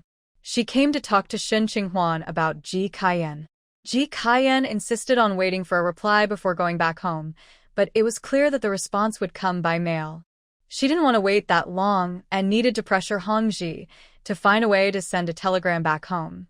However, Hongji had just had a conflict with Zhu Shitong, and public opinion was leaning towards Zhu Shitong. If she went back, people would surely talk about her. Ji Kaiyan was a traditional and conservative woman who couldn't handle the strange looks from others. Yao Qin didn't have a plan yet and intended to discuss it with Shen Qinghuan.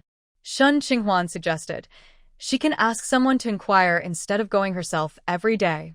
Asking once or twice a day would have a similar effect. Yao Qin thought about it and agreed. As they talked, they walked down the stairs. Suddenly, a woman approached them, looked them over, and asked, "Which one of you is Comrade Yao Qin?" Yao Qin replied, "That's me. Who are you?" The woman smiled and took her hand. "Yao Qin, you look like a kind and good woman. Please forgive Comrade Xie Yuan. He knows he was wrong now." Shen Qinghuan looked at the woman in surprise, noticing that Yao Qin didn't recognize her. Yao Qin pulled her hand back. "Who told you to say this to me? Xie Yuan?" "Yes, it was him." "Well, I've said my piece. Cherish him. Good men like him are hard to find," the woman said before turning and leaving. Yao Qin frowned. Before she could relax, 2 more nurses, her colleagues, approached her. They said, "Yao Qin, there's no need for grudges between couples. Your husband has already apologized. If you want to use lotion, go ahead. He won't interfere, so just forgive him." Yao Qin grabbed one of them and squeezed out. "Where is Xie Yuan?" "He's waiting for you outside." "Go on," the 2 colleagues teased. "Your husband is quite thoughtful." Shen Qinghuan asked, "Did Xie Yuan send you to talk to her?" What kind of thinking does Xie Yuan have, discussing their marital issues openly and sending people to mediate?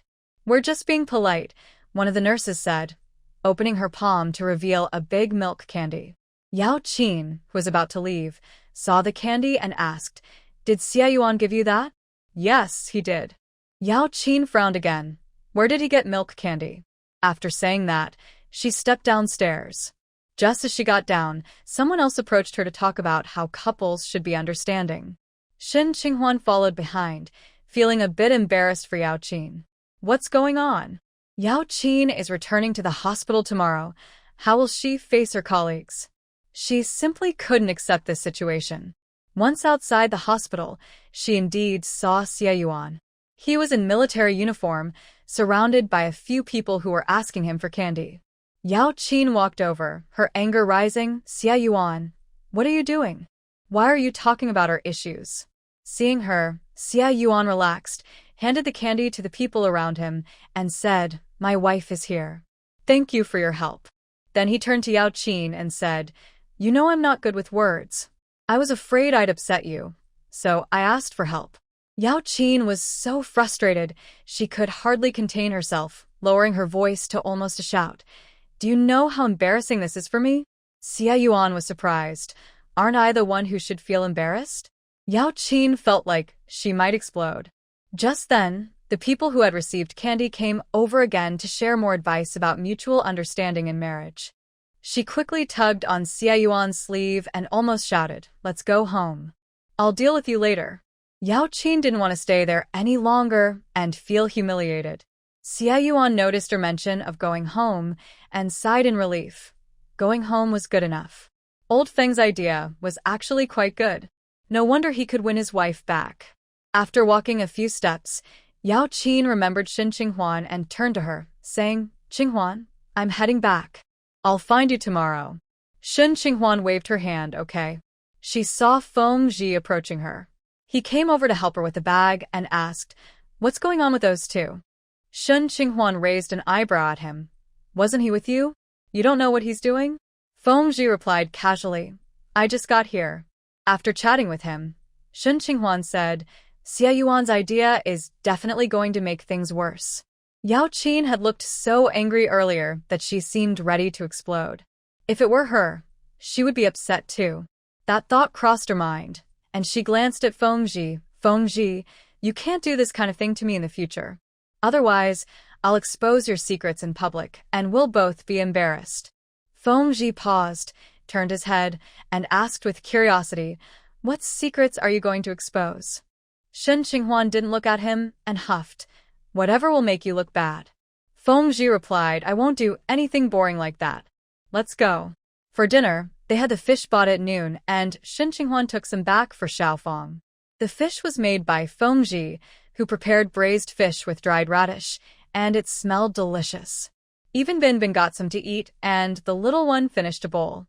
After dinner, Feng Ji carried Bin and cleaned the kitchen. Shen Qinghuan planned to play with her daughter for a while. You can put her down. I'll take her. Feng Ji looked at her. You go take a shower. I don't plan to add more coal. She knew that the water on the coal stove needed to be used for a shower, otherwise, it would waste coal. But when she finished her shower and went to get Bin, she found the little one had already fallen asleep. So she took out her homework to do and planned to practice her sewing. She had just sat down for a short while when Feng Ji came out of the bathroom and said to her, Qinghuan, you should rest for now. Feng Ji had just finished a shower, wearing a white tank top and dark casual pants, looking relaxed and natural. After his shower, there was still a hint of moisture in his eyes, making him less serious than when he wore military uniforms and more clean and gentle. He walked over and stood by the table, his eyes glinting as he looked at Shen Qinghuan. Shen Qinghuan raised her gaze, noticing how tall he was, wearing light clothing that showed off his muscles, and she could sense his strong presence. When their eyes met, she felt a spark between them. Rest definitely did not mean what it sounded like. Shen Qinghuan's cheeks flushed slightly, and she quickly looked away, feeling a bit tempted. Her hands and feet felt a bit awkward. She glanced at the clock next to the TV. It was only 8:15.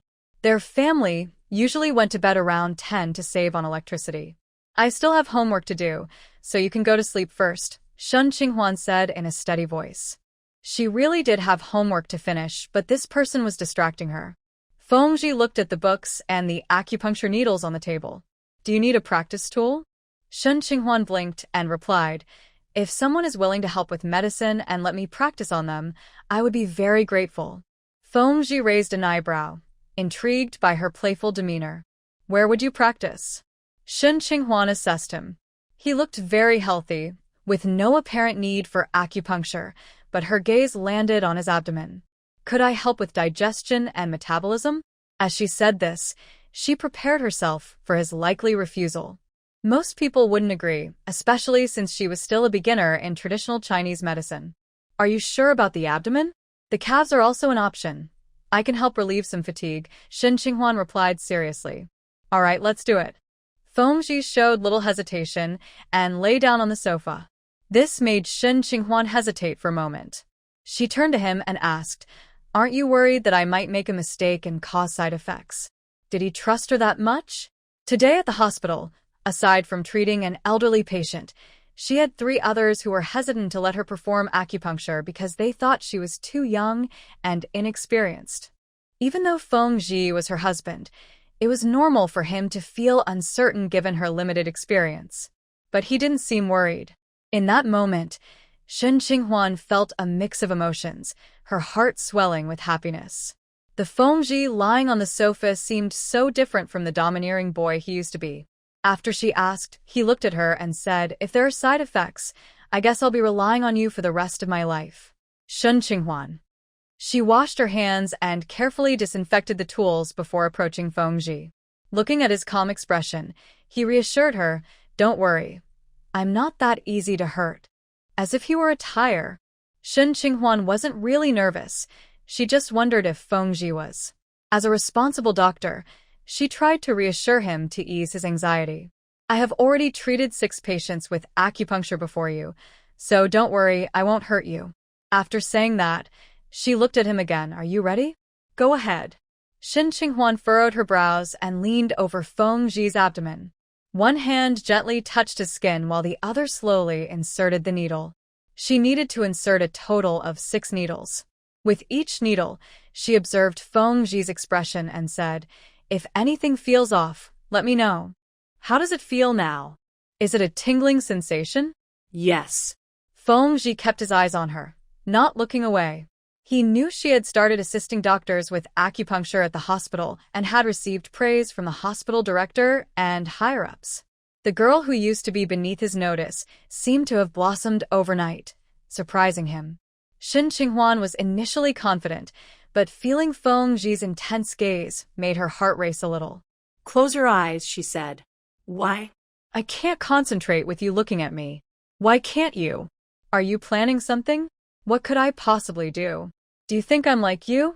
Shen Qinghuan replied, a bit annoyed. How could I do anything to you? Feng Ji raised an eyebrow. Shen Qinghuan glared at him. Just close your eyes. There are only 2 needles left. Feng Ji obediently closed his eyes. Shen Qinghuan felt a strange flutter in her heart. He used to be the one telling her what to do, but now she was in charge.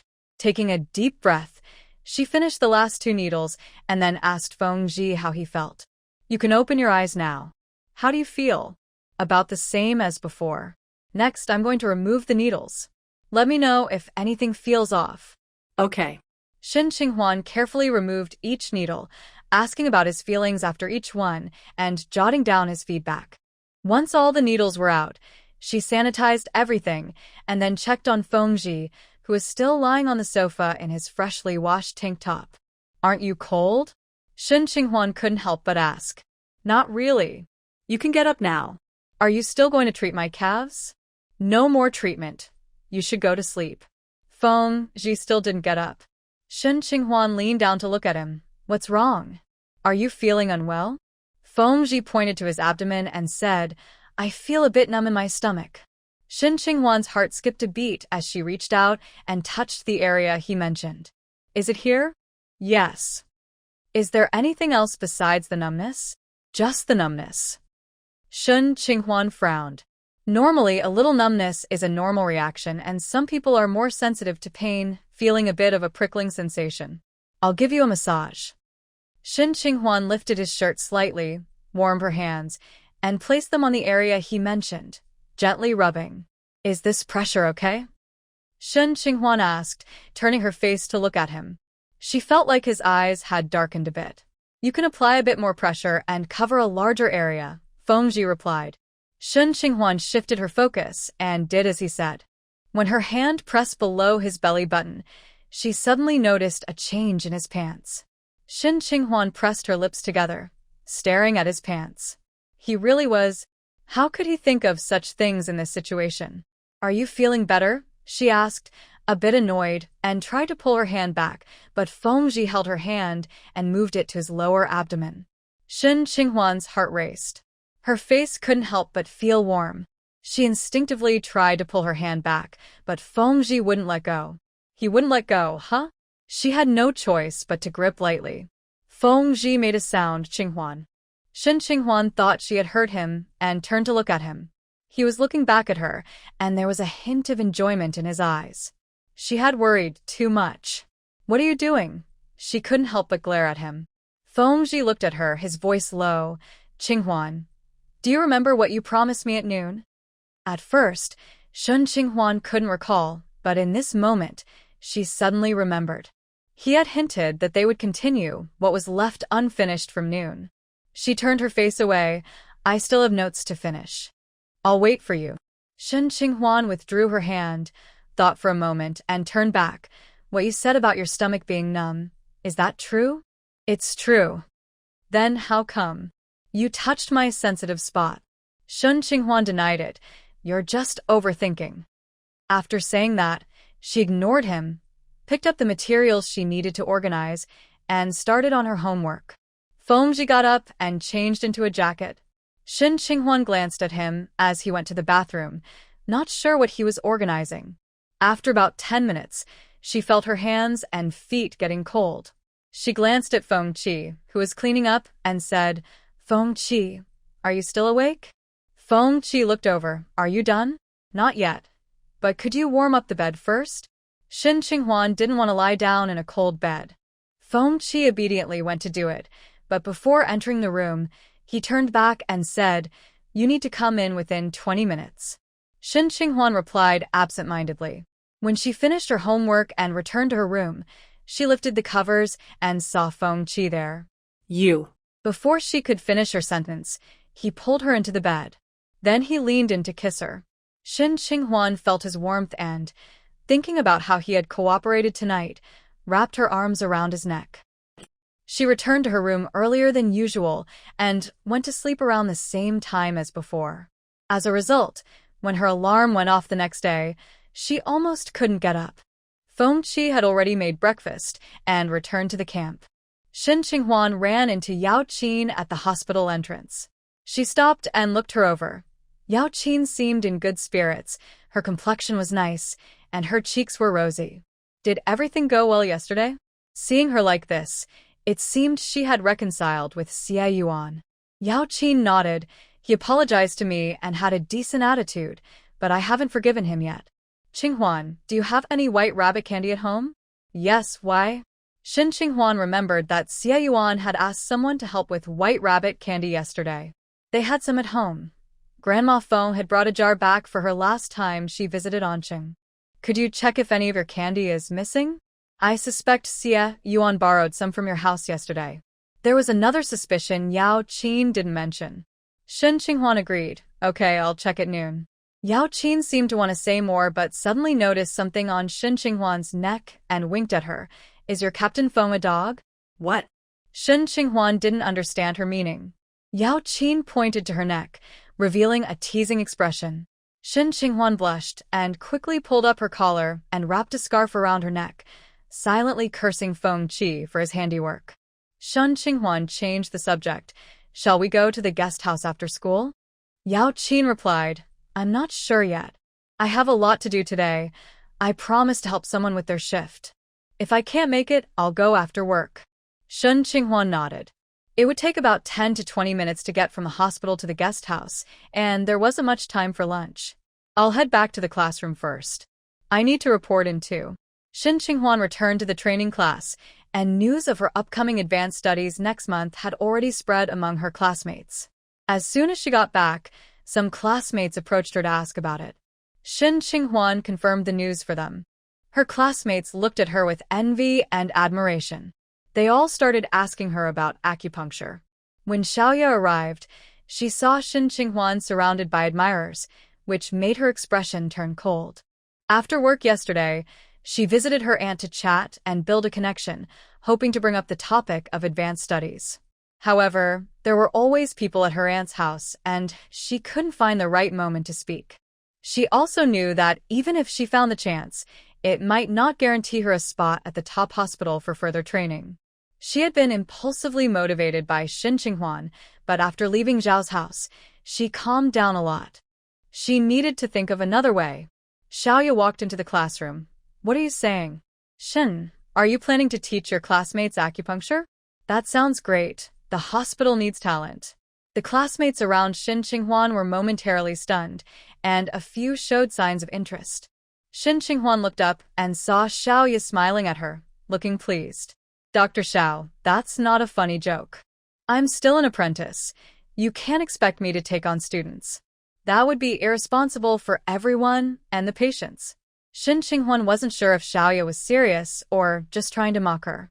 If she was serious, it felt like she was trying to elevate Shin Qinghuan's status. Xiaoya shook her head. I'm not joking, Shin. The director recognized your performance yesterday, so guiding your classmates shouldn't be a problem unless you don't want to help them. The situation from yesterday, as confirmed by Dr. Kong, couldn't be hidden, and it had already spread this morning. Classmates will definitely help each other when facing challenges. Teaching should be left to you, Dr. Xiao. Can you start the class now? Shin Qinghuan countered. Xiaoya's expression remained unchanged, and her smile even widened as she walked to the podium. Yao Qin returned to her job, and news of her situation from yesterday had spread among her colleagues. As soon as she arrived, she received a warm welcome. Yao Qin internally cursed Xie Yuan several times, recalling how she had asked him last night where he got the idea, and he insisted it was his own. But she didn't believe him. He wouldn't come up with such an idea, and he wouldn't even think to pick her up after work. He was always someone who followed the rules, doing everything in a very proper manner and not wanting to draw attention. He wouldn't think of coming to pick her up because he felt it would lead to gossip. He also wouldn't consider asking someone on the street to pass a message to her. If he needed to communicate, it would be done privately, definitely not like yesterday. Yao Qin had some doubts about Feng Ji. During Shin Qinghuan's class, she was called away by Dr. Kong's apprentice, Huang Xinhua, who said there was an urgent matter with Dr. Kong that required her attention. Shin Qinghuan asked her classmate, Luo Yun, to help take notes, and then went to Dr. Kong's office. There was a patient with uncontrollable diarrhea who had been referred to Dr. Kong from the internal medicine department. Since Dr. Kong's hand wasn't fully healed, he couldn't perform acupuncture himself and asked Shen Qinghuan to handle it. When Shen Qinghuan left, Xiaoya was still in the classroom. Watching her leave, Xiaoya's eyes flickered, and she said to the student sitting next to her, "Shun has Dr. Kong giving her special attention. Her progress is really impressive. I remember she joined the class later than you all, right?" Most of the classmates were recommended and had backgrounds, entering the training program earlier and working harder than Shen Qinghuan. Now, she was ahead of them, which naturally made them feel uneasy. After Xiaoya spoke, a few students showed signs of jealousy, although they tried to hide it. Luo Yun spoke up, "Qinghuan's path is different from ours. The paths of traditional Chinese medicine and Western medicine are fundamentally different. Traditional Chinese medicine doesn't have as many restrictions as Western medicine." Even though Shen Qinghuan hadn't taken the assessment yet, she could still directly practice acupuncture. Also, talent is something that can't be envied. Luo Yun had a good relationship with Shen Qinghuan and didn't think her progress affected him or the other students. Xiaoya similets slightly, Doctor. Hailon combines both Western and Chinese medicine, and since Shen Qinghuan is her apprentice, she might follow the same path. Now, not only is Shen doing well in Chinese medicine, but she's also making rapid progress in Western medicine. You all need to work harder. It doesn't make sense to focus on just one when you can excel in both.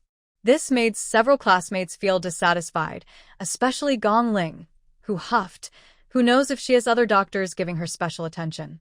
If she does, we definitely can't compete. Yeah, Dr. Xiao, besides Dr. Kong, which other doctor is giving Shen Qinghuan special attention? Xiaoya shook her head. I don't know about that. There is an assessment next month, and scores will accumulate. Students who fall behind will be in a risky position, and there are limited spots available at the hospital. Wherever there are people, there is competition.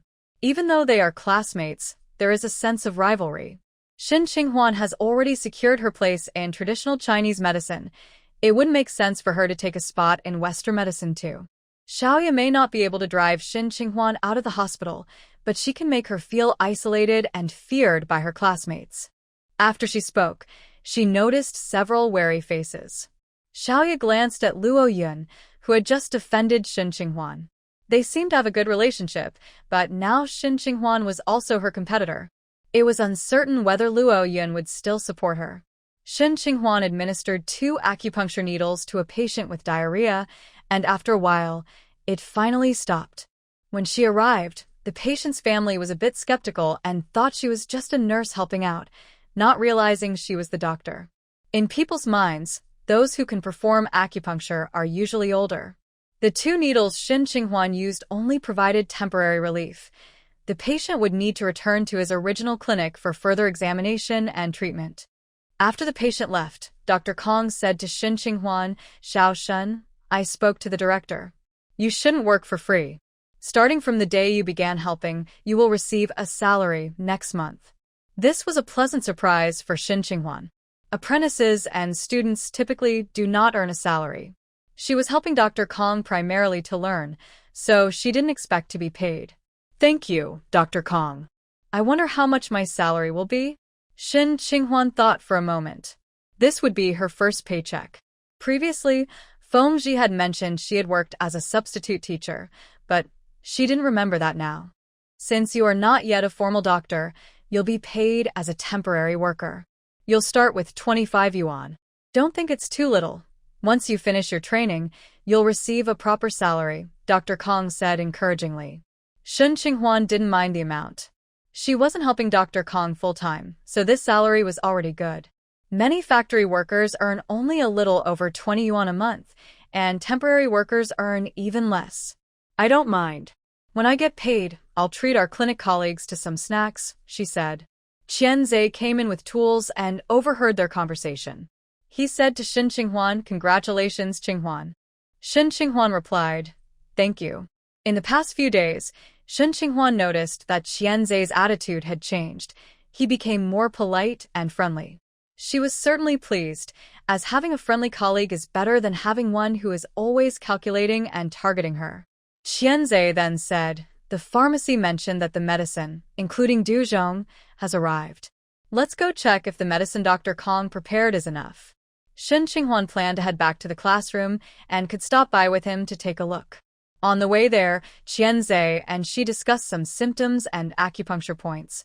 Shen Qinghuan naturally shared her knowledge as well, especially since Qianzhe had a broad understanding, and she could learn more from him. As they walked, an elderly person suddenly fell in front of them. Shen Qinghuan and Qianzhe quickly approached to help the person up. "Are you okay, sir?" Just after Qianzhe asked, the elderly person's family member rushed over to thank them, saying, "My mother just finished her appointment and her leg is a bit sore." The elderly person also said he was fine. "Thank you both. You must be a couple, right? Only family would help each other like this," the family member remarked. Qianzhe glanced at Shen Qinghuan and she replied, "No, we are colleagues. As long as he's fine, we won't disturb you." Xiaoya happened to pass by and noticed what the family member said, looking at Shen Qinghuan and Qianzhe. The two were walking side by side toward the pharmacy, chatting, and seemed to have a good relationship. She pondered for a moment. Shen Qinghuan and Qianzhe were classmates and colleagues, which is normal in a hospital setting.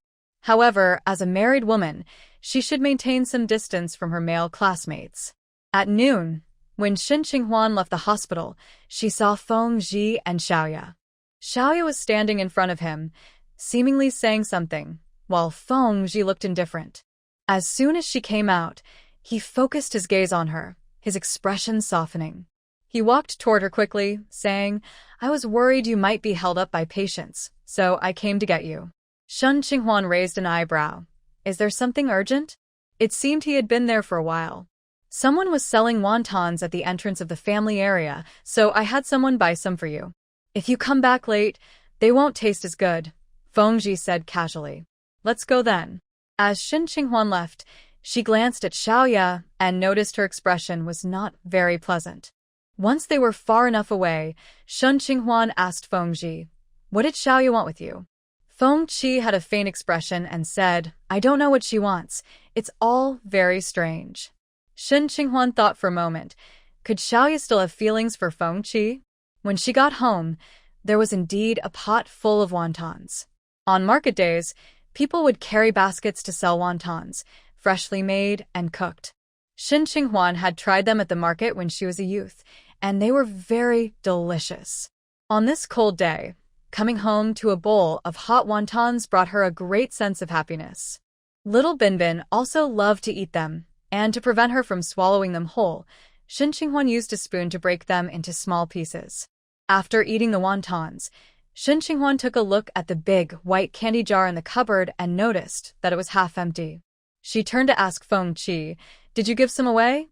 Binbin couldn't open the jar, and Xiao Fong wouldn't rummage through her things, so it must have been Feng Ji. Feng Ji replied, "I exchanged some for Xie Yuan." So it was indeed Feng Ji who gave candy to Xie Yuan. Shen Qinghuan took 2 pieces for Xiao Fong and 1 for Binbin, then put the candy back in the cupboard. She looked at Feng Ji and said, "Didn't you say yesterday that you didn't know what was going on with Xie Yuan? You gave him candy, but still don't know what he wants?" Feng Ji picked up their daughter, who was trying to grab the candy, and planned to cut the candy into smaller pieces for her. He said he didn't tell me anything specific. "Qinghuan, was it Yao Qin who asked you to come back and check?" As he spoke, he looked at her. It was indeed Yao Qin who asked her to check if the candy was missing. She said, Yao Qin was a bit confused, saying her family didn't have this candy, and she wanted to know where it came from. I remembered we had some, so I told her to come back and check, and it turned out it was from our house. Oh, what else did she say? Nothing much. Shen Qinghuan told him about her salary, and just thinking about being someone with an income made her smile. Even though her earnings weren't enough to pay Xiao Fong, it was still meaningful, as it was her own hard work.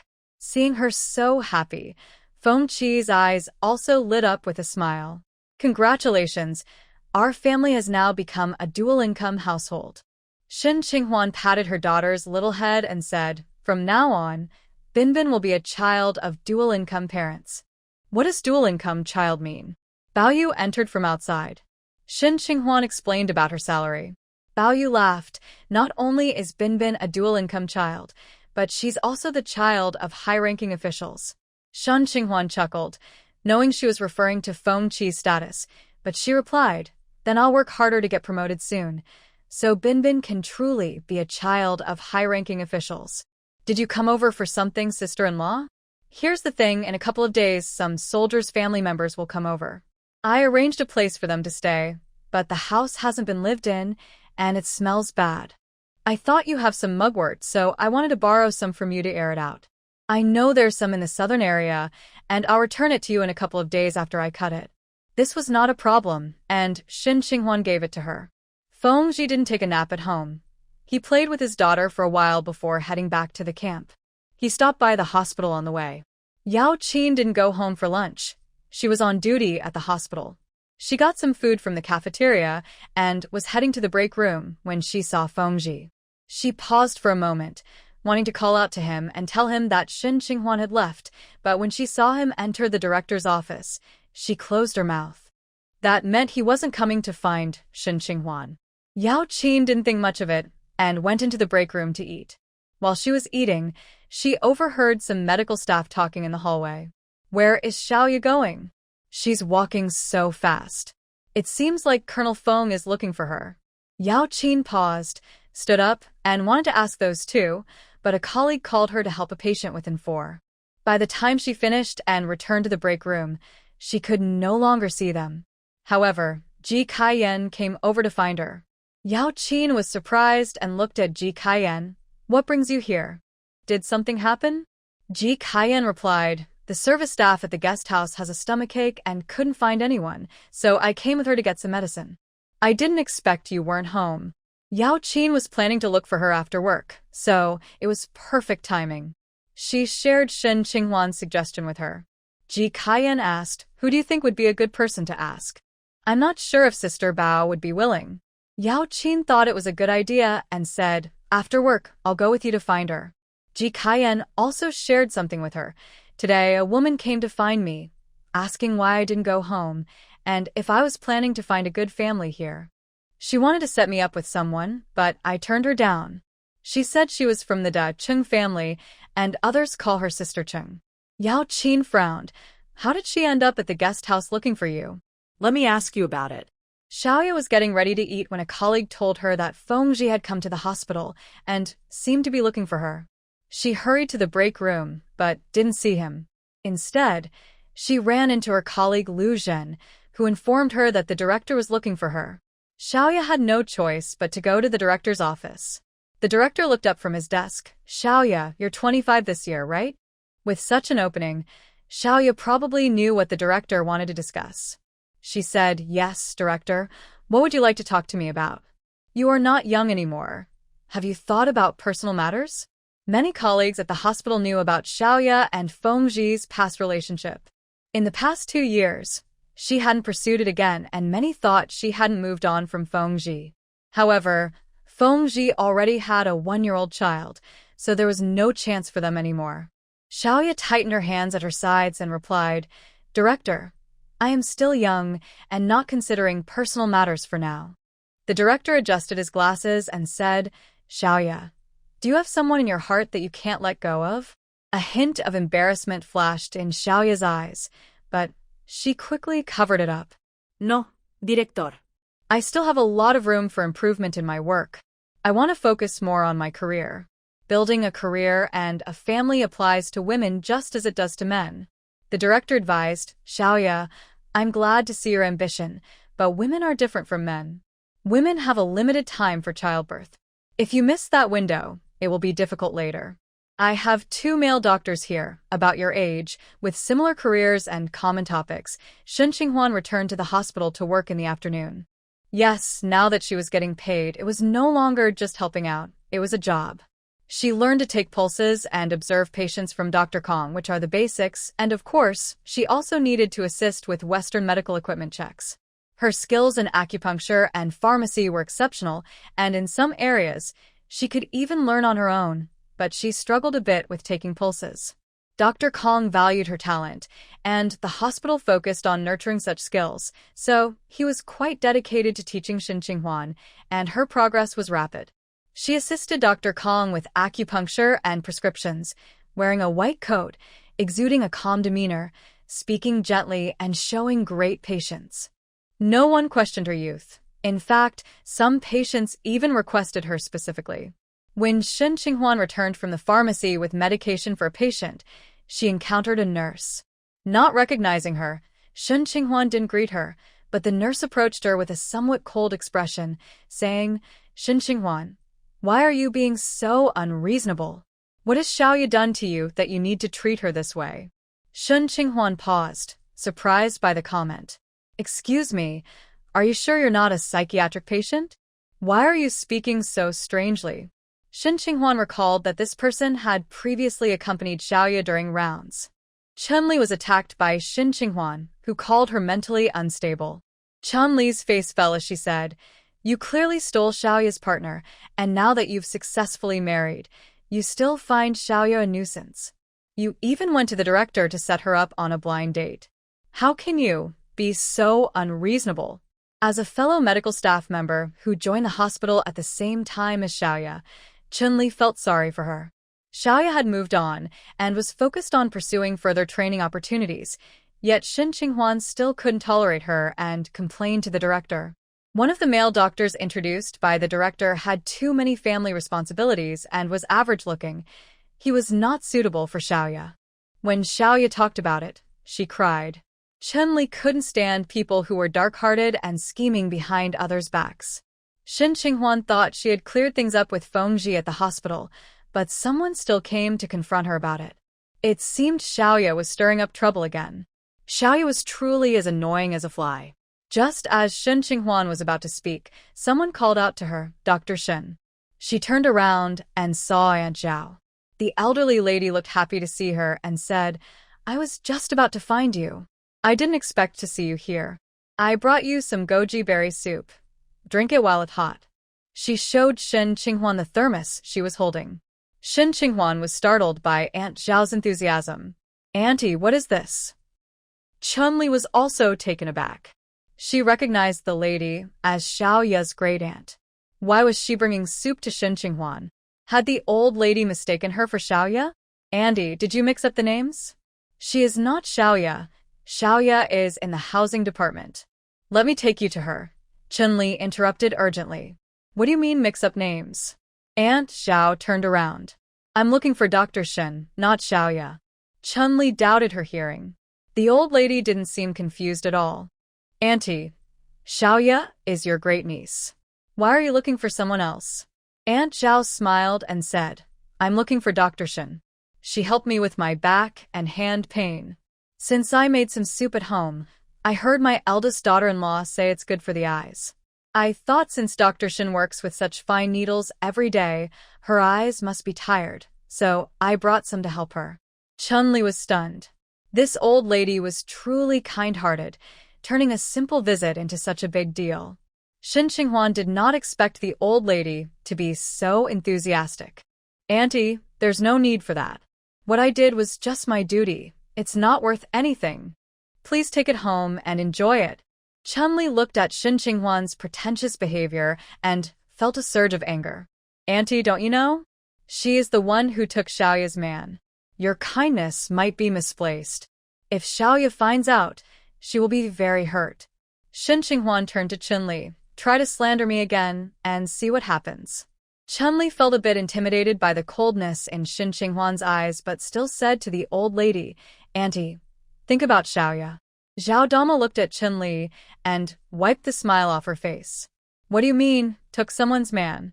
Don't say such things. Xiaoya and that guy have never even looked at each other." She was worried she might be mistaken, so she asked the eldest son again.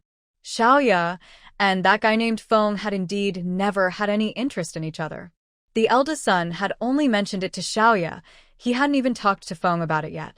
If they hadn't even looked at each other, how could it be called taking someone's man?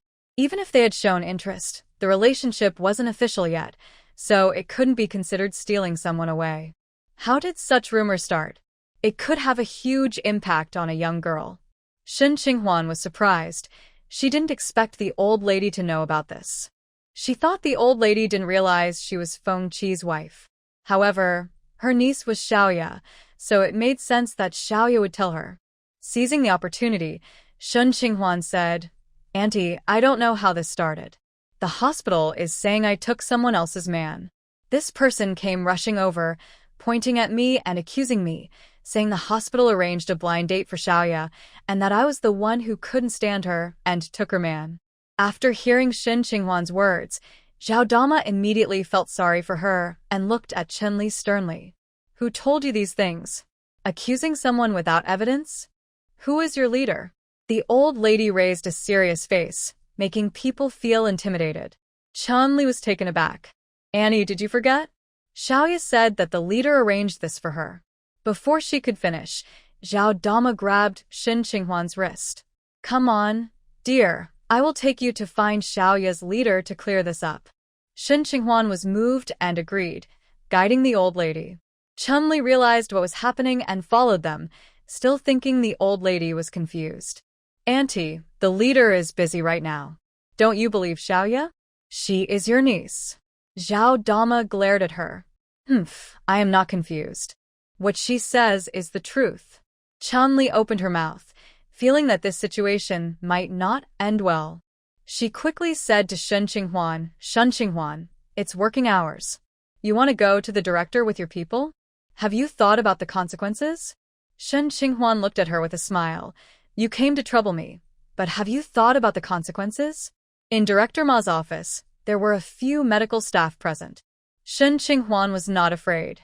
When Director Ma looked over, she directly said, "Director, Chunli rushed over to scold me for stealing Xiaoya's man while I was working. I don't know what her problem is, but her behavior seriously affects my reputation and work." Chunli's expression changed. She didn't expect Shen Qinghuan to boldly report her. She hurriedly said, "Director, I didn't." Aunt Zhao chimed in, "Director, I can testify." "What's wrong with you? You have the courage to speak, but not to admit it. Didn't you just tell me that Dr. Shen stole Xiaoya's man?" The medical staff who were about to leave stopped in their tracks. Many people knew the gossip about Xiaoya, and it seemed it wasn't over yet. Some staff who were close to Xiaoya quickly ran to find her. When Xiaoya was informed and rushed to the director's office, she heard her aunt's voice. "I am Xiaoya's aunt. At that time, my son wanted to set up a meeting between Xiaoya and Captain Feng. He only told Xiaoya and hadn't spoken to Captain Feng yet. They never officially dated, and Captain Feng and Dr. Shen are together because they like each other. It has nothing to do with Xiaoya." Xiaoya felt as if she had been slapped in the face, a burning pain spreading across her. She could imagine how her colleagues would laugh at her later. "Aunt." Aunt Zhao turned around, looking at Xiaoya sternly. "Dr. Shen and Captain Feng already have a child. Why are you still bringing up the past? Why did you let someone come to scold Dr. Shen? What have I always told you? Focus on your work and don't stir up trouble." A trace of resentment flashed in Xiaoya's eyes, but she quickly hid it. She never expected her own relative would turn against her, especially after she had treated her well in the past. "Aunt, I didn't." Shen Qinghuan pointed at Chenli. "Your good friend Chenli keeps saying it was you who said that." Xiaoya's eyes darkened as she looked at Chenli, who opened her mouth, feeling a bit guilty. "Xiaoya, I just couldn't help but feel sorry for you." She also didn't expect this to escalate to the director's office. Director Ma spoke. "Xiaoya, I asked around. Did you say the blind date I arranged for you was not good? You even encouraged colleagues to trouble others. I thought you learned from the past, but I'm disappointed to see you still behaving this way." Xiaoya wished she could disappear. It was her first time being scolded by a leader in front of so many people. How could she continue working at the hospital after this? "Director, this must be a misunderstanding. I didn't say anything to anyone." Director Ma was extremely disappointed and had no patience for her excuses. "You need to apologize to Xiaoshen and clarify to all your colleagues that you and Captain Feng are not on a blind date. Also, write me a reflection, and Chunli needs to do the same." At that moment, Chunli felt embarrassed. Apologizing in public and writing a reflection made her feel humiliated and worried about her reputation with the director. She glared at Xiaoya, unable to contain her anger. It was all her fault. She hadn't even gone on a date but acted like she was abandoned. Xiaoya was biting her lip, trembling slightly, especially under Shen Qinghuan's gaze. She knew Shen Qinghuan was mocking her. Aunt Zhao urged, "Hurry up and apologize. If you made a mistake, you need to own up to it." Both Xiaoya and Chunli felt their faces flush with embarrassment. Chunli apologized first, followed by Xiaoya. Xiaoya lowered her head, standing in front of Shen Qinghuan, filled with resentment and unwillingness. This woman not only took her partner, but was now forcing her to apologize. I'm sorry. Shen Qinghuan coldly replied, "I didn't hear you. You need to say it louder." "You." Xiaoya looked up, her eyes filled with anger. "If you're so unwilling, then don't apologize. Even if you do, you won't mean it, so there's no need," Shen Qinghuan said. Life is about reputation, and after being provoked by Xiaoya multiple times, she felt it was time to stand her ground. Director Ma looked at Xiaoya. "Are you unwilling to apologize?" Xiaoya had no choice but to raise her voice. "I'm sorry, it was my mistake." After saying that, she lost control and ran out. With the main character gone, everyone else naturally dispersed. Shen Qinghuan and Aunt Zhao left the director's office. Shen Qinghuan planned to return to work, but Aunt Zhao insisted on giving her soup. Shen Qinghuan couldn't refuse and accepted it, asking Aunt Zhao not to make it a habit. Aunt Zhao looked at her and said, "I also want to apologize to Xiaoya. I didn't know the situation was like this and didn't manage her well." Shen Qinghuan would not confuse Aunt Zhao with Xiaoya, especially since Aunt Zhao had just helped clarify things for her. She said, "Aunt, the one who should apologize is Xiaoya. She is an adult and responsible for her own actions. What she did has nothing to do with anyone else." When Shen Qinghuan finished work, she ran into Yao Qin, who had also heard about her situation with Xiaoya. Yao Qin gave her a thumbs up, saying, "Great job, Qinghuan. That's how you should handle it. That shameless person, after what happened at Xiaowan's wedding, she still hasn't learned her lesson." Shen Qinghuan understood a bit about Xiaoya's situation. At first, Xiaoya had to pay her back and lost face, but she was good at pretending. After some time, she managed to rebuild her image at the hospital. Once she got her image back, seeing Shen Qinghuan in the hospital learning and receiving recognition from the director, she couldn't sit still and started causing trouble again. Shen Qinghuan wanted to see if Xiaoya would still have the nerve to come to the training class. If she did, Shen Qinghuan planned to make her lose face again and drive her out of the hospital for good. While they were talking, Yao Qin spotted Xie Yuan, and her eyelids twitched. She walked over to him. "Why are you here again?" Yao Qin said with clear annoyance. He had embarrassed her in front of her colleagues, and now he dared to come back, leaving her with nothing to say in front of them. Shen Qinghuan was curious and somewhat excited to see if Xie Yuan would surprise Yao Qin again. Xie Yuan didn't disappoint Shen Qinghuan. He pulled out a bouquet of flowers from behind him and handed it to Yao Qin. Before the flowers even reached her hands, his face turned awkward. They said women like this," he stammered. Yao Qin looked at the bouquet, which resembled leaves more than flowers, and her hair seemed to stand on end. Suddenly, someone laughed. Xie Yuan. Yao Qin couldn't even look at her friends who were laughing and glared at the man in front of her. "You?" "Yes," Xie Yuan replied before she could finish. "Ah." This time more than one person was laughing. Shen Qinghuan was about to burst into laughter. Xie Yuan looked like he was being pushed into a corner, which was quite funny. If there hadn't been anyone behind him, one might think someone was threatening him. Shen Qinghuan winked at Yao Qin.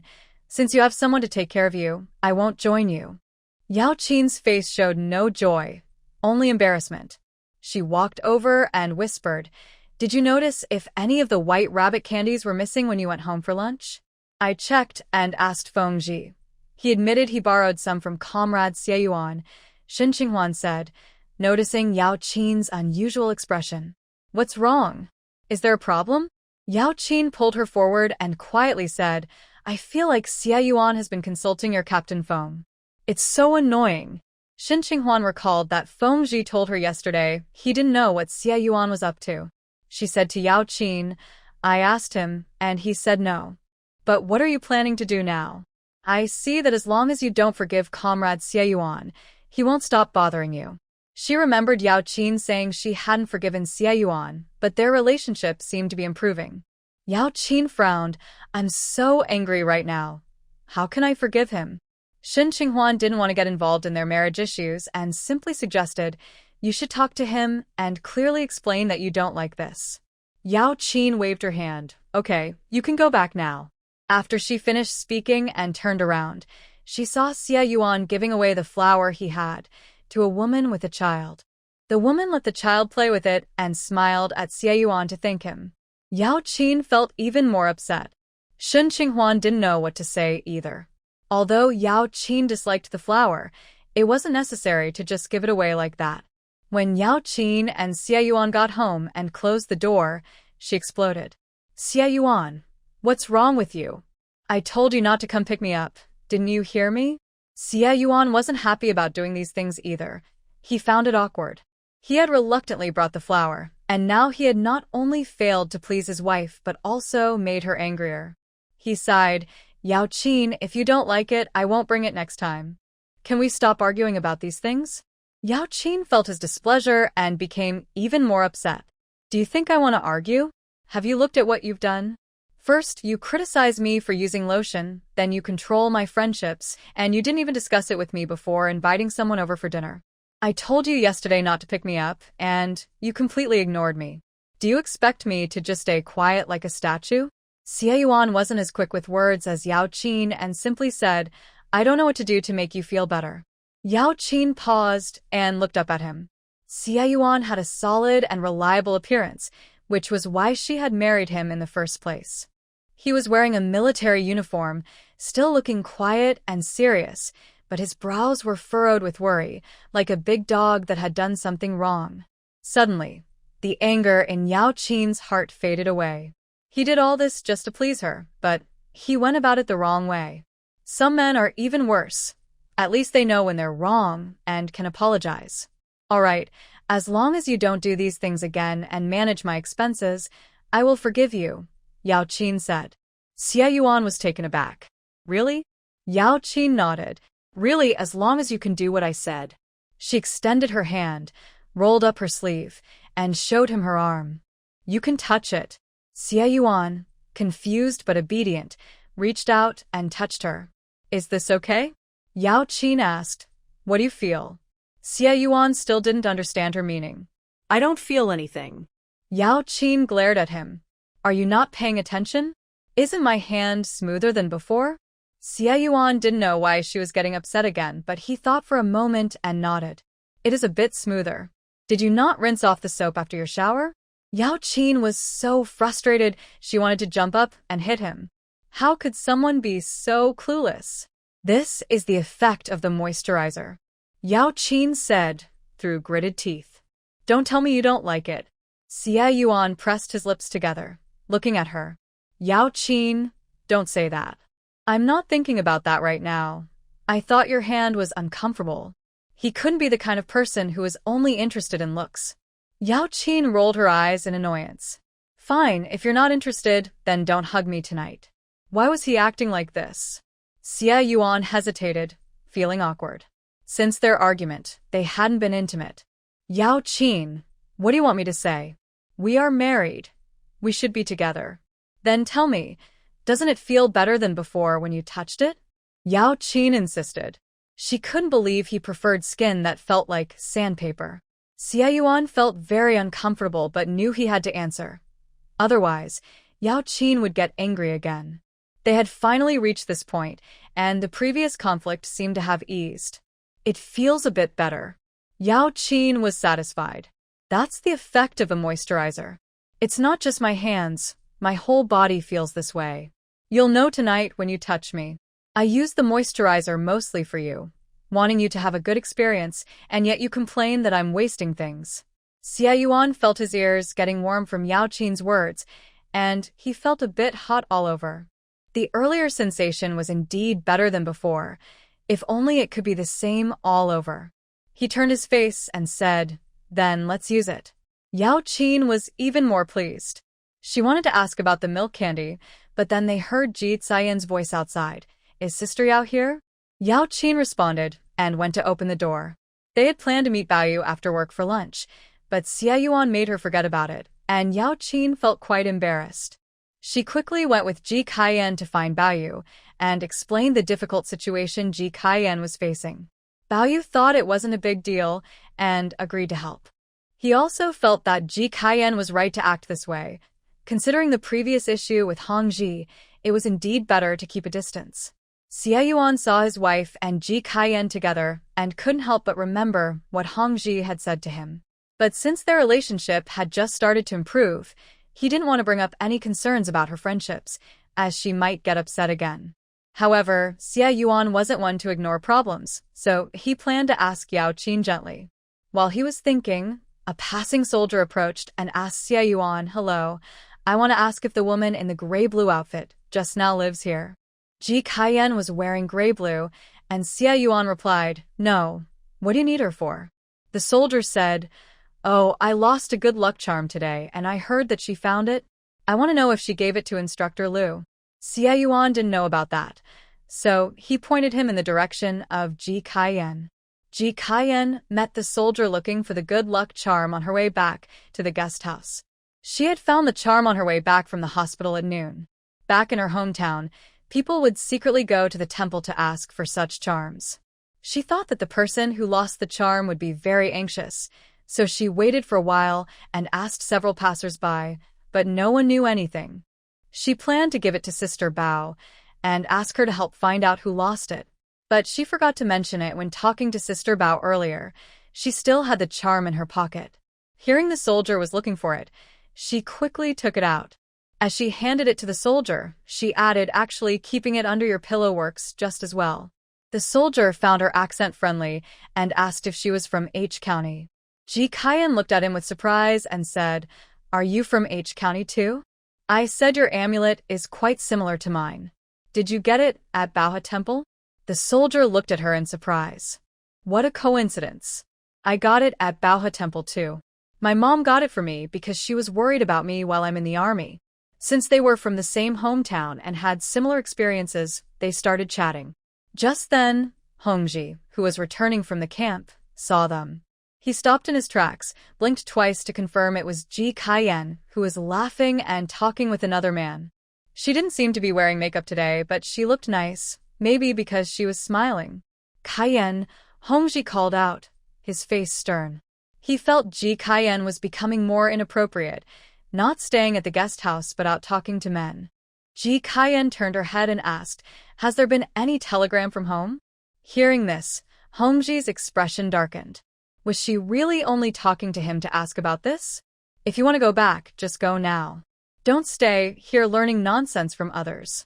Ji Xian's expression turned cold.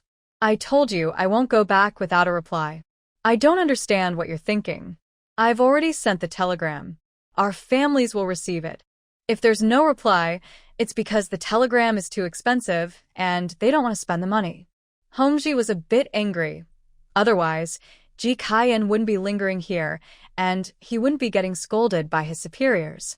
If they didn't send a telegram from home, a letter would take 1 or 2 months to arrive. Did that mean Ji Kaiyan would stay here for 1 or 2 months? Just to find a man?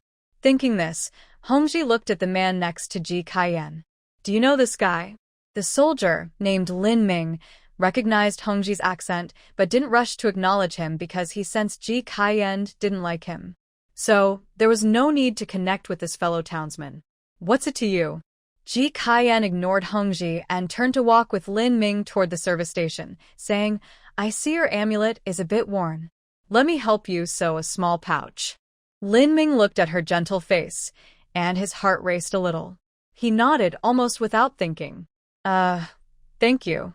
Hongji watched them walk side by side, looking close, and his face darkened. Did Ji Kaiyan have no sense of modesty as a woman? Didn't she worry about gossip by casually associating with men?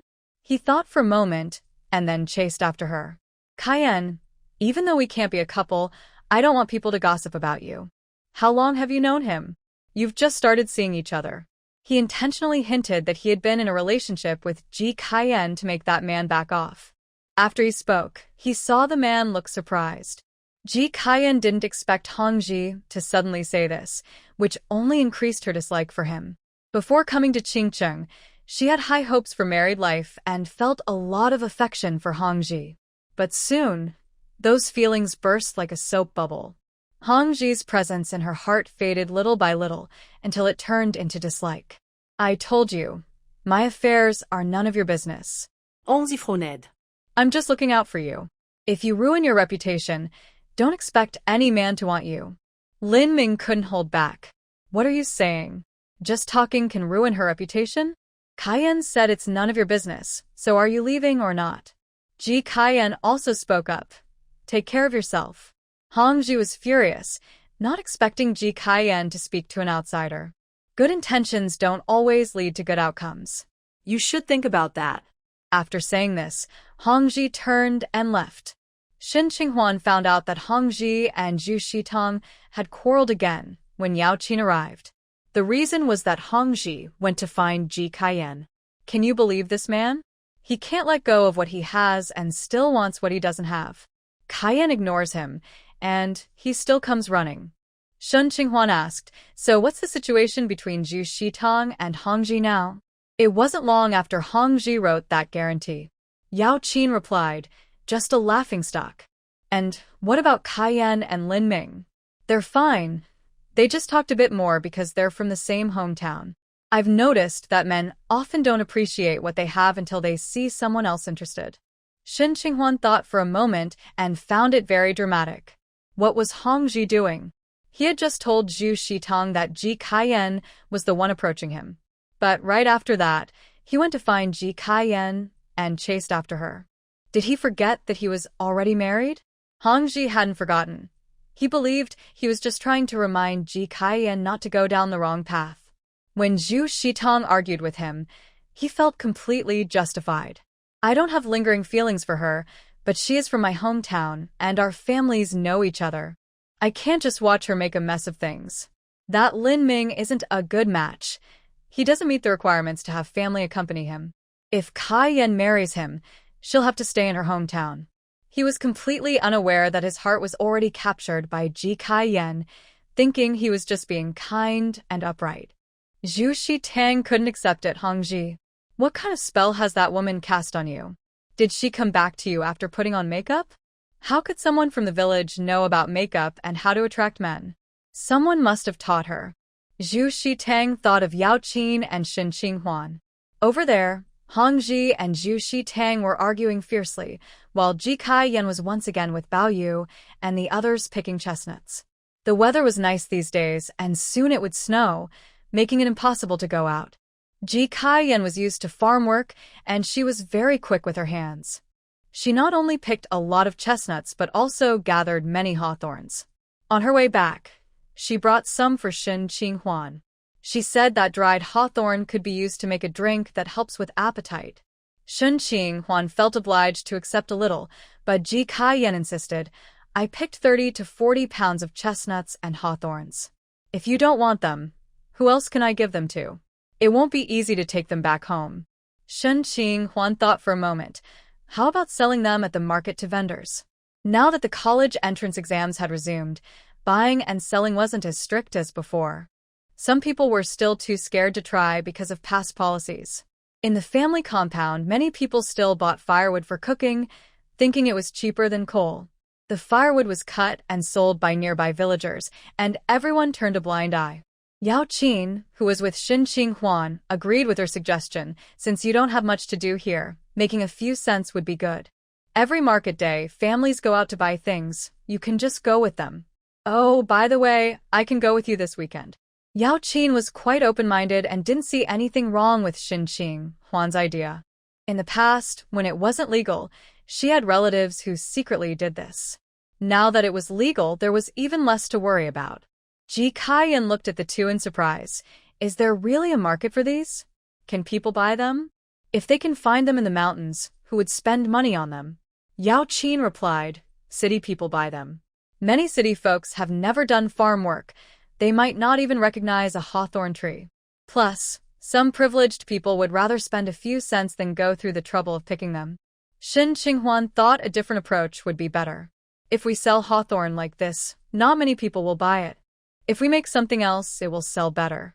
Eating hawthorn directly is quite sour, but steaming and drying it makes it much tastier. Yao Qin, reminded by Shin Qinghuan, opened her mind and turned to ask Ji Kaiyan, "Kaiyan, can you make hawthorn candy?" Ji Kaiyan could indeed make it. She nodded. "I used to make it with my aunt." "Yao Jia, are you thinking of selling this?" "But I'm not sure if I can do it well. The process is a bit complicated, and I need tools. I'm worried it might be a waste." As an outsider without a kitchen or pots, even if Yao Jia and Xin Jia were willing to lend her some, she felt embarrassed. It was uncertain if this would be successful, and even if it was, she worried about whether it would sell. Shin Qinghuan said, "Hey, my little one loves these sweet and sour snacks. If we can really make it, I can lend you my kitchen and tools. Just let my child taste a piece when it's done." The little one really enjoys these kinds of snacks. They can also help with digestion, which is quite beneficial. Yao Qin agreed. "I think if we can make it, we could sell out without even leaving this neighborhood." Ji Kaiyan felt touched, but also very shy. "Sister Shen, I'm sorry to trouble you." Shin Qinghuan understood her feelings. "If you feel bad about it, you can help me make some pickled vegetables." Previously, Feng Qi had grown some vegetables, and Bao Sa occasionally helped water them. They had grown a bit, mostly cabbage. If left to eat, they wouldn't last long, so she thought about making some pickles or sauerkraut, but she didn't know how to make either, so she didn't want to bother anyone. Now, it was a perfect opportunity to exchange with Ji Kaiyan. Ji Kaiyan initially felt shy, but was encouraged. After picking chestnuts and hawthorn for 2 days, she hadn't received any replies and had nothing else to do, so she couldn't help but think more. "Okay, sister, I can make sauerkraut. What kind you like? Just tell me, and I'll make it. I can also make pickled radishes and sun-dried meat. If you want to make something, I can help." Ji Kaiyan was quite happy and shared everything she could make. "In that case, you might not have time for your candy," Shin Qinghuan said. "That won't be a problem. Making candy doesn't take all day. While it's cooking, I can do other things." Ji Kaiyan was very familiar with the process and wanted to write down the steps to reassure Shin Qinghuan. The current weather was perfect for preparing vegetables and making cured meats. The current transportation is not very convenient, and the camp is a bit far from the city. The market is not open every day, and the service station doesn't have everything you need. So, those who can prepare will get some ingredients ready at specific times. For example, they might sun-dry vegetables, make pickles, or cure meat. Once these are done, they can last a long time.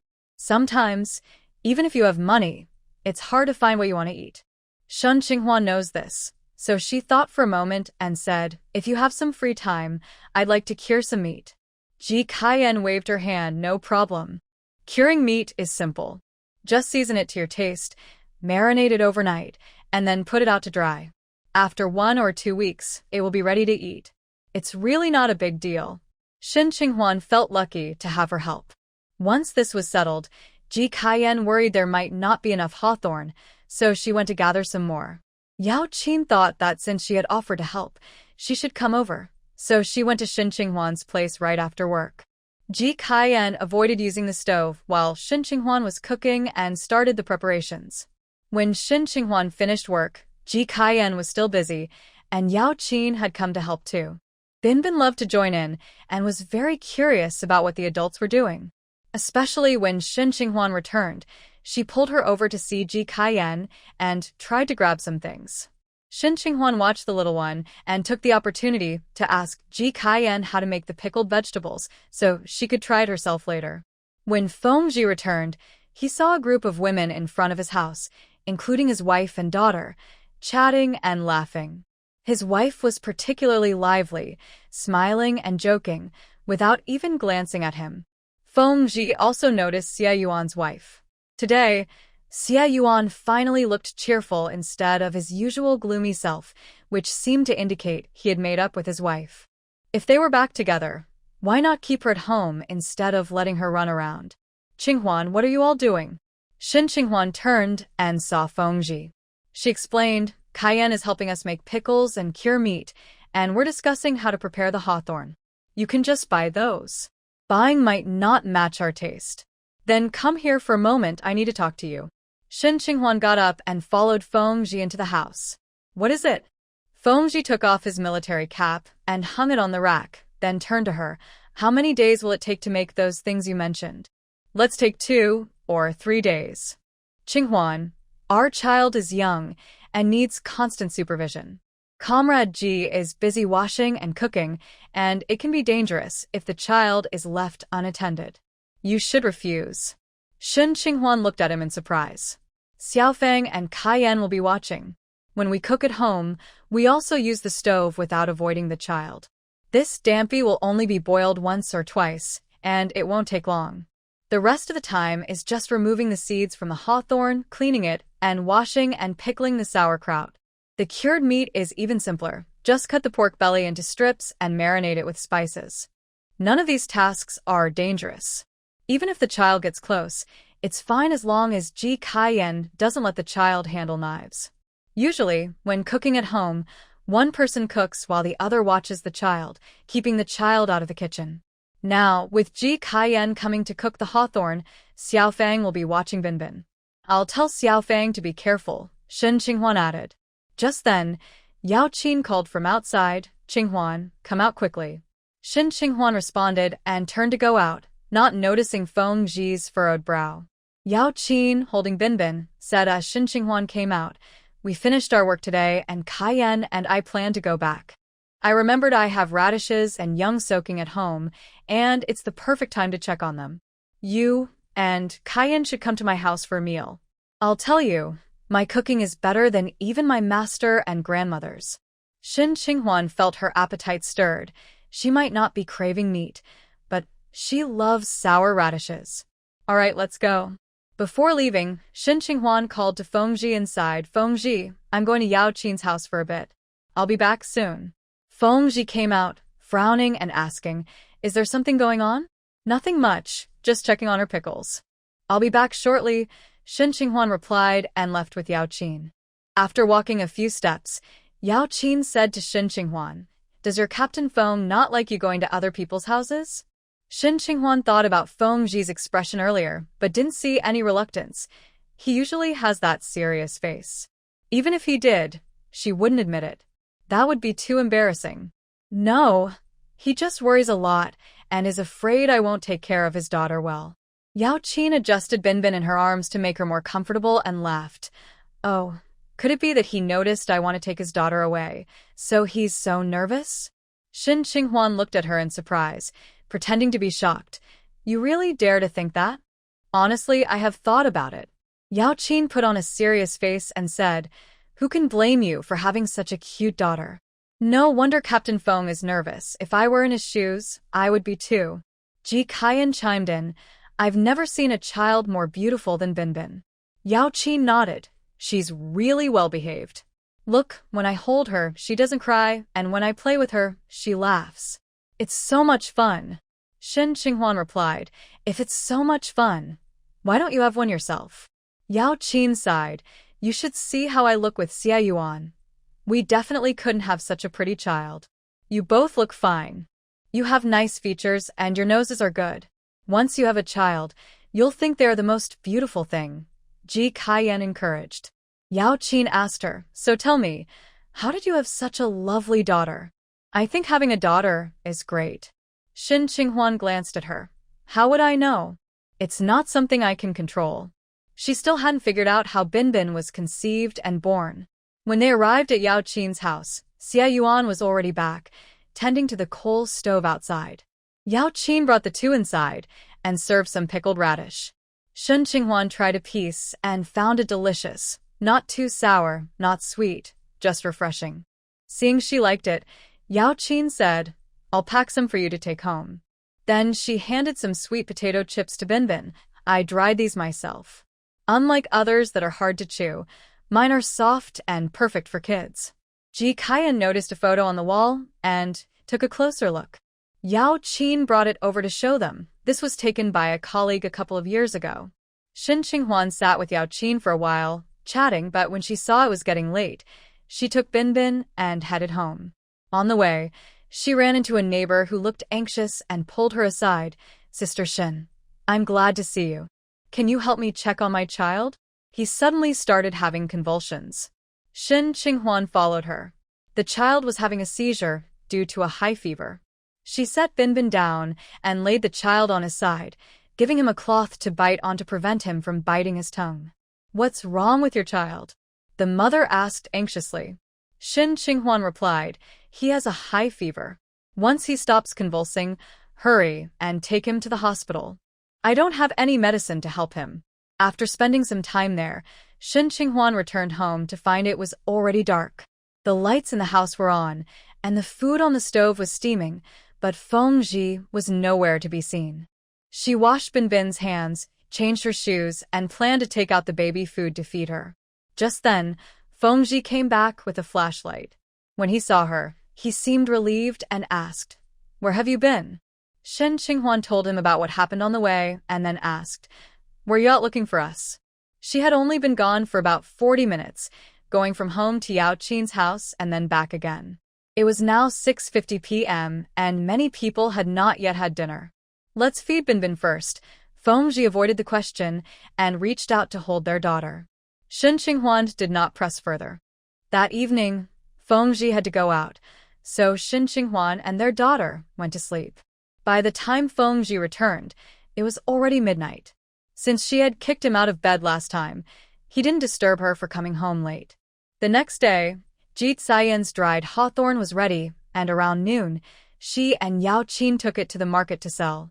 They actually managed to sell about 10 pounds for 3 yuan. Yao Qin also traded some chestnuts for beeswax to bring back to Shin Qinghuan. Looking at the nearly full basket of beeswax, Shin Qinghuan said, "Now that the dried hawthorn is sold, we can make some moisturizing cream. With this much beeswax, we can make quite a lot." There were bulk moisturizing creams available in the market, so hers could sell too. When Shin Qinghuan finished making half a bucket of moisturizing cream, she received a letter from Hongji and Ji Xian's hometown. The letter from Ji Xian's hometown was sent via telegram. It seemed that Zhu Shitong and Hongji couldn't handle Ji Kaiyan being around, which stirred up some conflict between them, so they sent a telegram back home asking for a reply. Ji Kaiyan was very happy to see the telegram, even though it only had 2 words, "Received."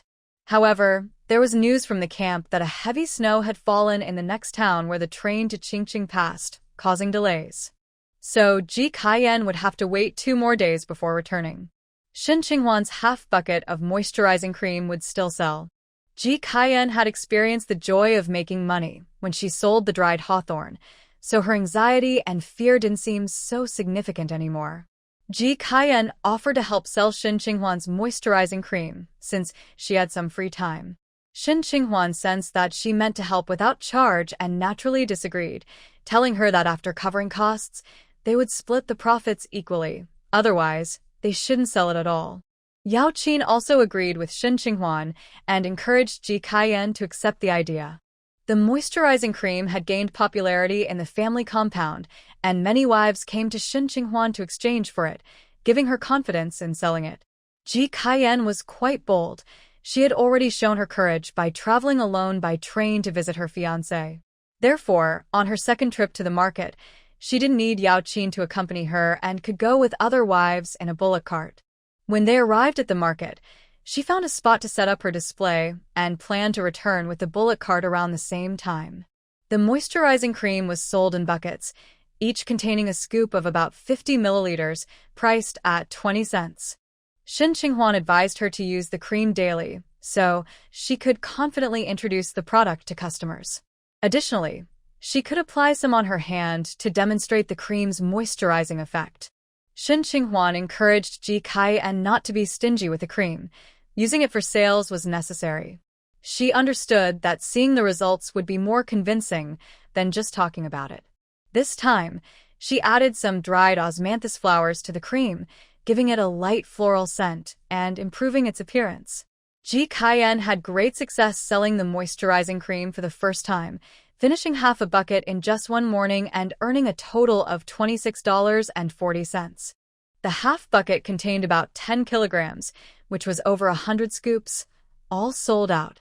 After deducting costs, they made a profit of $22, which Shen Qinghuan and Ji Kaiyan split evenly, each taking $11. Ji Kaiyan felt she was taking too much and thought $4 or $5 would be enough. Before starting this business, she doubted whether she could sell it at all, and even if she could, she didn't expect to earn much. That's why she agreed to Shen Qinghuan's proposal to split the profits.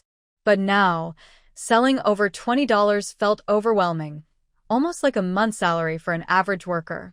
Ji Kaiyan felt a bit anxious and embarrassed to take this money. She had never held so much money before. Her father always managed the finances at home. The family's earnings were counted at the end of the year, but it was always her father who handled it. The only money she had access to was a few cents, which her father would give her for small purchases or as a red envelope during the new year. Shen Qinghuan reassured her, saying, "You earn this money because of your ability. If it were someone else, they might not have sold as much." Although she is confident and believes her product is good, without any sales skills, it's hard to sell. Many people hesitate to promote their business, let alone use other sales techniques. That's why she said this is what Ji Kaiyan deserves. Seeing that Ji Kaiyan wanted to say something, Shen Qinghuan added, "I still have beeswax here, and I need you to continue this business. Don't hesitate. Making money is important. Didn't you say you might be blamed when you go back? If you have money, you'll feel more secure. Even if you are blamed, it won't hurt as much." Shen Qinghuan had heard from Yao Qin that Ji Kaiyan's father was traditional and cared about reputation. Even if Ji Kaiyan ended her engagement for reasons beyond her control, he would still have something to say. Ji Kaiyan's eyes turned red. No one had ever been this kind to her.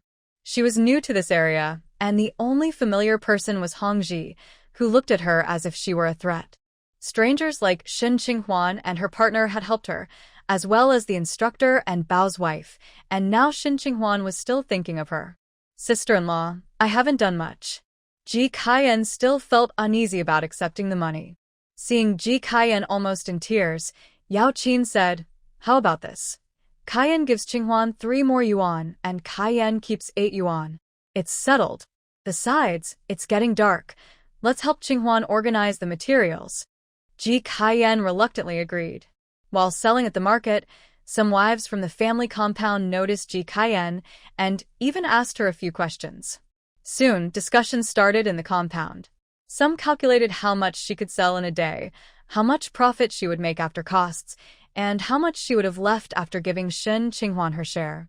Before long, it reached Zhu Shitong's ears, making her feel anxious. Recently, due to her miscarriage and Ji Kaiyan's arrival for compensation, she had spent money like water sending telegrams back home. She hadn't even finished her recovery and could barely afford eggs.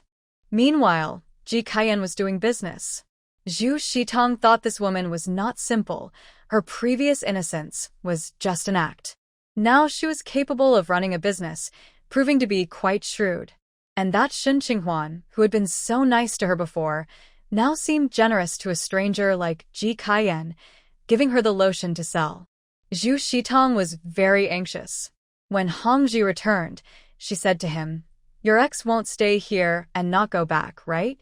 Once she returns home, there won't be any chance to make money. Ji Kaiyan might really stay here to earn money. She absolutely cannot allow Ji Kaiyan to stay." Shen Qinghuan used the remaining materials to make moisturizer and gave it to Ji Kaiyan to sell. The market days are not every day. They come every 3 days. Ji Kaiyan only went to do this business on market day. Worried that Shen Qinghuan would be too busy making moisturizer, Yao Qin would come to help after work. But that day, Shen Qinghuan didn't see her. She said she was waiting at the hospital entrance after work. Not seeing her there, Shen Qinghuan even went to their staff lounge to look for her. When she asked a colleague who hadn't left yet, they said Yao Qin had already finished work and told Shen Qinghuan not to wait for her. Shen Qinghuan had no choice but to go home alone.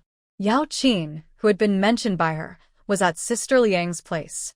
Sister Liang told her that Xie Yuan had a task that encountered some issues. He wasn't injured, but he was experiencing some stress and feeling down. She hoped Yao Qin could spend more time comforting him, caring for him, and helping him through this tough time. In recent days, Yao Qin and Xie Yuan's relationship had improved. He had indeed made some changes in certain matters, as he had promised before. Yao Qin was somewhat satisfied and thought that once her work stabilized and her skills were solid, she would start preparing for pregnancy. Hearing Sister Liang say this, her face turned pale, and she doubted if she heard it wrong. Just when things were getting better, this happened. Sister, what exactly should I do? Yao Qin asked. Sister Liang, experienced in these situations, explained carefully. When Yao Qin returned home, she started paying more attention to Xie Yuan, trying to do household chores, talking to more and caring for him to meet his needs.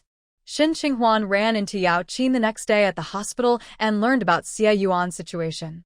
How do you feel about him now? Is it serious? If it is serious, you can't handle it alone. He needs to see a mental health professional, Shen Qinghuan said.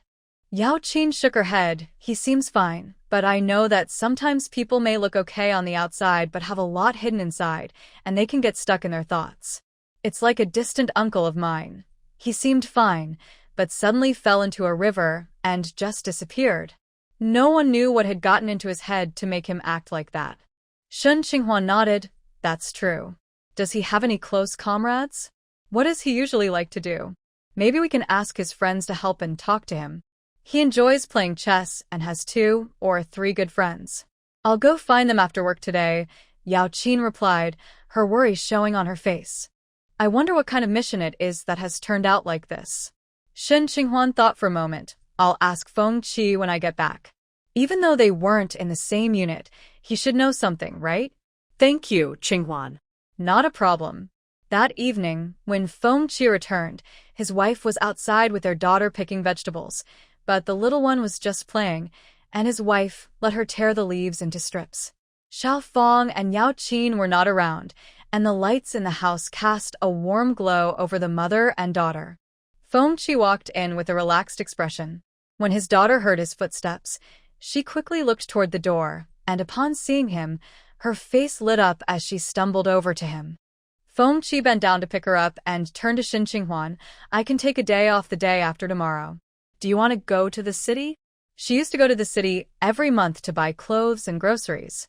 If she didn't go, Feng Qi would feel strange. Shen Qinghuan asked, what do we need to do in the city? To see if there's anything to buy.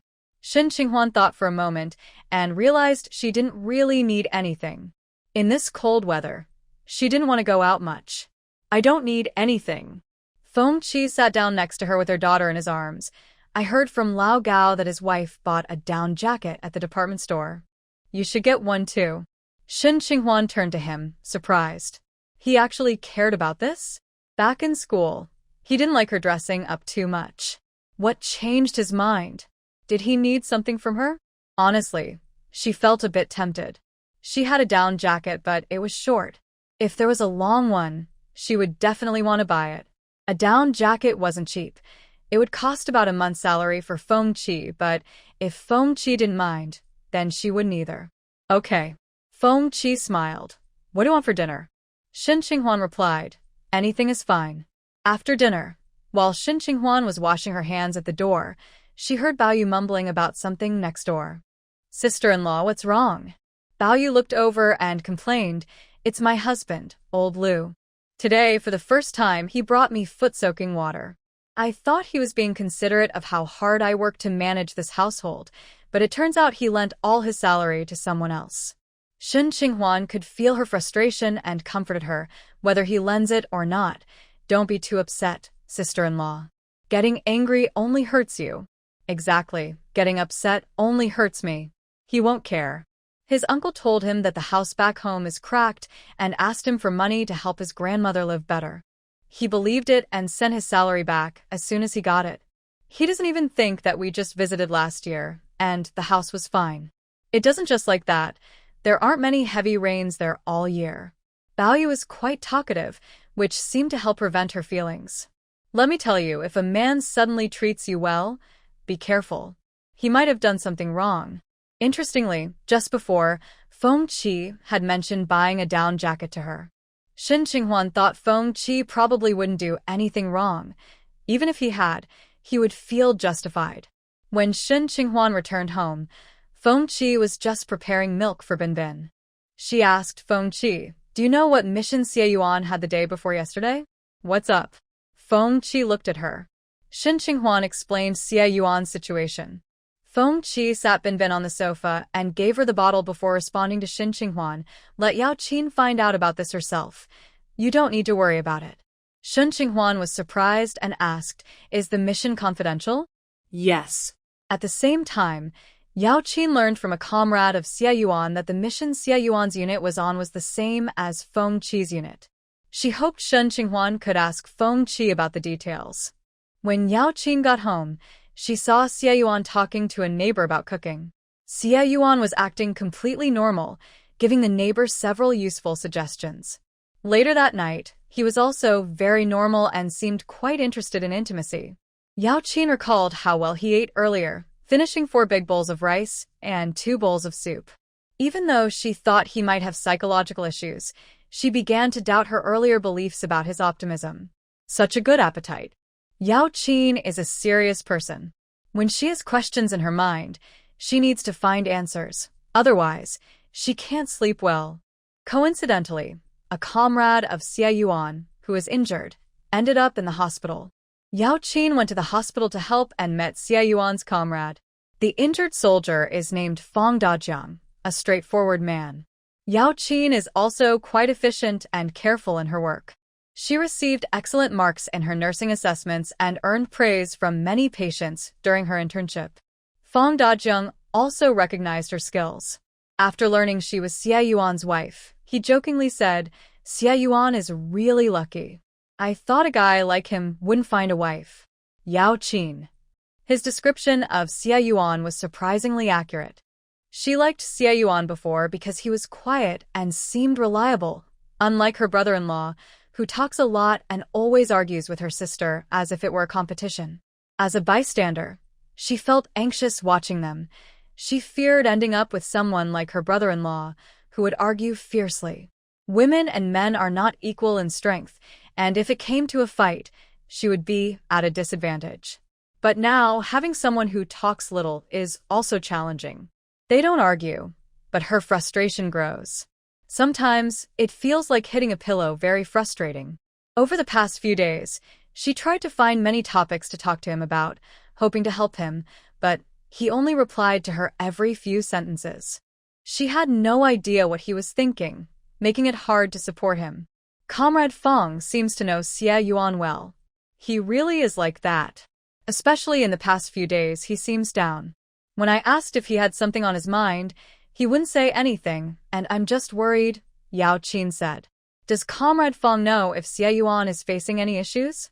Fang Dajiang appreciated Yao Qin's care.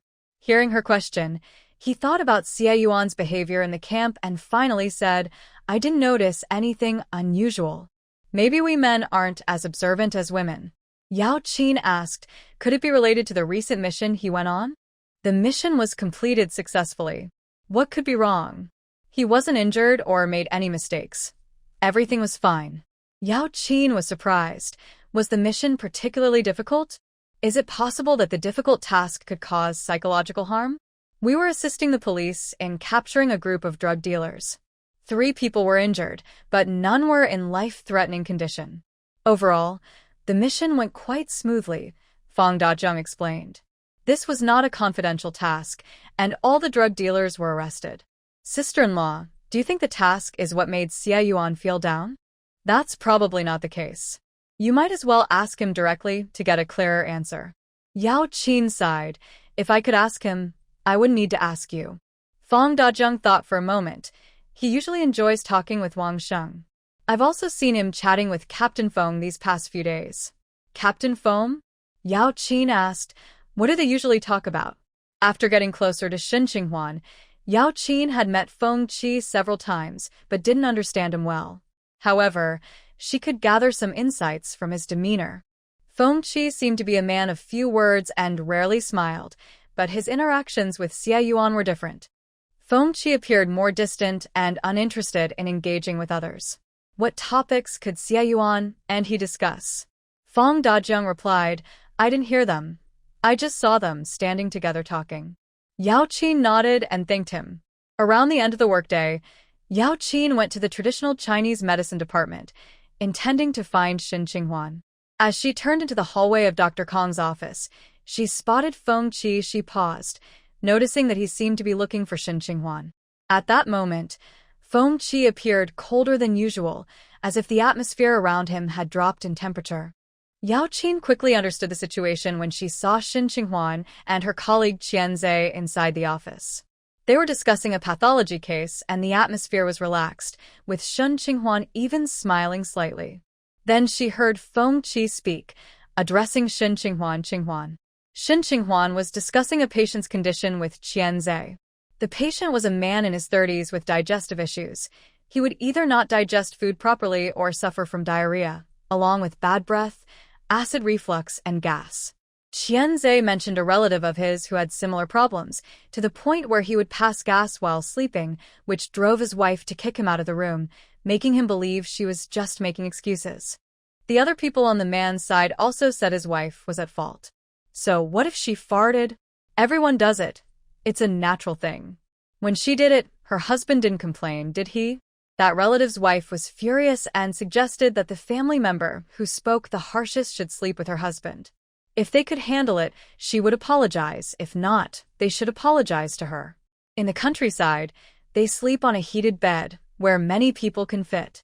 So, the man's parents, brothers, and even visiting sons-in-law all ended up sleeping in the same room as the man who farted. After just one night, or rather half a night, the son-in-law couldn't take it anymore and chose to sleep with a blanket in the kitchen. When Qianze talked about this, it was dramatic and captivating, making Shen Qinghuan laugh. As soon as she laughed, she heard Feng Ji's voice. She turned her head and saw him standing at the door of the clinic. Usually, he waits for her at the hospital entrance, so it was unusual for him to be here. Something must be up. Shen Qinghuan quickly told Qianze, put down what she was holding, and left the clinic. What's wrong?